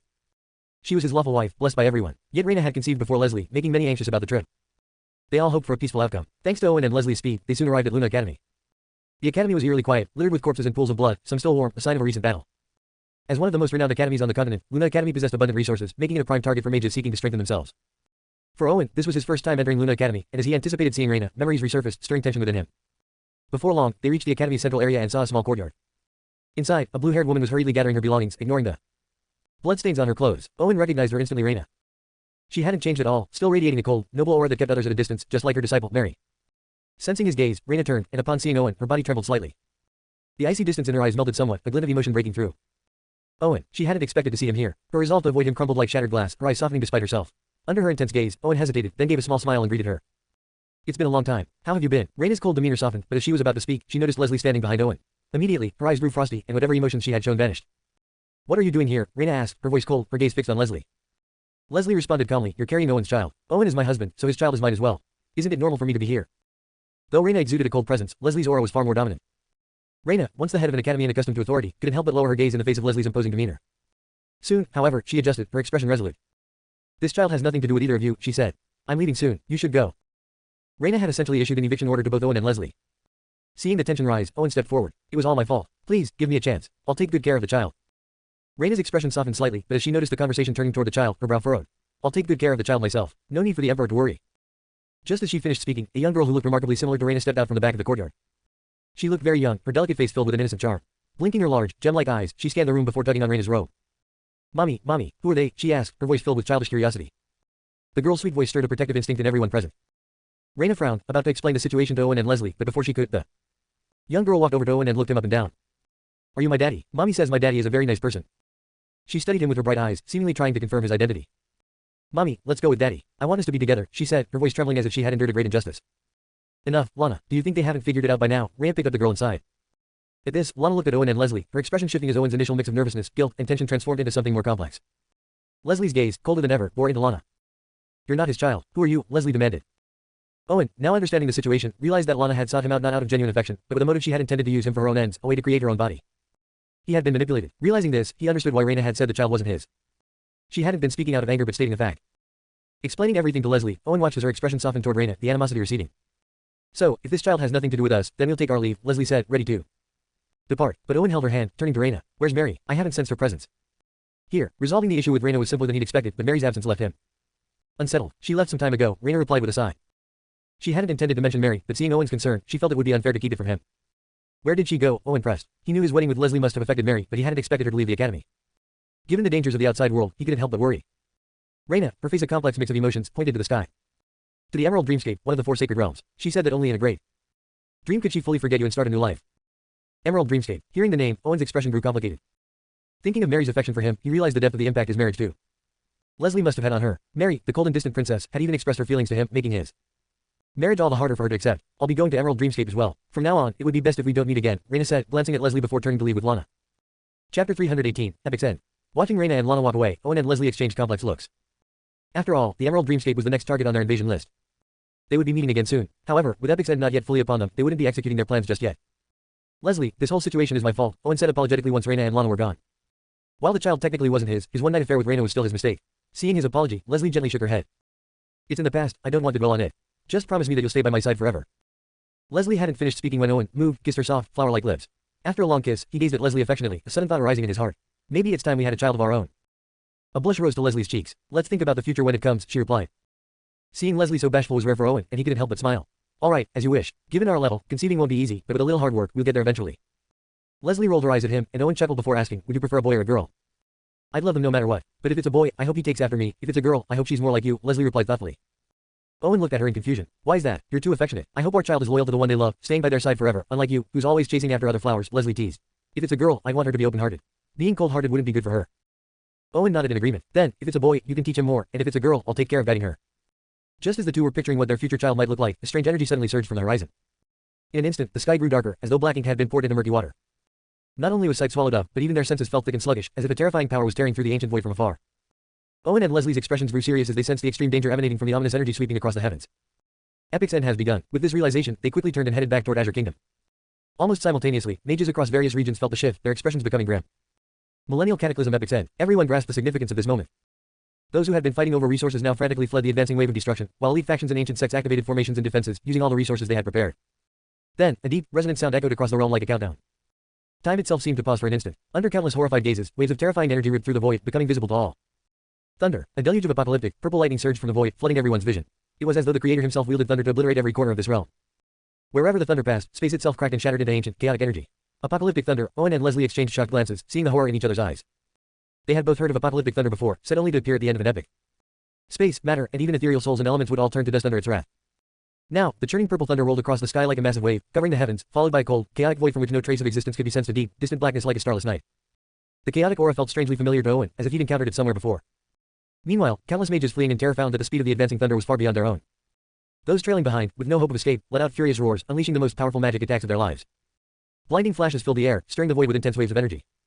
Yet, before these attacks could even touch the purple thunder, they were swallowed up by its terrifying aura, leaving not even a ripple. That's impossible, many mages, eyes widened in horror, but before they could even scream, they were engulfed by the purple lightning, disintegrating into chaotic energy. Without a trace. Witnessing this, those still fleeing opened their mouths in silent terror, desperate to scream but finding their throats dry and hoarse. Escape, escape. Survival was now their only thought, their only goal. Every mage pushed their mana to its limits, realizing, in this brush with death, how deeply they feared it. Yet, no matter how much mana they summoned, it wasn't enough to outrun the relentless storm of thunder. Memories flashed through the minds of those doomed to be caught, but they were soon obliterated, turned to ashes along with everything they had known. The space, the earth, all of it disintegrated where they fell. Watching from a distance, Owen and Leslie saw the purple thunder like a colossal, crushing hand crumpling the expanse of the void. As Owen and Leslie hastened their retreat, the thunder's destructive reach only intensified. Within moments, nearly half of Demon Realm, Middle-earth, and the continent had been obliterated. Even the most resilient factions and sects had faded into history. For the strongest, witnessing this apocalyptic scene, somberness filled their faces. Some of them would survive this epic through self-sealing techniques, but everything they had once known, their factions, their loved ones, had vanished.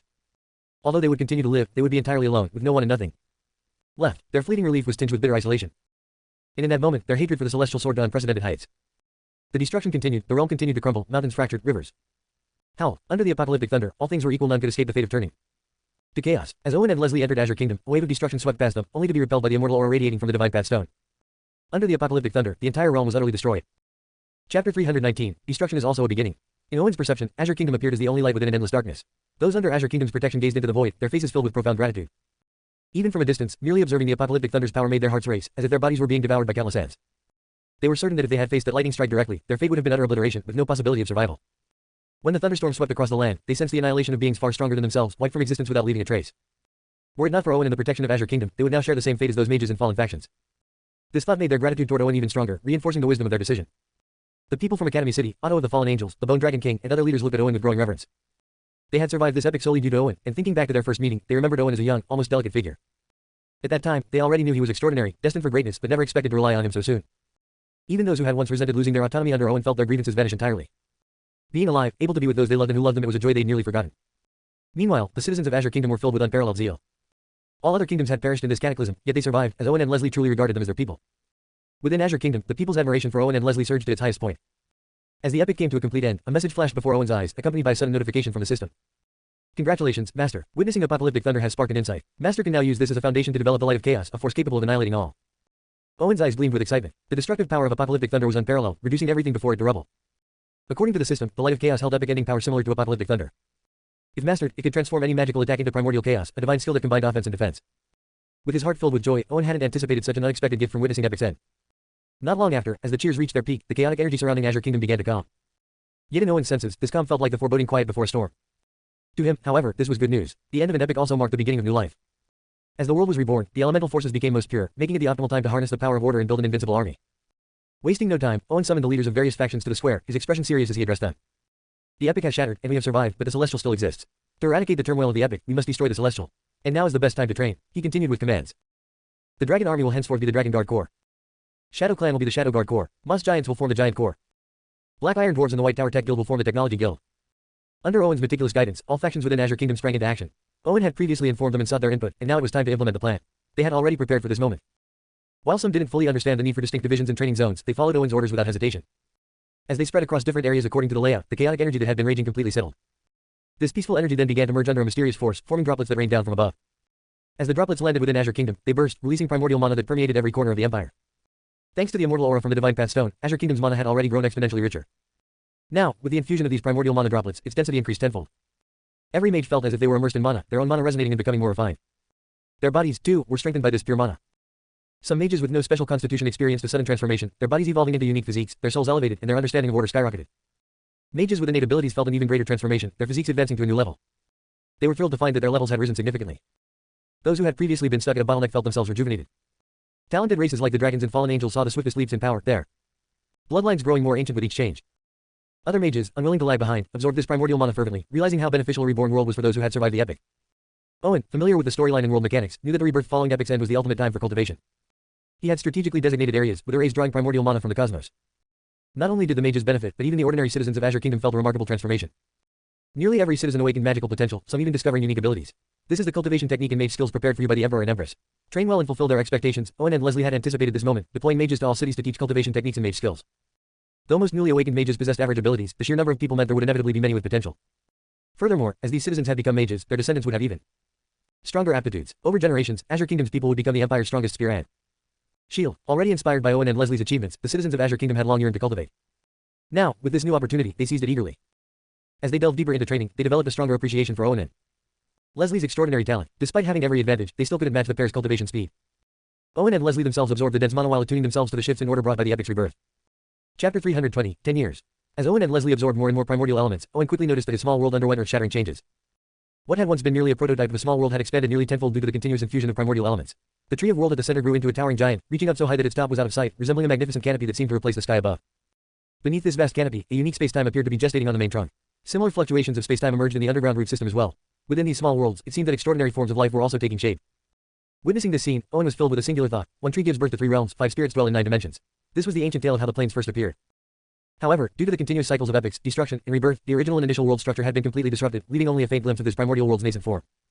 At the same time, Owen increasingly recognized the importance of the world tree. Without this world tree, his small world would not have undergone such a transformation. At the roots of this towering world tree flowed the water of life, which was nourished by the fate stone that Owen had planted here. Originally, it was meant to nourish the tree of world in this small world, but now that the tree of world had begun to take shape, it was feeding back into the fate stone, making the water of life that flowed from it even purer. Seeing this, Owen's mind stirred, and he transferred the Divine Path Stone from the outside world into his small world. Now that the millennial cataclysm had passed and primordial mana was erupting, there was no longer a need for the Divine Path Stone to provide shelter and pure elements. However, the immortal aura emitted by the Divine Path Stone was unique and beneficial to the small world. Once Owen moved it into the small world, the entire space was enveloped by a mist-like, ethereal immortal aura. The 6 fiery prisms placed within began to pulsate loudly, as if fueled by fire, radiating an enticing aura of enlightenment. These 6 fiery prisms had been plundered from the Forbidden Zone lords in the extreme Forbidden Zone. Previously, Owen had been too occupied with other matters to make use of them. Now, under the activation of the immortal aura, the fiery energy changed, making Owen notice the unique treasures they were. Leslie, following closely behind Owen, gazed at the transformed small world, her beautiful eyes flashing with astonishment. Even with her memories absorbed from the Ice Emperor's bloodline, she had never seen such a magnificent small world. If it continued to develop like this, Owen might well become a cosmic ruler of unparalleled grandeur. Despite her significant progress, far exceeding her peers, she felt somewhat inferior in comparison to Owen. She narrowed her eyes. Even though she and Owen were now married, her innate pride wouldn't allow her to be outdone by anyone. This fiery prism is a bizarre object formed from countless fantasies and desires in the divine realm. However, it also serves to temper the heart and is akin to reincarnation. As Owen sensed the changes in the fiery prism, Leslie felt a stir in her heart, and a glimmer of anticipation crossed her face. For anyone who entered the ranks of a god-tier mage, simply relying on experience to level up was no longer effective. They needed to comprehend order. Moreover, both she and Owen had taken an unusual path, requiring deeper understanding of order and the enhancement of their spirits. Recognizing Leslie's understanding of the fiery prism's mysteries, Owen nodded with a smile. Let's give it a try. I wonder what it will be like for us to enter this special cycle together. Although the fiery prism was illusory, the comprehension of order within it was genuinely real. Once they emerged from it, their levels and strengths would significantly increase. Leslie nodded and quickly summoned Madeline, Rachel, Charlotte, and others, briefly instructing them to maintain the status quo of the Azure Kingdom. Then, she and Owen sat face to face before the seven-colored flames. Seeing them begin their training, Madeline had a few words of protest that she swallowed down. What kind of brother and sister are they, leaving their sister to deal with things while they enjoy their little world together? Madeline couldn't help but complain. Exactly. Master is no longer the same as before. He prioritizes pleasure over friendship. Serafina chimed in, nodding her head and speaking in a babyish voice. These days, Owen had been spending all his time with Leslie, hardly interacting with her, which made her both envious of Leslie and feel a sense of abandonment. She could only find some warmth in Madeline's company. You've known them long enough, they're experienced at being hands-off managers. From now on, we can take turns training and watching over the Azure Kingdom, Rachel said more calmly, trying to comfort Madeline and Serafina. That's the only way. Stinky brother even told me to work hard on my cultivation. Once my blood eye awakens again, I'll definitely show him my strength, Madeline huffed. Serafina also nodded vigorously, revealing her slightly sharp teeth. These days, she had turned her grief into power, diligently training, and both her bloodline and level were making rapid progress. Time passed swiftly. Spring faded into autumn, a cycle repeating itself. Before long, 10 years had quietly slipped away. How long are they going to stay in seclusion? Madeline entered the small world and rubbed her sore temples, a look of helplessness appearing on her charming face. She had originally thought that Owen and Leslie would only be in seclusion for a year at most, but unexpectedly, 10 years had passed in the blink of an eye. The two had been in closed-door cultivation in this small world for a decade.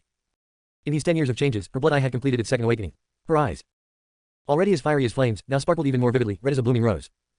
They exuded an alluring charm while also harboring hidden thorns that instilled a subconscious sense of danger. Aside from her eye changes, after 10 years of growth, she had become even more tall and beautiful, showcasing the charm of a mature woman, akin to a ripe apple. Her allure was undeniable, drawing attention wherever she went. Hearing Madeline's voice, Rachel, who was cultivating and guarding Owen and Leslie, opened her eyes. Madeline had made significant progress in her cultivation. Her ancient succubus bloodline had grown pure during this time, with every move exuding countless charms. I have no idea when they will wake up. They are so peaceful sitting there. If I didn't sense their faint presence, I would think they've gone into a trance. Rachel shook her head slightly and sighed. Her movements were indescribably gentle. Even Madeline, as a woman, found herself more and more captivated by Rachel's growing allure with each meeting. Under Madeline's intense gaze, Rachel was taken aback and softly asked, "What's wrong?" Madeline cleared her throat and snapped back to reality. "Nothing, just thought you've become even more alluring. I really don't know who will end up with that big pig's trotter." Hearing this, a flicker of sadness crossed Rachel's eyes before she changed the topic. Is the Empire doing well? I heard from Charlotte that the conflicts between various departments have become increasingly severe over the years. Madeline nodded, her expression turning serious as she glanced at Owen and Leslie not far away. The two were surrounded by a dense aura of order, and it seemed as if the world revolved around them. Their auras grew more contained, but the sense of danger they emitted only intensified. If they don't wake up soon, I'm afraid I won't be able to stabilize the situation in the Azure Kingdom, Madeline sighed. 10 years had passed, and the Azure Kingdom had undergone significant changes.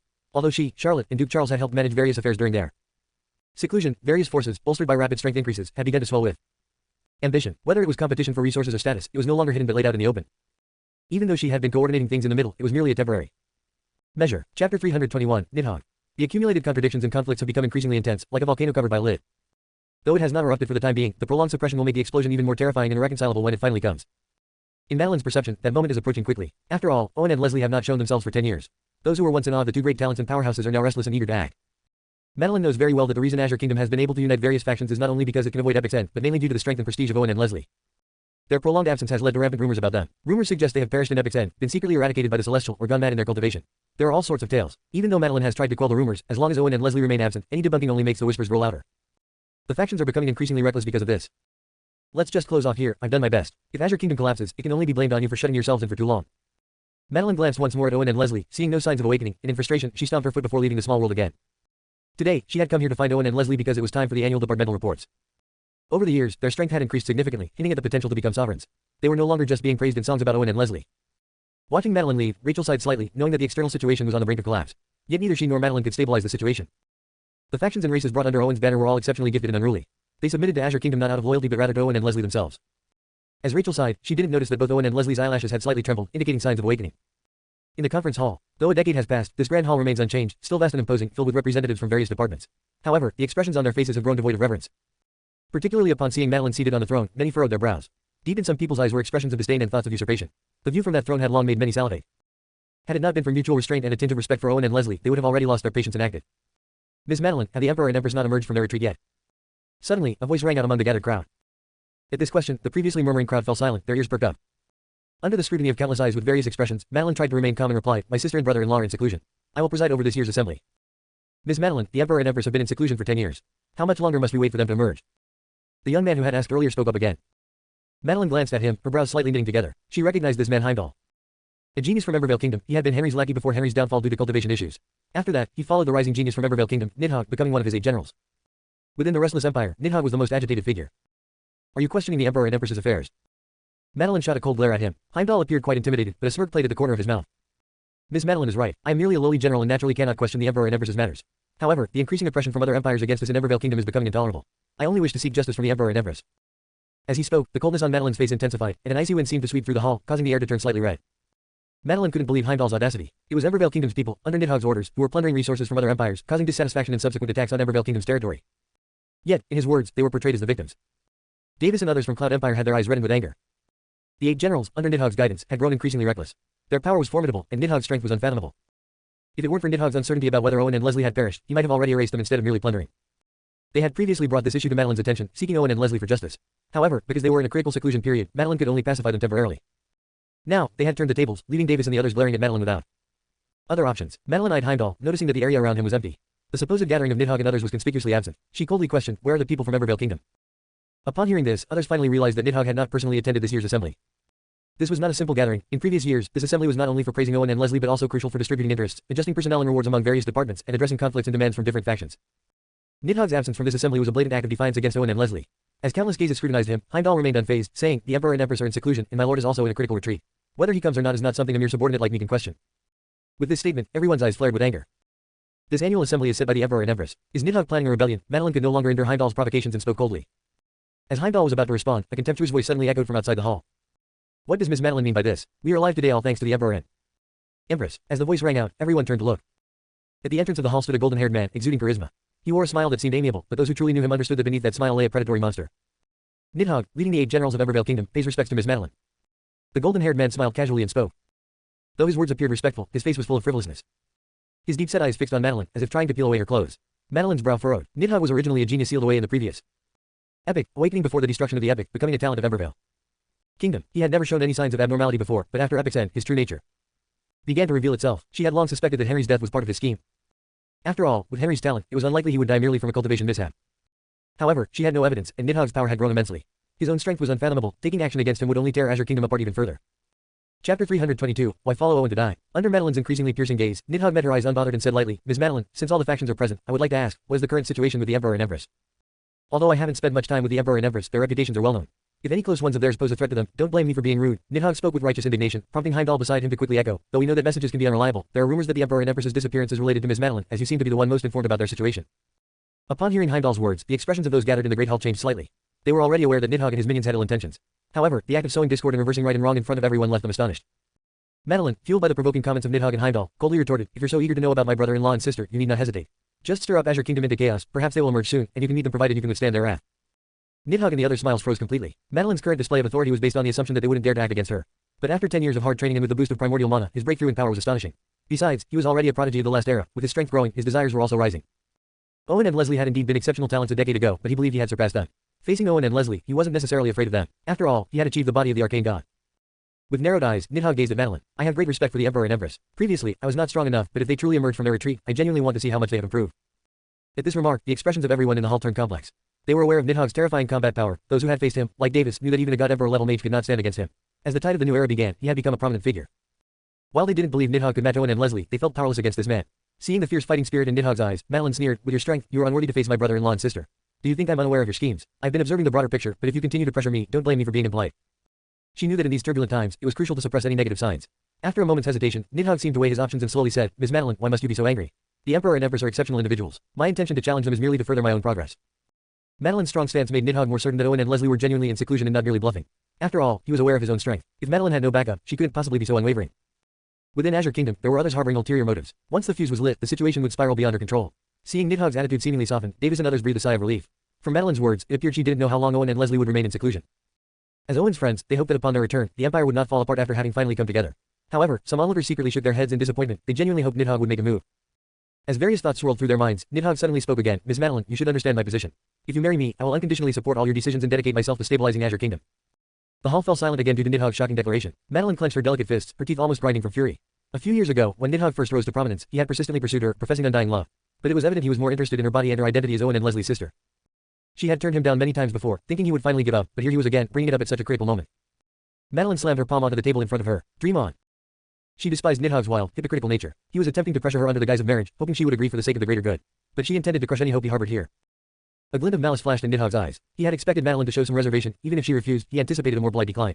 Instead, her outright dismissal shocked him. He immediately abandoned his prior plans for a political marriage and glanced at the 8 generals behind him. Madeline, since you refuse to become family with me, then I can only blame you. As his words fell, Heimdall and others promptly took out mysterious investigation reports from their storage rings and distributed them to everyone present. Everyone, I'm not trying to undermine the situation here, but Owen and Leslie want us to die in vain. I don't want anyone to be wrong. Nidhogg raised the investigation report in his hand and spoke coldly. They are attempting to invade the 4 sacred realms. You all should be aware of this, but your understanding of the 4 sacred realms is likely quite limited, right? This detailed report is the result of 10 years of my hard work. It contains records of some strong figures in the 4 sacred realms and the divisions of power within the Pure Land. The strength of the Emerald Dreamscape within the 4 sacred realms is the most formidable and is the primary target of Owen and Leslie's attack. Take a good look for yourselves. With our strengths, the outcome against them would be devastating. Nidhogg's voice grew louder, gradually echoing throughout the hall. The crowd was captivated by the investigation reports in their hands. It was evident that Nidhogg had indeed invested considerable effort into researching the 4 sacred realms, and the report outlined the power comparisons in detail. The 4 sacred realms, ruled by the Celestial, boasted countless strong individuals with a history so vast it was unimaginable. Just a glance left their hearts shaken. While they admired Owen and Leslie, the thought of engaging in a battle that was destined for failure and certain death was unwelcome to most, even if it would benefit future generations.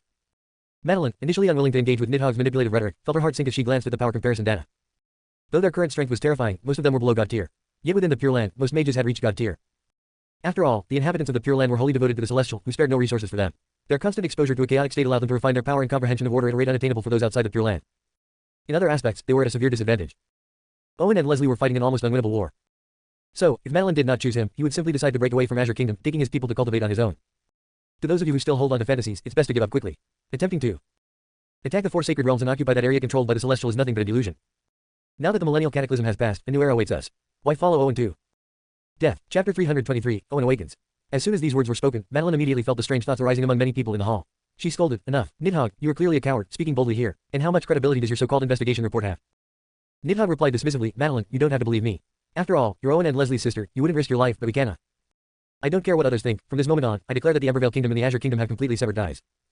Nidhogg had actually declared treason openly. The people in the hall stared at him in shock. Although 10 years had passed, their previous allegiance to Owen and Leslie remained etched in their minds. Once they joined the Azure Kingdom, they would be part of it forever and would follow Owen and Leslie's orders. They particularly remembered Leslie's warning, if anyone attempted to leave after overcoming the great calamity, they would be mercilessly killed. Madeline was furious at Nidhogg's words about leaving the Azure Kingdom, her chest heaving as she questioned him repeatedly, who helped you survive the death crisis of Epic's End before? Who helped you consolidate resources and aided your training? Nidhogg, you are a traitor with a wolf's heart. Unable to hold back her anger, Madeline berated him. Nidhogg, however, ignored her questions and scanned the hall, saying, if any of you wish to leave, you are welcome to join us in the Embervale Kingdom. A bright future awaits you. After speaking, he turned and left the hall with his 8 generals. The others in the hall exchanged glances, feeling their united resolve being forcibly torn apart. Meanwhile, inside the small world, the space-time was transforming every moment. Rachel remained in meditation, aware of the turmoil caused by Nidhogg. She knew this situation would have far-reaching consequences. If left unchecked, it would deal a devastating blow to the Azure Kingdom. However, Nidhogg's strength was overwhelming, and many felt powerless to stop him. Rachel sighed softly, contemplating how Owen and Leslie would react when they awoke to find the Azure Kingdom in such disarray. At that moment, Serafina, nestled in her arms, stirred and suddenly looked towards where Owen and Leslie sat, exclaiming, Master. It's the Master. He's finally awake. Hearing Serafina's increasingly high-pitched voice, Rachel hurriedly followed her gaze and saw Owen and Leslie, who had kept their eyes closed, suddenly open them. A hint of profound weariness flashed deep within their eyes, starkly contrasting with their ages. It seemed as if they had experienced countless trials and transformations over the past decade. Just meeting their gaze caused Rachel to feel a significant disturbance in her spirit, as if her senses had dulled considerably. Under Rachel and Serafina's watchful eyes, Owen and Leslie, who had just opened their eyes, paused for a moment before fully awakening from the endless cycle they had endured. With the aid of the fiery prism, they had undergone countless remarkable reincarnations. In one life, Owen and Leslie transformed into 2 mountain tigers, hunting in the wilderness and growing stronger until they became the supreme beings among spellbeasts. In another life, they became assassins who loved and fought each other, originally bitter enemies who ultimately united through love. In yet another life, they had a significant age difference and were viewed by many as an incestuous relationship between grandfather and granddaughter. Endless cycles, countless possibilities, they had taken on many unfamiliar identities, yet their connection remained deeply familiar, always finding their way back to each other after traversing numerous hardships. Particularly in their last life, Owen and Leslie were both young nobles who had grown up together as childhood sweethearts, eventually coming together and having a beautiful baby girl, little Leslie. Owen had named her that because she resembled Leslie not only in appearance but also in character. However, perhaps due to his influence, she had lost much of her coldness and gained warmth instead. As they grew alongside little Leslie, their understanding and cultivation accelerated immensely. Unfortunately, their time with her was cut short as the cycle came to an end. Even though the cycle had finished, the image of little Leslie's adorable face lingered in Owen's mind. He glanced at Leslie, noticing tears at the corners of her eyes. This was the first time Owen had seen Leslie cry. Clearly, she was also saddened by little Leslie's disappearance, having nurtured her for so long during their reincarnation. Leslie, are you okay? Rachel was taken aback by the sight of tears streaming down Leslie's face and couldn't help but ask. After all, Leslie had always been seen as a tough person. She never complained, never cried, and never gave up. But now, she was in tears. Leslie regained her composure and wiped away the tears, calmly asking Rachel, how long have we been in seclusion? Seeing Leslie's reluctance to elaborate, Rachel answered earnestly, 10 years, it has been a full decade. 10 years. Owen and Leslie exchanged shocked and bewildered glances. They had never spent 10 years in their previous training combined, yet now, a single period of seclusion had caused such a profound passage of time. Serafina rushed over excitedly and affectionately rubbed her face against Owen's. Owen held her in his arms for a moment before asking, how has Azure Kingdom been during these 10 years? The Azure Kingdom was the starting point for his campaign against the Celestial of utmost importance. Rachel's expression turned grave at his question. Not good. Since your seclusion, the situation in the Azure Kingdom has deteriorated. Without delay, she summarized the events that had transpired over the past decade. Especially under Owen and Leslie's increasingly icy stares. So, you're saying the main root of Azure Kingdom's instability now lies with that Nidhogg? Owen asked gravely after listening. Rachel nodded. Yes, since he took control of the Macedonian Kingdom, he has instructed his generals to seize resources from other kingdoms and factions. I remember the prince of the Macedonian Kingdom is Henry. Where is he now? Owen frowned, recalling his deep impression of Henry, who had been the first among many prisoners from Middle-earth to pledge loyalty to him and had performed well thereafter. Henry died during his training due to a deviation. Madeline suspects he was involved, but there is no evidence. However, his subsequent wild actions suggest he had strong motives, Rachel explained, looking at Owen. A glint of killing intent flashed in Owen's eyes. Do we have detailed information on this? Nidhogg. Daring to act like a clown while he was away, Owen wanted to know exactly what this man was capable of. Nidhogg is a genius from the previous era, now awakened. Harnessing primal elements, he has advanced rapidly, achieving the special body of the arcane god, reaching the level of God Emperor. Among God Emperors, he is considered a formidable force. Empires that were previously robbed by him have banded together to confront him, but he repelled them all. Additionally, the 8 generals he has promoted all possess special bloodlines. Their combat power is incredibly terrifying, trained like savage beasts. Much of the internal turmoil within the Azure Kingdom stems from them. And Nidhogg seems particularly interested in Madeline. Rachel detailed Nidhogg's situation to Owen. Both Owen and Leslie remained calm until Rachel mentioned Nidhogg's fixation on Madeline. Their killing intent surged explosively. Rachel felt a chilling wind blowing through her bones, causing her to shudder involuntarily. From her understanding of Owen and Leslie, once they set their sights on someone, it was essentially a death sentence. Chapter 324, The Authority of Leslie. Rachel took a deep breath and continued, aside from Nidhogg, there's also the genius from West Sanctum Academy, Damien. He took over West Sanctum Academy and disregarded orders, recruiting exceptionally talented students across regions, encouraging them to recklessly plunder resources from other areas and openly defying Madeline's warnings. His intentions to break away from Azure Kingdom are all too clear. They are currently the greatest source of turmoil in Azure Kingdom. Upon hearing this, both Owen and Leslie turned cold. They had thought the trouble caused by Nidhogg was the worst of it, only to find there was also a pest like Damien. In just 10 years of our absence, Azure Kingdom has fallen into such chaos. They really have short memories. Owen looked at Leslie, and from Rachel's words, he realized that the situation in Azure Kingdom was indeed dire. Leslie slightly raised her swan-like neck, saying, then let them learn their lesson in the next life. Seeing the couple speak of slaughter, Rachel felt a bit tense. But thinking of her mother's previous actions, she could only mourn for her. Why did they have to provoke this couple, who were ruthless and spoke little, like executioners? Owen looked at Leslie and slowly said, I'll pay a visit to that Damien at West Sanctum Academy. You can deal with Nidhogg. Leslie casually nodded. Azure Kingdom was the fruit of her and Owen's labor, it was crucial to their future plans. Having these pests emerge now was actually beneficial, clearing them out now would prevent them from hindering their plans later. Inside the conference hall, as Nidhogg turned to leave with the 8 generals behind him, Madeline could no longer contain herself. She suddenly stood up, her eyes like blood-colored roses, cold and merciless as she fixed her gaze on Nidhogg's back. The mana in the air instantly turned chilling and lethal. It felt as if the conference hall had transformed into a battlefield in an instant. Stop. The Emperor and Empress have previously issued orders. Any forces that join Azure Kingdom cannot withdraw. This is a line that cannot be crossed. Do you think you can just casually withdraw from Azure Kingdom? Do you think this is a place you can come and go as you please? If you want to leave, you'd better be prepared to pay with your life. Madeline's tone turned icy and resolute. Although Nidhogg's actions had been excessive, he was still part of Azure Kingdom. Even if he had gone too far, she had tolerated it, as they were still family. However, if she allowed him to leave without consequence, what would that say about the authority of the Emperor and Empress? What would others think? Since Nidhogg had torn the facade, she no longer needed to save face. Madeline's sudden outburst left everyone stunned. Although she had been angry before, she had never displayed such a cold demeanor, even activating her blood eye. As Nidhogg was locked onto by Madeline's blood eye, icy crystals began to form around him, freezing his soul and mana within. But this discomfort was only momentary. After a series of mysterious runes flowed over him, the calmly turned to face Madeline. I'll correct you on 2 points. First, joining Azure Kingdom means never leaving. That was something Henry agreed to, and it has nothing to do with me. Upon hearing this, the crowd furrowed their brows, a flicker of disbelief flashing in their eyes. Can someone be this shameless? When they entered Azure Kingdom, no one forced them to, nor did anyone coerce them into agreement. Nidhogg had been among the crowd back then and surely understood this. Yet now, he shifted the blame onto the deceased Henry. Moreover, he spoke with such confidence. This blatant disregard was unprecedented. Nidhogg, unaffected by the scornful and shocked gazes, continued to fix his gaze on Madeline. Secondly, I am not the only one withdrawing from Azure Kingdom. I'm here to announce Evervale Kingdom's exit from Azure Kingdom. Madeline's killing intent had already reached its peak, and seeing Nidhogg further evade responsibility ignited her fury even more.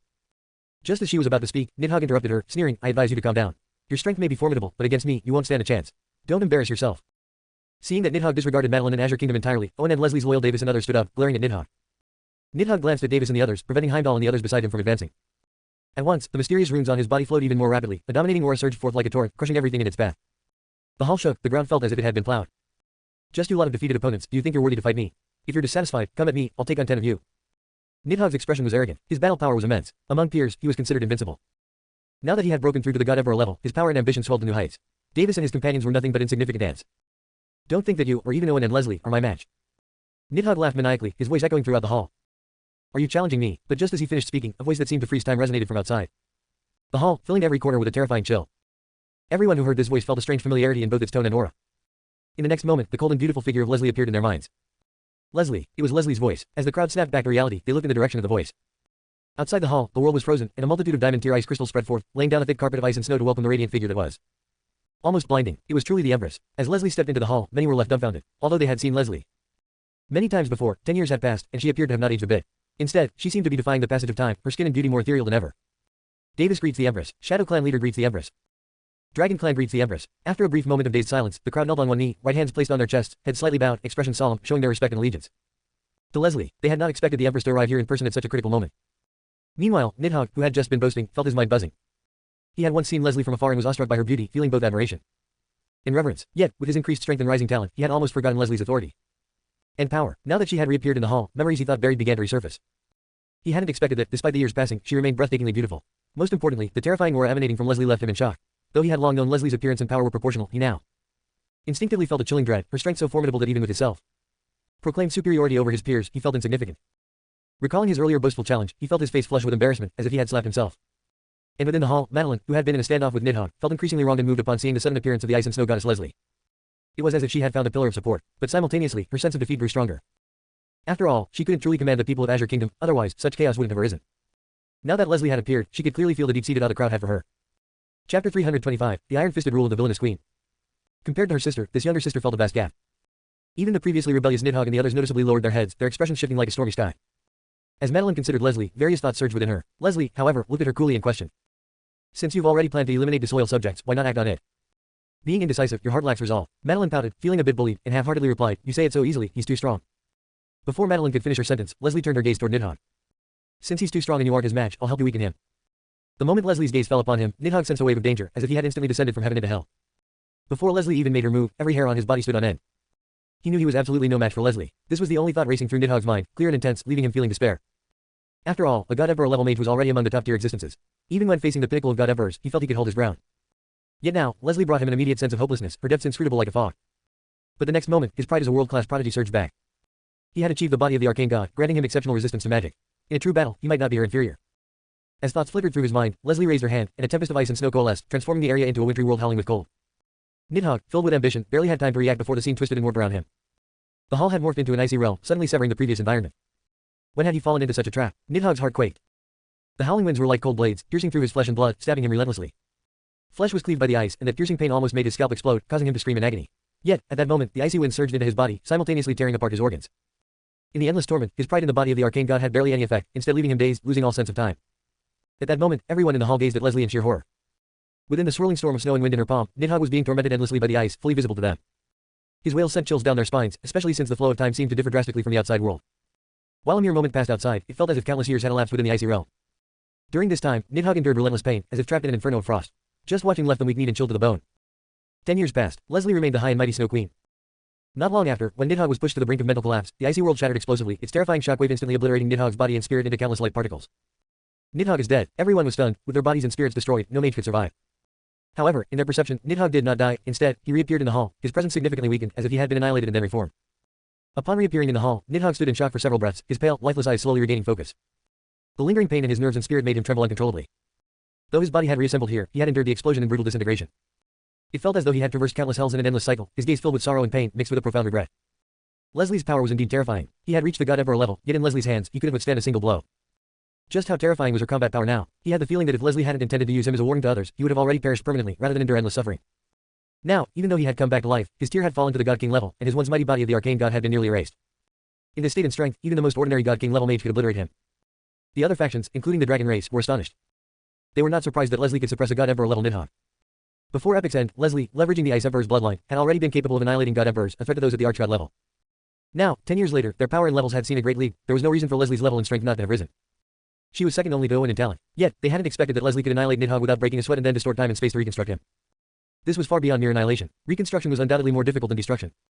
Previously, although Leslie's level was inscrutable, they could at least sense it. Now, Leslie stood there like a bottomless abyss. They couldn't even gauge Leslie's upper limits. Over the past 10 years, they had exerted every effort to close the gap with Owen and Leslie, but now it seemed the gap had widened even more. Leslie's comprehension of time, space, and mana had reached an unfathomable level. Your Majesty, this isn't my decision alone, it's the will of millions from Embervale. Kingdom, Nidhogg, filled with utmost fear of Leslie, could only invoke the citizens of Embervale. Kingdom to absolve himself and shift the blame for his treason. Leslie paid no heed to Nidhogg, instead looking at Madeline. He violated our previous agreement and deserves death, since you said you aren't his match. Then you should kill him yourself. Madeline had long harbored the intent to kill Nidhogg, but considering the considerable influence he wielded over Embervale Kingdom, she hesitated. Your Majesty, I would like to consult the Emperor's opinion. She had never truly annihilated another mage before. It was difficult for her to bring herself to kill Nidhogg. Moreover, she knew that with Leslie's reclusive training completed, Azure Kingdom was undoubtedly stable. Instead, she was concerned about Owen. Since you can't decide, then let's make it simple, Leslie said, turning her gaze to Nidhogg. Since you represent the will of Embervale Kingdom's people, today I'll let you leave. Let Nidhogg leave. Everyone looked at Leslie in astonishment. Nidhogg was also stunned. She had just attacked him without mercy. Why was she now showing leniency? He sensed something was off but couldn't pinpoint the reason. Still, being allowed to live, he was naturally content with the outcome. He quickly whisked away the 8 generals, already frozen solid, as if afraid Leslie would change her mind at any moment. Leslie not killing him might be an attempt to craft a benevolent image, changing everyone's perception. As long as he returned to Embervale Kingdom, he should be safe. Seeing Nidhogg indeed take the 8 generals and leave without Leslie stopping him, others watched in astonishment, wondering if the Empress had changed after spending so much time with the Emperor. But even Owen wouldn't have let him go, and this was entirely inconsistent with Leslie's cold and merciless nature. Under the gaze of the crowd, Leslie coolly stated, since he wishes to leave, then let him leave this world entirely. Madeline, this matter falls to you. Treason from Embervale Kingdom leads to annihilation of the nation and extermination of its people. Chapter 326 Annihilate the nation. Annihilate the nation, eradicate its people. As Leslie's words fell, the bodies of everyone in the hall trembled, and suddenly, wails and sounds of battle echoed in their ears as if they were witnessing a bloody inferno. They had just thought that Leslie's release of Nidhogg was a choice of mercy, but in reality, it was a complete annihilation of those who followed him. This method was too ruthless. The Empress was indeed still the cold and merciless Empress of before. Soon, as everyone came to their senses, they actively spoke up, requesting to lead troops into battle. Your Majesty, Empress, Armos giant clan is eager to act and willing to lead the army to annihilate Embervale Kingdom. Your Majesty, Empress, we Shadow clan are ready to take action to assassinate the high-ranking officials of Embervale Kingdom. Your Majesty, Empress, our research society has developed numerous research weapons over the past decade and hopes to showcase our strength in this campaign. Your Majesty, Empress, our Dragon clan requests to join the fight. The voices requesting to fight spread throughout every corner of the hall. Although Leslie's actions were somewhat bloody after all, Embervale Kingdom had millions of inhabitants, and an attack would result in immense slaughter. Nidhogg had long since brainwashed the people of Embervale Kingdom, and this was a blatant violation of the Emperor's and the Empress's orders. Using such bloody means to announce their re-emergence and maintain their authority was entirely reasonable. Leslie was quite satisfied with their eagerness to fight. The strength of these individuals had greatly increased after this era's rebirth, and this powerful spirit was something they had lacked before. However, Leslie soon shifted her gaze to Madeline. Madeline's strength and talent were not inferior to others, but having been sheltered in a greenhouse for too long, she had become a beautiful flower that could only be admired from afar. Her combat skills and decisiveness were too hesitant. Under normal circumstances, it might have been acceptable. But once the plan to conquer the Celestial was set into motion, everyone would face a test of blood and fire, including Madeline. Her personality needed to change. So, Leslie seriously said, Madeline, this time, you will choose the right people to carry out the annihilation of Embervale Kingdom. Madeline's mouth slightly opened in shock. Was she really being asked to do such a bloody thing? Thinking about the scene of a mountain of corpses in a sea of blood, she felt an endless wave of bloodiness rushing into her nose, disturbing her stomach, making her almost retch, so she quickly waved her hands and said, Sister, just killing the main culprit Nidhogg would suffice. Embervale Kingdom now has millions of inhabitants, many of whom are talented and many innocent people. There's no need for such drastic measures. Leslie's expression became even more serious. I'm not being unreasonable. I order that within 3 months, those who wish to leave Embervale Kingdom will be arranged to join other empires and factions by Azure Kingdom. Those who remain in Embervale Kingdom will be annihilated, not one will be spared. Upon hearing this, Madeline let out a slight sigh of relief, but soon her brow furrowed again. Sister, Nidhogg has brainwashed the people of Embervale Kingdom, and many have become his supporters. In 3 days, many citizens may not even realize the seriousness of the situation. Can we extend the deadline a few more days? Seeing that Madeline was still hesitant, Leslie's voice turned colder. Madeline, this is not a discussion, it is an order. Madeline never expected her sister's attitude to become so cold, so cruel that it felt unfamiliar. She had hardly ever killed anyone, and now she was being asked to lead the slaughter of so many, including many citizens. She couldn't do it. Sister, many of them are also misled. Leslie coldly interrupted, show mercy. Has the Celestial ever shown us a shred of compassion? This is not a game, it is a brutal struggle for survival. Our opponent this time is the Celestial. There must be no unrest or discord within the Empire. Madeline continued to try to persuade her, but if there are millions of people unwilling to leave Embervale Kingdom. Leslie fixed her blood-red eyes on her, no matter how many, kill without mercy. If you cannot complete this task, Azure Kingdom may not be suitable for you. You can find another path for yourself. Madeline was taken aback by these words, thinking she had misheard something. If she failed to complete this task, she would be expelled from Azure Kingdom. The expressions of the others present grew serious as well. Leslie's dominance and assertiveness left a deep impression on them. After a brief moment of shock and daze, Madeline puffed up her cheeks in anger. Sister, is there anyone who forces their own sister like this? Where's my brother-in-law? I want to talk to him about this. Leslie shook her head. Owen has gone to West Sanctum Academy and is not here. Even if he were, he would stand on my side. Others present nodded thoughtfully. Many of them knew about Madeline's possession of the blood eye, a very special legendary eye. Mastery of killing. However, Madeline had been too well protected since childhood and had never experienced true cruelty and torment. Although her blood eye had awakened a second time, the killing intent it emitted was formless, failing to unleash the true power of the blood eye. This action seemed bloody, but in reality, it was to help Madeline's blood eye truly awaken. At this moment, Madeline didn't think much further, she just felt an immense pressure. She knew her sister too well, whatever she said, right or wrong, was not subject to change. This time, the annihilation of Embervale Kingdom was inescapable for her. Meanwhile, in the border region of Azure Kingdom, on a plain. This area, once a desolate wasteland, had gradually become lively and prosperous with the establishment of West Sanctum Academy. Cities rose from the ground, and many aspiring mages flocked here, hoping to join West Sanctum Academy. Now, with the explosion of mana, almost all the people of Azure Kingdom had become mages. However, good talent always requires great teachers and resources. West Sanctum Academy, the only magic academy in this area, is also an ancient institution. Now, it was the annual enrollment period once again. Young mages from various cities rushed here with excitement. Since childhood, they had grown up listening to the legends of the Emperor and the Empress, all harboring the ambition to level up and become mages like them. Slaying gods, sealing forbidden zones, launching attacks against the celestial. Miracle after miracle, thrilling events unfolded before their eyes. Who wouldn't want to become someone like them? Vanessa, look, there's a really handsome guy over there. On the way to West Sanctum Academy, a young and vibrant girl suddenly pointed excitedly at a handsome young man on the street, turning to her purple-haired friend. Are you seriously crushing on someone at your age? Are you a bit childish? Vanessa shook her head, glancing at her friend, but her gaze followed her friends to the young man. The street was bustling with many young people, full of vitality, clearly participants in the selection for West Sanctum Academy. Among the crowd of handsome boys and beautiful girls, a young man dressed in a white noble robe stood out, exuding a unique aura of calm and elegance. Just a glance drew everyone's attention, making it impossible to look away. Especially as Vanessa studied him more seriously, the golden light illuminated his deep and resolute face, and a pair of deep blue eyes sparkled like a spring, with glimmers that were mysterious and captivating, as if one could glimpse the essence of the world within them. Seeing that Vanessa was staring at the white-robed young man, as if her soul had been captivated, her friend, who had just teased her, covered her mouth and laughed. Just now you mocked me, and now you're staring without moving. At that moment, Vanessa seemed to remember something, her golden eyes sparkling. Wait here for me, I'll be right back. With that, she dashed toward the white-robed young man. Her friend covered her face, feeling shy and unsure what to say. Her friend was so outgoing. She could only sneak a glance at handsome boys, while she dared to approach that stunning young man. Hello, my name is Vanessa. I'm about to participate in the West Sanctum Academy assessment. Don't you think you look a lot like someone? Chapter 327, Owen in West Sanctum Academy. After walking up to the young man with a gentle expression, Vanessa boldly introduced herself, her large eyes wide with barely contained excitement. Owen, standing before her, was taken aback that he had only just entered the city and was already being approached by a stunning purple-haired girl who asked him a question with somewhat cheesy pickup lines. However, seeing her lively demeanor, he casually replied, like the white moonlight in your heart. Vanessa's pupils contracted slightly. How did you guess that? You're a fan of the Emperor, aren't you? You must be, otherwise why would you be dressed like the Emperor? Ah, Owen was momentarily stunned, then nodded in agreement, you're right. Vanessa, hearing this, immediately excitedly examined Owen's clothing and appearance, occasionally pinching the fabric of his robe.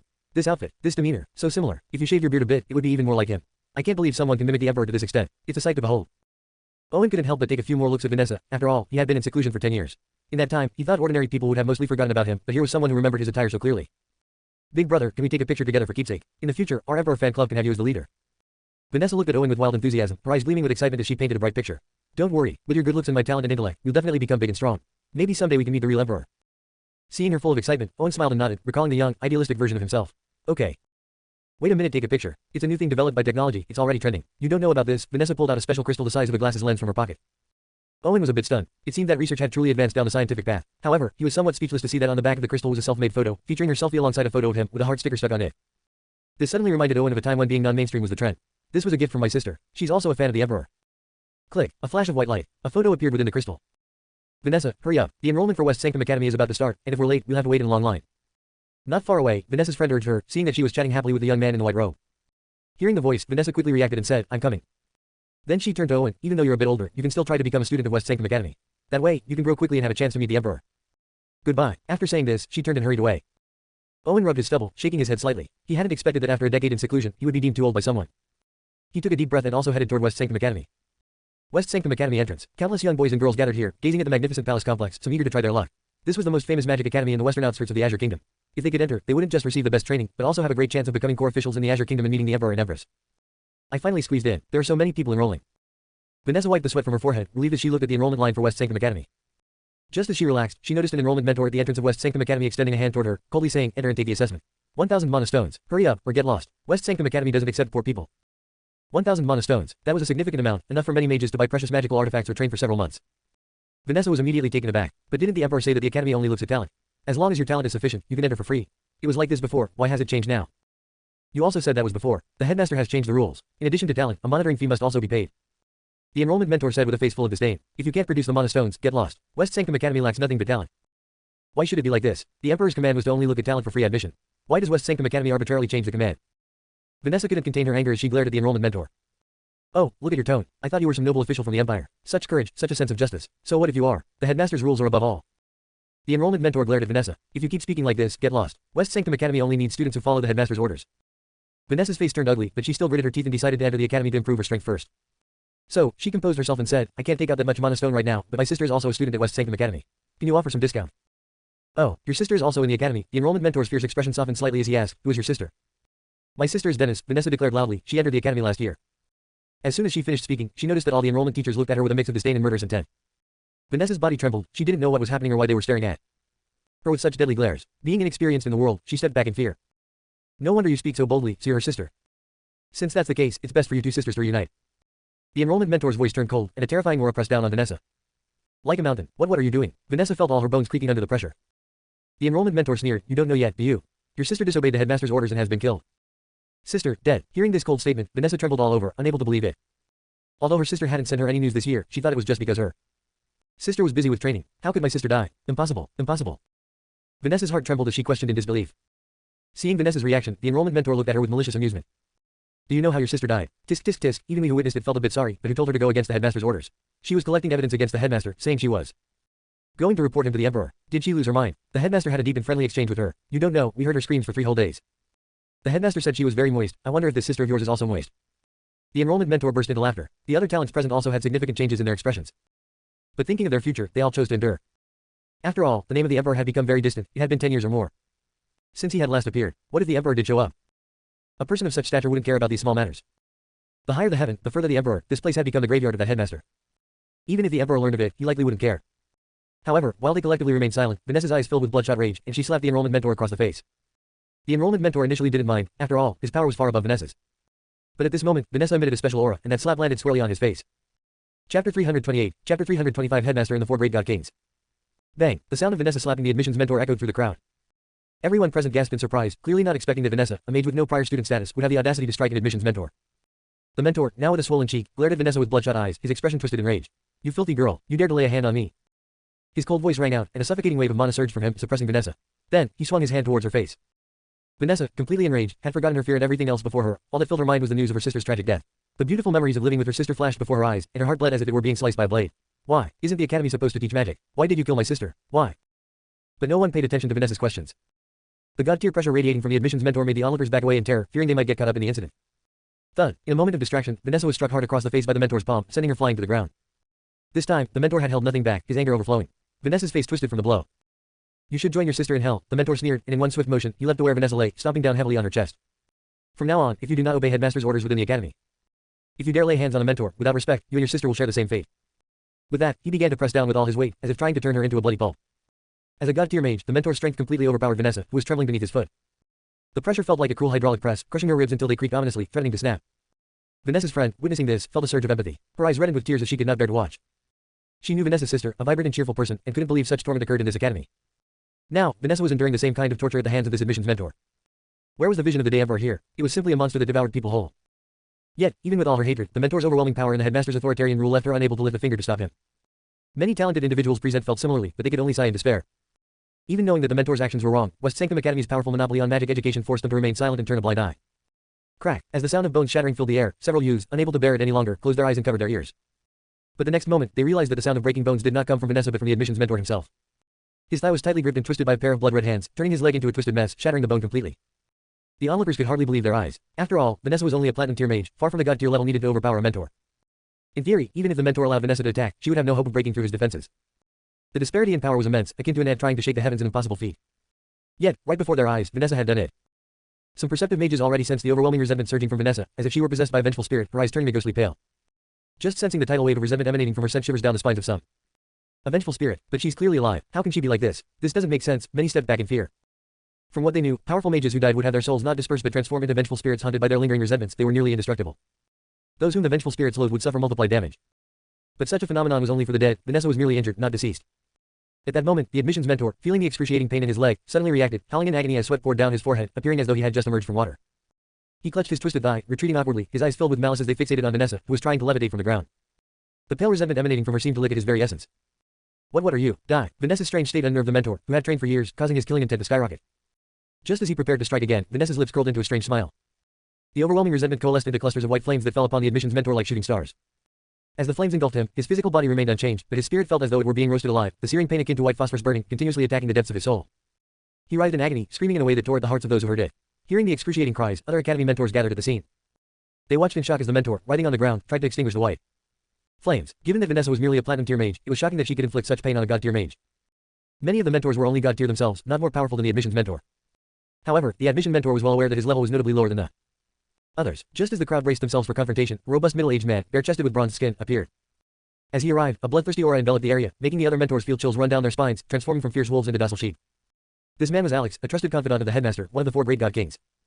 With the power of a top-tier god king, he was terrifyingly strong and cruel, like a loyal dog raised by the headmaster.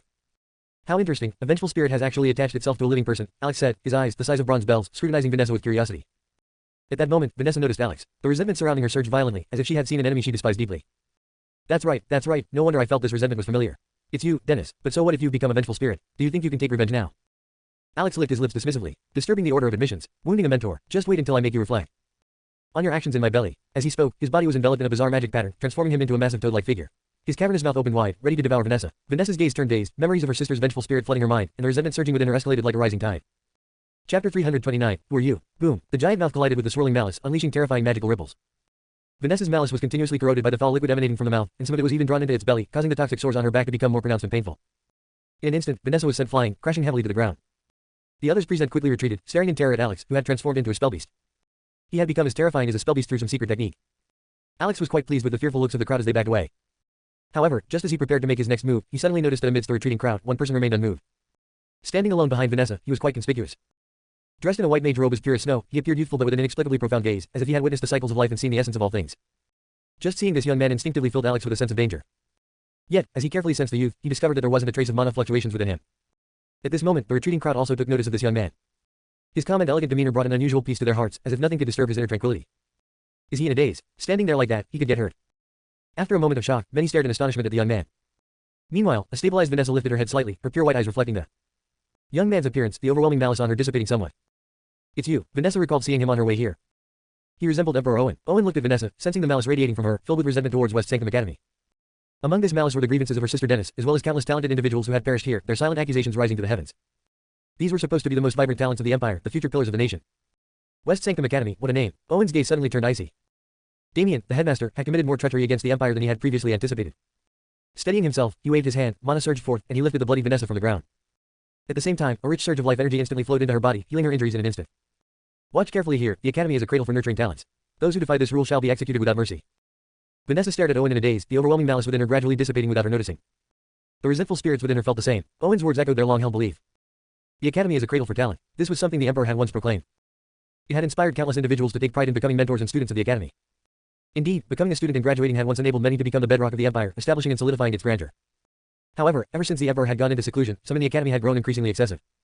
Who exactly are you? Why haven't I seen you before? How dare you meddle in West Sanctum Academy's affairs? Seeing Owen heal Vanessa, Alex glared at him with a cold expression. West Sanctum Academy was the local tyrant here. No one dared to interfere with West Sanctum Academy. Owen slowly raised his head, looking coldly at the massive Alex and pronounced two chilling syllables. Shut up. The voice was not loud but clearly reached the ears of everyone present.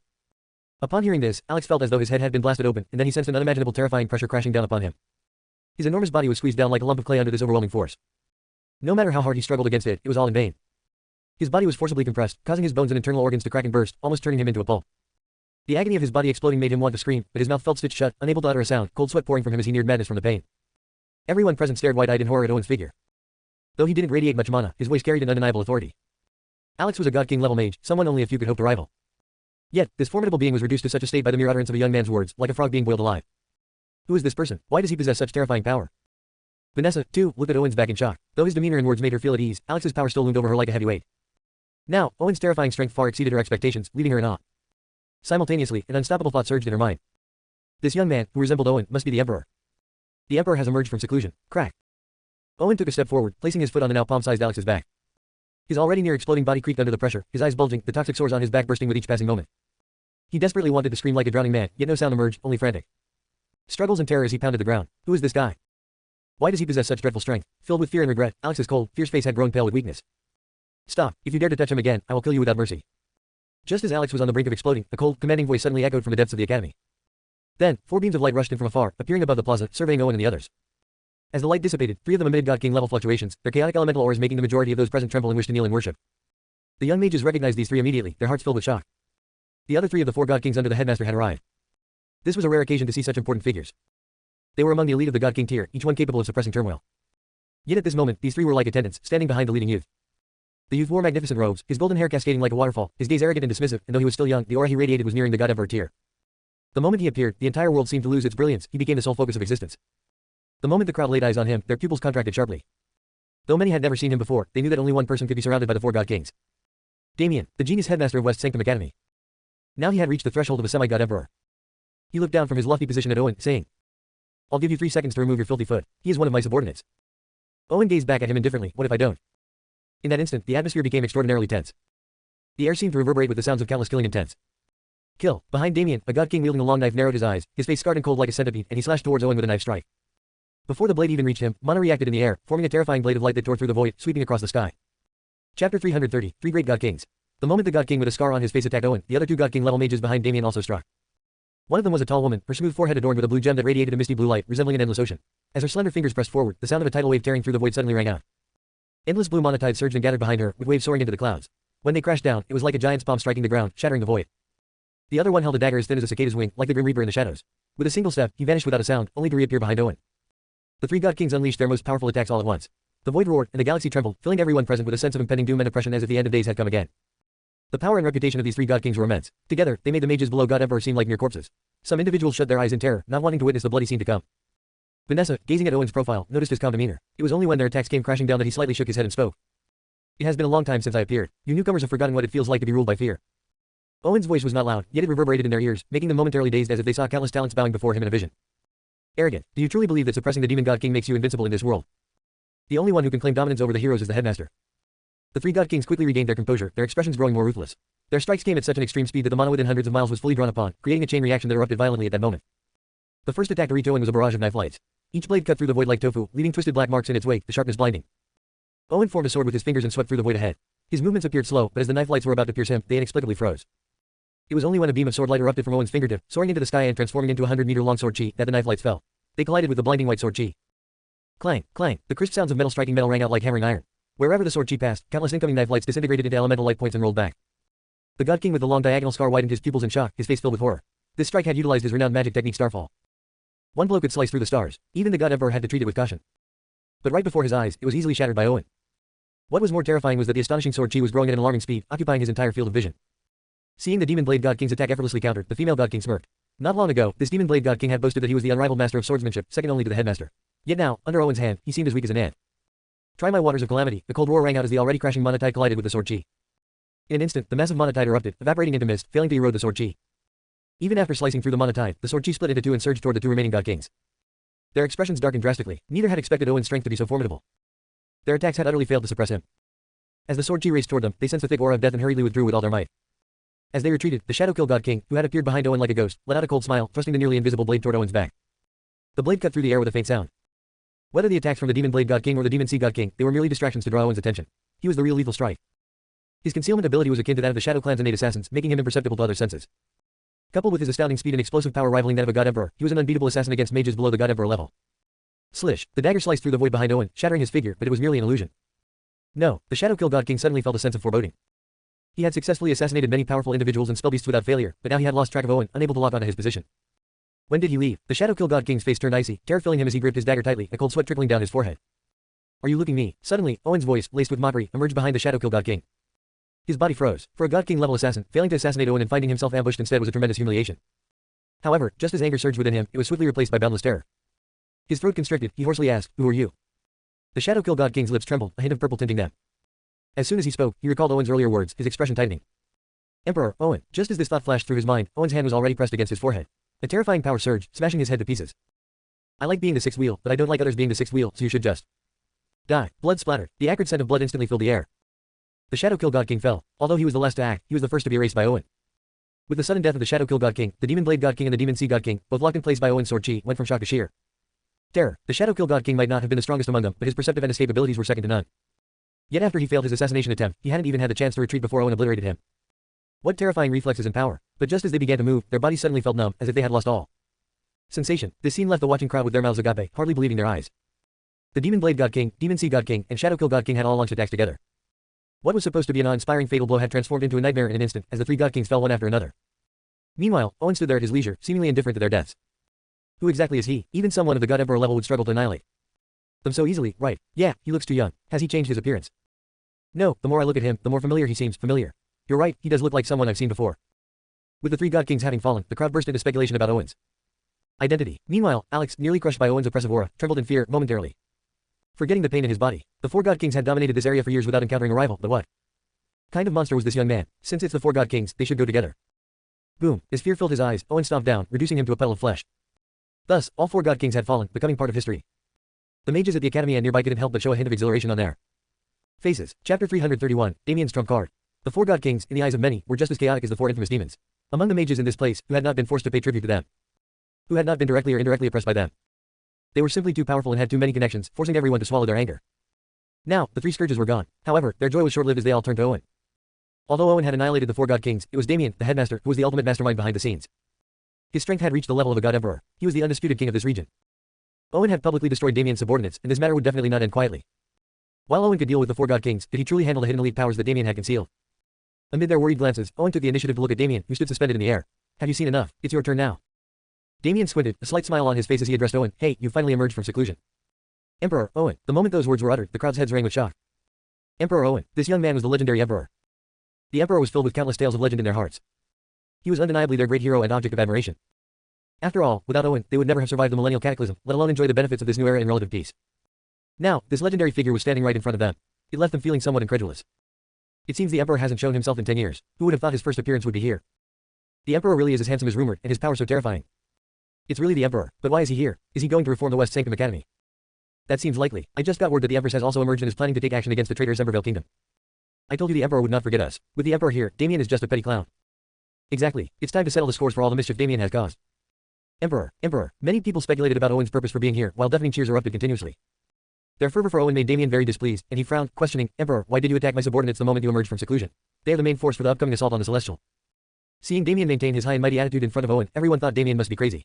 How dare he? Owen was the emperor, the hope of the Azure Kingdom, and their benefactor. A robust tree always has its share of pests. Without pests like you, it can grow healthier. Owen looked at him coolly. Damien was unfazed as he met Owen's gaze. You and Leslie have become relics of the past. This new era should belong to us. Yet, you try to keep us under your control, making us your pawns. That is not right. You should kneel and repent. Owen lowered his eyelids slightly, and an invisible pressure suddenly radiated from him. A tremendous weight descended, and Damien didn't even have time to react before he was forcefully pinned to the ground, his legs sinking deep into the mud. Crack! The sound of broken bones echoed sharply. Damien was directly subdued before Owen, kneeling on the ground, only able to look up at Owen. That's more like it. Owen nodded in satisfaction.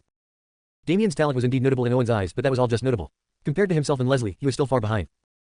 After being instantly subdued by Owen, Damien's face first flashed with disbelief.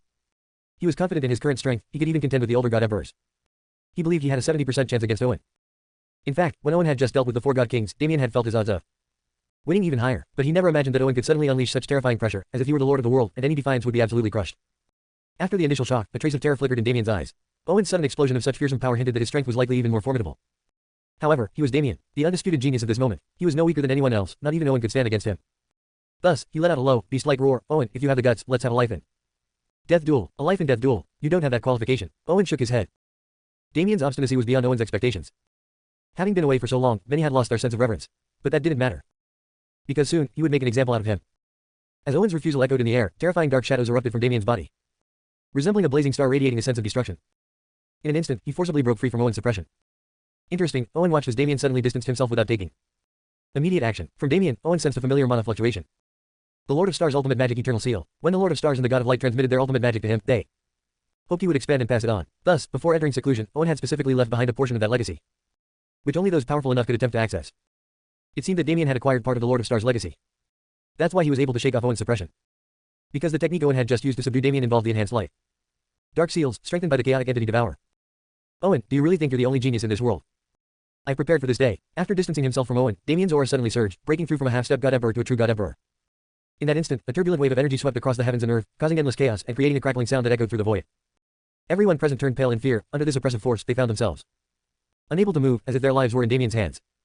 Before Damien broke through to God Emperor, he could contend with them. Now, having truly ascended to God Emperor, his power had surged several times over. This surge in strength fueled Damien's murderous intent toward Owen. With boundless light gathering in his hand, he transformed it into a shimmering sword pulsating with solar flames. Owen, with part of the legacies of the 2 leaders, Azure Kingdom will ultimately be mine. He let out a wild laugh, then grasped the shining sword, drawing power from it. Owen's expression was somewhat strange. When he left behind the legacies of the God of Light and Lord of Stars, besides Leslie and Madeline, no one else knew that he had mastered these 2 legacies. Now, it seemed this guy had misunderstood something, believing that these legacies were left by them. However, upon reflection, Owen found it quite normal. After all, thanks to systematic absorption in his unique Devour physique, he had mastered these 2 ultimate magics to perfection, making misunderstanding a natural occurrence. And this was probably why Damien dared to defy him. So Owen looked at Damien with interest. Then let me see how you've practiced. Owen's calm demeanor and confidence instinctively made Damien feel something was off. But no matter how strong Owen was, could he be stronger than the God of Light and Lord of Stars? They were ancient gods, and he had a part of their ultimate magic. With his God Emperor rank, suppressing Owen and making a name for himself in Azure Kingdom was just around the corner. Light shines. Damien roared, and the long sword that struck was split into 9, forming a radiant wheel of light meant to extinguish the darkness. Chapter 332, Absolute Overpowering. 9 pure white swords of light hovered in the sky, their hilts aligned together to form a dazzling, spinning wheel of light. The sword blades emitted a chilling gleam and a whistling wind. In an instant, propelled by Damien, this wheel of light shot toward Owen, a pure aura of purification radiating outwards, dispelling all the surrounding darkness. The world turned blindingly white. Owen squinted, recognizing this as the ultimate spell of the God of Light. Its attack speed is swift as flowing light, allowing almost no time to react. For any other mage, even a God Emperor tier mage, this nearly undetectable wheel of light might have been a deadly blow. But Owen had completely absorbed the God of Light's supreme magical legacy and even surpassed it. To him, this attack was riddled with flaws. In Damien's frenzied gaze, Owen flicked a finger, sending a firefly-like point of starlight flying out, rushing toward the blinding wheel of light like a moth to a flame. So, this is the so-called greatest genius. How laughable. Seeing Owen use only a minuscule amount of mana to try to block his ferocious killing blow, Damien grew even more confident.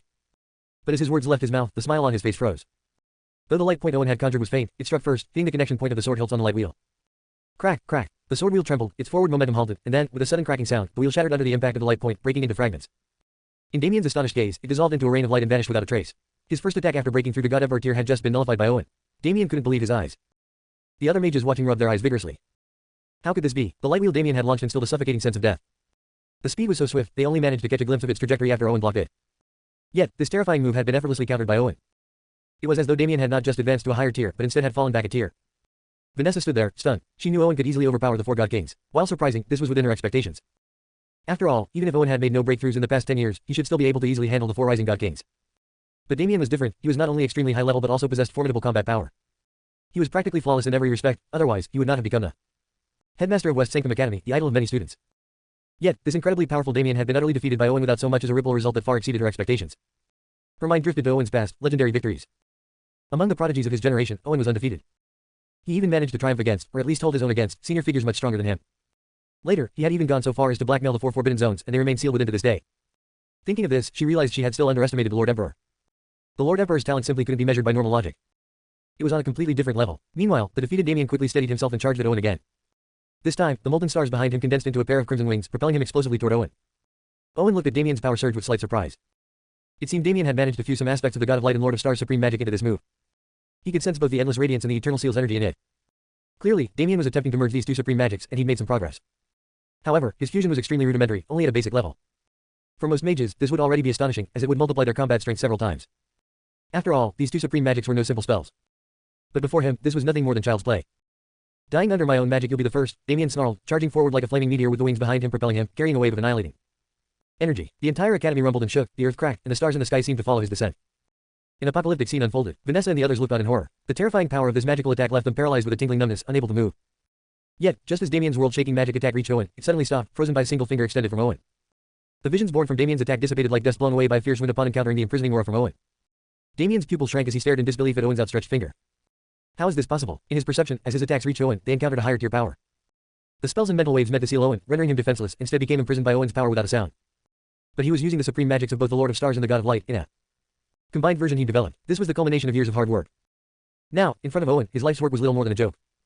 As turmoil whirled in Damien's heart, the bottle's disturbance attracted the attention of nearby forces like the Black Iron Dwarves and the White Tower Tech Guild. And what they saw made their souls tremble. The Lord Emperor, Owen, had appeared here. And the headmaster of West Sanctum Academy had dared to attack him. Though he hadn't harmed the Lord Emperor, simply attacking him was an affront, an act of rebellion. Damien, you beast, is this how you treat the Lord Emperor? The benefits he granted you, did you throw them all to the dogs? The Black Iron Dwarves, known for their fiery tempers, shouted in anger, brandishing their forging hammers as they charged at Damien. The dwarves were short in stature, only half the height of a human adult, but their arms were powerfully built, containing explosive strength. Just as they charged at Damien, a wave of extreme heat rolled out, transforming the area into a furnace. Damien, you're truly audacious. To dare attack the Lord Emperor, capture him. The scientists from the White Tower Tech Guild, clad in lab coats, drew special magical railguns from their belts and aimed them at Damien. The Tech Guild had previously faced an unprecedented bottleneck, but thanks to the Lord Emperor's resources and support, their technology had made significant breakthroughs. They were simple-minded, they remembered exactly who funded them, who supported them. The Shadow Clan and Moss Giants who arrived next also glared furiously at Damien. They had been engrossed in fulfilling the Lord Emperor's assigned tasks, overlooking local management. But Damien dared to defy the heavens, attacking the Lord Emperor. In an instant, angry shouts filled with murderous intent resounded around Damien's ears like a deafening roar. Damien's face turned dark as water. Vanessa and the others were stunned by this grand scene, recognizing the powerful figures gathered here, figures whom they normally found nearly impossible to meet. But here they all were, gathered for the Lord Emperor. Owen is right here, let's join forces and destroy him. Azure Kingdom will be ours after that. Chapter 333, The 10-Year Progress of Various Factions. The gathering of the Black Iron Dwarves and other factions caught Damien off guard, but he didn't see it as entirely negative. As long as he could convince them to join forces against Owen, escape would be impossible for him. The leaders of the Black Iron Dwarves and other factions, however, were shocked at Damien's persistent scheming, even trying to manipulate them into attacking. Their faces changed abruptly. If Damien wanted to court death, he'd better not drag them along. Although their tribes had grown stronger and made significant progress, Owen's power and unfathomable depth were ingrained in their bones. Even before Epic's end, Owen could contend with celestial gods and even blackmail the forbidden zones. No one knew just how powerful Owen had become. Damien's survival thus far might even be Owen's way of testing them. At this realization, the Black Iron Dwarves and the others trembled, abandoning any thought of striking out and instead scrambling over to Owen to pledge their loyalty. Lord Emperor, this man speaks falsehoods. We are absolutely loyal to you, as heaven and earth can witness. Lord Emperor, please allow me to capture this man myself in your honor. Though most of them were no match for Damien, they showed no hesitation now. Owen glanced at them, and every leader he looked upon respectfully lowered their heads, not daring to meet his gaze. Owen ignored them for now and took a single step, appearing like a ghost right in front of Damien. Damien was gathering mana, preparing to unleash his most powerful forbidden spell. He realized he couldn't rely on anyone else, their awe of Owen was etched deeply in their bones. Only by killing Owen could he hope to command them. But Owen's sudden approach caught him completely off guard. Sensing danger, he ignited his mana, unleashing a magical pressure nearly 10 times stronger than before. Owen, you forced my hand. As his aura surged, Damien's face twisted in madness. The leaders of the Black Iron Dwarves and other factions recoiled in shock at the terrifying energy Damien unleashed. How had his strength surged so dramatically in such a short time? He now rivaled a peak god Emperor tier mage. They had never witnessed such a powerful secret spell before. Owen only gave him a casual look, releasing endless light inward, massively igniting your potential, and using the eternal seal to prevent your body from collapsing. An interesting approach, but still insufficient before me. Damien's fanatical expression froze, his hair standing on end. Owen had seen through his plan with terrifying clarity. How did Owen know all of this? It was as if he had no secrets from Owen. So what if you see through it? You should know the terrifying explosive power of these two supreme magics. Damien suppressed his fear, the volatile magic within him compressed to its limit, ready to explode in a wave of destruction. And then Damien saw Owen's foot flying toward his chest. His robust magical shield provided no defense as Owen's foot shattered it and landed hard on his abdomen. Owen's kick was crushing. Damien's abdomen caved in, the pain so intense he nearly vomited bile. The volatile energy inside him was instantly scattered by the tremendous force of the kick, snuffing out his powerful attack before it could erupt. Boom! A deafening explosion sounded from Damien's abdomen as he was sent flying backward, his body curling like a bow. He flew dozens of meters, skidding across the ground, leaving black grooves until he finally came to a stop. Now, his clothes were torn to shreds, his hair and clothes coated in dust, looking as miserable as a beggar. He staggered to his feet, his chest heaving, blood dripping from the corner of his mouth. When he looked up, his eyes held no trace of arrogance, only terror and dread. Owen had effortlessly dismantled his most powerful attack, making Damien realize with chilling clarity just how vast the gulf between them had grown. The strength, talent, and combat ability he'd once taken pride in were nothing but a joke to Owen. Had Owen not been toying with him, he would have been defeated instantly. The realization shattered Damien's pride, making him finally understand why those who had lived through Owen's era felt such despair and reverence for him. Standing in opposition to Owen was as hopeless as an ant facing the heavens. The terrifying gap between them was insurmountable. Immediately, a glowing formation appeared on Damien's body, warping the space around him, preparing for an escape. Owen's strength was despairing, but he believed that if he had time to train, he might eventually catch up. As long as he lived, there was hope. But just as the spatial ripple appeared, Owen's hand struck down. Smack! A resounding slap landed on Damien's face, scattering his chaotic magic once more, disrupting the spatial ripples. As a top-tier genius, Damien had never been humiliated like this. For a moment, he was stunned. You dare strike me? Damien's eyes turned blood red, feral with rage. Owen sneered, weren't you just arrogant? Now you want to run. Isn't it a little late? With that, he slapped him again, leaving deep finger marks on his face. The Moss Giants and others looked on in shock. The aura Damien had unleashed just now had been terrifying enough to make them shiver, a power that could threaten them. Yet Owen had effortlessly dismantled it, reducing Damien to little more than a punching bag. Utterly defenseless, Damien was a god Emperor tier mage. Even in this new era, where cultivation was incredibly enhanced, god Emperor tier mages were rare, each a prodigy with unique constitutions. But this once untouchable figure was now nothing more than a toy before Owen. After 10 years of seclusion, the Lord Emperor's strength is even more unfathomable. Who knows what level he's reached? His tier may not be exceptionally high, but his combat power he truly grows stronger against stronger opponents, an enigma of power, murmured the members of the Shadow Clan, their eyes narrowing in awe. At the same time, they felt a wave of relief. Fortunately, they had remained loyal to the Lord Emperor, never considering rebellion. Otherwise, Damien's current state would have been their fate. Vanessa and the spirits around her gazed at Owen with deep gratitude and reverence. They were all souls Damien had wronged, but his power had been too great for them to seek justice, forcing them to exist as restless spirits. If left in this state too long, they would lose themselves in revenge, turning into mindless, vengeful spirits. Now that Owen had defeated Damien, their bitterness began to dissolve. Thud! Owen kicked the gravely injured Damien into the dirt, preparing to deliver a final blow. Vanessa and the spirits, filled with the memory of their suffering and humiliation, rushed toward Damien with all their might. Only by killing him themselves could they soothe the anger in their hearts. Chapter 334, The Joint Operation of the Four Factions. As Vanessa and the others charged at Damien, his mana had been completely suppressed by Owen, leaving him like an ordinary person with no magic. Seeing Vanessa and the others approaching with vengeful fury, Damien's heart quaked as he cried out in terror. No, don't come any closer. He retreated desperately, but Vanessa and the others unleashed a barrage of magic attacks, their hatred manifesting as a storm that quickly enveloped him. The relentless magic tore into his skin like blades, sending waves of pain through him. Damien's screams of agony, which had terrified so many, gradually weakened until they finally fell silent. The aura emanating from him faded away completely. Damien was dead. The crowd looked at the enraged Vanessa and her allies with a mix of shock and awe, not expecting their hatred for Damien to run so deep. Owen cast a glance at Vanessa and the others. The intense resentment they had previously harbored was noticeably diminished after avenging themselves on Damien. Thank you, Lord Emperor. Vanessa and her allies looked at Owen with deep gratitude. Without Owen's intervention, they never would have been able to avenge themselves today. Damien's power far exceeded their own, leaving them hopeless of ever getting revenge. Owen smiled at them, then turned to the gathered factions, his tone cold as he asked. While Leslie and I were in seclusion, what exactly were you all doing? Owen's voice resonated in the minds of the Black Iron Dwarves and others, piercing through them like sharp thorns, and their expressions shifted to one of terror. It was clear Owen was not pleased with the current situation. And when Owen was displeased, he was every bit as deadly as Leslie. They had already received word from the Imperial capital upon gathering here that Leslie had emerged from seclusion and had ordered the complete annihilation of Embervale Kingdom. This showed that Owen and Leslie intended to purify Azure Kingdom thoroughly upon returning from seclusion. Terrified, they hastily gathered around Owen and stammered nervously. Lord Emperor, we were entirely unaware of this. We were focused on completing the tasks you assigned us. Lord Emperor, we, the Moss Giants, can swear that we have no association with Damien. The Black Iron Dwarves and other factions spoke up in a flurry, their faces filled with apprehension. They knew little about the happenings within West Sanctum Academy and had not been focused there. Though the Lord Emperor and the Empress were in seclusion, the Dragon Clan and Academy City were overseeing Azure Kingdom, allowing them to focus diligently on their tasks. Little did they know that Nidhogg and Damien would go so far as to lead a rebellion against the Lord Emperor and the Empress. While they hadn't participated, the fact that it happened within their sphere of influence meant they couldn't escape blame. I know you had no ties with Damien and Nidhogg. If you did, you wouldn't be standing here alive. But from their actions, it's evident that you do not see Azure Kingdom as a unified homeland. Otherwise, you would have either been unaware of these events or turned a blind eye, failing to take any action. Owen scanned them with a stern gaze. The 10 years of seclusion had allowed Owen and Leslie to strengthen their powers and test the loyalty of these factions. Owen wanted to see how Azure Kingdom would fare without him and Leslie present, who would follow him sincerely and who might harbor ulterior motives. For this reason, he had issued secret orders to his closest allies, the Dragon Clan, Fallen Angel Clan, and Academy City, not to intervene unless a major disturbance erupted within Azure Kingdom. It was a test to observe the reactions of the various factions. Ultimately, Owen was mostly satisfied with the results. Only 2 traitors had emerged, and the other factions had indeed joined Azure Kingdom with sincere intentions. However, they had been overly cautious. Even if they sensed dissent among others, they refrained from acting due to various reasons. After hearing Owen's words, the other factions immediately understood his intent, quickly expressing their regret and promising such a situation would never occur again. After reprimanding them, Owen's expression softened. This matter ends here for now. Tell me, what have you all achieved over the past 10 years? The leader of the Shadow Clan grinned, revealing a set of dark teeth as he replied. Lord Emperor, our clan has merged with the Dark Rose under Her Majesty's direction, forming a joint force and establishing an assassination squad. This assassination squad can operate independently or in coordination, targeting and assassinating high-value targets. The Shadow Clan leader spoke with pride, as his clan's talent lay in assassination. They had honed this skill to perfection, allowing them to play a significant role when Owen set out to conquer the Celestial. Owen nodded. The Shadow Clan served as the eyes and blades deep within enemy territory, and their development was very much to his satisfaction. Seeing the Shadow Clan leader speak up, the head of the White Tower Tech Guild stepped forward, adjusting his monocle with a mild smile as he said. Lord Emperor, over these 10 years, the Tech Guild has developed powerful weapons like the Reaper Beam and Monocore missiles, along with many single combat magic devices somewhat similar to enchanted artifacts. As he spoke, the head of the White Tower Tech Guild opened a thick white tome, and as the pages turned, holographic projections of various devices floated above the pages in great detail. Though they were not present physically, the aura these projections emitted was terrifying. These magic tech hybrids wielded formidable power. The leader of the Black Iron Dwarves gripped his forging hammer tightly and looked up at Owen. Lord Emperor, we have followed your advice and established industrial parks with assembly line production, enabling us to mass-produce low-tier enchanted items and rapidly manufacture mid to high-tier items as well. The leader of the Moss Giants patted his battle armor with excitement as he added. Lord Emperor, we can now fully utilize the magical weapons and armor crafted by the Black Iron Dwarves, maximizing our combat potential. Owen nodded slightly after listening. This all sounds promising, but years of peace have not tested these accomplishments. Then, Owen looked in the direction of Embervale Kingdom and ordered. You're aware of the rebellion in Embervale Kingdom, aren't you? This time, conduct a joint operation to test the results of your work. The 4 factions exchanged glances and nodded enthusiastically, saying, rest assured, Lord Emperor, we won't disappoint you. After 10 years of growth, they had been eager for a chance to test themselves in real combat but hadn't had the opportunity. After all, aside from Azure Kingdom, most civilizations and factions of the previous era had been destroyed. Now that Embervale Kingdom was playing the fool, they were more than happy to oblige. With the 4 factions agreeing, the deputy headmaster of the academy and others fearfully bowed before Owen, their voices tinged with pleading. Lord Emperor, we, too, are willing to fight against Embervale Kingdom's traitors to atone for our actions. Though they hadn't participated directly in the rebellion, they also hadn't stopped Damien. The Lord Emperor surely held a grudge against them, and now, with him taking action against Embervale Kingdom, they saw it as their chance to redeem themselves. Otherwise, their fate was uncertain. Hearing them speak, Owen finally turned his attention to them and said indifferently.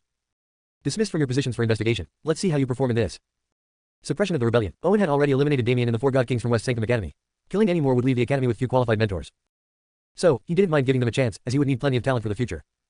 Battle against the Celestial. Seeing Owen's nod, the deputy headmaster and others finally breathed a sigh of relief. Although they had lost their positions, at least their lives were spared. Chapter 335, The Gathering Army. After dismissing the deputy headmaster and others from their posts, Owen turned his attention back to Vanessa and her companions.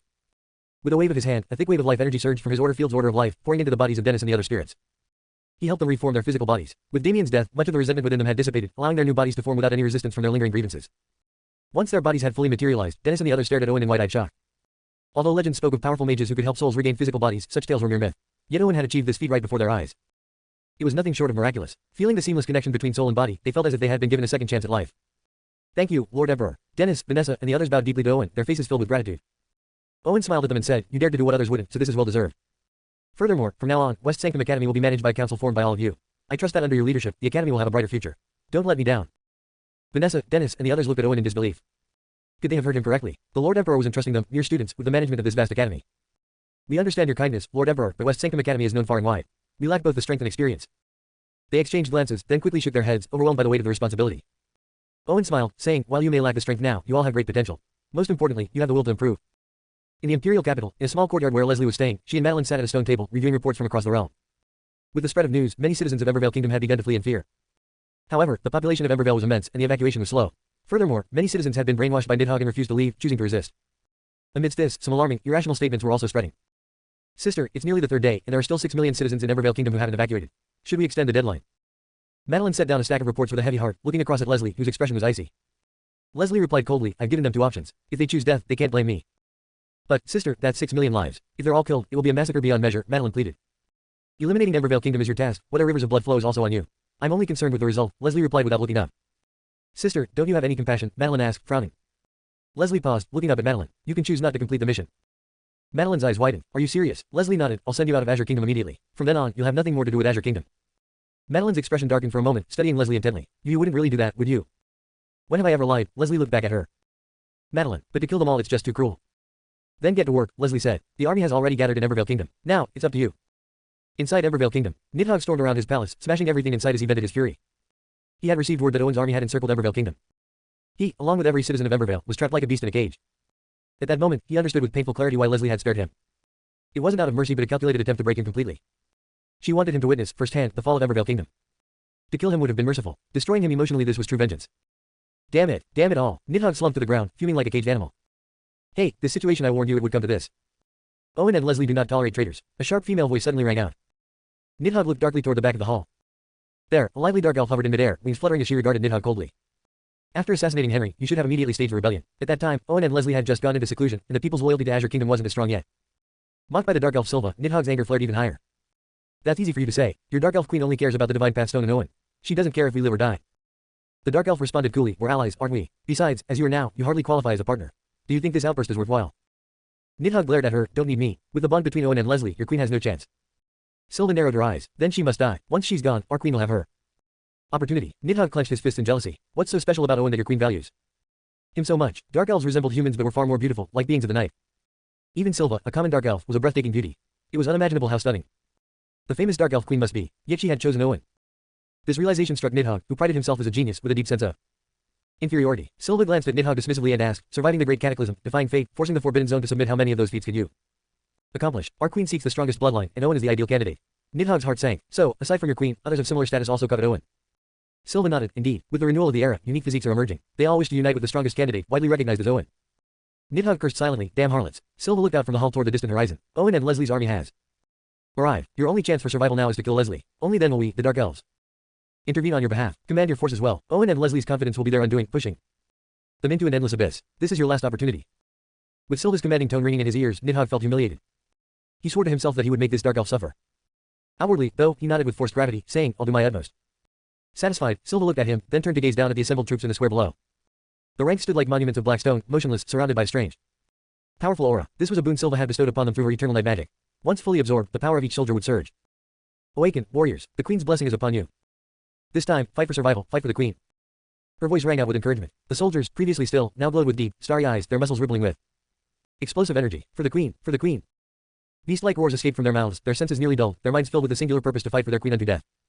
Chapter 336, Charlotte's Choice. With fierce shouts, countless citizens and mages surged out of Embervale Kingdom.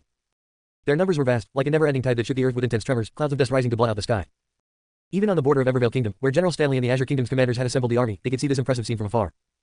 At this moment, General Stanley had surrounded the border with his troops, with over 1 million elite soldiers standing ready, awaiting the command to take Embervale Kingdom by storm. These Macedonian knights seemed strange.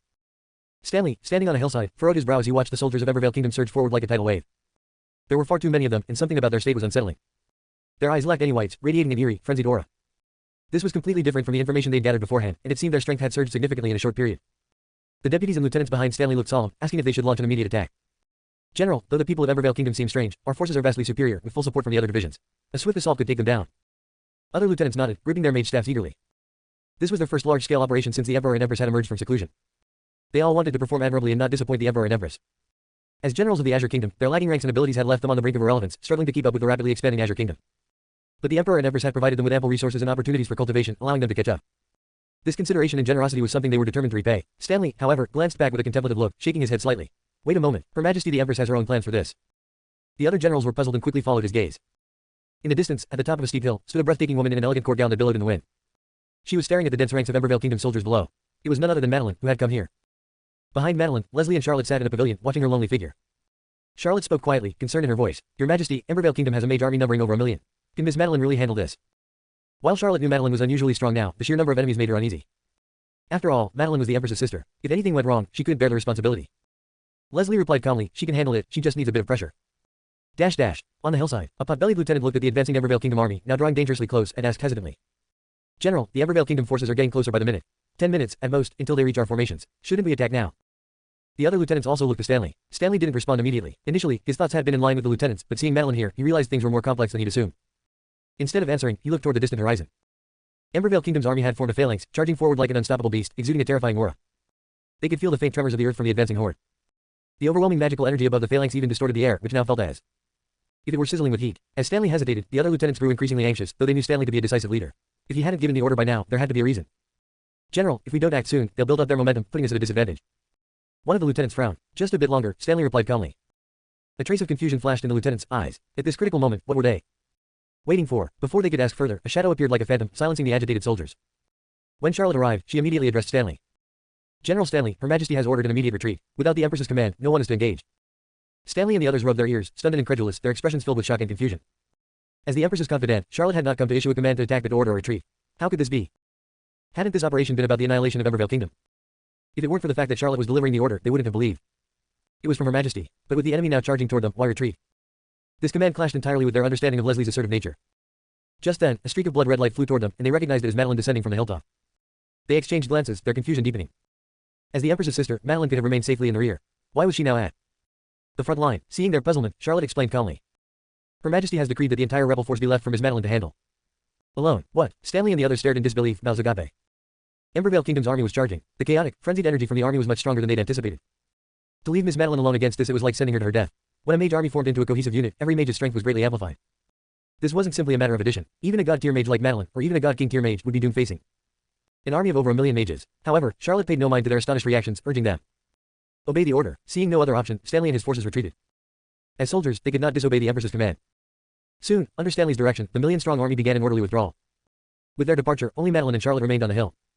Taking a deep breath, Madeline turned to Charlotte and asked, Charlotte, you've been with my sister the longest. Do you think she dislikes me? Charlotte remained silent for a moment. In her memory, the Empress had never truly liked anyone, people in situations alike were merely pieces on her board. That was, until she met the Emperor, Owen.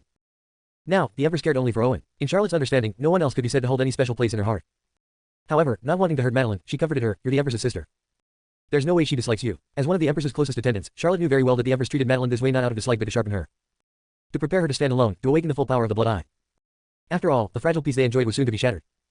No one would be able to stay out of it, they all needed to grow as strong as possible. Hearing Charlotte's comforting words, Madeline's expression grew colder. I know my brother-in-law and my sister love each other deeply, and I'm happy they've found one another, she said. After all, how many couples can truly love each other, willing to sacrifice everything for one another? Chapter 337, The Macedonian Phalanx.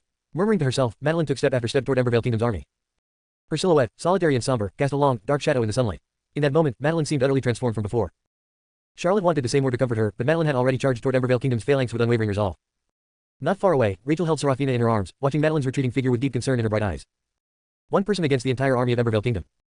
It was well known that Embervale Kingdom's greatest strength lay in their Macedonian phalanx. While the mages within it ranged in level from bronze tier to god tier, within the Macedonian phalanx their power was amplified to the fullest. Even though Madeline had reached god tier, facing such a massive number of mages alone was a daunting challenge. She could easily be surrounded and overwhelmed by the Macedonian phalanx. Behind Rachel, Leslie watched Madeline's determined back, a hint of light flashing in her eyes. Good, the cold-hearted nature of the Blood Eye is finally surfacing within you, she murmured. Now, let's see what you can do. High up on the border wall, the dark elf Silva and Nidhogg stood, watching the movements of the Azure Kingdom's army across the field. Seeing the vast black mass of soldiers suddenly retreat, they were already taken aback, and now they watched in shock as Madeline charged alone toward the army. They both recognized Madeline instantly, Leslie's sister. A prominent figure within Azure Kingdom. And yet, the Azure Kingdom's forces were withdrawing, leaving her to face the entire army of Embervale Kingdom alone. Nidhogg couldn't fathom what Leslie was planning. Could she be trying to get rid of her own sister? Silva also furrowed her delicate brows, puzzled by Leslie's intentions. But at this point, such details hardly mattered. Kill her. Silva's voice was a dark whisper, echoing in the minds of every mage in Embervale Kingdom. Mana surged violently within them. A murderous aura soared, painting the sky with a blood-red twilight. The eyes of every mage in Embervale Kingdom, already dark, seemed to ignite as they let out savage, animalistic roars. Instantly, the mana in the area already chaotic erupted, sending powerful ripples outward. The ground cracked, space itself shivered, as if a monstrous force had awakened, filling the air with a lethal chill that meddled the senses. But as this terrifying tide surged closer, Madeline's face showed no fear, only steely resolve. All my life, I've been a burden to you and sister. But now, I won't let you down, brother. This time, I'll make everyone see that I, too, can help you. With these words echoing in her heart, Madeline charged straight into the dark wave. In her eyes, it was as if blood-red roses were blooming, and an even more terrifying killing intent surged forth, dyeing the sky with a crimson hue. Under this red light, the mages of Embervale Kingdom seemed to feel an oppressive weight. Some of the weaker mages' bodies burst apart, staining the ground crimson. It was a gruesome and terrifying sight. As soon as Madeline unleashed the power of her blood eye, the Embervale Kingdom mages quickly channeled their magic into the leader of their formation, boosting his combat power as they prepared to cast forbidden spells. Meteor strike, ice spear, terrifying, destructive waves of mana surged from the Embervale Kingdom mages, flooding toward Madeline like a relentless tide. The power of these spells was potent enough to threaten a god-tier mage, and the chaotic mana within them would only magnify the devastation. Even a god-tier mage would find it nearly impossible to withstand such an attack. But Madeline, her mind now as cold as ice, ignored the approaching attacks. In the crimson glow of her blood eye, the entire army appeared to her as skeletons from hell. In her eyes, they were already dead. Swish, swish. Madeline moved like a streak of deadly blood-red light, evading attacks while crashing through the mages, leaving clouds of blood mist in her wake. Within a few breaths, she had already killed over 200,000 mages. Though most were lower-tier mages, the sheer speed of her slaughter was horrifying. And as more mages fell, the blood-red glow from her blood eye grew brighter and more dazzling, almost blinding. Her power continued to escalate with every kill. Watching from afar, Leslie nodded with satisfaction. Excellent, she's finally starting to reveal the true terror of the blood eye. For other mages, being surrounded by an army would quickly drain their mana, leading to a gruesome death. But as an awakened Blood Eye, Madeline thrived in such situations, growing more powerful. With each kill, she was truly born to battle, growing fiercer with every fight. Rachel and the others watched in astonishment as Madeline tore through the army, their faces filled with shock. Though they had known Madeline possessed a Blood Eye and held extraordinary talent beyond typical god-tier mages, her devastating power far exceeded their expectations. It was like a wolf among sheep. If this continued, despite Embervale Kingdom's vast numbers, Madeline would likely annihilate them all. Even the god-tier mages in the Macedonian army noticed something strange about Madeline, their breaths quickening. Unlike the other mages under complete control, they retained some awareness, and as god-tier mages, they knew the limits of such power. Madeline's strength had exceeded all expectations. Her current combat ability rivaled that of a God King. Worse still, as the killing continued, Madeline seemed only to grow more fervent, drawing endless mana from the bodies she left behind. In other words, they couldn't hope to outlast her through conventional means. The god-tier mages quickly shifted tactics, directing the Macedonian phalanx to channel all the mages' power into a terrifying apparition. It was the image of a centaur clad in armor, wielding a long spear, exuding an aura of power as though it had seen countless battles and emerged victorious every time. Centaur Chiron, the divine spirit of Embervale Kingdom. In times of crisis, it was this Centaur Chiron who turned the tide and ensured Embervale Kingdom's survival. Now, with the combined strength of all the mages, the mana coursing through this apparition surged dramatically. God tier, God King tier, half-step God Emperor tier. The growing aura made the centaur appear almost real, as if it had truly descended into this world. The armored centaur reared, raising its spear and thrusting it down toward Madeline with unstoppable force. Screech. The spear sliced through the air with a piercing whistle. As it struck, the void seemed to wail and crack, and an oppressive force closed in on Madeline from all sides. From the very first move, they aimed to kill. While Madeline thrived in hand-to-hand combat, the Macedonian phalanx, once consolidated, would be her worst nightmare. Chapter 338, Forgetting the Past. On the vast plains, the centaur Chiron, charging like a giant trampling the earth, let out a piercing roar, his spear flashing as he closed in on Madeline, growing larger and more menacing in her eyes. Madeline remained calm, her blood-red roses swirling in her eyes. A killing intent powerful enough to disturb the very air erupted from her as she began to chant, and brilliant rose petals blossomed behind her. A mysterious wind seemed to carry the petals as they danced through the air. When Chiron's spear met the floating roses, his massive body froze, turning him into an unmoving statue. Then, more and more blood-red petals clung to Chiron, sticking densely to his skin and enveloping him in a sea of flowers. Moments later, only a faint outline of the centaur remained. The god-tier mages controlling the formation stared in horror as Chiron, the embodiment of their power in the core of their Macedonian phalanx, vanished. In their senses, the recently summoned spirit of the formation was simply gone. Unable to believe what they were seeing, the mages of Embervale Kingdom focused on the beautiful spectacle in the sky. As a gentle breeze swept through, the floating rose petals scattered, falling like a rain of crimson roses. And Chiron, the centaur, vanished without a trace, leaving no remnants behind. Almost instantly, another wave of casualties erupted within the Embervale Kingdom's army as many mages, unable to bear the backlash, collapsed. Even the god-tier mages were visibly shaken, their faces pale as they struggled with the severe rebound. They looked at Madeline's blood-streaked figure with stunned disbelief. Madeline was merely a god-tier mage. How could she be so powerful that even their combined forces within the Macedonian phalanx were no match for her? Rachel, Stanley, and the others watched Madeline with growing dread as she dismantled Chiron almost effortlessly. When Chiron's aura first appeared, they had felt an overwhelming sense of danger. Fused with the might of over 1,000,000 mages from Embervale Kingdom, Chiron's power rivaled that of a god emperor. No one expected Madeline, usually soft-spoken, to unleash such terrifying strength. If she continued like this, Embervale Kingdom's massive army would be annihilated entirely. On the city wall, the dark elf Silva gazed coldly at the failing Macedonian phalanx, her face filled with disdain and a hint of killing intent. Worthless. Looks like I'll have to handle this myself. With a dismissive shake of her head, Silva vanished in a flash, appearing swiftly before Madeline, who was cutting through the chaotic ranks of the Macedonian mages. Surprised, Madeline clenched her fist and launched a powerful punch at Silva. Silva looked at her coldly. As a god king level mage, Madeline's blow was little more than a tickle to her. After all, she was a dark elf, one of the highest ranked beings on this plane. Blocking Madeline's attack with ease, Silva's eyes took on a deep, ancient glow. Madeline prepared to strike again, but as her gaze met Silva's mysterious, starry eyes, she froze. In that strange vision, Madeline seemed to glimpse her own past. She saw Owen. Brother. Madeline gasped, unable to hold back a cry. To the Azure Kingdom generals like Stanley, Madeline appeared to be in a daze. After all, a dark elf stood before her, not Owen. Yet, judging by her reaction, she had mistaken Silva for the Emperor. How is this possible? Lady Madeline is so powerful, and her mental strength is extraordinary, especially with the blood-eyed talent. How could she be controlled so easily? Stanley and the others grew tense. Madeline was not only the Empress's sister but also held a close bond with Owen. If something happened to her, they couldn't imagine the Emperor's fury. They were puzzled, though, with her strength, Madeline should have been immune to such control. A nearby deputy adjusted his glasses and explained with a serious expression, "She's no ordinary being, she's a dark elf, a highly unique race." With a grave tone, he briefed Stanley and the others about the dark elves' extraordinary lineage. Their innate power over minds and memories was overwhelming. Ordinarily, no god king or even god emperor could manipulate Madeline's mind. But this was a dark elf, and a high-level god king at that. Despite Madeline's exceptional gifts, she was no match for Silva's mind control. Far away, Leslie watched with a calm expression. Observing Rachel and the others' agitation, she said slowly, "The dark elves have a unique talent. They can manipulate the minds of others, turning them into their puppets. Some, the most skilled, can even alter memories." Right now, Madeline is likely in a state of confusion. The group was horrified. Could this truly be the power of a dark elf? If her memories were erased, would Madeline still be herself? Many mages of the Azure Kingdom were shocked and worried. More than anyone, Rachel was troubled. Having studied at Middle-earth Melodic Academy, she knew that once someone became a puppet of a dark elf, their memories could never be restored. The fabricated memories Silva would implant would replace Madeline's true ones. Rachel hadn't expected an ancient race allied with the Celestial to be involved in this. Madeline is in grave danger. Your Majesty, please save her, Rachel urged Leslie, unable to bear the thought of harm coming to Madeline. Leslie remained calm, replying, "Don't worry, Madeline will be fine." Leslie's calmness appeared utterly cold to Rachel, who said urgently, "If something happens to Madeline, Owen will never forgive you." Before Rachel could finish, Leslie's icy gaze landed on her. Rachel had seen Leslie's cold demeanor before, but the frigid aura she emitted now seemed to freeze the very soul. This chilling presence was more intimidating than anything Rachel had experienced, carrying the undeniable weight of an empress's authority. Feeling the bone-chilling cold, Rachel realized Leslie had become even more distant since her recent retreat, displaying an aloofness that bordered on indifference. It seemed that in Leslie's eyes, Owen was the only person who truly mattered. Others were nothing more than tools, mere pawns to be used. She had grown stronger and more like an empress in every sense. The others who had been ready to rush to Madeline's aid retreated under Leslie's icy stare. Though they couldn't discern Leslie's true intentions, they trusted that she wouldn't actually harm Madeline. The disturbance quickly died down as everyone turned back to the scene in front of them. Now in control of Madeline's memories, Silva's mouth curled into a twisted smile. She looked at Madeline and chanted softly. Forget everything from your past. Let's start anew. Chapter 339, Is Madeline dead? As Silva's voice dripped with allure and manipulation, Madeline's gaze grew increasingly unfocused. Gradually, it seemed she was forgetting everything, but even as her memories were about to be erased by Silva's dark magic, fragments of moments with Owen kept surfacing. She forgot much, but every detail of her time with Owen remained unerasable. Silva frowned, surprised at how stubbornly Madeline clung to these memories. It was rare, but she had encountered such cases before. With a slight wave of her fingers, Silva manipulated invisible threads, preparing to alter Madeline's memories directly. In Madeline's mind, visions appeared of a life with Owen of sweet scenes from their marriage, of playful moments, of their honeymoon. Each memory was beautiful, filled with joy. Observing this, Silva shook her head, muttering, Owen truly does have a way with women. What a foolish girl, so deeply infatuated with Owen that it's become an obsession she won't let go. Silva attempted to use memory alteration to erase Madeline's cherished memories, filling the void with fabricated happiness in a final effort to gain control.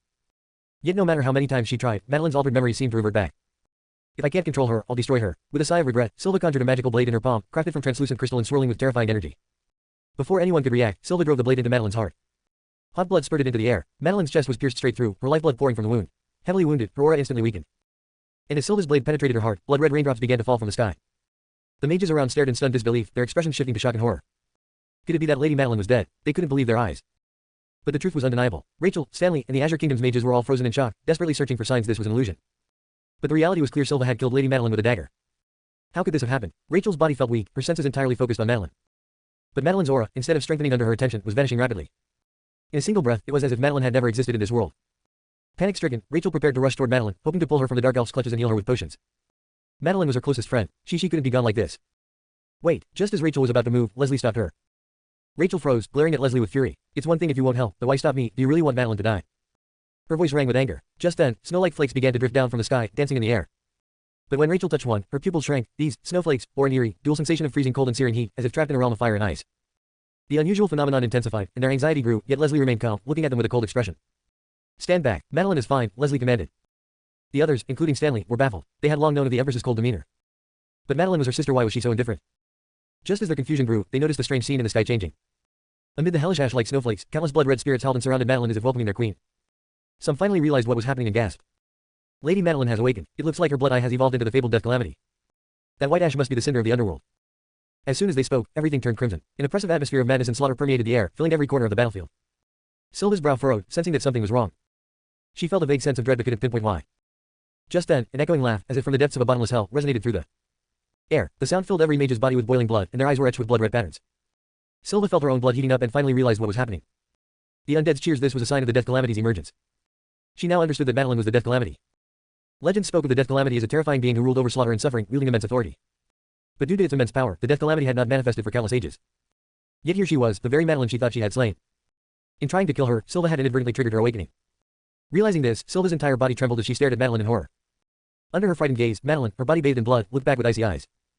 Madeline's skin grew pale, as if coated in white frost. Her once dark hair now turned a ghostly white. She opened her eyes slowly, revealing pale flowers deep within her gaze. Silva stared at Madeline's cold expression, seeing a mix of mockery and pity. It was as if Madeline had never been under her control. But how was that possible? Moments ago, she had controlled Madeline's memories, plunging her into an endless dream, from which she'd never escape. Madeline should have been her puppet forever. Yet it now seemed Madeline had never truly been ensnared in that dream. I should thank you, Madeline said coolly. Without you, I would have been unable to let go of my lingering regrets. Thanks to you, I finally completed my awakening. Silva trembled, her teeth chattering as though she'd fallen into the icy depths of hell. No, you were trapped in that dream. How could you have woken up? Madeline responded indifferently. A dream is still just a dream, and eventually, we wake up. I refuse to live in such an illusion. I want my brother's true recognition. To Madeline, Owen was the most important person in her life. She had long regretted abandoning the promise made in the martial contest. She had always hoped to earn Owen's approval, but after witnessing her sister's relationship with Owen, she buried these feelings. Now, with Silva's manipulation, she had faced her inner desires and her truest aspirations. She finally understood her purpose. As Silva's aura waned, Madeline pulled the magical blade from her chest, grayish-white blood spilling from the wound. The wound closed instantly, and a chilling smile crossed her lips. Now, let's see my newfound power. Silva, utterly stunned by Madeline's transformation, gaped as the unmistakable aura of death swept over her. Chapter 340, Admiration for Beauty. The borders of Embervale Kingdom. At the moment Madeline's voice fell, not only did Silva and Nidhogg feel a chilling dread in their hearts, as if enveloped by boundless shadow, but even Stanley and the others found their attention drawn completely to her. The aura emanating from Madeline slowed their very breath. Her will, bent on obliteration, roared through the world like an invisible tempest, tearing and thrashing. Faintly, it seemed as though there were countless wails echoing from hell itself, as if their souls were momentarily dragged into an inferno to suffer endless torment, and the vision before them began to blur and twist. Those mages of Evervale Kingdom locked onto by Madeline's aura had expressions filled with utter horror. Madeline's formerly slight figure, accompanied by the hellish chants, loomed larger and larger in their eyes, growing to the size of a building, then to a towering mountain, and finally filling the heavens and earth itself. Her cold, unfeeling gaze, like twin moons, bore down upon them with the final judgment. Already sensing the impending doom, the Evervale Kingdom mages frantically began channeling the last remnants of mana within themselves, feeling a deep foreboding that if they couldn't withstand Madeline's terrifying assault, death awaited them. With the howling wind growing sharper and more piercing, their magical glow flared more brightly. Yet as soon as it did, the hellish ashes already filling the air intensified, swirling like falling snow, draping the land in a ghostly shroud of silver. The mages of Evervale Kingdom touched by this hellish ash found their mana instantly suppressed, settling upon them with an unstoppable force. The moment it touched their robes, armor, and skin, it sizzled like white phosphorus, searing with black smoke into their very flesh, bringing an agony that pierced to the bone. Countless mages screamed, their burning eyes reflecting the torments of an infernal purgatory. Macedonian mages cast spells frantically, but the hellish ash was utterly unyielding, consuming their flesh, leaving it blackened and charred like coal. Their very bones were scorched to a softened state. Many were ravaged by the affliction, the plague spreading among them like wildfire. Those already screaming succumbed, collapsing as lifeless, mangled corpses. And this was only the beginning. Wherever the hellish ash touched the ground, it ignited instantly, green flames dancing as the earth charred black, fissures spreading across its surface. It was as if an unprecedented drought had struck, the cracks as wide as an arm, leading down into endless darkness, like an entrance to the depths of hell itself. The once mighty border walls were left in tatters, riddled with holes, and finally crumbled into ruin, devastated by the ashen storm. And all this, in but a fleeting instant. Stanley and his comrades looked on in stunned disbelief. From the moment Madeline made her move, not even a second had passed, yet a million-strong mage army of Evervale Kingdom had been reduced to bones. The formidable border wall collapsed in the same breath. This terrifying devastation in mere moments was beyond words. This was the awakened Madeline, a walking harbinger of death, truly terrifying. Their vast army, even with overwhelming numbers, would still take time to clear such a massive force. But before Madeline, they were nothing more than a remnant, easily wiped out. Silva and Nidhogg, the last ones standing in this disaster, were dumbfounded. Madeline's awakening was beyond anything they had foreseen, and the overwhelming power she now displayed was beyond belief. Facing a million-strong force of Evervale Kingdom's mages, even they would have been hard-pressed to eliminate them so swiftly. They too had suffered serious injuries in Madeline's assault, covered in blood, looking like figures drenched in despair. Nidhogg, who once believed he could rely on the army, the Night Elves, and his own power to resist and hold out for a change in fate, now found that Madeline's attack had cast him straight into hell. His forces were gone, the strongest border fortress was gone, and with them, any hope of resistance vanished. Resolutely, he turned to flee. Having suffered an unprecedented defeat, he knew his only option was to hide and bide his time for another chance. But Madeline, who had long had her sights set on him, appeared before him in an instant. Her pale, almost bloodless hand grasped his throat tightly, leaving a deep, bruising mark on his neck. Leaving now, isn't it a bit too late, she said coldly, her expression as unyielding as ice, devoid of any emotion or mercy, a killing machine. As Nidhogg attempted to struggle, the hellish aura emanating from Madeline smothered him entirely, igniting the mana within him from within. Realizing the hopelessness, Nidhogg's face contorted, sensing death's inevitable approach. Amidst the endless magical flames, he was reduced to a pile of ash, dying with deep regret in his heart. Had he not harbored other ambitions, his innate talent, coupled with the strength of Owen and Leslie, would have led to a vastly different fate. Regretful, Nidhogg perished amidst the flames. Observing his demise from afar, Silva felt a chill of dread rise within her. As she prepared to retreat, she felt Madeline's attention shift to her. In her cold gaze, a red murderous intent stirred, as if scenes of hell itself were reflected within. Madeline intended to kill her. Silva's heart trembled. She was a Night Elf with a powerful bloodline, backed by the entire Night Elf lineage. Few dared to harbor ill will against her. As her mind wavered, Madeline locked onto her with an icy stare, saying, "You must be the one inciting trouble in Evervale Kingdom. My brother dislikes people like you. If I kill you, won't he praise me?" With a ghostly smile, both angelic and haunting, Madeline's words struck fear in Silva's heart. She met Madeline's gaze for an instant before a tide of killing intent overwhelmed her, causing her to cough blood and leaving her grievously wounded. Silva staggered back, bloodied and desperate, but Madeline closed in again. "I'm a Night Elf. If you dare to harm me, the Night Queen will not spare you," Silva shouted, her face drained of color. The Night Elves were regarded almost as divine, with countless powerful members, and their queen was as revered as a celestial god. The Night Elves were a legendary race, their might unquestioned. "Night Elves, if my brother dislikes you, you'll die," Madeline closed in, showing no mercy. Realizing her peril, Silva activated an ancient magic mark on her forehead, a mark unique to the elves that could summon the Night Queen herself. As the magic mark on Silva's forehead flared, a terrifying pressure surged out, sending Madeline flying back. A celestial god-level presence. Watching from afar, Leslie's face turned solemn. Silva's strength had reached such a level. Though Madeline had awakened, she was still far from facing a foe of this caliber. Stanley and the others, sensing the pressure, held their weapons tightly, eyeing Silva warily. "The Night Queen is indeed a formidable foe," Leslie remarked coldly, gazing up at Silva, who now hovered above them. At this moment, Owen appeared beside Leslie, watching Silva in the sky.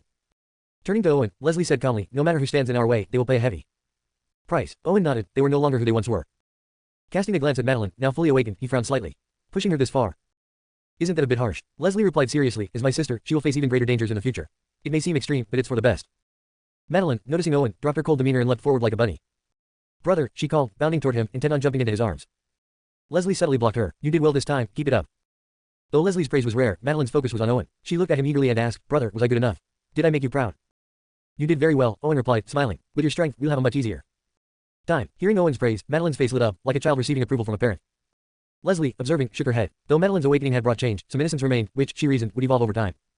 While they spoke, Silva's magic mark on her forehead burst into blinding light, forming a massive portal in the sky. The oppressive aura surged again, even stronger than before. "Brother, the Night Queen looks really powerful," Madeline exclaimed, watching the unfolding spectacle with eager anticipation. Owen, seeing her confidence, hesitated. The Night Queen was a supreme being among celestial gods. Madeline's awakening had perhaps made her a bit overly confident. "Why don't you try fighting her and see?" Leslie suggested, her eyes glinting. "Cheer for me, brother," Madeline grinned at Owen. "Always," he replied. They turned their eyes to the sky, where the portal revealed a breathtaking scene of lush forests and waterfalls, teeming with graceful elves, a vision of ethereal beauty. The spectacle of beauty before them was quickly surpassed by an even greater vision. A foot emerged from the portal, its flawless, jade-like white is even more striking when framed by golden threaded boots. The purity and nobility of this exquisite foot only emphasized the rest of the form that followed a pair of stunningly long, flawless legs, prompting many onlookers to swallow instinctively. As their gaze continued upward, they saw a full, curvaceous body, with every line perfectly sculpted. Ample where fullness was called for, slender where elegance demanded. She was the embodiment of a divine figure, her curves almost spellbinding. Just the sight of her set many hearts racing, making it nearly impossible for them to control themselves. When their gaze reached her face, it was a sight even more breathtaking than the night sky, more radiant than any blossom. Her eyes were cool and distant, exuding a regal demeanor, while 6 pairs of elven wings fluttered elegantly behind her. In an instant, she materialized outside the portal. At that moment, many of the mages from Azure Kingdom, merely by gazing upon the Night Elf Queen, felt their spirits quiver and couldn't help but fall to their knees, worshipping there. Queen, form ranks and prepare to engage. Stanley's voice cut through, commanding his troops who were already feeling their blood surge at the mere sight of her. If left unchecked, many would be enthralled by her presence before she even struck a blow. Stanley's authoritative tone snapped them back to reality, and they quickly gathered their magic into defensive formations, seeking to shield themselves from the overwhelming allure emanating from the Night Elf Queen. Though Owen had seen many beautiful women, even he was captivated by the Night Elf Queen, glancing at her a few times. If Leslie's beauty was that of a cold, noble queen, a delicate orchid blooming in the cold winds, then the Night Elf Queen was like a divine creation, pieced together from every ounce of beauty in the world, perfect in every way. That figure is otherworldly, Owen murmured in awe, unable to find a single flaw in her form. Her proportions were so harmonious, stirring not only admiration but also desire. Even Rachel was slightly stunned, and Serafina, glancing at her own youthful body, then back at the Night Elf Queen's figure, felt a pang of envy and frustration. Would she ever grow into such a form? Rachel and Serafina exchanged a look and turned to Leslie. Leslie's beauty was one of domineering strength, and Eversue's mere presence commanded attention and respect, a force that overshadowed everything around her. This woman, however, was like a blooming peach blossom, radiating charm even in her gentleness. There was an enchanting quality to her, a seductive allure that penetrated the soul, stirring one's most primal desires. Every movement, every smile, was mesmerizing. Even as women, they felt themselves drawn in. One could only imagine the devastating effect she must have on men. Her beauty may be alluring, but that's all there is to it, Leslie scoffed. Of all the women she had encountered, only the archdemon, with whom Owen had once had entanglements, had such a striking, seductive figure, one she once thought was the peak of allure. Now, a Night Elf Queen had arrived, a natural temptress who radiated grace and allure merely by standing there. Even Leslie, who seldom cared about appearances, felt a tinge of pressure. She turned to Owen beside her. Men were all pigs. She didn't believe for a moment that he hadn't been captivated. But when she looked over, she found his gaze calm, admiring beauty for beauty's sake. Chapter 341, Madeline vs. Dark Elf Queen. The Dark Elf Queen is expected of the legendary, fearless queen, Owen murmured softly. In the original anime, the Dark Elf Queen held an extraordinary status, her strength and beauty captivating countless admirers. Now, witnessing her in person, her allure became even more profoundly intoxicating. For those with weak self-control, she was a deadly poison. Leslie, too, gazed at the Dark Elf Queen with a slightly tense expression. Perhaps it was due to the overlap in demeanor and appearance, but Leslie instinctively felt a strong dislike toward her. At this moment, Madeline ignored the presence of the Dark Elf Queen and fixed her gaze on Silva. This woman had just used the Queen's oppressive aura to force her back. This opponent could not be allowed to escape. In a flash, as Madeline charged toward Silva, Silva's face was pale and weakened from her use of spatial magic, yet her expression held a faint look of mockery. She had been no match for Madeline before, but now with the Dark Elf Queen present, Madeline daring to target her was sheer folly. Just as Madeline struck, the Dark Elf Queen's attention shifted to her, and a cold glint flashed in her eyes. A mere death's calamity dares to act presumptuously in my presence. As her words fell, a terrifying pressure exuded from her, an invisible force locking onto Madeline like an immense hand. Madeline narrowed her eyes, already partially focused on the Dark Elf Queen. As the intense aura pressed down, she tore open the void before her. Her voice seemed to be devoured by a ghostly silence, and when she reappeared, she was already behind Silva. A chill ran down Silva's spine as she sensed a suffocating deadly threat. Mana surged within her, forming a nearly indestructible black shield behind her. Yet, as soon as it materialized, Madeline's ash-tainted hand, like a snake striking, broke through. The shield disintegrated on contact, as if it were nothing more than a fragile bubble. With her magical barrier gone, Silva was entirely exposed before Madeline. Seeing the lethal hand approaching, Silva found no escape. She gritted her silver teeth, and her flesh and magic swelled like a balloon, then exploded in a bloody burst. Blood in the frenzied surge of mana erupted, centered on Silva, creating a storm of gore and power. Even Madeline, caught in the blast, was forced back a few steps. However, she didn't let up, for Silva's soul was fleeing towards the Dark Elf Queen. For mages at the god tier level, if their soul isn't destroyed, they can possess another mage's body or craft a new one to be reborn. Silva had disrupted the Azure Kingdom's order and would pay the price. Madeline stepped forward, shattering the void beneath her foot, catching up to Silva's fleeing soul. As death's calamity, her power over souls was devastating. Just then, a golden light shot from the Dark Elf Queen's direction, shielding Silva's soul. Madeline's deadly strike, infused with ash and decay, collided with the golden barrier, sending a tingling numbness up her fingers and spreading a volatile aura. Madeline steadied herself after retreating, while the Dark Elf Queen glared at Silva's shattered physical form, fury blazing on her flawless face. Silva was her most loyal guard. Madeline's unyielding pursuit was like trampling on her pride. But before the Queen could speak, Madeline shot her a look of disdain. Though the Dark Elf Queen was a celestial god-tier being, Madeline showed no fear. Hand over her soul. Today she dies, and no one will save her. The Dark Elf Queen scoffed. Death's calamity. It seems you don't understand what that title means. In the presence of my Dark Elf kin, you dare to be so arrogant. Madeline said nothing. Her response was a charged magical attack, a blossom of infernal flames, head-sized and vividly crimson. Formed entirely of ash-fueled flames, it emanated a destructive aura that could obliterate anything it touched. Those watching the confrontation were stunned. Madeline, despite her formidable power, was about to face the Dark Elf Queen, a celestial god-tier entity. She was undaunted and challenging a being far beyond her level. Under their gaze, Madeline's blazing ash fire hurtled towards the Queen. Yet, to the Queen, it seemed like a trivial assault. She remained calm, even showing a trace of ridicule. I warned you before. Death's calamity might be formidable to others, but to my Dark Elf kin, it's nothing but a joke. With a flick of her slender, alabaster finger, ripples spread through the void, like a stone dropped in still water. From within these ripples, a shadowy figure appeared before the Queen, effortlessly blocking the fiery blossom of ash. Madeline's eyes narrowed in shock. Her strongest attack had been thwarted with ease. This shadow, though blurred, resembled a dark elf, exuding an aura even more mysterious and ominous than the Queen's. Ordinarily, even a celestial god-tier mage would need substantial effort to withstand her ash fire. Could her death's calamity, awakened by the blood eye, somehow be connected to the dark elves? While Madeline pondered this, the shadow clasped its hands over the raging fireball. absorbing and extinguishing the flames. Then, with both fists clenched, it punched toward Madeline, sending waves of energy that distorted the void. Madeline's pupils contracted. Despite recognizing the strike's form, an inescapable feeling settled over her, as if fate itself dictated she take the blow. The punch sent her hurtling backward, like a kite with a broken string. Her chest caved in, and blood spurted, staining her front. The spectators' faces shifted drastically. Madeline, who had single-handedly wiped out a million mages of the Embervale Kingdom, displayed power on par with a god Emperor tier. And yet, before the Dark Elf Queen, she was effortlessly overwhelmed. There should have been a closer match, not such a drastic difference. At the very least, she should have managed some resistance. But here she was, gravely injured in a single exchange. Madeline was clearly displeased with the outcome, her eyes blazing with anger. Chapter 342, Leslie's Fury. Madeline was clearly displeased with the outcome, her eyes blazing with anger. In an instant, she steadied herself and charged toward the Dark Elf Queen again. The Dark Elf Queen's lips curved into a cold smile. To her, Madeline might have some strength, but due to her unique constitution, she could only submit in her presence. Watching Madeline charge at her, she merely flicked her finger, and a dazzling point of magical light shot toward Madeline, trailing a long streak as it locked onto her. Madeline's speed was remarkable, but the Dark Elf Queen's attack was faster. Just as Madeline reached her, the Queen's potent magical strike hit her chest, sending her flying back again. Bang! The sound of Madeline coughing up blood echoed as her chest was stained with crimson, emitting a foul odor that corroded the void, producing a harsh sizzling sound. After her bloodline transformation, Madeline's blood carried a hellish aura that could corrode most materials. Watching Madeline get struck down by the Dark Elf Queen again, the onlookers' faces turned grim. Though they hadn't expected much from Madeline, they'd wanted to see how far her strength could reach. However, being completely overwhelmed by the Dark Elf Queen left them wondering just how terrifying her power truly was. This was beyond what anyone could imagine. After being knocked down a second time, Madeline sensed something was amiss, but she refused to give up. Yet, this time, the Dark Elf Queen didn't intend to give her another chance. Just as Madeline prepared to attack again, the Queen teleported in front of her. Dark armor materialized over her curvaceous figure, making her resemble a war goddess. A chilling aura emanated from her, sending tremors through the crowd. Boom! With her armor fully formed, the Dark Elf Queen struck, her movements like a Valkyrie in close combat. Madeline, with no room to resist, was bombarded by relentless attacks. Blood covered her body, and her aura weakened significantly. Madeline, this is the price for disrespecting the Dark Elf Queen. You dare to defy her majesty. From behind the Queen, Silva, still encased in the protective golden bubble, burst into laughter, her face alight with satisfaction. She relished the sight of Madeline being defeated after her previous humiliation. But just as she laughed, a chilling voice sounded from a distance. A worthless failure like you dares to speak, you're headed straight to hell. With those words, Leslie appeared in front of Silva. She pointed a finger, and the golden bubble protecting Silva immediately crumpled as if struck by an immense force. Hiss! A deflating sound followed as a visible hole tore through the golden bubble, exposing Silva's soul to the icy air.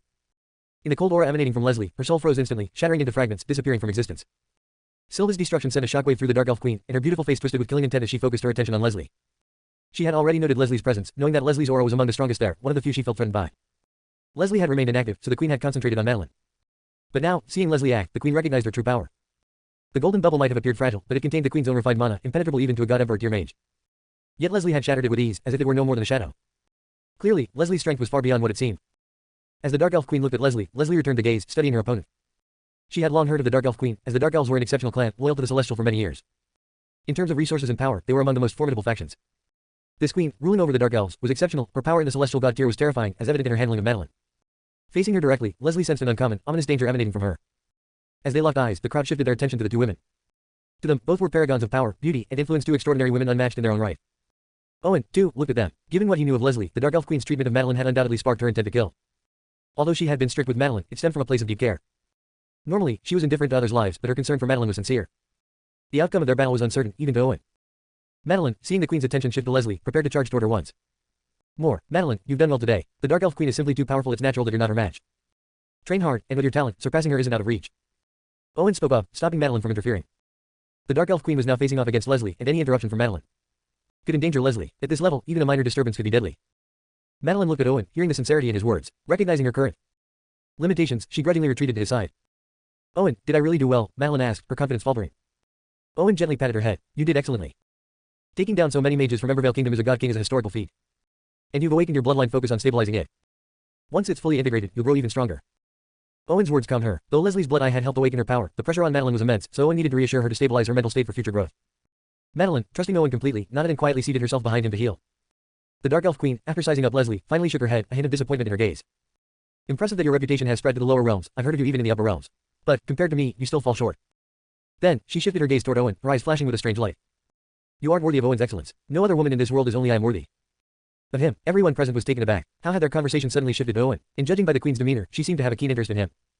This was entirely unexpected. Even Leslie's pupils narrowed, stunned by the Queen's words. After a brief moment of shock, Leslie coldly replied, Owen is mine.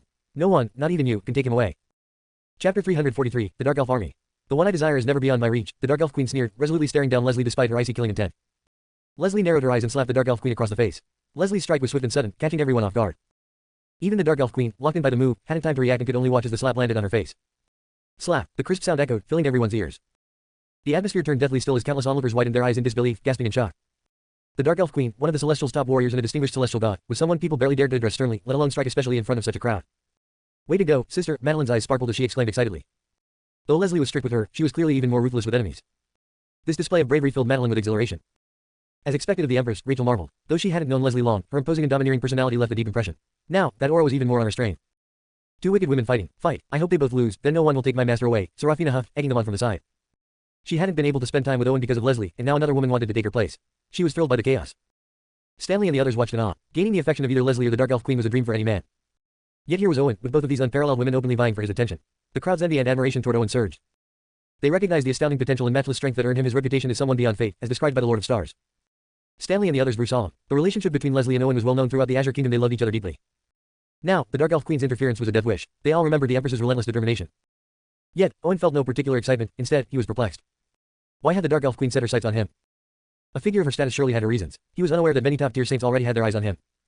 At that moment, the Dark Elf Queen finally reacted to Leslie's slap. Her lips parted in shock as she stared incredulously at her. As one of the Celestial's elite and the Queen of the Dark Elves, she was accustomed to admiration and reverence. But Leslie had dared to strike her. Feeling the stinging pain on her cheek, a violent and unbridled killing intent erupted from her. The sheer force of it caused the heavens to tremble, and a dark shadow covered the once bright sky. Furious winds howled, their shrill cries echoing across the land. Everyone felt a chill run down their spines, as if the wrath of a celestial god was upon them. Leslie, you and your Azure Kingdom will be reduced to ashes today. Her voice, like the judgment of a deity, reverberated through the heavens, filling everyone with a deep dread, as if one foot was already in the grave. You think you can destroy my kingdom? Keep dreaming. As the Dark Elf Queen unleashed her crushing mana dive, Leslie stepped forward, standing like an immovable wall and holding back the overwhelming force. Meanwhile, an icy aura radiated from her, spreading from her feet across the ground. Crystals of ice formed in the air, resembling silver snowflakes that sliced through the void, leaving cold trails of white. Under this freezing aura, the Queen's mana tide quickly froze, as though the entire world had transformed into an icebound realm. The bitter cold seeped into the Queen's skin, like countless blades cutting into her. The Dark Elf Queen's brows furrowed as she conjured a mystical hand seal, creating a portal in front of her. As she poured her power into it, the portal expanded until it stretched tens of thousands of meters into the sky, a gateway bridging heaven and earth. Once the portal stabilized, everyone felt a surge of volatile mana, as if flames were dancing within it, along with a growing, murderous aura. The once bright sky turned a sinister black. Swoosh. One by one, dark elves began emerging from the portal, their shadows filling the sky as they stared down at the Azure Kingdom below. Initially only dozens appeared, but within moments, their numbers swelled into thousands, then tens of thousands, then hundreds of thousands. The Azure Kingdom forces, observing the Dark Elf army, felt an immense pressure. Each Dark Elf exuded a powerful aura, and their numbers were staggering. Within seconds, they had multiplied into a force large enough to rival even the Azure Kingdom's armies. Rachel and the others wore grim expressions, shocked by the Dark Elf Queen's thorough preparation. These Dark Elves had been battle-ready, their aura vibrant, and their fighting spirit high. The Dark Elves were a powerful bloodline with a storied history, and of such an overwhelming force, they posed a real threat of annihilation to the Azure Kingdom. Standing among her army of Dark Elves, the Dark Elf Queen raised her head proudly, looking down at Leslie. Surrender to me, and I'll grant you a swift end. Her voice carried a commanding, godlike authority, intimidating all who heard it. The Dark Elves behind her turned their gaze upon Leslie as well, the overwhelming focus.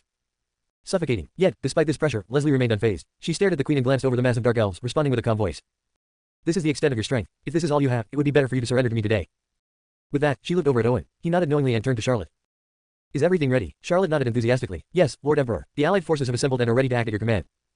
Owen smiled with satisfaction. Leave the Dark Elf Queen to Leslie. The rest of the Dark Elves they're mine. Targeting the Dark Elves had been part of Owen's plan. Though they weren't his original objective, since they had chosen to emerge, he was more than willing to deal with them first. Chapter 344, Submit to me. Seeing Leslie exchange glances with Owen at a time like this only fueled the Dark Elf Queen's anger. She waved her hand sharply. Attack. Leave no one alive except Owen. With her icy command, the Dark Elf army, already poised for battle, swooped down towards their enemies. Stanley was just about to mobilize the stationed army when Owen's voice rang out across the battlefield. Today is the day to prove your progress over the past 10 years. Attack. Leave no one alive. At Owen's command, everyone felt the ground tremble as if a massive force was approaching. The Dark Elves, who had just begun their descent, suddenly sensed danger and veered off course. They narrowly avoided blinding beams of light that streaked through the air, leaving searing black marks in their wake. They had no doubt that, had they moved any slower, these beams would have pierced them, obliterating them instantly. The beams had appeared within seconds, without any detectable magic incantation or charging process, which was highly unusual. Typically, Grandmaster tier or Sage tier mages would need to chant spells to unleash such powerful attacks. But here, there was no incantation, just raw, relentless strikes, giving the Dark Elves a sense of foreboding. As they watched these strange mages approach, their confusion grew. Each mage wore a unique exoskeleton apparatus, looking like something out of a futuristic magic tech novel. The Emperor commands, the Dark Elf clan, as Celestial's lapdogs, are to be exterminated without mercy. At the forefront of the exoskeleton clan mages was the president of the White Tower Tech Guild, wearing a monocle and a particularly elaborate exoskeleton, making him look bulky but moving with unexpected agility. Without much mana, he unleashed a devastating magical attack. Those initial light beams, developed by the White Tower Tech Guild, required only minimal mana to produce energy akin to nuclear fission powerful enough to threaten even god-tier mages. Following the president's command, the exoskeleton-equipped mages roared, charging at the Dark Elves with fierce momentum. Over the past decade, they had made great strides in technology with Owen's support. Once mere theories, these weapons were now real and ready for battle. For many, this was their first chance to showcase their work, and they were eager to prove themselves to the Emperor. Whiz, whiz, whiz. While the Dark Elves eyed the White Tower Tech Guild members warily, missiles shot out from the exoskeletons, targeting them. The guild had specifically researched the Dark Elves, who were known for their speed and sharp magical attacks. The light beams and missiles were designed to overwhelm them, keeping them constantly on the defensive. Though battle-hardened, the Dark Elves were at a loss against the unfamiliar missile attacks. The missiles emitted faint mono-waves, barely detectable, yet instinctively made the elves feel danger. Boom, boom, boom. Explosions erupted as missiles neared the dark elves, releasing chaotic mono-waves and scattering golden crystal shards. These sharp fragments slashed through the air, leaving jagged cracks that radiated a chilling aura. Some dark elves were blown backward by the shockwave, and even those who managed to resist were wounded by the shards. The shards also released a toxic gas that instantly weakened their magic, leaving them paralyzed on the ground. Emperor, as per your instructions, we have focused our research on large-scale, long-range weapons, a White Tower Tech Guild researcher standing beside Owen said excitedly, adjusting his thick glasses. The plasma beams we deployed earlier can injure non-god tier mages from kilometers away. The recent missile barrage can severely harm god tier mages, and with the addition of anti-magic crystals, they have a strong suppressive effect on mana. He spoke with pride. Many mages had previously dismissed technology, considering it insignificant compared to magic. Yet, with the Emperor's support, technology had begun to shine on the battlefield. The researcher was confident that their guild's status would soar, not just within the Azure Kingdom but throughout the world. Owen nodded in satisfaction. Though he knew technological weapons could rival magic, he was unsure if their development had progressed enough to create truly formidable weapons. But now, seeing the White Tower Tech Guild's results, he felt reassured. These terrifying magic tech weapons left the elite Dark Elves caught off guard and struggling. After the first wave of missile fire, the Dark Elves had suffered significant losses. Out of their original million-strong force, only about half remained, glaring defiantly at the White Tower Tech Guild's army. This devastating loss in such a short encounter was unprecedented and a severe blow to their morale. Their strange attacks have stopped. Charge! Avenge our sisters! The Dark Elf commander, her face dark with rage, led the charge towards the White Tower Tech Guild forces, determined to annihilate them. She knew these mages weren't individually strong, mostly at the Grandmaster tier level, far below her warriors in power. If they closed the distance, they could easily wipe them out. Now that she understood the White Tower Tech Guild's tactics, she saw them as a threat only from afar. Suddenly, a powerful voice echoed across the battlefield. The Emperor commands the Dark Elves be eradicated. At that moment, massive figures rose from the ground, emerging onto the battlefield. The Moss Giants had arrived. Watching the White Tower Tech Guild's performance and seeing Owen's approval, they knew it was now their turn to clean up the remnants. The Moss Giants, each wearing a specialized energy pack, charged towards the Dark Elves, their enormous strides shaking the earth. Ramps of earth rose to meet them, forming steps that propelled them into the air, bringing them face to face with the Dark Elves. The Moss Giants, renowned for their unmatched strength and resilience, lacked agility, but with the help of technological enhancements, they unleashed their elemental power with precision, compensating for their lack of speed. The Dark Elves, shocked by the Giants' explosive power, launched counterattacks, but these attacks dissipated against the Giants' stone-clad bodies, devoured by their natural affinity with earth elements, causing no harm at all. Watching the Azure Kingdom's army tear through the Dark Elf forces with relentless power, the Dark Elf Queen's face darkened. She had once held a proud confidence, certain of victory. After all, the Dark Elves' talents and strength far exceeded that of humans, overwhelming most mages. Chapter 345, A Battle to the Death. Watching the Azure Kingdom's army tear through the Dark Elf forces with relentless power, the Dark Elf Queen's face darkened. She had once held a proud confidence, certain of victory. After all, the Dark Elves' talents and strength far exceeded that of humans, overwhelming most mages. But now, her forces were on the verge of collapse. It was as if the powerful bloodline truly belonged to the Azure Kingdom's army, not her Dark Elf clan.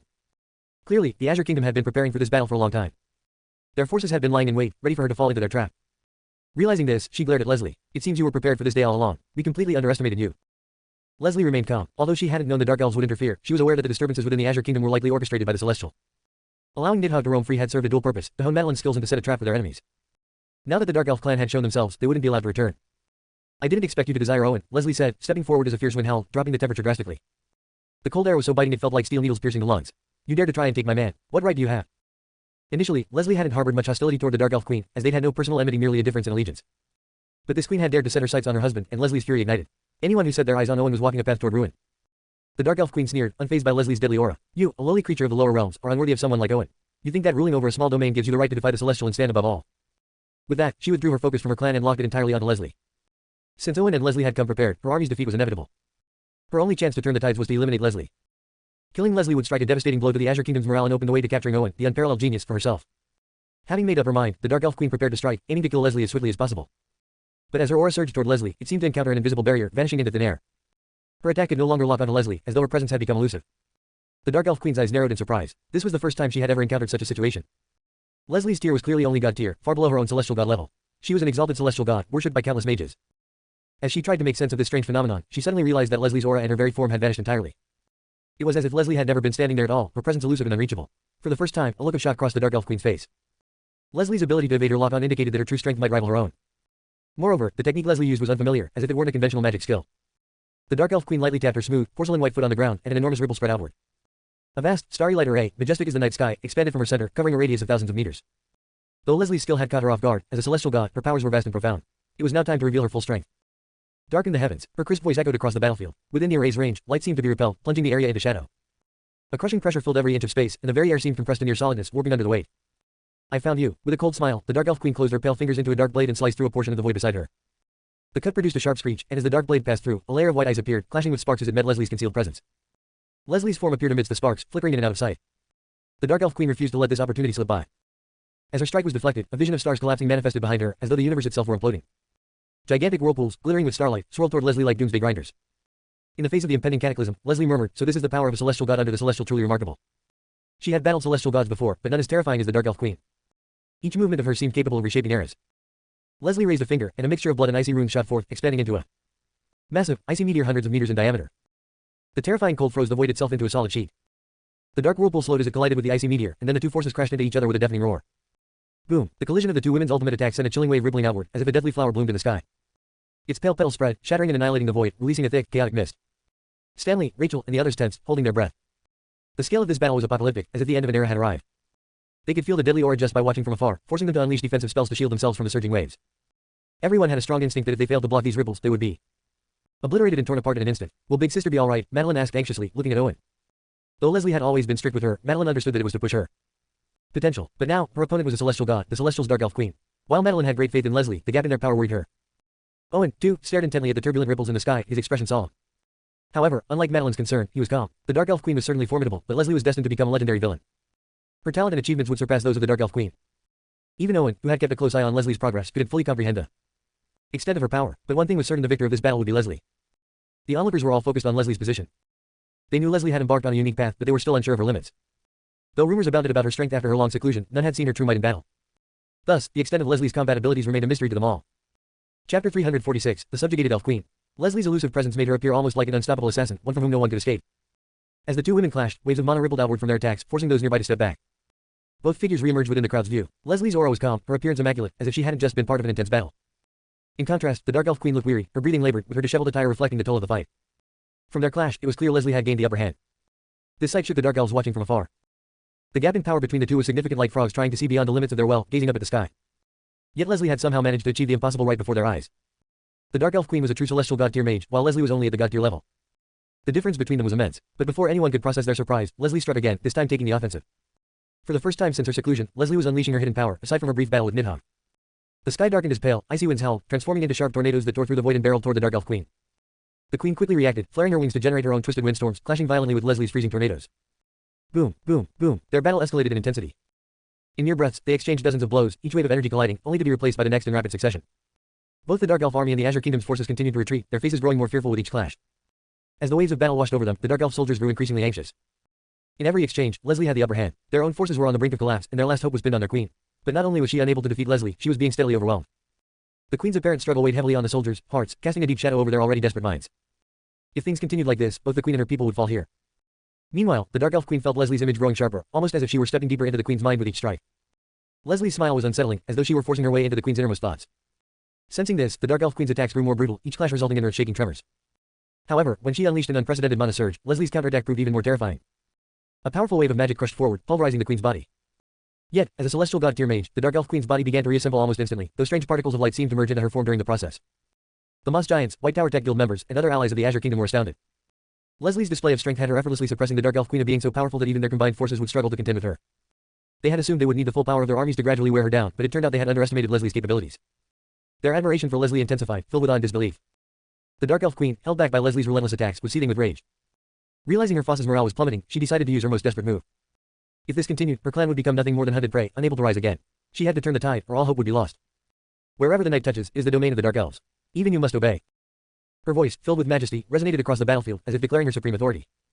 The Dark Elves, whose spirits had been waning, suddenly felt a surge in morale. Their eyes burned with a feral intensity, as though they had become mindless killing machines, wholly devoted to their queen's will. Across the battlefield, the Moss Giants and other soldiers of the Azure Kingdom felt a crushing pressure that slowed their movements. A celestial god-tier mage indeed. Without Empress Leslie's unprecedented path, it would likely be us on the defensive today, remarked one of the White Tower Tech Guild researchers, his face grave but tinged with relief. Her foresight is unmatched. Let's focus on our task, Stanley said, directing the Moss Giant and White Tower Tech Guild forces, his expression serious as he concentrated on the Dark Elf. Queen Leslie, however, had anticipated the Queen's desperate outburst. If the Queen had not taken drastic action, every last Dark Elf here would be annihilated. Leslie made no move to strike, merely watching the Queen with a narrowed gaze. She had passed up several opportunities to severely wound the Queen, waiting for the perfect moment. In Leslie's mind, killing the Queen outright was far less satisfying than breaking her spirit. Now was that moment.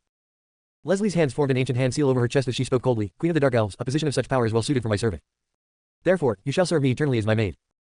As her words fell, countless icy stars rained down from above, each beam of white light illuminating the Dark Elf Queen's form. Pain instantly contorted her face, and Leslie's presence seemed to pierce into her very soul. The Dark Elf Queen's heart quaked as an instinctive urge to submit arose within her. Her elegant face twisted in resistance, aware that if she yielded, she would indeed become Leslie's eternal servant, as foretold. Call me Empress. Leslie's voice was authoritative and unstoppable. You, impossible. The Dark Elf Queen gritted her teeth, biting down so hard she nearly drew blood, fighting the urge with all her might. But at that moment, Leslie placed her hand firmly on the Queen's shoulder, forcing her down to her knees. The Queen's body shuddered, her spirit wavering. Empress, came the reluctant but inevitable words from her mouth. Gasps echoed from all around. The Dark Elf Queen had actually called Leslie Empress. Many could hardly believe their ears. The Dark Elf Queen herself was breathing heavily, clutching her mouth in disbelief as she stared at Leslie. How was this possible? She was the proud queen of the Dark Elves, a celestial god of immense power. She had only ever ruled others. How could she have sworn fealty to anyone else? Chapter 347. On the vast plains, the centaur Chiron, charging like a giant trampling the earth, let out a piercing roar, his spear flashing as he closed in on Madeline, growing larger and more menacing in her eyes. Madeline remained calm, her blood-red roses swirling in her eyes. A killing intent powerful enough to disturb the very air erupted from her as she began to chant, and brilliant rose petals blossomed behind her. A mysterious wind seemed to carry the petals as they danced through the air. When Chiron's spear met the floating roses, his massive body froze, turning him into an unmoving statue. Then, more and more blood-red petals clung to Chiron, sticking densely to his skin and enveloping him in a sea of flowers. Moments later, only a faint outline of the centaur remained. The god-tier mages controlling the formation stared in horror as Chiron, the embodiment of their power in the core of their Macedonian phalanx, vanished. In their senses, the recently summoned spirit of the formation was simply gone. Unable to believe what they were seeing, the mages of Embervale Kingdom focused on the beautiful spectacle in the sky. As a gentle breeze swept through, the floating rose petals scattered, falling like a rain of crimson roses. And Chiron, the centaur, vanished without a trace, leaving no remnants behind. Almost instantly, another wave of casualties erupted within the Embervale Kingdom's army as many mages, unable to bear the backlash, collapsed. Even the god-tier mages were visibly shaken, their faces pale as they struggled with the severe rebound. They looked at Madeline's blood-streaked figure with stunned disbelief. Madeline was merely a god-tier mage. How could she be so powerful that even their combined forces within the Macedonian phalanx were no match for her? Rachel, Stanley, and the others watched Madeline with growing dread as she dismantled Chiron almost effortlessly. When Chiron's aura first appeared, they had felt an overwhelming sense of danger. Fused with the might of over 1,000,000 mages from Embervale Kingdom, Chiron's power rivaled that of a god-emperor. No one expected Madeline, usually soft-spoken, to unleash such terrifying strength. If she continued like this, Embervale Kingdom's massive army would be annihilated entirely. On the city wall, the Dark Elf Silva gazed coldly at the failing Macedonian phalanx, her face filled with disdain and a hint of killing intent. Worthless. Looks like I'll have to handle this myself. With a dismissive shake of her head, Silva vanished in a flash, appearing swiftly before Madeline, who was cutting through the chaotic ranks of the Macedonian mages. Surprised, Madeline clenched her fist and launched a powerful punch at Silva. Silva looked at her coldly. As a God King level mage, Madeline's blow was little more than a tickle to her. After all, she was a Dark Elf, one of the highest-ranked beings on this plane. Blocking Madeline's attack with ease, Silva's eyes took on a deep, ancient glow. Madeline prepared to strike again, but as her gaze met Silva's mysterious, starry eyes, she froze. In that strange vision, Madeline seemed to glimpse her own past. She saw Owen. Brother. Madeline gasped, unable to hold back a cry. To the Azure Kingdom generals like Stanley, Madeline appeared to be in a daze. After all, a Dark Elf stood before her, not Owen. Yet, judging by her reaction, she had mistaken Silva for the Emperor. How is this possible? Lady Madeline is so powerful, and her mental strength is extraordinary, especially with the blood-eyed talent. How could she be controlled so easily? Stanley and the others grew tense. Madeline was not only the Empress's sister but also held a close bond with Owen. If something happened to her, they couldn't imagine the Emperor's fury. They were puzzled, though, with her strength, Madeline should have been immune to such control. A nearby deputy adjusted his glasses and explained with a serious expression, "She's no ordinary being, she's a Dark Elf, a highly unique race." With a grave tone, he briefed Stanley and the others about the Dark Elves' extraordinary lineage. Their innate power over minds and memories was overwhelming. Ordinarily, no God King or even God Emperor could manipulate Madeline's mind. But this was a Dark Elf, and a high-level God King at that. Despite Madeline's exceptional gifts, she was no match for Silva's mind control. Far away, Leslie watched with a calm expression. Observing Rachel and the others' agitation, she said slowly, "The Dark Elves have a unique talent. They can manipulate the minds of others, turning them into their puppets. Some, the most skilled, can even alter memories." Right now, Madeline is likely in a state of confusion. The group was horrified. Could this truly be the power of a Dark Elf? If her memories were erased, would Madeline still be herself? Many mages of the Azure Kingdom were shocked and worried. More than anyone, Rachel was troubled. Having studied at Middle-earth Melodic Academy, she knew that once someone became a puppet of a Dark Elf, their memories could never be restored. The fabricated memories Silva would implant would replace Madeline's true ones. Rachel hadn't expected an ancient race allied with the Celestial to be involved in this. Madeline is in grave danger. Your Majesty, please save her, Rachel urged Leslie, unable to bear the thought of harm coming to Madeline. Leslie remained calm, replying, "Don't worry, Madeline will be fine." Leslie's calmness appeared utterly cold to Rachel, who said urgently, "If something happens to Madeline, Owen will never forgive you." Before Rachel could finish, Leslie's icy gaze landed on her. Rachel had seen Leslie's cold demeanor before, but the frigid aura she emitted now seemed to freeze the very soul. This chilling presence was more intimidating than anything Rachel had experienced, carrying the undeniable weight of an Empress's authority. Feeling the bone-chilling cold, Rachel realized Leslie had become even more distant since her recent retreat, displaying an aloofness that bordered on indifference. It seemed that in Leslie's eyes, Owen was the only person who truly mattered. Others were nothing more than tools, mere pawns to be used. She had grown stronger and more like an Empress in every sense. The others who had been ready to rush to Madeline's aid retreated under Leslie's icy stare. Though they couldn't discern Leslie's true intentions, they trusted that she wouldn't actually harm Madeline. The disturbance quickly died down as everyone turned back to the scene in front of them. Now in control of Madeline's memories, Silva's mouth curled into a twisted smile. She looked at Madeline and chanted softly, Forget everything from your past. Let's start anew." Chapter 348. As Silva's voice dripped with allure and manipulation, Madeline's gaze grew increasingly unfocused. Gradually, it seemed she was forgetting everything, but even as her memories were about to be erased by Silva's dark magic, fragments of moments with Owen kept surfacing. She forgot much, but every detail of her time with Owen remained unerasable. Silva frowned, surprised at how stubbornly Madeline clung to these memories. It was rare, but she had encountered such cases before. With a slight wave of her fingers, Silva manipulated invisible threads, preparing to alter Madeline's memories directly. In Madeline's mind, visions appeared of a life with Owen, of sweet scenes from their marriage, of playful moments, of their honeymoon. Each memory was beautiful, filled with joy. Observing this, Silva shook her head, muttering, "Owen truly does have a way with women. What a foolish girl, so deeply infatuated with Owen that it's become an obsession she won't let go." Silva attempted to use memory alteration to erase Madeline's cherished memories, filling the void with fabricated happiness in a final effort to gain control. Yet no matter how many times she tried, Madeline's altered memories seemed to revert back. If I can't control her, I'll destroy her. With a sigh of regret, Silva conjured a magical blade in her palm, crafted from translucent crystal and swirling with terrifying energy. Before anyone could react, Silva drove the blade into Madeline's heart. Hot blood spurted into the air. Madeline's chest was pierced straight through, her lifeblood pouring from the wound. Heavily wounded, her aura instantly weakened. And as Silva's blade penetrated her heart, blood-red raindrops began to fall from the sky. The mages around stared in stunned disbelief, their expressions shifting to shock and horror. Could it be that Lady Madeline was dead? They couldn't believe their eyes. But the truth was undeniable. Rachel, Stanley, and the Azure Kingdom's mages were all frozen in shock, desperately searching for signs this was an illusion. But the reality was clear: Silva had killed Lady Madeline with a dagger. How could this have happened? Rachel's body felt weak, her senses entirely focused on Madeline. But Madeline's aura, instead of strengthening under her attention, was vanishing rapidly. In a single breath, it was as if Madeline had never existed in this world. Panic-stricken, Rachel prepared to rush toward Madeline, hoping to pull her from the Dark Elf's clutches and heal her with potions. Madeline was her closest friend. She couldn't be gone like this. Wait, just as Rachel was about to move, Leslie stopped her. Rachel froze, glaring at Leslie with fury. It's one thing if you won't help, but why stop me? Do you really want Madeline to die? Her voice rang with anger. Just then, snow-like flakes began to drift down from the sky, dancing in the air. But when Rachel touched one, her pupils shrank. These snowflakes bore an eerie, dual sensation of freezing cold and searing heat, as if trapped in a realm of fire and ice. The unusual phenomenon intensified, and their anxiety grew, yet Leslie remained calm, looking at them with a cold expression. Stand back. Madeline is fine, Leslie commanded. The others, including Stanley, were baffled. They had long known of the Empress's cold demeanor. But Madeline was her sister, why was she so indifferent? Just as their confusion grew, they noticed the strange scene in the sky changing. Amid the hellish ash-like snowflakes, countless blood-red spirits held and surrounded Madeline as if welcoming their queen. Some finally realized what was happening and gasped. Lady Madeline has awakened. It looks like her blood eye has evolved into the fabled Death Calamity. That white ash must be the cinder of the underworld. As soon as they spoke, everything turned crimson. An oppressive atmosphere of madness and slaughter permeated the air, filling every corner of the battlefield. Silva's brow furrowed, sensing that something was wrong. She felt a vague sense of dread but couldn't pinpoint why. Just then, an echoing laugh, as if from the depths of a bottomless hell, resonated through the air.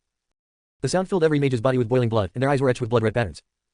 Silva felt her own blood heating up and finally realized what was happening. The undead's cheers. This was a sign of the Death Calamity's emergence. She now understood that Madeline was the Death Calamity. Legend spoke of the Death Calamity as a terrifying being who ruled over slaughter and suffering, wielding immense authority. But due to its immense power, the Death Calamity had not manifested for countless ages. Yet here she was, the very Madeline she thought she had slain. In trying to kill her, Silva had inadvertently triggered her awakening. Realizing this, Silva's entire body trembled as she stared at Madeline in horror. Under her frightened gaze, Madeline, her body bathed in blood, looked back with icy eyes. Madeline's skin grew pale, as if coated in white frost. Her once dark hair now turned a ghostly white. She opened her eyes slowly, revealing pale flowers deep within her gaze. Silva stared at Madeline's cold expression, seeing a mix of mockery and pity. It was as if Madeline had never been under her control. But how was that possible? Moments ago, she had controlled Madeline's memories, plunging her into an endless dream, from which she'd never escape. Madeline should have been her puppet forever. Yet it now seemed Madeline had never truly been ensnared in that dream. I should thank you, Madeline said coolly. Without you, I would have been unable to let go of my lingering regrets. Thanks to you, I finally completed my awakening. Silva trembled, her teeth chattering as though she'd fallen into the icy depths of hell. No, you were trapped in that dream. How could you have woken up? Madeline responded indifferently. A dream is still just a dream, and eventually, we wake up. I refuse to live in such an illusion. I want my brother's true recognition. To Madeline, Owen was the most important person in her life. She had long regretted abandoning the promise made in the martial contest. She had always hoped to earn Owen's approval, but after witnessing her sister's relationship with Owen, she buried these feelings. Now, with Silva's manipulation, she had faced her inner desires and her truest aspirations. She finally understood her purpose. As Silva's aura waned, Madeline pulled the magical blade from her chest, grayish-white blood spilling from the wound. The wound closed instantly, and a chilling smile crossed her lips. Now, let's see my newfound power. Silva, utterly stunned by Madeline's transformation, gaped as the unmistakable aura of death swept over her. Chapter 349, The Dark Elves, Wrath. What did you do to me? The Dark Elf Queen glared at Leslie, feeling an undeniable presence in her mind, a shadow that took the form of Leslie herself, like an indomitable monument planted deep within her. Any rebellious thought she had was met with a fierce wave from that shadow, inflicting torturous pain that snuffed out her resistance. This was clearly wrong. Leslie had somehow affected her mind. But how? For the first time, the Queen felt fear toward Leslie. The idea that her mind could be altered without her awareness was something she had always thought impossible. But now, it was happening. As she stared at Leslie with widening, fearful eyes, Leslie stood surrounded by an aura of icy air, the cold swirling around her like a white dragon. She looked regal, almost celestial, with a gaze of supreme disdain. To her, the Dark Elf Queen seemed like nothing more than a lowly servant.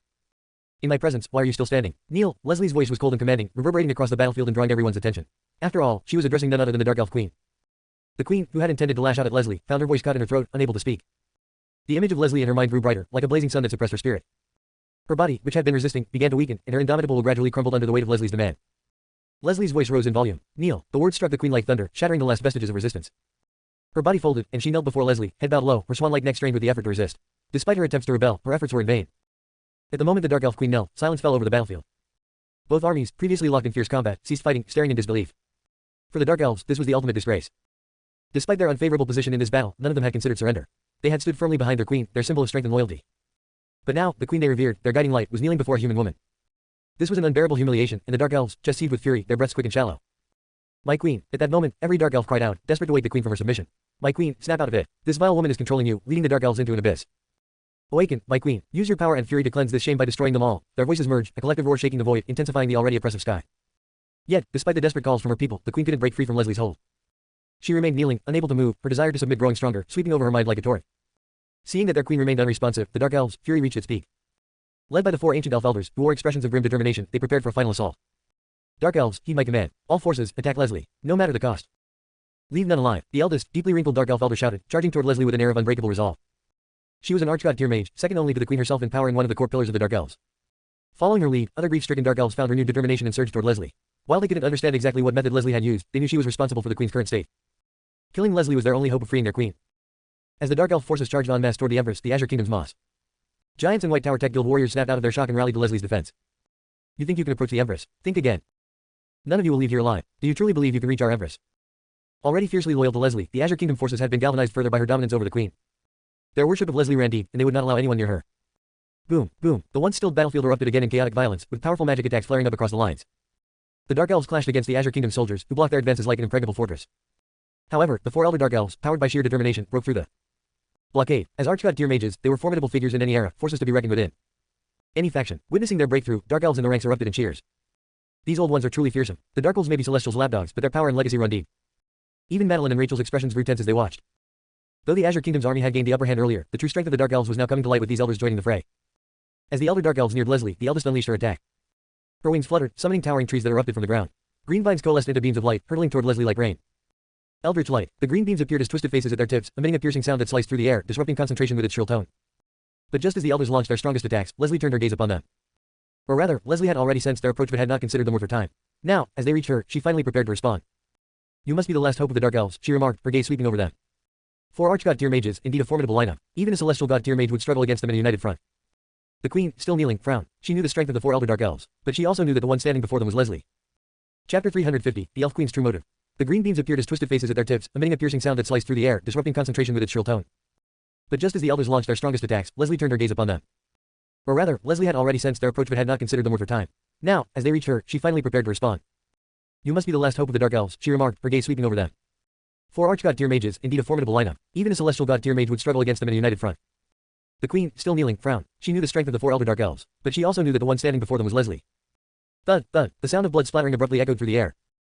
The elder who had reached Leslie suddenly vomited blood and was flung backward, her chest caved in, blood gushing from the wound. The towering tree she had summoned behind her collapsed and shattered into specks of light. The Dark Elves, who had been watching this battle closely, all turned pale. These elders were second only to the queen in power, their last hope against Leslie. But now, in a single exchange, Leslie had defeated them, extinguishing every bit of their hope.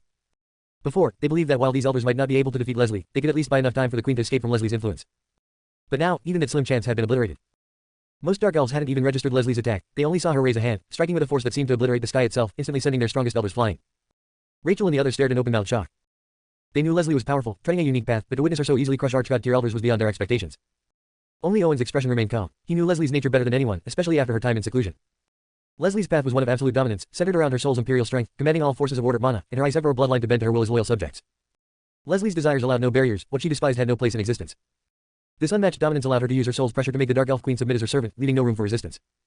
The others, observing this astounding scene, were filled with admiration. Many of these Dark Elf elders were ancient, powerful figures who had weathered the trials of time.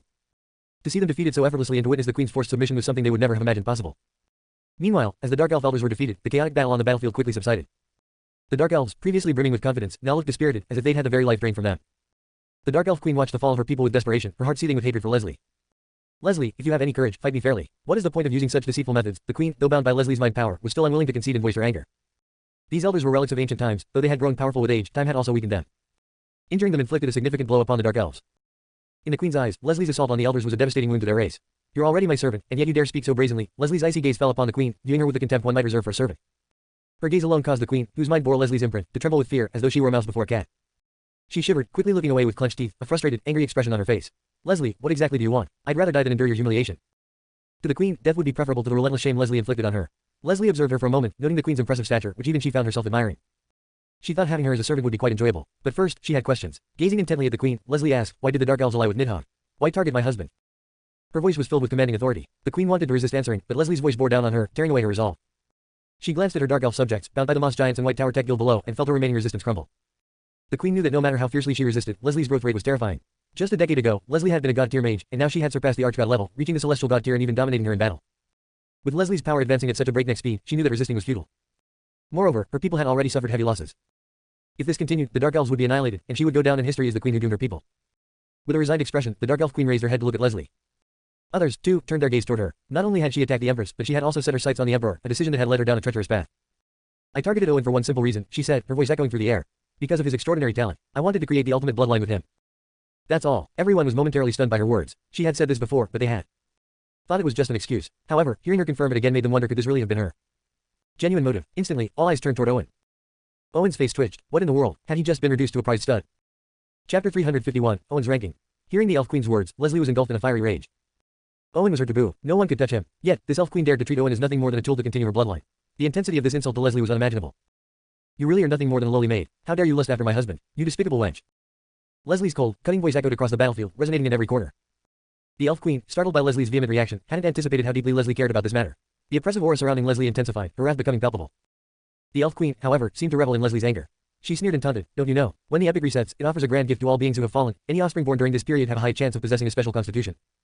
So, don't think I'm just rambling nonsense. This is the truth. Hearing the Elf Queen's gleeful voice, Leslie stepped forward and gripped her throat tightly. The icy killing intent radiating from Leslie wiped the smug smile off the Elf Queen's face, replacing it with a somber seriousness. This isn't just my idea, the Elf Queen managed to say, her voice strained. Many races and factions across the sanctuary share this vision. I am merely the first to act. Her words fell like thunder on the silent battlefield. Everyone was stunned, their mouths agape in disbelief. How could this be? The Emperor, revered by all, had become the focus of the most powerful women in the sanctuaries.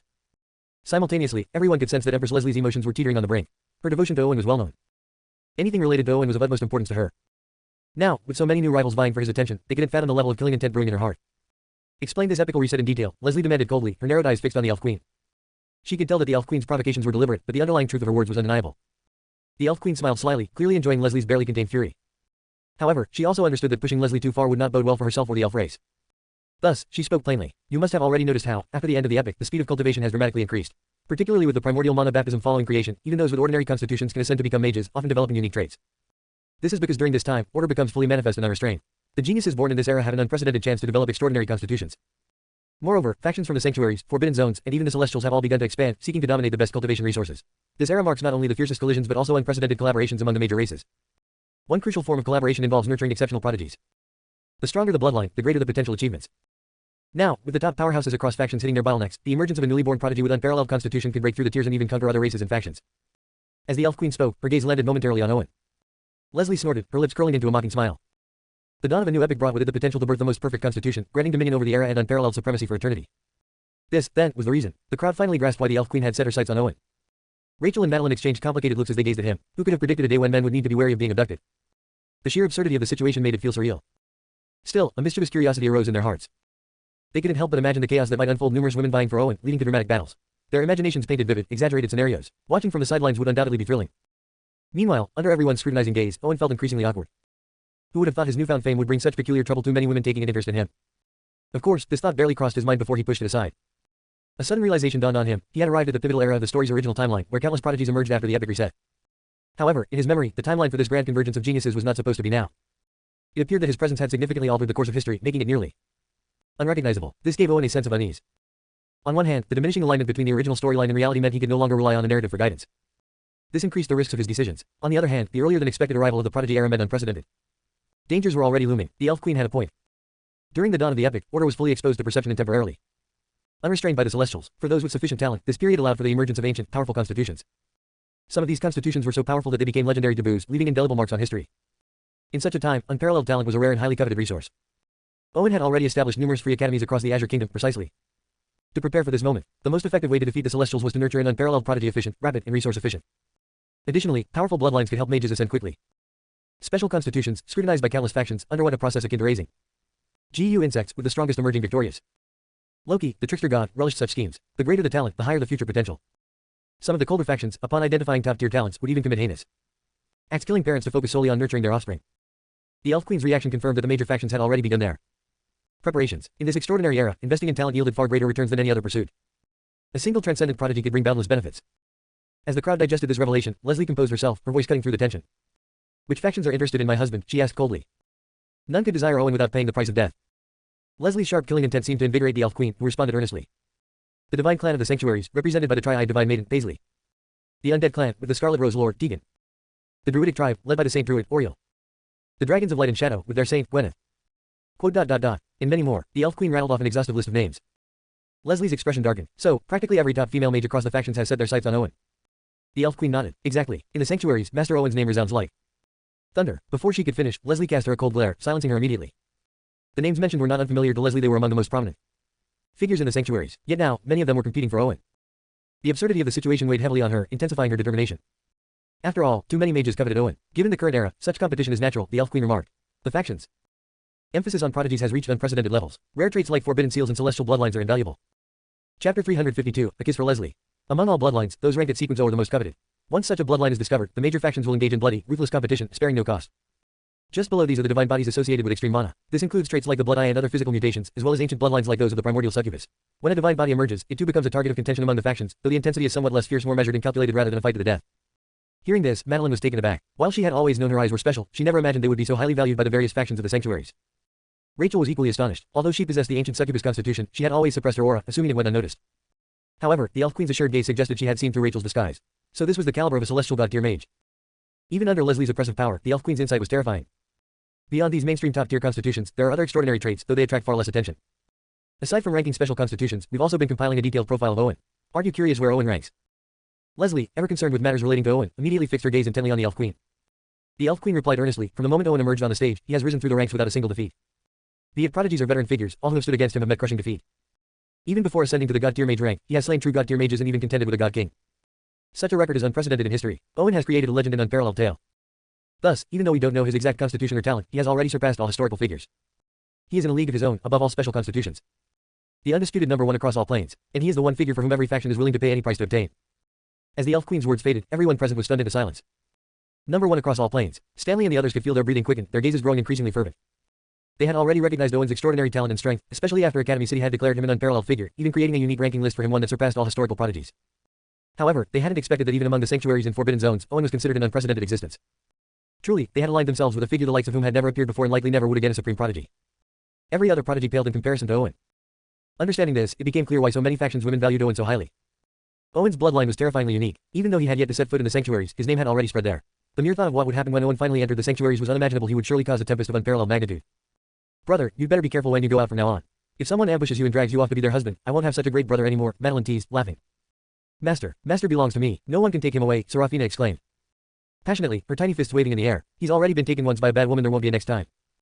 Madeline pinched Serafina's chubby cheeks, laughing. You're still not strong enough to back up that claim. Focus on growing stronger. Besides, there's also the bad daughter. You mentioned protecting your brother now. Rachel, standing nearby, wore a grave expression. Leslie is truly furious now. This Elf Queen is practically digging her own grave. Madeline nodded in agreement. When Leslie was truly enraged, she became unnervingly calm, a silence akin to a ghost ready to strike and claim lives. Seeing Leslie's icy demeanor, Owen knew he couldn't let the situation escalate further. In a flash, he moved to stand before Leslie. Just as he did, Leslie struck. Her long, pale hand shot out, seizing the Elf Queen by the throat. The chill of her murderous intent enveloped the Elf Queen entirely, forming a thin layer of frost over her body. Why are you so agitated? It's simply the truth. Or do you think you don't deserve Owen? The Elf Queen sneered. Her words had barely left her lips when she met Leslie's cold, piercing gaze, which froze her to the core. It felt as though she had been cast into an icy wasteland. Don't think being part of my plans grants you the right to act so wantonly. Leslie's voice was devoid of emotion, and as it echoed, the Elf Queen felt her lifespan being mercilessly stripped away. It was as if a bone-chilling wind was slicing through her body, inflicting a sensation of death by 1,000 cuts. Yet, the Elf Queen held her ground, meeting Leslie's oppressive gaze with unyielding defiance. What's the matter? No guts to kill me? Or were all your threats just empty words? Having been enslaved by Leslie's mind magic, even ending her own life was no longer an option, but as a queen, she clung to her pride. The prospect of truly becoming Leslie's maid was more unbearable than death itself, a torment 1,000 times worse. Thus, provoking Leslie into killing her seemed the only escape. Leslie stared at her coldly, the dominion of her aura pressing down relentlessly on the elf Queen's soul. It was as if an invisible hand toyed with her very essence, threatening to rip it apart with a mere thought, but Leslie had no intention of doing so. She saw through the Elf Queen's plan. She glanced at Owen, who had rushed to her side, his silence suggesting he wouldn't intervene. Why don't you try convincing me to let her go? Leslie asked. I considered it at first since she could be useful to our plans. But on second thought, as long as you're happy, that's all that matters, Owen replied with a smile. Hearing this, Leslie's icy expression softened, a hint of tenderness appearing in her gaze. She knew Owen loved her just as deeply as she loved him. She was willing to give everything for Owen, and he would do the same for her. The Elf Queen's provocations, as well as those from the other saints and divine women of the sanctuaries, now seemed insignificant. After all, what mattered most was that she had Owen's heart. With this thought, Leslie released the Elf Queen's throat. Owen took her cold hand in his, smiling warmly. It's not ideal having so many people targeting me, but let them be envious. I'm Leslie's man, after all. Others can dream all they want. It's pointless. You know how I feel about you, don't you? As he spoke, Owen wrapped an arm around Leslie's slender waist, pulling her into his embrace. Leslie, flustered, struggled slightly, aware they were in full view of everyone. But after a brief moment, she melted into his warm arms. Yes, Owen was hers. She had only been momentarily overwhelmed by the sheer number of shameless women eyeing him, but thinking it through, she realized there was no reason to worry. She and Owen were inseparable. No one else stood a chance. Still, once they entered the sanctuaries, should any saint or divine woman truly dare to target Owen, she would deal with them just as she had with the Elf Queen. They would either become her maids or face certain death. She would make it clear to the world that anyone she claimed as hers was untouchable. Even if it meant rivers of blood, she would not hesitate. Seeing Leslie return to her composed, confident self, Owen felt both relieved and deeply moved. As the ultimate antagonist, Leslie had never cared for anyone deeply. No one had ever truly mattered to her, but now, he had found a place in her heart. He had truly reached the heart of this extraordinary villainess. Overwhelmed with emotion, Owen leaned in and kissed Leslie's crimson lips. Chapter 353, The Gatekeeper Elf Queen. In the sky, Owen suddenly caught Leslie off guard, kissing her soft, alluring lips. Leslie froze for a moment before her cheeks flushed a deep crimson. Though they were, by all accounts, a seasoned couple, this was their first public display of affection in such a grand setting. She felt awkward and unaccustomed to the attention, but Owen's fiery passion made resistance futile. It was as though a feral beast had ensnared her in its grasp. Feeling the searing heat of Owen's lips, Leslie immediately released a powerful aura, suppressing all the mages present in the area. Sensing the overwhelming pressure radiating from Leslie, Stanley and the others froze momentarily before hastily closing their eyes, obediently avoiding the scene. They knew all too well how mercurial Leslie's temper could be and dared not risk her wrath by watching. Meanwhile, nestled in Rachel's arms, Serafina widened her round eyes and puffed her cheeks indignantly as she stared at Owen and Leslie. What are they doing? Why is that wicked woman biting Master? She's going too far. Rachel quickly covered Serafina's eyes. This was not a scene suitable for her young, childlike mind to witness. Serafina, when will you finally grow up? Madeline muttered, pressing a hand to her forehead in exasperation. Up in the sky, Owen could feel the heat radiating from Leslie's body, her emotions mirroring the fervor in his own heart. Perhaps due to their time spent together, Leslie's usual coldness had softened, replaced by a tenderness befitting a woman in love. After the kiss, Owen gazed at Leslie's face, now glowing with a rosy blush, and couldn't help but smirk mischievously. Feeling Owen's gaze upon her, Leslie lowered her head slightly, murmuring, there are so many people here. Don't you care about appearances? Owen laughed heartily. With such beauty before me, how could I let this moment pass? Leslie's expression grew serious. With so many people after you, do you feel no pressure at all? We'll deal with the future when it comes. Let's cherish the present, Owen replied nonchalantly. After all, you're by my side. Hearing Owen's candid declaration, Leslie felt a warmth spread through her, leaving her utterly content. At that moment, Owen's eyes burned with passion as he looked at Leslie. It's time to head back. Leslie rolled her eyes at him but nodded. Why did I have to fall for such a troublesome man? With that, she turned her icy gaze toward the Elf Queen. The Dark Elves have suffered a devastating defeat. If you don't want your people wiped out, have them retreat to the sanctuaries immediately. And you will remain here as my maid. After all, I could use a close servant. Leslie's words made the Elf Queen grit her teeth in rage, her fury barely contained. She wanted nothing more than to tear Leslie to pieces. She had expected Leslie to deal with her harshly, but becoming a maid. As a queen, how could she endure such humiliation? Yet, as soon as she entertained thoughts of rebellion, she felt the overwhelming presence of Leslie within her soul, a terrifying force that snuffed out all defiance. Leslie's expression darkened further. Is this the demeanor of a maid? With that, Leslie cast her gaze over the battered and bloody Dark Elf army below.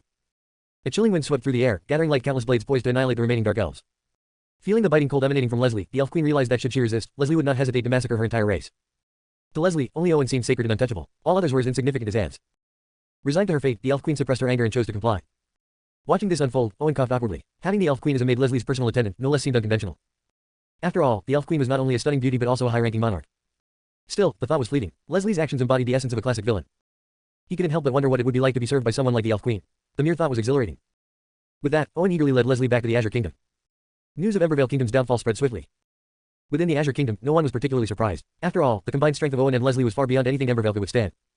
What shocked many, however, was that Madeline single-handedly confronted Embervale's army of over 1 million mages and emerged victorious. Such terrifying power shattered all prior perceptions of Madeline, who had always been seen as little more than a follower of Owen and Leslie. Now, her formidable capabilities commanded on respect. It was clear that in this family, no one was ordinary. Moreover, Madeline's awakening of the Death's Calamity bloodline, a top-tier trait in the current plane, meant her future strength would only grow. The involvement of the Dark Elves in the Azure Kingdom's rebellion also came as a surprise. The Dark Elves were one of the most elite magical races and a powerful force under the Celestial. Historically, their appearance heralded widespread calamity and death. Yet, their massive offensive this time had ended in utter defeat. Even more astonishing was that Leslie alone had subdued the Elf Queen, without Owen needing to lift a finger. To top it off, the mighty Dark Elf Queen was now Leslie's personal maid. Such overwhelming strength and cunning left the mages of the Azure Kingdom in awe, their admiration for Leslie reaching unprecedented heights. For the female mages, in particular, Leslie became the ultimate idol, a paragon of strength, decisiveness, and an unmatched aura of dominance. Meanwhile, factions like the Dragons, who had missed their chance to intervene, felt a sense of regret. They had prepared extensively, anticipating chaos in the Azure Kingdom to prove their loyalty to Owen and Leslie. However, the Dark Elves' swift defeat left them with no opportunity to act. The Moss Giants and White Tower Tech Guild had stolen the spotlight, basking in the admiration of the other factions. Though envious, the Dragons and other factions consoled themselves. The future was long, and their time to shine would come. With their sights set on assisting Owen and Leslie in future conquests, they prepared for the ultimate battle, the invasion of the Celestial Sanctuaries. Meanwhile, back in the kingdom, citizens celebrated Owen and Leslie's triumphant return.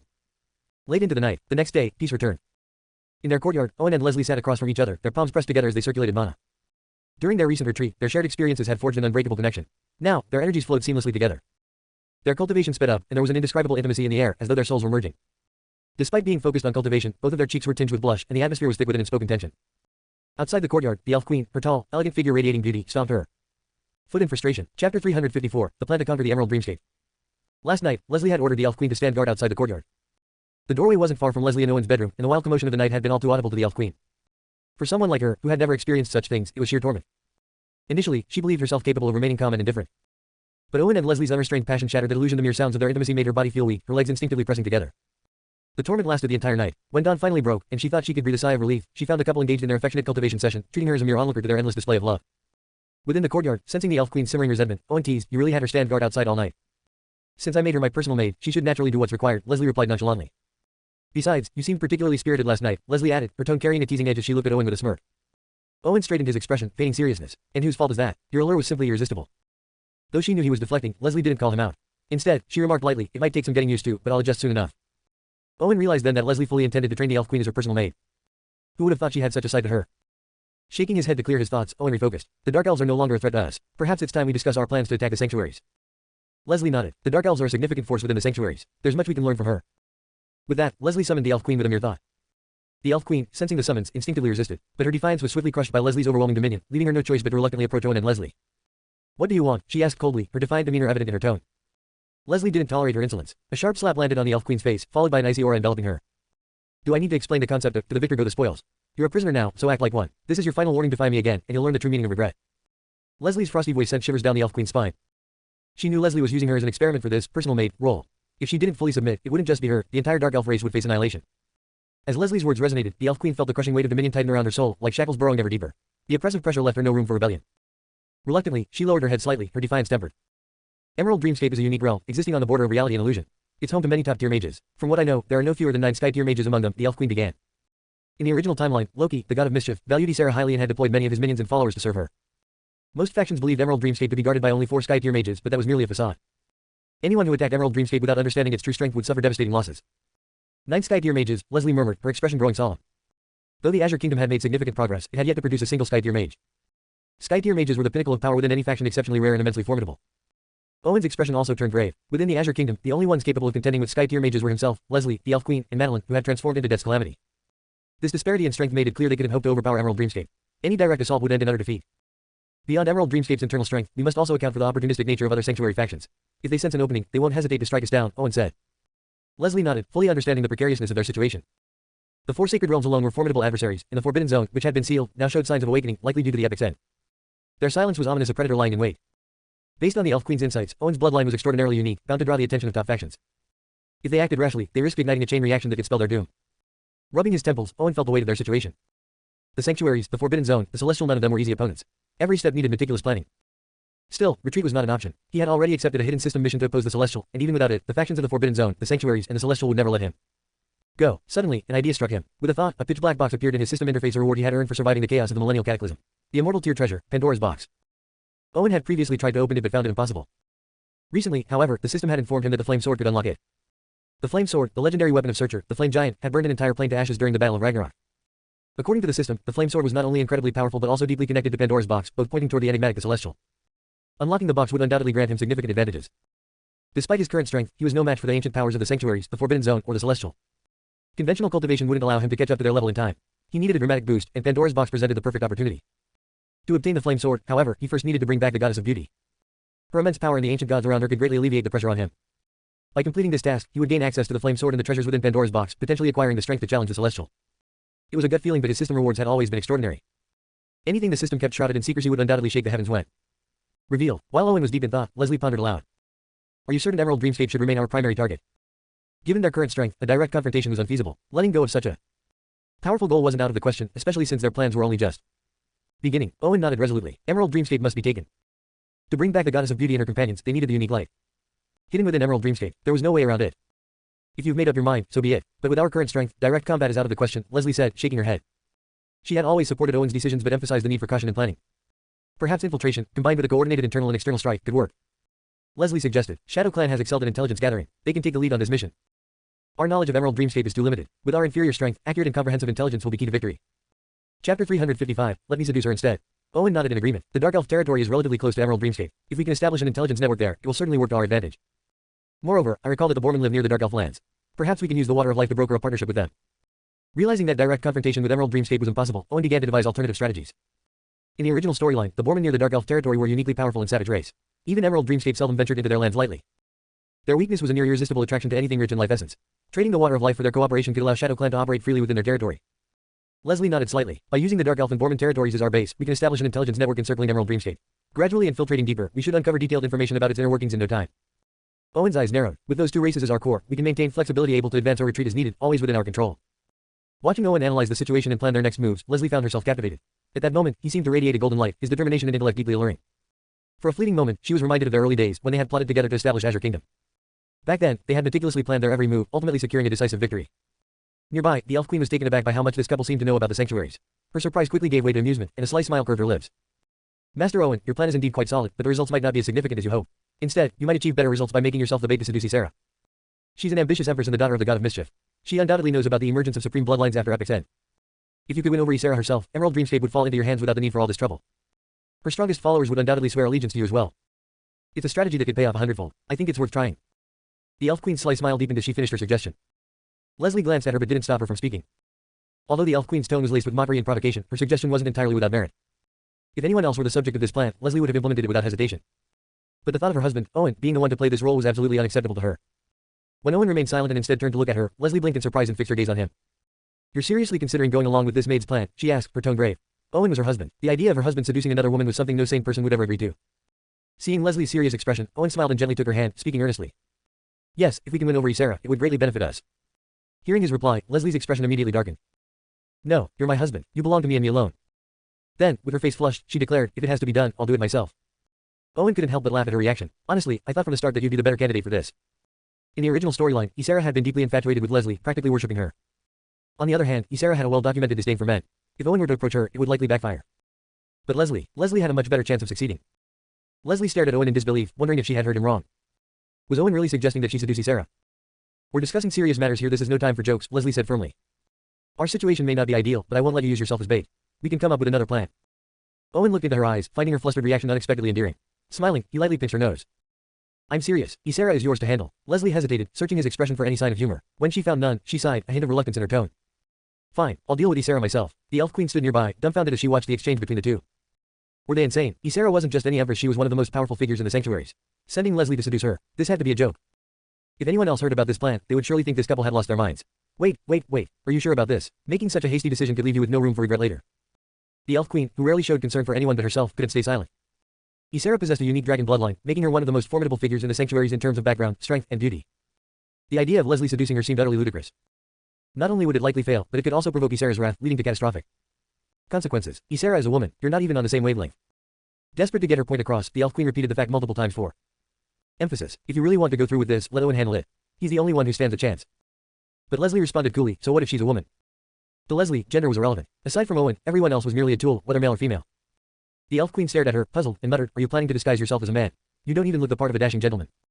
Besides, Ysera values strength and talent over appearances. She's a pragmatic and fearsome individual. The Elf Queen's understanding of Ysera suggested that she wouldn't be swayed by superficial charm. Leslie didn't bother responding, but Owen chuckled. She doesn't need to disguise herself. She's perfect as she is. Owen cast a meaningful glance at Leslie. Given Ysera's strength, any disguise would be futile. Most importantly, Ysera's admiration for Leslie wasn't rooted in appearances. Not bothering to disguise herself and directly confronting Ysera. Had they lost their minds? The Elf Queen looked between Owen and Leslie, utterly bewildered by their decisions and rationale. Leslie seducing Ysera. Were they trying to start some sort of romantic chaos? This plan was far too bold and ahead of its time. Chapter 356, Ysera's Past. The Elf Queen's astonishment at their plan didn't prompt an explanation from Owen. Instead, he focused on organizing all the information he had about Ysera in his mind. He vaguely remembered that the first time Ysera encountered Leslie was in the sanctuaries during the period when she was embroiled in a fierce battle with the Lord of the Celestial God Palace. At that time, Ysera, ruler of the Emerald Dreamscape, had clashed with Oliver, the Celestial God Palace's lord and another exceptional beauty, in Skyline Gorge. Both women were renowned within the sanctuaries not only for their immense strength as sky-tier mages but also for their stunning appearances, which made them objects of desire for countless admirers. Their battle drew an enormous amount of attention. Numerous factions converged on the perilous Skyline Gorge to witness this monumental showdown between two of the sanctuary's most celebrated figures. Both were top-tier sky-tier mages, and their fight turned the skies and earth upside down. The two exhausted every trick in their arsenals, but the battle ultimately ended in a stalemate. Just when both combatants believed they would fight another day, a mysterious figure appeared and struck them down into Skyline Gorge, an act that caught the attention of many. Skyline Gorge was an exceedingly dangerous area, teeming with bizarre and ominous phenomena. Even sky-tier mages were subject to immense suppression and interference when they entered its depths. As such, the disappearance of these two celestial beauties spurred countless individuals and factions to launch exhaustive searches for their whereabouts. Ysera, by a stroke of fortune, was rescued by Leslie, who was training in the area at the time. Their first meeting took place deep within the forbidden zone of Skyline Gorge. As for Oliver, her fate remained a mystery. After falling into the depths of Skyline Gorge, she vanished without a trace. For years, there was no sign of her, leading to speculation that the Lord of the Celestial God Palace might have perished. This mystery persisted, and even the original anime offered no resolution. Owen, is there anything else I should keep in mind? Leslie's question snapped Owen out of his brief reverie. Taking a deep breath, he gently patted her hand, offering a reassuring glance before turning to the Elf Queen with a serious expression. Currently, has the conflict between the Emerald Dreamscape and the Celestial God Palace escalated? The Elf Queen wasn't sure what Owen was getting at, but she nodded nonetheless. If you're planning to take action now, it might be a good opportunity. The Emerald Dreamscape and Celestial God Palace have already engaged in several large-scale clashes and it seems they're on the verge of a life or death confrontation. However, regardless of which side wins, launching an attack now wouldn't yield good results, she cautioned. Owen's heart raced with excitement upon hearing this. It seemed that the grand spectacle from the anime was about to unfold. Are you really planning to act? The Elf Queen's face paled as she asked, her voice laced with unease. Leslie also looked at Owen, her expression contemplative. While the Emerald Dreamscape and Celestial God Palace were clearly at odds, this didn't seem like an ideal time to strike. However, judging by Owen's demeanor, he seemed to have a well-formed plan in mind. Though she didn't yet understand it, his enthusiasm made her hopeful that it would be something extraordinary. When will the two factions engage in a large-scale battle? Tell me everything you know about their recent activities, leave nothing out. The Elf Queen frowned, clearly displeased with Owen's commanding tone. However, Leslie's sharp gaze prompted her to comply. With a reluctant sigh, she began, from what I know, the two factions recently fought a major battle in Skyline Gorge, right on the border of their territories. Many powerful mages perished, and even some Sky-tier mages were severely injured. The battle caused massive ripples. Even though our Dark Elf territory is far from the battlefield, we could clearly feel the aftershocks of their confrontation. After that battle, both sides seemed to retreat and regroup, as it was a highly damaging conflict for both of them. Listening to this, Owen became increasingly certain that the climactic battle in Skyline Gorge was about to begin. For the Emerald Dreamscape, the loss of so many mages in the previous battle would make another large-scale confrontation with the Celestial God Palace devastating, even in victory. Thus, the two factions' leaders would likely settle the matter in a decisive duel. Excellent, excellent, this is our chance. Owen's excitement got the better of him as he scooped Leslie into his arms and planted a kiss on her cheek. Leslie, seeing Owen's almost childlike enthusiasm, couldn't help but smile, her mood brightened by his contagious joy. In his elation, Owen quickly shared his plan with Leslie. In the coming days, we need to head to Skyline Gorge as quickly as possible. If all goes as I expect, Ysera of the Emerald Dreamscape will challenge the Lord of the Celestial God Palace to a duel there, culminating in a terrifying battle. And the result of their confrontation will be mutual destruction, with Ysera being knocked into the misty valley at the bottom of Skyline Gorge. We'll set up in advance and wait for Ysera to fall. That's when we make our move. After Owen finished explaining, both Leslie and the Elf Queen stared at him in disbelief. How could he speak with such certainty, as if he had already witnessed the entire event? Are you serious? The Elf Queen asked, wide-eyed. Leslie, curious but less skeptical, inquired, how do you know all this? While foreseeing the future wasn't entirely impossible, it was exceedingly rare and complex, especially when the events involved two Sky-tier mages. Even with the talent to glimpse the future, accurately predicting an event so monumental and so near was an extraordinary feat.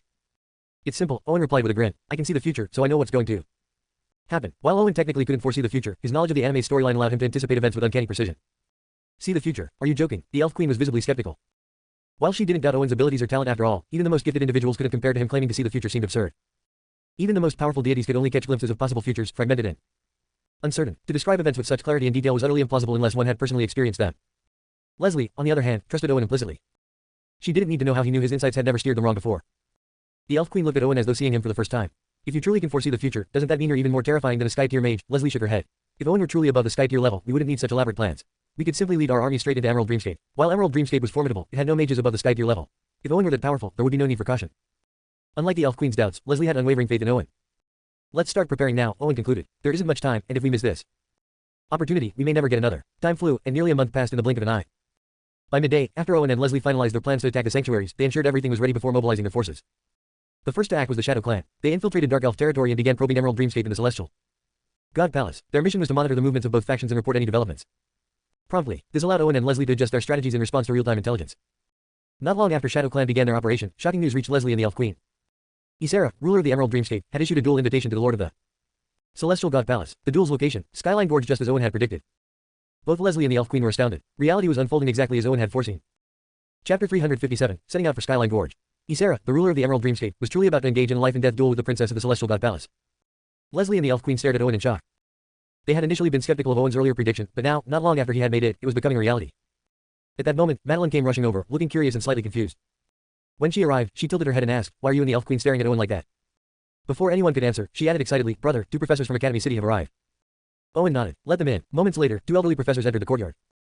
Academy City Professor Andy greets the Emperor and Empress. Academy City Professor Baron greets the Emperor and Empress. Both professors bowed respectfully as they entered. I have a task for you, Owen said after giving them a quick once-over. Their composed demeanor made them seem like ideal candidates. Please give us your orders, the 2 professors responded eagerly. Before coming here, they had been given strict instructions by the leadership of Academy City to carry out any and all tasks given to them by Owen and Leslie. Academy City was fully prepared to provide any support necessary, for only with Owen's assistance could they regain their footing in the sanctuaries. What they feared most wasn't the work, it was the possibility that Owen might not trust them enough to give them any tasks at all. Owen handed them a crystal ring. This contains a rich supply of life spring water. Go to the wild plains where the Borman dwell and find their leader. Tell them that Azure Kingdom seeks to form an alliance. If they agree, we'll provide them with a steady supply of life spring water. The professors exchanged glances and nodded vigorously. We'll head there immediately and complete this task. As intelligence experts, they were well aware of the Borman's existence. These creatures were a unique race in the sanctuaries. Owen's decision to approach them now was clearly part of a broader strategy to prepare for the sanctuaries' invasion. After discussing a few more details with Owen, the professors departed swiftly. Though the Borman were known for their erratic tempers, they had a natural affinity for items infused with life energy. With life spring water as a bargaining chip, success was almost guaranteed. Once the professors had left, Owen gathered Leslie and Madeline and made his way to the outskirts of the imperial capital. With the plan set, it was time to head for the sanctuaries and prepare their trap for Ysera. As they rose into the skies above the capital, Leslie cast an icy gaze over the city below. Her expression was devoid of warmth, her demeanor exuding a chilling authority. Sensing Leslie's cold aura, Owen couldn't help but notice how closely she resembled the original villainess from the anime. While he observed her, Leslie turned to meet his gaze. In that instant, her icy demeanor seemed to melt, replaced by a gentle warmth that felt like the sun breaking through a winter storm. As their eyes met, the chaotic energy lingering above them seemed to dissipate, carried away by an unseen breeze. The chaos has lifted. A new epic begins, they said in unison, their gazes drawn skyward. During the millennial cataclysm, the void in spacetime had seemed to collapse into chaos, leaving the heavens shrouded in darkness. Now, the world was finally restored. Their expressions grew solemn. A new epic meant new conflicts and new challenges. Let's go. This time, we'll take both Emerald Dreamscape and Ysera, Leslie said, her voice carrying a commanding edge that brooked no dissent. Meanwhile, as the chaotic energy dispersed, everyone in the imperial capital felt as though the sky had brightened. Across the city, people paused their activities to look up. Warm sunlight bathed the world, filling them with a sense of comfort and serenity, as if they were soaking in a soothing hot spring. Many couldn't remember the last time they had felt such warmth. Cheers erupted throughout the capital and across Azure Kingdom. The endless darkness had lifted. Once more, they could see the sun, moon, and stars. It marked the beginning of a new epic. For some, the sensation was surreal, as if they had crossed from one lifetime into another. During the days without sun or stars, time had felt meaningless. Even the concept of its passage seemed irrelevant. Now, as order returned, they finally felt as though the millennial cataclysm was truly behind them. Across the kingdom, factions began mobilizing in earnest. Word had spread of the Emperor and Empress's plan to invade the sanctuaries, and many groups had been preparing for this moment. Shadow Clan moved like shadows through the areas untouched by sunlight, racing toward the border's teleportation arrays. Their goal was to infiltrate the sanctuaries. The Moss Giants and Black Iron Dwarves, carrying colossal bundles as large as mountains, formed an alliance and began their journey to the teleportation gate. In contrast, the departure of the White Tower Tech Guild caused an enormous stir. Their latest creation, an enormous flying battleship, hovered in the air like a behemoth, casting vast shadows over the ground below. Its sheer scale and futuristic design captivated the citizens of Azure Kingdom. To mages accustomed to a world dominated by magic, the sight of this massive technological marvel was a revelation, a glimpse into a future they had never imagined. Among the departing factions, the dragon clans also made their move. Hundreds of dragons took to the skies, their vast numbers blotting out the sun as they headed for the border. The sight of the dragons, long synonymous with power, left onlookers awestruck. Among the three strongest dragon clans, the Golden Dragons, Bone Dragons, and Blood Dragons, their participation underscored the scale of the kingdom's mobilization. At the border, the plains were teeming with representatives from various factions, all gathered around the enormous teleportation array. The array shimmered like a massive blue gem, radiating powerful spatial energy. Standing at the forefront of the gathering was an elder in a black robe, Bill, the lifelong grand professor of Academy City. He had been assigned to oversee the passage of forces into the sanctuaries and to greet the arriving factions. From his vantage point, the plains stretched endlessly, filled with members of countless races and factions. Though they hailed from different backgrounds, they now stood united under the Azure Kingdom's banner. The scene was harmonious, a testament to the Emperor's ability to unite such diverse forces. Bill's heart swelled with admiration. Only someone as powerful, talented, and visionary as the Emperor could have achieved such a feat. As the final moments of preparation ticked by, Bill raised his staff and declared, "Now that everyone is here, let us depart. This time, under the leadership of the Emperor and Empress, we shall conquer the sanctuaries." Just as his voice rang out, a childish voice piped up. "Grandpa, where's Brother Owen?" Bill turned to see a small girl from the Bone Dragon clan at the forefront of the crowd. Pouting as she asked her question. Chapter 358, Ysera and the Lord of the Celestial God Palace. Bill immediately recognized her, Audrey, the Bone Dragon Princess. With extraordinary talent and a powerful bloodline, she was the pride of the Bone Dragon clan. Owen the Emperor and Leslie the Empress have already entered the sanctuaries. You'll meet them there, Bill said, offering a comforting response. But Audrey was dissatisfied. Tugging at the sleeve of the Bone Dragon King beside her, she pouted, "Father, why does Serafina get to stay by Brother Owen's side? I want to stay by his side too." The Bone Dragon King sighed, casting a helpless glance at his daughter. Audrey had been his beloved little girl, but ever since she met Owen, her thoughts seemed entirely consumed by him. This time, she had eagerly embarked on a journey just to see Owen again, only to find that he had already departed. "You'll see him soon," the Bone Dragon King said indulgently. Since the millennial cataclysm, he had been tirelessly working to unify the three major dragon clans after their split. But such a unification required a figure capable of commanding respect from all three clans, a true dragon prodigy. At present, only Owen had the power and charisma to achieve that. "Fine, I guess that will do," Audrey sighed with mock arrogance before perking up once again. At her young age, she hadn't thought too deeply about these things yet. Under Bill's direction, the various factions began to enter the teleportation array one after another. The sanctuary is controlled by the Celestial and long beyond our reach. Now, under the Emperor and Empress's leadership, we have a chance to conquer it. Just thinking about it is exhilarating. Indeed, following the Emperor, our power has grown tremendously. Even the sanctuaries will bow before us. The factions were full of morale, their eyes alight with battle spirit. Meanwhile, the sanctuaries, Skyline Gorge. Skyline Gorge was a narrow path nestled between two towering mountain ranges that seemed to stretch endlessly into the heavens.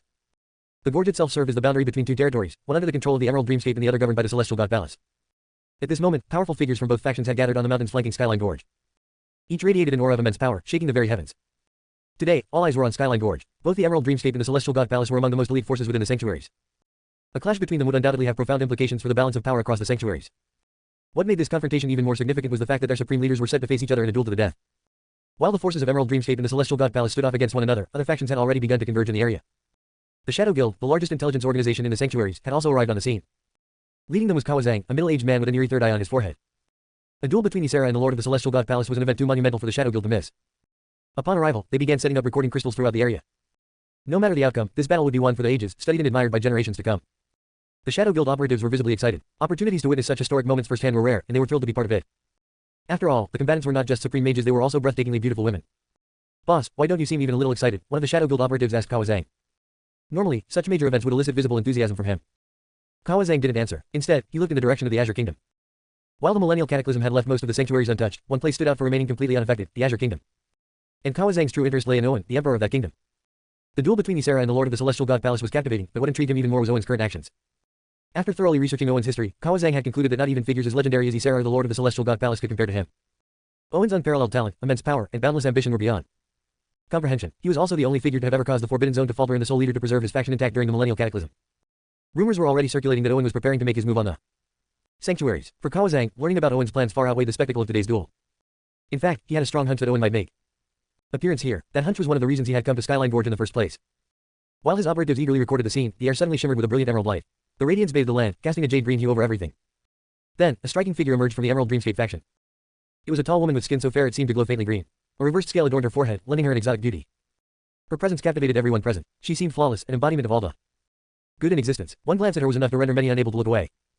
Some mages, unable to resist her charm, stared at her with eyes like hearts, utterly bewitched. This was Ysera, a woman who combined the best traits of humanity and the Jade Dragon lineage. At the same time, a powerful aura radiated from her, pressing down on everyone like the might of an emperor. Queen Ysera, undefeated in battle. Fans of Ysera and those newly entranced by her beauty erupted into thunderous cheers. Moments later, a golden light illuminated the other side of Skyline Gorge, emanating from the direction of the Celestial God Palace. A barefoot woman, her skin like white porcelain, appeared, her swan-like neck held high with pride. She exuded an aura of aloof elegance, her long legs drawing countless awestruck gazes. The Lord of the Celestial God Palace had arrived. Her appearance triggered a new wave of cheers. If Ysera was an empress radiating domineering authority, the Lord of the Celestial God Palace was a queen of icy beauty, distant and unattainable. The arrival of these two stunning figures left the crowd spellbound. Even Kawa Zhang, usually unshaken by such things, found himself momentarily captivated by their overwhelming allure. But then, his sharp senses caught something unusual. His eyes narrowed as he looked toward a nearby mountain peak. That aura Owen is here, after all. In his perception, a faint and fleeting energy had appeared before vanishing completely. Only someone with Kawa Zhang's exceptional senses could have detected it. As Kawa Zhang stared at the mountain peak, Owen, who had just arrived with Leslie and Madeline, looked back at him. As expected of a master intelligence operative. Even with my efforts to conceal it, he managed to catch a trace, Owen mused, narrowing his eyes. Leslie smirked. I think he's looking at you a little too intensely, almost obsessively. Her tone was playful, but the intensity in Kawa Zhang's gaze did bear resemblance to the crowd's reaction to Ysera and the Lord of the Celestial God Palace. But Kawa Zhang was a man. Owen shrugged. He's probably just curious about me. What can I say? My charm makes it hard to stay low profile. Leslie, Madeline, seeing their exasperated expressions, Owen chuckled before turning serious. Given his influence in the Shadow Guild, gaining his support would be invaluable for our plans to invade the sanctuaries. Chapter 359, Collision of the Pure Land's top powerhouses. Leslie glanced at Kawa Zhang, fully aware of his significant influence within the Wind Shadow faction of the Pure Land. After committing him to memory, Leslie turned her attention to Ysera and the Lord of the Celestial God Palace. Their auras are truly terrifying. As Leslie carefully studied the two women, her expression grew more serious. She had encountered many powerful individuals, but none came close to these two. Even the Elf Queen could not compare to them. Leslie's gaze lingered particularly on Ysera, whose smooth forehead bore an ominous reverse scale. I feel that the Lord of the Celestial God Palace is no match for her, Leslie remarked. Although the two had yet to engage in combat, the disparity in their strength was evident. Owen nodded. Though their tiers are not far apart, Ysera's combat power far exceeds that of the Lord of the Celestial God Palace. Ysera possessed the dual bloodlines of the God of Deception and the Jade Dragon. While the Lord of the Celestial God Palace was formidable, the gap in their bloodlines was insurmountable. Leslie, puzzled, asked, if their strength differs so greatly, why did their battle result in mutual destruction? Because their fight was interrupted by others, Owen explained. In the original anime storyline, as the two fought at their fiercest, a ferocious figure suddenly appeared and knocked them both into Skyline Gorge. Neither Ysera nor the Lord of the Celestial God Palace had anticipated this twist, and both were gravely injured in the chaos. The intruder was Flora, the goddess of the Wailing Highlands. Upon hearing Owen's explanation, Leslie understood and immediately asked, so we stick to the original plan? Owen nodded. Yes, everything proceeds as planned, except for saving Kawa Zhang. Flora's actions were extremely covert. To ensure no evidence was left behind, she intended to eliminate everyone present. Kawa Zhang's intelligence and influence are assets we cannot afford to lose. Leslie narrowed her eyes, surprised by Flora's ruthlessness. She glanced at Owen, who was about to leave, and softly reminded him, Flora's cutting might mean additional traps. Be cautious. Owen smiled. We are outside her expectations. As long as we tread carefully, nothing will go wrong. With that, he kissed Leslie deeply on the cheek, then turned to Madeline. Stay here with your sister and follow her lead. I'll be back soon. Before Madeline could protest, Owen's figure disappeared entirely, vanishing with shadow step. Watching Owen's retreating figure, Madeline hesitated. Leslie's previous plans had left her with lingering doubts and unease. Before she could speak, she felt Leslie's piercing gaze. Silently, she closed her mouth and waited. Leslie gave her a faint smile. Wait here, the show is about to begin. Madeline shivered instinctively at her sister's icy demeanor, torn between wanting to get closer to her and fearing her overwhelming aura. Meanwhile, atop Skyline Gorge, Ysera and the Lord of the Celestial God Palace stood on opposing peaks, glaring at each other with undisguised hostility. Their two factions had clashed before, causing significant losses on both sides. Now, this duel to the death only heightened their mutual killing intent. The Lord of the Celestial God Palace raised her chin arrogantly. Ysera, it's not that I underestimate you. If I lose, I'll see the entire region around Skyline Gorge to you. With that declaration, a towering pressure emanated from her, faintly suppressing Ysera's aura. Both were Celestial God level mages. At their level, a stronger aura often translated to greater combat prowess. As she spoke, the mages behind the Lord of the Celestial God Palace cheered her on, their voices echoing in support. Ysera cast a cold glance at her opponent. At this stage, such petty tactics are meaningless. In the end, strength is all that matters. If I lose, I'll give you the Emerald Dreamscape. What of it? Her confidence was absolute. Compared to the Lord of the Celestial God Palace, Ysera's aura radiated even more dominance, as though victory was already within her grasp. "Huh, let's see if you're still so confident when you fall at my feet," the Lord of the Celestial God Palace sneered, then launched herself at Ysera. The moment she moved, a staff imbued with divine majesty and authority appeared in her hand.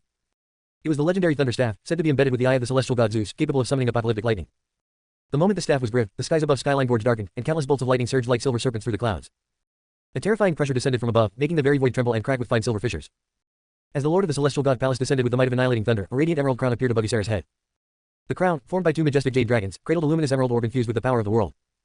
It was the Emerald Crown, a sacred artifact of the Jade Dragon lineage. The instant the two divine artifacts clashed, the heavens roared, and the dense clouds seemed to be cleaved apart by an invisible axe, creating a chasm in the starry sky. From afar, it appeared as though the sky itself had split open. The onlookers mages from various factions were forced to retreat under the oppressive energy, many sustaining injuries. None had anticipated that the mere activation of these divine artifacts would unleash such devastating power. Terrified of being caught in the crossfire, the mages scrambled to retreat, knowing that the two celestial god-level mages, wielding such artifacts, would annihilate anything below their level. Fortunately, this battle took place within the Pure Land, protected by the Celestial's divine blessing. Otherwise, Skyline Gorge might have been reduced to rubble. As the mages retreated, the Lord of the Celestial God Palace swung her staff, unleashing a torrent of lightning bolts. The thunderous strikes rained down like a storm, obliterating everything in their path and leaving charred trails in the air. Yet, as these devastating bolts struck the green glow radiating from the emerald crown, they melted away like snow, as if they were mere illusions. The spectators were stunned. That seemingly harmless green glow concealed a terrifying power, the ability to assimilate everything it touched. With your pitiful strength, you dare challenge my emerald dreamscape. You court death. Ysera's eyes gleamed like emeralds, and beams of piercing green light shot from her gaze. The beams transformed into a massive jade dragon, its wings blotting out the sun as it sped toward the Lord of the Celestial God Palace, intent on devouring her. The Lord of the Celestial God Palace attempted to react, but the overwhelming pressure from the jade dragon disrupted her mana flow and clouded her thoughts. It was the pinnacle ability of the jade dragon lineage, mana disruption. Narrowing her eyes, the Lord of the Celestial God Palace slammed her staff into the void, summoning a blood-red eye behind her. The eye clashed with the jade dragon's projection, shaking the heavens once more. Chapter 360, Catch me, and I'll make you my second wife. Above Skyline Gorge, the terrifying shockwaves of battle continued to spread like apocalyptic ripples, each wave more intense than the last, shattering the void around Skyline Gorge like fragile glass. Under these devastating waves, the mages who had already retreated several miles were forced to fall back another dozen miles, their faces pale with terror and disbelief. Were it not for the unique environment of Skyline Gorge, protected by the Celestial's order, the sheer energy from this clash would have leveled the area entirely, causing unimaginable casualties among the onlookers. Such was the power of top-tier mages from leading factions, wielding what could be described as the pinnacle of combat strength. At this moment, the Jade Dragon's projection, infused with most of Ysera's mana and mind power, was poised to deliver a fatal blow to the Lord of the Celestial God Palace. Though the Lord of the Celestial God Palace was affected by Ysera's innate mana disruption ability, her Thunderstaff's power allowed her to hold her ground, remaining evenly matched. Just then, Owen, hitting within the void, grew tense. He recalled how, in the original anime storyline, at the critical moment when victory or death was about to be decided, a third-party Flora launched a surprise attack. Boom! Another wave of wild mana erupted. Both Ysera and the Lord of the Celestial God Palace trembled under the impact. The divine artifacts they wielded dimmed slightly, their brilliance fading.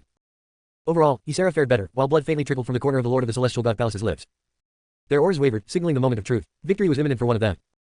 But at that moment, a fiery, ghostly figure appeared between Ysera and the Lord of the Celestial God Palace. Wielding a massive black greatsword that seemed to swallow the abyss itself, the figure unleashed a tidal wave of energy, striking both combatants heavily. Caught off guard as they were wholly focused on each other's attacks, the two women spat blood and were sent flying, plummeting into Skyline Gorge. Seeing this, Owen's heart initially leapt with joy. Everything was proceeding as planned. However, his expression quickly changed when he noticed something was off. The locations where Ysera and the Lord of the Celestial God Palace were falling didn't align with his earlier calculations. As Owen gripped his Godslayer sword, preparing to adjust the situation, Flora began her slaughter. With her black greatsword, she unleashed bone-chilling winds, destroying not only the nearby wind shadow mages but also the recording stones they carried. Owen frowned deeply. If she wasn't stopped, his entire plan would be ruined. Flora. Just as Flora turned her attention to Kawazang and the remaining wind shadow mages who had narrowly survived, she heard her name being called loudly. Startled, Flora froze for a moment. She had meticulously planned this ambush. How had someone discovered her? Before she could react further, Owen, concealed in the void, struck. A brilliant sword light streaked toward her throat. Frowning, Flora deflected the strike but was forced back several steps. While she readied herself to finish off Kawazang and the others, they had used the opportunity to escape with the rest of the Wind Shadow faction. Though the Wind Shadow mages lacked combat prowess, their ability to flee was unparalleled. In mere moments, they had vanished dozens of miles away. Who are you? Furious that her targets had slipped away, Flora's eyes scanned the surroundings for the one who had sabotaged her plans. But no matter how hard she searched, the person who had attacked her was nowhere to be found. Damn you, if I catch you, I'll flay you alive. Her cold, venomous voice echoed through the void. Meanwhile, Owen was already speeding toward the area where Ysera and the Lord of the Celestial God Palace had fallen. If their landing spots diverged too much from his plan, all his prior arrangements would be for nothing. Owen's incredible speed allowed him to spot the falling figures of Ysera and the Lord of the Celestial God Palace within a single breath. Just then, Owen felt a chill down his spine. Looking back, he saw Flora pursuing him, her fiery figure radiating murderous intent.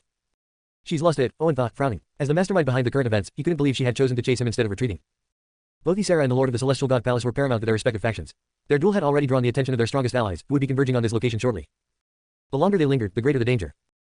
Just as Owen was pondering how to shake Flora off, a gust of icy wind blew past, realigning the two falling figures toward their intended destinations. Leslie, recognizing the aura of the one who had intervened, Owen breathed a sigh of relief. At least the situation hadn't spiraled out of control. Without this adjustment, his foresight ability would have been rendered useless. Without hesitation, Owen turned and raced toward the Lord of the Celestial God Palaces. Landing site, leaving Ysera to Leslie. Seeing Owen change direction, Flora's murderous aura intensified. Refusing to let him go, she prepared to strike again. Just as she was about to catch up, an overwhelming chill pierced her soul. She instinctively looked up and froze. Before her was an awe-inspiring, colossal figure that seemed to occupy the entire sky. Blocking all paths forward, this entity exuded an unparalleled aura, as if it were a supreme existence spanning eons. Flora's instinct screamed that she was no match for this being. Her hands tightened around her survival scrolls and staff, but in the next instant the figure vanished as if it had never existed. Relieved, Flora realized the figure had only served as a warning, not an aggressor. After all, mages from the Emerald Dreamscape and the Celestial God Palace were converging rapidly, drawn by the commotion. This figure likely didn't wish to be directly involved in the storm. By the time Flora regained her composure, the figure that had attacked her had disappeared. Yet she noticed its final trajectory led toward the Lord of the Celestial God Palace's landing site. Grinding her teeth, Flora rushed in that direction, rage burning brightly in her heart. She had never suffered such humiliation or fallen victim to such manipulation. Today, she vowed to utterly crush the one who had thwarted her plans. Meanwhile, at the base of Skyline Gorge, the area below was a lush forest, one of the forbidden zones of the Pure Land. Rumors spoke of an unknowable entity within this forest, capable of killing even god-tier mages. The forest's eternal greenery radiated a strange vitality, but Owen knew little about the place beyond its reputation. Within its depths lay a tomb, said to hold an unspeakable power. As Owen scanned his surroundings, a fiery streak shot down from above. Flora was still in hot pursuit, her speed astonishing. Owen shook his head slightly, then smirked as an idea formed. He dove into the forest, stopping before a towering tree. With his Godslayer sword, he carved some words into its bark. After reading his inscription, Owen nodded in satisfaction and vanished. When Flora arrived, her sharp gaze swept the oppressive forest, seeking Owen's lingering aura, yet his trail suddenly vanished. Coward, too scared to face me directly. Her furious roar echoed through the forest. Then, as her eyes caught the carved words on the tree, she froze. The inscription read, "Since you love chasing me so much, keep going. People who admire me could form a line around the plains. Catch me, and I'll make you my second wife." Chapter 361, Could it really turn into Yuri? Bastard. The words carved into the tree felt like invisible swords, piercing deep into Flora's heart, fueling her rage. Not only had that person ruined her plans, but now they were mocking her here. You'd better pray I don't get you, or I'll make you understand the true meaning of cruelty. Her furious gaze swept the surroundings like a blade, sharp enough to seemingly tear through the void. By the still waters of a cold pool, Leslie was waiting at the edge. The wait didn't last long before a figure suddenly descended from the sky, like a dazzling meteor streaking down. Splash! The figure plummeted into the pool, sending water splashing everywhere, icy droplets scattering in all directions. Ysera had fallen in. Madeline's face lit up with a hint of delight as she turned to Leslie and asked, "Should we pull her out first?" Leslie nodded. The cold emanating from the pool was extraordinary. As soon as Ysera fell in, frost had already begun to form on her body's surface. Without hesitation, Leslie formed a series of hand seals. An invisible force emanated from her, reaching out to the submerged Ysera. However, the moment her energy made contact with Ysera, an icy chill surged up from the pool, instantly freezing her mana fluctuations and dispersing them without a trace. Leslie's expression turned grim. The power she had just used was an extension of her mastery of the Order of Dominion, a force capable of imposing absolute control over all things. Yet here in this pool, it was utterly ineffective. This was the first time Leslie had encountered such a phenomenon. She tried several more times, but each attempt ended the same way. The cold of the pool froze her powers as soon as they entered. It seemed that in this pool, any force of order would be neutralized. Leslie's expression darkened. This was trouble. She had no way to pull Ysera out. Yet Ysera was crucial to the plan she and Owen had devised for conquering the Pure Land. Her survival was non-negotiable. Resolute, Leslie extended a hand to test the pool's water. The icy sensation was like needles pricking her skin. For most, the instinctive reaction would be to pull away in discomfort. But Leslie, having been physically altered by the order of ice since childhood, was unbothered by the cold. If anything, the chill invigorated her. Without further hesitation, Leslie began wading into the pool. Madeline, standing nearby, was visibly shocked. This pool emanated intense cold. Her spiritual senses froze when they neared it, and just standing beside the pool made her shiver uncontrollably. Yet Leslie dared to venture in. Under Madeline's stunned gaze, Leslie made her way to where Ysera had fallen. If Owen had been here, he would have noticed how vastly this situation differed from the original story. In the original tale, Leslie had been training by this pool when Ysera accidentally fell in. Leslie saved her effortlessly, leaving Ysera infatuated. But now, everything had changed. Splashing sounds echoed. Leslie reached the pool's center, ripples spreading around her as she lifted Ysera out of the icy water. Emerging from the pool, Leslie's skin was wreathed in a frosty mist, her wet clothes clinging to her figure and accentuating her striking physique. Madeline looked at Leslie in a daze, a single thought dominating her mind. Brother is truly too lucky. Sensing Madeline's awestruck gaze, Leslie activated her Dominion powers, evaporating the water from her drenched gown and restoring its pristine form. She then turned her attention to Ysera, now pulled from the pool. Ysera's body was covered in frost, emitting an intense chill. Her exquisite figure shivered uncontrollably, and her consciousness seemed to fade. Sensing the danger, Leslie extended a finger, channeling her Dominion power. The force coiled around Ysera like a dragon, driving out the cold from her body. Under Leslie's continued efforts, the frost on Ysera began to evaporate, her pallor giving way to a faint flush. Her breathing steadied, and the shivering ceased. Seeing this, Leslie let out a relieved sigh. Then her gaze fell on a glaring black sword wound on Ysera's chest, deep enough to reach her ribs. It was a scar left by Flora's ambush with a black greatsword. With a single glance, Leslie discerned the attack's origins. Judging by its power, Flora's strength was undoubtedly on par with Ysera's. Otherwise, she wouldn't have been able to land such a devastating blow. "Here's a life potion," Madeline said, handing Leslie a small vial of precious healing liquid. "It's a product of the White Tower Tech Guild, refined from the water of life. It's excellent." For injuries, Leslie firmly declined. An injured beast is easier to tame. Let's not waste such a valuable potion on her for now. Madeline nodded thoughtfully, then glanced at the unconscious Ysera and asked, "When will she wake up?" Leslie focused her senses. "Soon." Just as she spoke, Ysera's long frost-covered lashes quivered slightly, and she began to stir. Her eyes slowly fluttering open. Bright light greeted her, forcing her to squint her almond-shaped, phoenix-like eyes. Then she heard a voice rich, commanding, and tinged with an alluring maturity. "Good, you're awake. It seems your life is no longer in danger." The voice was unfamiliar yet unexpectedly pleasing to the ear. Focusing her gaze, Ysera saw Leslie standing before her. To Ysera, Leslie exuded the elegance of a swan, utterly out of place in this environment. Her porcelain skin, refined demeanor, and innate nobility left Ysera momentarily entranced. Ysera had seen many stunning women, and she herself was renowned as one of the Pure Land's great beauties, yet compared to Leslie, she felt almost inadequate. Leslie's presence, especially her flawless face, was captivating to the point that Ysera found herself unwilling to look away. But the sudden, sharp pain from her chest wound brought Ysera back to reality, her body instinctively recoiling. Madeline quickly stepped forward to steady her, cautioning, "Your injuries are severe. Don't move, stay back, keep away from me." Ysera's instincts flared, her voice sharp as she glared at Madeline. She had always detested physical contact, regardless of the person's gender. But upon recognizing Madeline, Ysera froze, her heart sinking. Death's calamity. Who are you people? Ysera's guard went up, her body tensing as she prepared for a desperate fight. From the moment she had regained consciousness, she realized that her fall into this pool might have been part of some grander scheme. Meeting these two mysterious figures here could hardly be coincidence. Leslie's gaze turned sharp and imposing, her demeanor that of a queen addressing a subject. "We're your saviors." Ysera frowned deeply, suspicion clouding her features. She had an unshakable feeling that these two had ulterior motives for saving her. Just then, Leslie sensed powerful auras rapidly approaching from the distance. "It's the Celestial God Palace," Madeline said, withdrawing her extended senses. Previously, the Lord of Celestial God Palace had fallen in this direction, only to have his trajectory altered midair by Leslie's intervention. Chapter 362, Owen and the Lord of the Celestial God Palace. Those who thought they were searching for their palace master had actually arrived at the realm of Emerald Dreamscape, where Queen Ysera resided. At this moment, Ysera's attention was fully fixated on Leslie. She couldn't shake the feeling that Leslie looked familiar, as if she had seen her somewhere before. Yet, no matter how hard she tried, she couldn't recall where they might have met. Ysera lightly tapped her temple, suppressing her wandering thoughts, and urged Leslie and her companion. "The people from Celestial God Palace have arrived. If they discover you, your fate will surely be a miserable one." Leslie, however, remained unfazed, staring at Ysera. "We can leave now, but if you fall into their hands, I fear your fate will be far worse than ours." Ysera's calm and composed demeanor faltered at those words, despite her efforts to maintain it. Her heart trembled. Celestial God Palace and Emerald Dreamscape were now mortal enemies. This ambush had come so suddenly that, though she had clearly seen that someone else had attacked both her and the Lord of the Celestial God Palace, others, being farther away, might have misinterpreted the situation as a calculated move by Emerald Dreamscape. If captured, they would undoubtedly employ the most brutal methods imaginable against her. With this thought, Ysera became even warier of Leslie and Madeline, who remained unnervingly composed, as if everything was under their control. "You needn't trouble yourselves with my safety," Ysera said coldly. "I have my own means of dealing with this." With that, she prepared to activate a contingency spell she had said earlier. But just as she began, Leslie spoke. "You were once a dead woman. I saved you. From this moment on, your life belongs to me." As she finished speaking, an oppressive aura emanated from Leslie, pinning Ysera in place. Leslie stepped forward and lifted Ysera's chin, which glowed with a pearly sheen. "Remember, from this day forth, you're mine," Leslie declared, before sweeping Ysera into a princess carry. Being held in Leslie's arms, Ysera's heart raced like a war drum. Yet, to her surprise, she did not feel disgust or rejection at Leslie's actions. Instead, she was struck by the absurdity of it all. Was this right? How could this be? She, the sovereign ruler of Emerald Dreamscape, a god-tier mage, being carried like this by Leslie. Madeline, too, was dumbfounded. To her, Leslie was a supremely cold and aloof empress. How could she possibly make such an intimate gesture? "Let me go, put me down this instant," Ysera protested, struggling against Leslie's embrace. Leslie's icy gaze bore into her. "Be silent." Though Leslie herself disliked this display, she knew it was necessary. If she didn't act, Owen would have to step in, and Owen belonged to her. No one else could lay claim to him, not even in thought. "You dare yell at me?" Ysera glared at Leslie. As the favored daughter of the god of schemes and a queen in her own right, she had never been treated so harshly. But Leslie's frosty expression silenced Ysera. A powerful intuition told her that if she uttered even one more word, Leslie might toss her straight into the nearby pool. Ultimately, Ysera could only glare at Leslie, puffing her cheeks in frustration and vowing to exact revenge at a later time. Resigned, she nestled reluctantly against Leslie's chest, resembling a subdued yet indignant consort. Madeline, watching this unfold, was left utterly stunned. Could it be? Could Ysera truly become Leslie's infatuated admirer and tread the path of sapphic romance? Meanwhile, Owen's goal was simple: delay the powerful figures of Emerald Dreamscape to buy Leslie time. With their prior planning and Leslie's abilities, escaping the Celestial God Palace's forces should not pose too great a challenge. Leslie already had detailed information on them, making her escape feasible. At present, most of the Azure Kingdom's forces had been transported to the Elven territories via the Academy City's teleportation array and were gradually expanding into the Borfolk regions. Their plans to conquer Emerald Dreamscape in the Pure Land were nearly halfway complete. As Owen continued his diversion, drawing the attention of both Flora and the Emerald Dreamscape forces, he suddenly spotted a familiar figure in the distance. It was the Lord of the Celestial God Palace. At this moment, the Lord appeared pitiable, her figure adorned with broken branches and fallen leaves, resembling a fallen goddess. Her exquisitely sculpted, alabaster features exuded a beauty so divine that a single glance could ensnare anyone. Clutching a staff, she moved forward step by staggered step, her presence regal and commanding, akin to a vibrant rose in full bloom, enticing all to pluck it. Yet the black sword wound on her chest became increasingly conspicuous, devouring the surrounding light like an abyss and spreading outward. The worsening injury drained her pallor further, leaving her trembling and unsteady. Her steps faltered as if she might collapse at any moment. Just then, a gentle spring breeze carried with it the scent of blossoms and the fresh fragrance of the season. To Owen, the breeze was a pleasant reprieve, but for the Lord of the Celestial God Palace, it was a disaster. Her frail body, already pushed to its limits, couldn't withstand the slightest disturbance. She toppled backward uncontrollably. Whether from her battle with Ysera, the ambush, or her grievous wound, she had reached her limit. She was about to fall when Owen, in a flash, appeared beside her and caught her slender waist. Her skin, smooth and radiant, had an irresistible allure. Although the Lord's condition was dire, her strong-willed nature persisted. Being held by a stranger in such an intimate manner filled her with anger. She glared at Owen, fury blazing in her eyes, wishing she could tear him apart. But before she could act, her weakened body gave out, and she fell unconscious. Owen's excitement grew. What a fortuitous encounter. Initially, he had only intended to gain Ysera as an ally.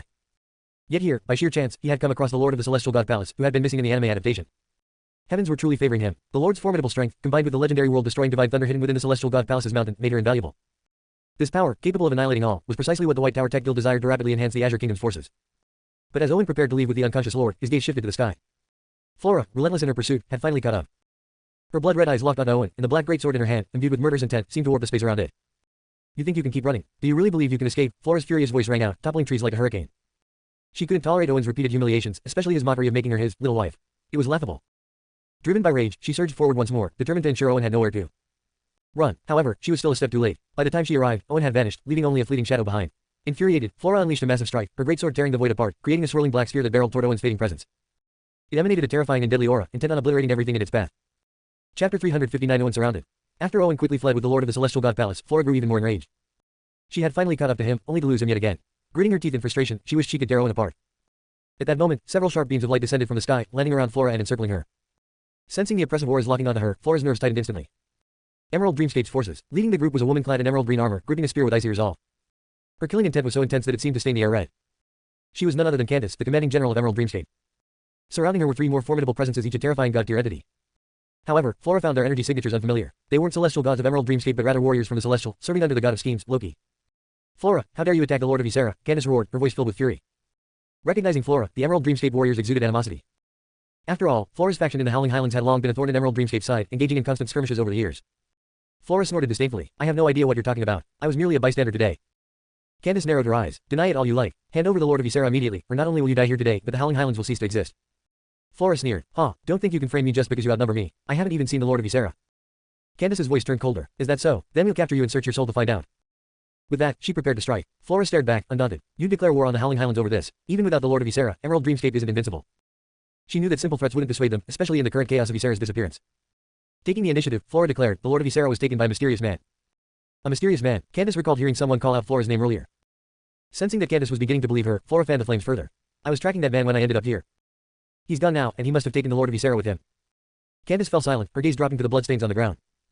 Clearly, there had been a fight here, and the lingering energy was indeed powerful, likely that of the Lord of Ysera. However, Candace wasn't fully convinced. She turned to the robed figures beside her, emissaries of the god of schemes. We can't let him escape. Pursue him, one of the robed figures commanded coldly. Turning to Flora, he added, you're coming with us.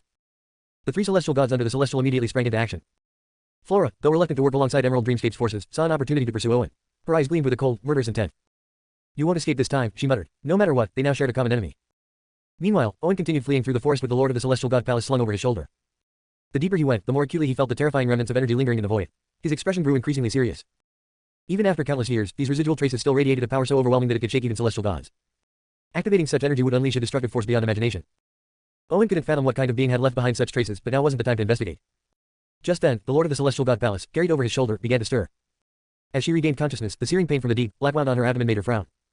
She suddenly realized that she was being carried by a man. Her body tensed, and she struggled violently to break free.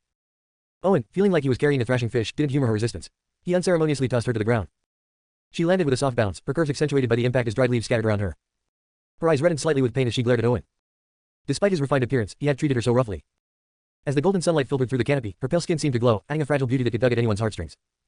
Owen had seen many beautiful women, but he couldn't help glancing at her a few more times. Noticing his gaze, the Lord of the Celestial God Palace stiffened, her muscles taut with wariness. This man didn't seem to have good intentions. Gripping her thunderstaff tightly, she felt the order of thunder coursing through it and found some solace. If he dared lay a hand on her, she would show no mercy. Sensing her hostility, Owen smirked. In your current state, do you really think you can take me on? She fixed him with an unwavering glare, her grip tightening on the staff. Why are you staring at me like that? I saved you, Owen said, spreading his hands in exasperation. The one who ambushed you is still out there. Without me, you'd already be dead. If you truly mean to save me, why not take me back to the Celestial God Palace? What are your real intentions? She retorted, her voice icy. From the moment she saw him, she had been alarmed by the lack of any discernible energy from his body. Yet she could feel a powerful pressure radiating from him. This was not normal. His strength likely rivaled her own at her peak. Annoyed by her suspicion, Owen replied dryly, you may be attractive, but I already have a wife who's far prettier than you. You don't need to be so guarded. If you're playing hard to get, the best I can offer is making you my second wife. You rogue, shameless scoundrel, she spat, swinging her staff at him in fury.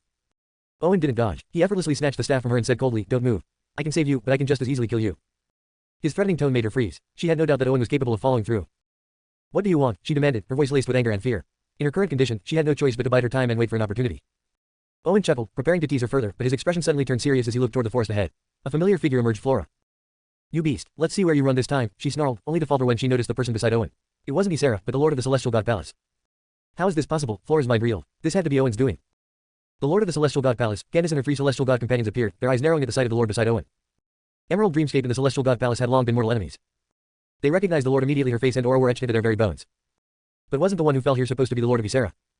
Candace turned to Owen, her expression grave. Who are you? Behind her, the celestial gods all fixed their piercing gazes on Owen. After a moment, recognition flickered in the eyes of three of them.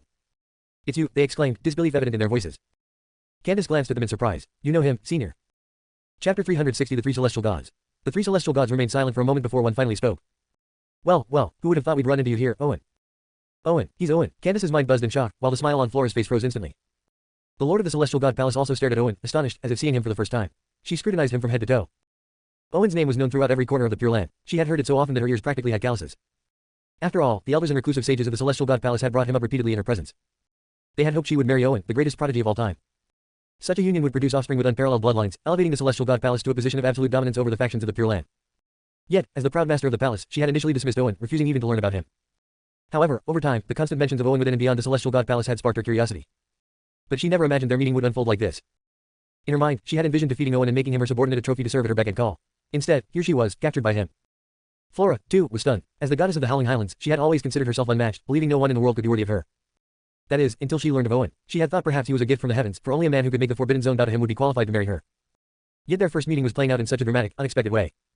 Well now, Flora said with a faint smile, her tone laced with intrigue as she looked at Owen.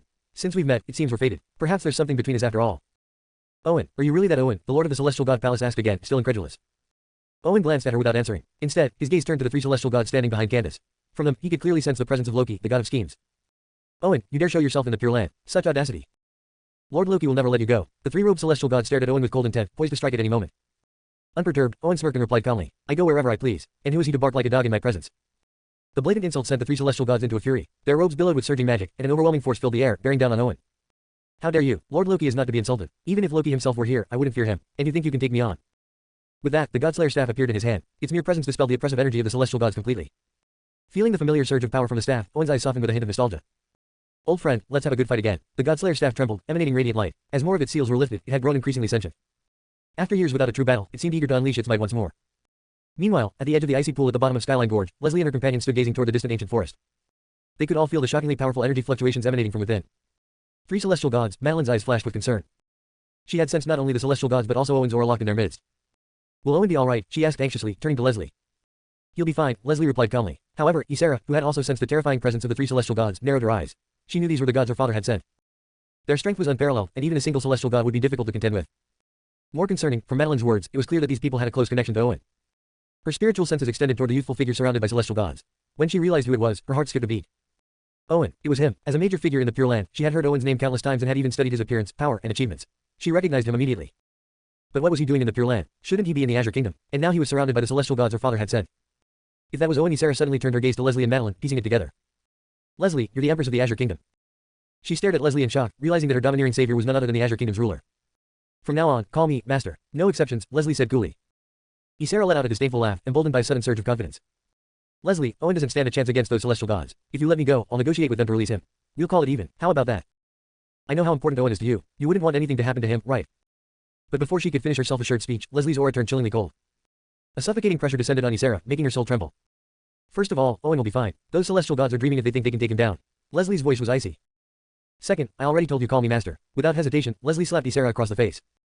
The sharp crack echoed through the gorge. 5 red finger marks bloomed on Ysera's cheek, swelling instantly. Pain flared hotly as Ysera stood frozen, stunned by the humiliation. As the queen of Emerald Dreamscape, she had never been treated like this. Yet she knew Leslie wasn't bluffing, defying her would only invite more punishment. Reluctantly, with reddened eyes and simmering anger, she glared at Leslie without daring to speak further. She realized there was no point in arguing until her strength returned. But once it did, she vowed to repay this humiliation tenfold. Watching Ysera's quiet submission, Madeline couldn't help but feel a wave of astonishment. Could it be that Leslie had truly subdued Ysera, turning her into a servant? If so, it would shake the entire Pure Land to its core. Even the god of schemes would surely be furious. At that moment, Leslie suddenly stopped in her tracks, her sharp eyes fixed ahead.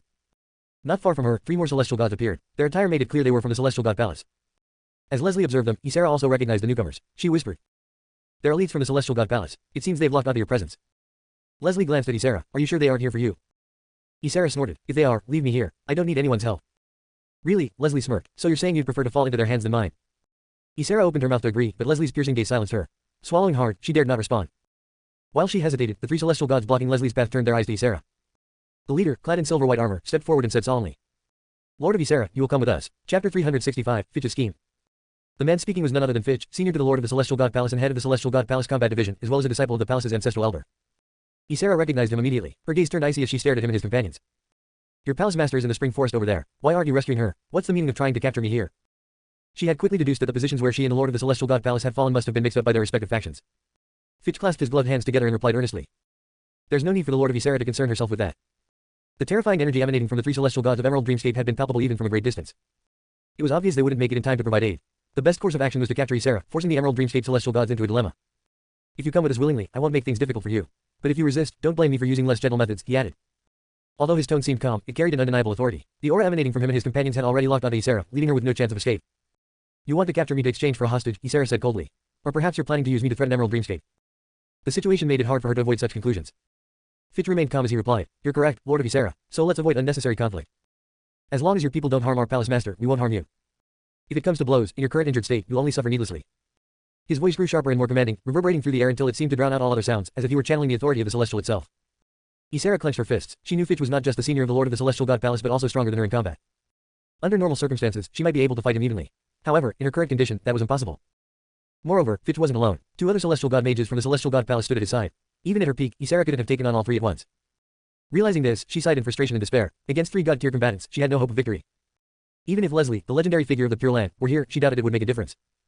With resignation, she cast a glance at Leslie behind her and reluctantly stepped toward Fitch. Fitch inwardly breathed a sigh of relief. While he was focused on capturing Ysera, he was also deeply concerned for his junior sister. Now that Ysera had chosen to cooperate, it seemed his junior sister's situation would be manageable as well. But just as Ysera took her first step, a cold voice rang out. Ysera, I told you before, I saved you. Your life belongs to me now. Startled, Ysera instinctively stopped and turned to look at Leslie. Her emerald green eyes were filled with disbelief. Even now, Leslie seemed ready to stand against the 3 celestial gods. And who are you? Fitch asked, his gaze falling on Leslie, who was dressed in an elegant and regal gown. He had noticed her as soon as he arrived. Her beauty seemed to possess a natural mana, captivating him at a glance. As the senior of the Lord of the Celestial God Palace, Fitch had seen many stunning women, but none had compared to his junior sister Ysera until now. Leslie's presence, her cold and aloof demeanor, surpassed even those 2. As he scrutinized her, Fitch's breathing quickened. Yet, no matter how hard he tried, he couldn't gauge her power. The oppressive aura she exuded alone was enough to make him uneasy. Leslie lowered her gaze slightly, and an icy, commanding force swept toward Fitch like a winter gale, freezing the air.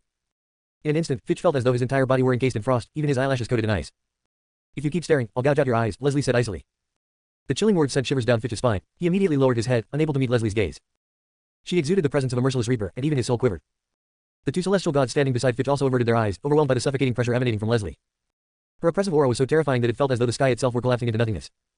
Leslie's frosty gaze swept over the trio, brimming with cold killing intent. Their scrutiny of her made her deeply uncomfortable. To Leslie, aside from Owen, everyone else was utterly insignificant. Fitch, regaining some composure, adjusted his attire and gave Leslie a gentlemanly bow.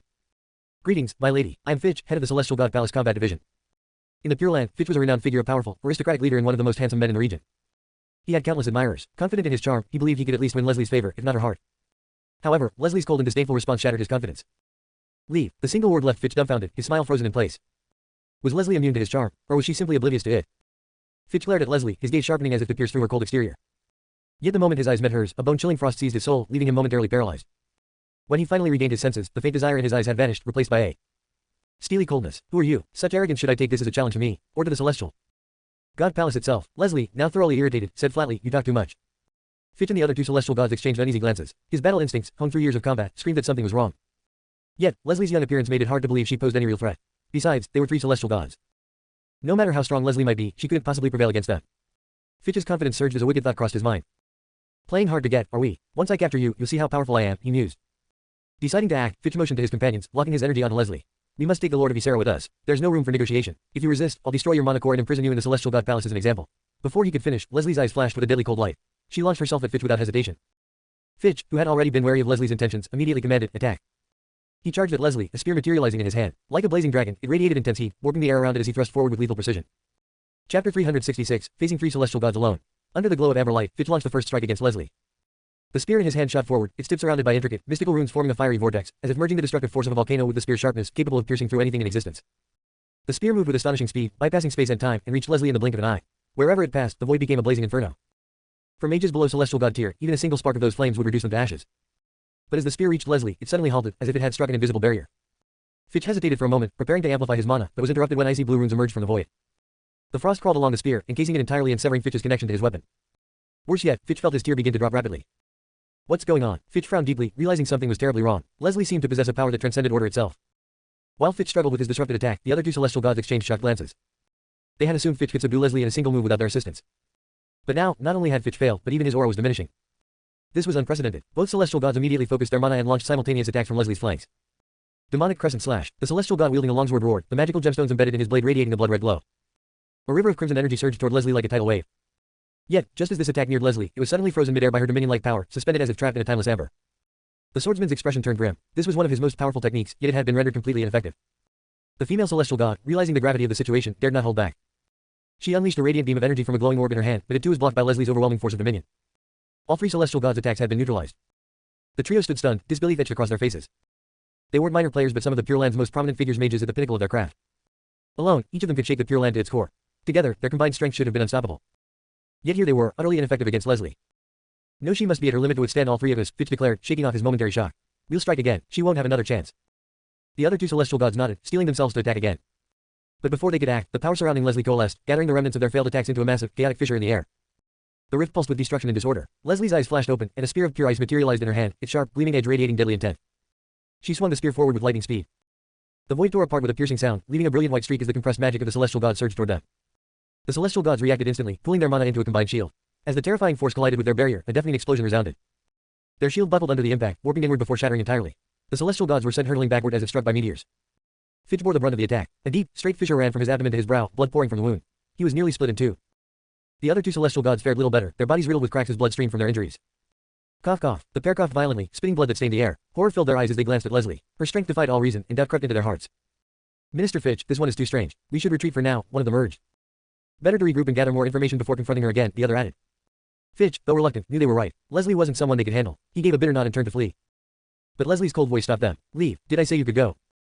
With a wave of her hand, her dominion expanded outward, engulfing everything around her. Wherever it reached, the world bent to her will, becoming her divine realm. The celestial gods, despite their speed, couldn't outrun her power. Within moments, the dominion overtook them. The freezing cold pierced their bodies like countless needles, rendering them helpless.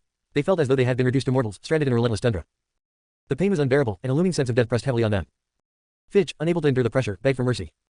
I'm the head of the Celestial God Palace Combat Division. Spare me, and the palace will consider you an eternal ally. But Leslie didn't even glance at him. She hurled her ice spear, impaling Fitch and pinning him into air. His life force dissipated instantly, his soul shattering into oblivion.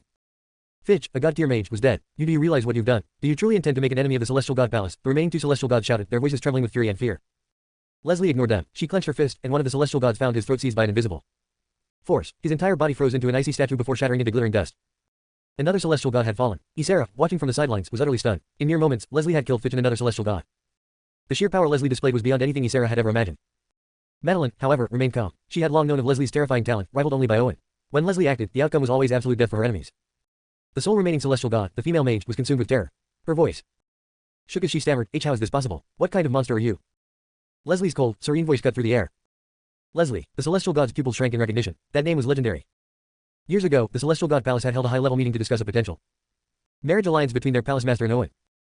Both were unparalleled prodigies, and their union was expected to produce offspring that would defy the heavens. Though the plan had been shelved, the possibility of such an alliance remained. And Leslie was Owen's wife. You're Owen's wife, the Celestial God asked in disbelief, her voice trembling. Chapter 367, sparing you this time. That's right, Owen is indeed my husband. For the first time, Leslie was addressed as Madam, and a faint smile flickered in her eyes. The female Celestial God's expression grew awkward. According to the Celestial God Palace's plan, Owen was supposed to become the husband of their Lord of Celestial God Palace. And now, fate played a cruel joke, leading them to encounter Leslie the rightful wife. On top of that, Leslie bore an intense hostility toward them. At that moment, the realization struck the female Celestial God, and a deep despair filled her heart. Leslie was a prime target in their plan, someone they had to eliminate first. Only by removing her could their Lord rise to her position. Otherwise, with Leslie as the legitimate wife, if their Lord married Owen, wouldn't she only become a concubine? A mistress. This was something they could not, under any circumstances, accept, and neither could their Lord. Right now, Leslie had just obliterated so many of the Celestial God Palace's forces, leaving the female Celestial God unable to even plead for mercy. The word stuck in her throat. As she lowered her head in despair, expecting death, Leslie did not strike her down. Instead, she glanced at her and said, I'll spare your life today. Now, get lost. The female Celestial God froze, wondering if her ears had deceived her, and stared at Leslie in disbelief. Just moments ago, Leslie had mercilessly attacked Fitch and another Celestial God from the Celestial God Palace. Now she was suddenly willing to let her go. If she returned and spread the news of Fitch's death and that of another Grand Celestial God, the Celestial God Palace's fury would undoubtedly descend upon Leslie. Seeing that the female Celestial God was still frozen in place, not making any move to leave, Leslie asked coldly, What's wrong? Don't want to leave alive. Upon hearing this, the female Celestial God immediately turned and fled, not daring to linger for even a moment, fearing Leslie might change her mind. Though she couldn't fathom what Leslie's intentions were in sparing her, the chance to survive was something she was more than willing to take. In an instant, her figure transformed into a panicked streak of light, disappearing into the distance at high speed. Sister, a Celestial God is an immensely powerful asset. Why did you let her go? Madeline looked at Leslie in confusion. Leslie was not known for her mercy, she was a firm believer in cutting weeds at the root. Thinking of this, an idea suddenly dawned on Madeline, leaving her throat dry with shock. Sister, don't tell me you're planning to destroy the Celestial God Palace. The thought was extraordinary, but given her understanding of Leslie, it wasn't impossible. Even the most powerful factions in the Pure Land could face total annihilation if they incurred her wrath. Leslie looked at her, a stunningly beautiful yet dangerously charming smile gracing her lips. And why would you think that? Madeline blurted out, it must be because Fitch annoyed you just now.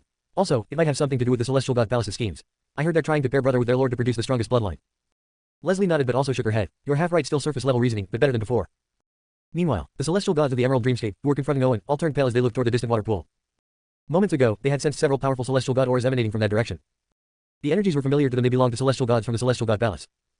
But after these Celestial God auras burst forth, an even more terrifying presence swept out, completely overwhelming the three Celestial Gods of the Celestial God Palace. In just a few breaths, the auras of two celestial gods vanished entirely. Two celestial gods had fallen. The Pure Land trembled and mourned. Even in the Pure Land, with its abundance of mages, celestial god tier mages were exceedingly rare treasure among treasures. For any faction to lose even one celestial god tier mage would be a catastrophic blow. And now, two had perished. Who could it be, who had managed to annihilate two celestial gods in such a short time? That direction it's where Ysera fell. Could it be her? Flora stroked her smooth chin before quickly dismissing the idea. Ysera and the Lord of the Celestial God Palace had both been severely injured by her own hand. There was no way Ysera could have killed two celestial gods, even at her peak. It had to be someone else entirely. The Lord of the Celestial God Palace, sensing the deaths of the two celestial gods, grew even paler. Her frail body trembled violently with emotion. How could this happen? Two celestial gods of the Celestial God Palace, gone. What had occurred there? At this moment, the only person who remained calm was Owen. Amid the waves of energy emanating from that direction, he recognized Leslie's presence. It had to be Leslie who had taken action and slain the two celestial gods. Given the terrifying strength she had displayed, things on her end must have already been resolved. Candace, upon sensing the deaths of the two grand celestial gods from the Celestial God Palace, immediately thought of Ysera's lord. She anxiously looked at the three black-robed figures surrounding Owen. Three seniors, Ysera's lord is over there, and her situation might be dire. We need to save her immediately. As Ysera's confidant, Candace knew her capabilities well. If Ysera could barely handle two celestial gods in a prolonged fight, then killing them in mere moments was simply impossible for her. If it wasn't Ysera's doing, then it had to be the work of another force. The great offering, the young lady's safety is paramount. One of the celestial gods confronting Owen said seriously. However, the leading black-robed celestial god ignored this, his expression dark as he glared at Owen. Now that the four of his grand celestial gods are here, along with Flora, if we strike together, Owen will die without a doubt. Eliminating him will surely earn Loki's great favor. Flora also focused her gaze on Owen, agreeing with the leader. I concur. This bastard deserves to pay for his earlier actions. Candace, however, hesitated even more. The Lord's safety was uncertain, and if they missed this chance. To Candace, Owen's life was worthless, her Lord's well-being far outweighed it. Ysera is Loki's daughter. Whoever killed those two celestial gods must know Loki's reputation. The young lady is actually very safe. The leading celestial god remained unhurried and said calmly, this is our perfect chance to get rid of Owen. Attack together. Don't waste any more time. With that, the cold and ruthless celestial god took a step forward. Instantly, an overwhelming celestial god tier power radiated from him, enveloping the entire eerie spring forest. Under the celestial god's oppressive aura, the entire forest trembled, the sky seemingly collapsing toward the ground, creating an unbearably suffocating atmosphere. As he revealed his aura, Owen surveyed the trio and smirked. If you were here in person, perhaps I'd have to put in more effort. But since you're mere projections, who are you trying to scare? Owen's confident voice echoed. Flora and Candace stared at the three black-robed figures in astonishment. Projections. Yet, from their perception, these three black-robed figures were indistinguishable from their real selves. But Owen sounded so certain, his tone steady and unwavering. You must have already condensed your god marks. Only celestial gods who've condensed their god marks can project themselves here so flawlessly, even imbuing these projections with a portion of their god marks' power to exhibit celestial god tier strength. Owen spoke seriously, laying bare their secrets. The three black-robed figures, who had been on the verge of mocking Owen, abruptly fell. Silent, shock flickering in their eyes. Owen had seen right through them. But how? Their disguise was flawless. How did Owen uncover it? Chapter 368, Celestial God Mark. Celestial gods stand high above, representing the pinnacle of power for nearly all top-tier mages. Even among celestial gods, their levels are distinctly divided. However, due to the rarity of celestial gods, such classifications are not commonly discussed. But Owen knew, typically, a mage who has just reached the celestial god tier, while indeed a celestial god, is considered the lowest rank within this tier. Above this level are celestial gods who have condensed their own god marks. The power of these celestial gods is truly terrifying. Every action they take carries the potential to destroy order itself. For they are the embodiment of the rules, and beyond god-marked celestial gods lies the throne celestial gods. Their strength surpasses that of god-marked celestial gods, with most order bowing beneath their might. Currently, whether in the Emerald Dreamscape or the Celestial God Palace, most celestial gods were ordinary celestial gods. To ascend to the level of a god-marked celestial god was akin to breaking through to an entirely new tier. Though I don't know how you uncovered this, defeating you with the strength of our projections is but a trivial matter. The leading celestial god finished speaking, and brilliant elemental light flared around him. It formed a golden barrier that replaced the surrounding space with a grand golden palace designed to suppress Owen. Owen glanced up at the descending golden palace. The rule-bound energy emanating from it made his breathing quicken. The celestial god had clearly activated a suppressive rule-based force. Do you think such rules can suppress me? Owen sneered coldly and gripped the Godslayer's sword tightly. With a single swing, the sword cleaved forward like an unstoppable force. A ghastly pale rift tore through the golden world, expanding forward and generating massive rippling waves of power. Under the impact of this surge, the golden palace cracked and dissolved into golden mist. However, the palace was formidable, as it completely neutralized the terrifying force behind Owen's strike. A gentle breeze blew through, scattering the golden light. Flora and the Lord of the Celestial God Palace widened their eyes in shock. The attack had shredded the black robe of the Celestial God, exposing his true form. His true form was a three-headed drake, each head grotesque and covered with black, menacing eyes where its cheeks should have been. The moment the drake revealed itself, those black eyes opened, releasing beams of black light that tore through the void. These beams were sharp enough to destroy the local order. Yet, as they neared Owen, a glowing shield appeared around him, absorbing the incoming black light.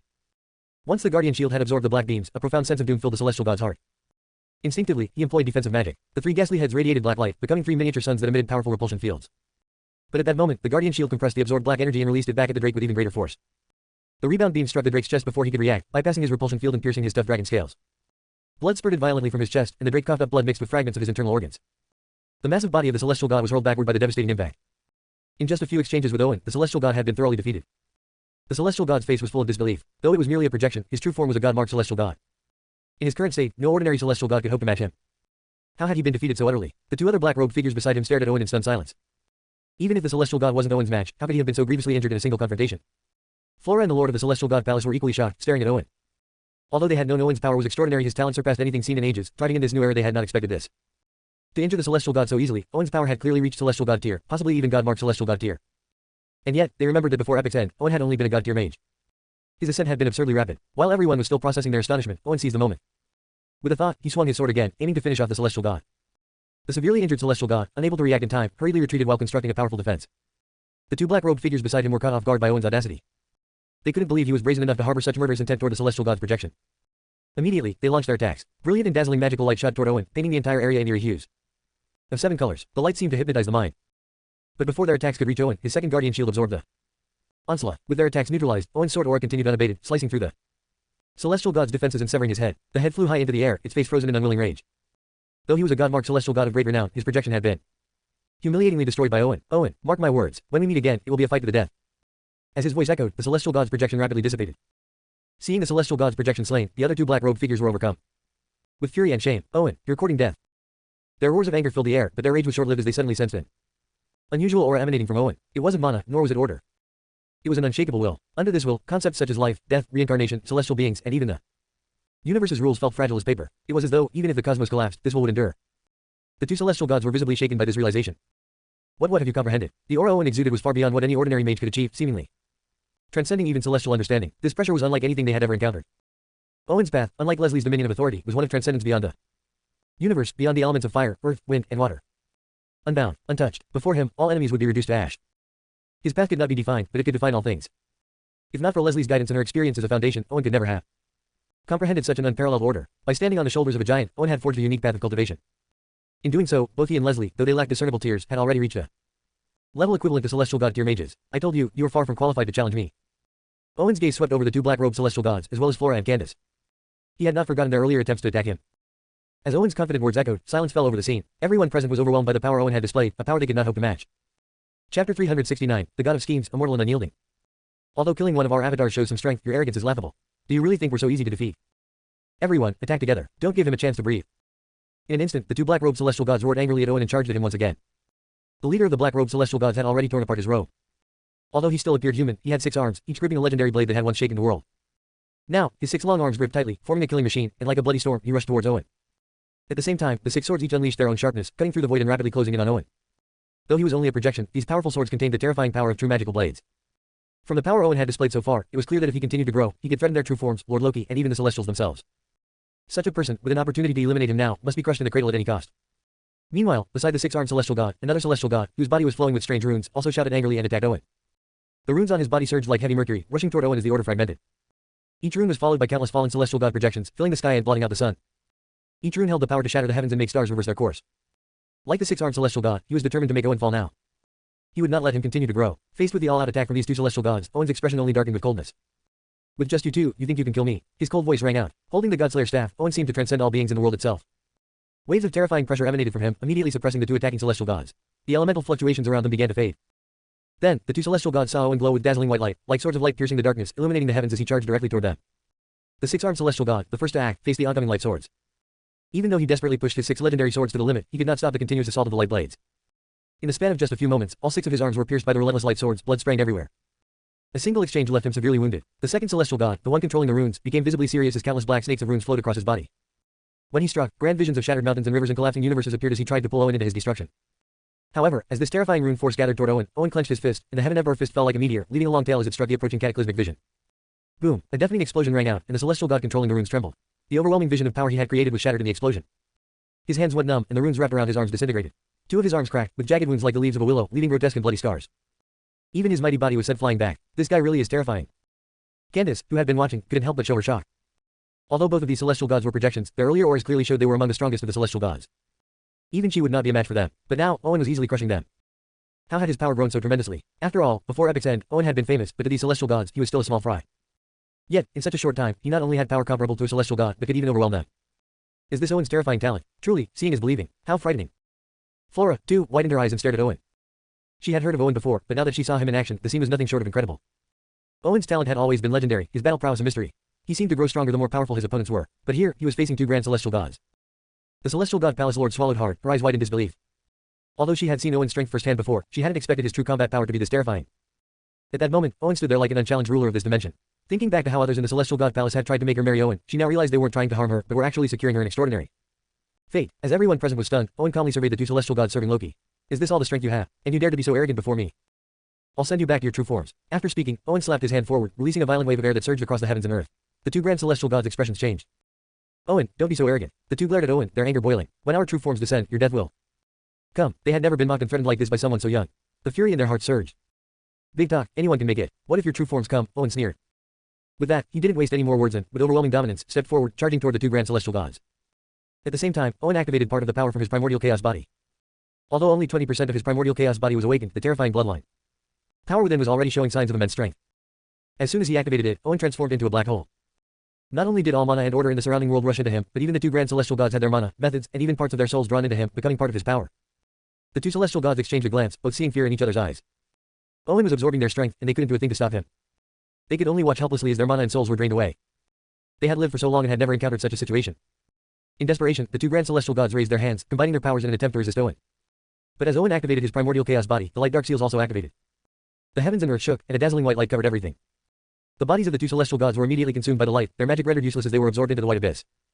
To the onlookers, both the six-armed celestial god and the rune-wielding celestial god seemed stunned. They could only watch as they were devoured by the white light, unable to put up any resistance. Flora and Candace felt their scalps go numb. Clearly, the two grand celestial gods had realized the danger of Owen's attack, but they were utterly suppressed. And this is what they saw, once proud and invincible, now completely crushed by Owen's overwhelming power. Chapter 370, The Pure Land Frenzy. Two grand celestial gods forced to self-destruct. The self-detonation of the two grand celestial gods released a shockwave capable of obliterating a small world, turning hundreds of miles around them into a barren wasteland. However, the mana fluctuations from their self-destruction bizarrely ceased expanding within white light. Soon, the white light abruptly dissipated, and the two grand celestial gods completely vanished, as though they had never existed. Their projections were utterly erased. As the projections of three more grand celestial gods arrived, all were destroyed by Owen. The previously calm sky of the Pure Land suddenly twisted into a swirling vortex, resembling the eye of a storm. A huge, eight-legged spider-shaped shadow appeared in the sky, and from the eye of the storm, an enraged roar echoed out. Owen, Loki, will never forgive you. This voice sounded like thunder, shaking the heavens and the earth, causing the entire Pure Land to tremble. At that moment, every mage and race in the Pure Land raised their heads to look at the sky. They were no strangers to Loki, an important figure under the command of the Celestial. He rarely showed himself, though his power was immense. He preferred working in the shadows. What had happened to make this usually low-profile figure so enraged? Many wondered. Owen, could the Owen that Lord Loki is talking about be the same one who provoked him earlier? Wait, someone dared to provoke Lord Loki. Didn't Owen provoke Lord Loki before the era's end and walk away unscathed? Wow, this Owen is that powerful. Are we talking about the same Owen that the goddesses and saints are watching closely? Yes, although his origins are humble, his talent is out of this world. I've heard that several powerful factions in the Pure Land are looking to approach Owen, treating him like a prize catch. I wonder what happened this time. Owen has entered the Pure Land and pissed off Lord Loki. He didn't stay hidden in the lower realms this time. He actually dared to enter Pure Land and provoke Loki. He's truly beyond reason. The announcement of Loki's rage spread quickly, sparking widespread debate. After all, both Loki and Owen were key figures in the Pure Land. Owen, especially, had garnered attention since the dawn of the new era. As factions in the Pure Land delved deeper into Owen's background, they found his talents and abilities to be truly astonishing, even incomprehensible. Many believed that Owen's accomplishments rivaled the legendary figures of the God of Light and the Lord of Stars. In fact, in certain aspects, Owen had surpassed them, as the two ancient deities had failed in their struggle against the Celestial. Now, in the eyes of many in the Pure Land, Owen had replaced those two ancient gods as the most extraordinary figure of this era. His rise had been meteoric, and from the moment he emerged, he stirred up enormous waves. From disregarding tier differences to defeating the most elite of his peers, challenging older figures, and even leading the assault on Pyrothron Kingdom, Owen had already earned a legendary reputation. And then, even more shockingly, he had forced the four extreme forbidden zones, which had once run rampant, into submission, demanding massive compensation in return. These incredible feats would have made any mage a legend, yet Owen had accomplished them all, one after another. Soon, amid these discussions, a thought occurred to many, and their expressions turned even more shocked. Do you think Lord Loki's fury is related to the two celestial gods who just fell? Some speculated. Recently, the sky in the Pure Land had darkened, an unusual phenomenon that was only caused by the fall of a celestial god. And now, it had happened twice in a row. Two celestial gods god-tier mages had perished almost simultaneously. A celestial god-tier mage's fall was a catastrophe for any faction. The celestial god palace, whose two gods had fallen, was in an uproar. Among them, one of the fallen was Fitch, the well-known head of the battle department, an important figure and a symbol of hope for many within the palace. The person responsible for their deaths was not Owen himself, but someone closely connected to him, Leslie. Leslie, the cold and ruthless woman who had killed her own king to take his place and become the empress, had an intimidating reputation. Her immense talent, cold-bloodedness, and lack of mercy left many terrified. Now, with Leslie having slain two celestial gods, her reputation as an implacable and powerful figure had been further solidified. Some of those who had attended Owen and Leslie's wedding had never forgotten Leslie's stunning beauty, poise, and power. Owen and Leslie have just arrived in the Pure Land, and already, they're making headlines. My premonitions were right. Kawazang, who had barely survived his encounter in Skyline Gorge, murmured to himself after hearing the news, his face a mix of awe and contemplation. Both Owen and Leslie were figures of unmatched potential in his mind. They had surpassed every hero and strong figure in history. If not for Owen's interference with Flora back in Skyline Gorge, Kawazang would likely have been dead. This gratitude was not lost on him. Owen is now at the heart of the battle against the Celestial, and the Pure Land is the core of the Celestial's dominion. His arrival is sure to stir up a storm. Owen doesn't care about where he is. He has no respect for the Celestial. If the Pure Land descends into chaos, we'll certainly witness more ground-shaking events and record more history. The Windshadow mages surrounding Kawazang were all filled with excitement. Before Owen's arrival, the Pure Land had been a dull and stagnant place. Now, with Owen's arrival, the atmosphere had changed completely, and the wind shot O. Faction could hardly wait for what was to come. Kawa Zhang, grinning, said, "Let's go. We need to prepare. We'll be busy gathering intelligence on Owen and Leslie. This history we're witnessing will surely be immortalized and discussed for generations too." Come. His companions were taken aback by his reverence for Owen and Leslie. They hadn't expected him to hold them in such high regard. At the same time, as Loki's rage spread, more news about Owen, Leslie, and Skyline Gorge rapidly spread across the Pure Land. In the Celestial God Palace, the disciples and elders all wore grim expressions, with traces of anger and fear in their eyes. The mysterious disappearance of the Lord of the Celestial God Palace, the fall of 2 celestial gods including Fitch, the head of the battle department, had left the palace reeling. This was a loss that even the Celestial God Palace could not easily bear. After all, the fall of a single celestial god had once prompted the Celestial God Palace to declare a deathmatch with Ysera of Emerald Dreamscape. Celestial gods were the pillars of top-tier factions, losing any of them destabilized the entire structure. Soon, the air in the Celestial God Palace was filled with urgent whispers, as the most important elders and core figures gathered to discuss the crisis. Especially their previous idea of having the Lord and Owen unite now seems to have been stillborn. Chapter 371, The Battle for Owen. What's our next move? The gathered individuals all looked eagerly at the leader of the Celestial God Palace. Before this, they had never considered making an enemy of Owen. However, for some unknown reason, a conflict had arisen between them. Now, they had no choice but to seek another way forward. Under the intense gaze of the others, the leader of the Celestial God Palace, an elder known as the Tai Shang, felt a bit irritated. Rubbing his aching temples, he glanced at the elder responsible for intelligence and asked, "What about the other factions? What are their reactions?" An elder wearing reading glasses stepped forward, adjusting his spectacles as he replied, "From the latest reports, the Saint of the Sky Eye Holy Clan has already set off with 12 Sky Knights. The Sky Eye God Clan has long been coveting Owen, so their target is clearly Owen. As for the Wailing Mountain Range, there has been no movement yet. However, they are notorious for stirring up trouble and meddling in everything. It's certain they will take action in this major affair, but we haven't received any news from them yet. Additionally, the young lady from the Alchemy Guild is offering 1 million mana stones for anyone who brings Owen alive to the guild. The young lady from the Alchemy Guild is offering 1 million mana stones for anyone who brings Owen alive to the guild." Hearing this, the Tai Shang's brows furrowed deeply. The Sky Eye God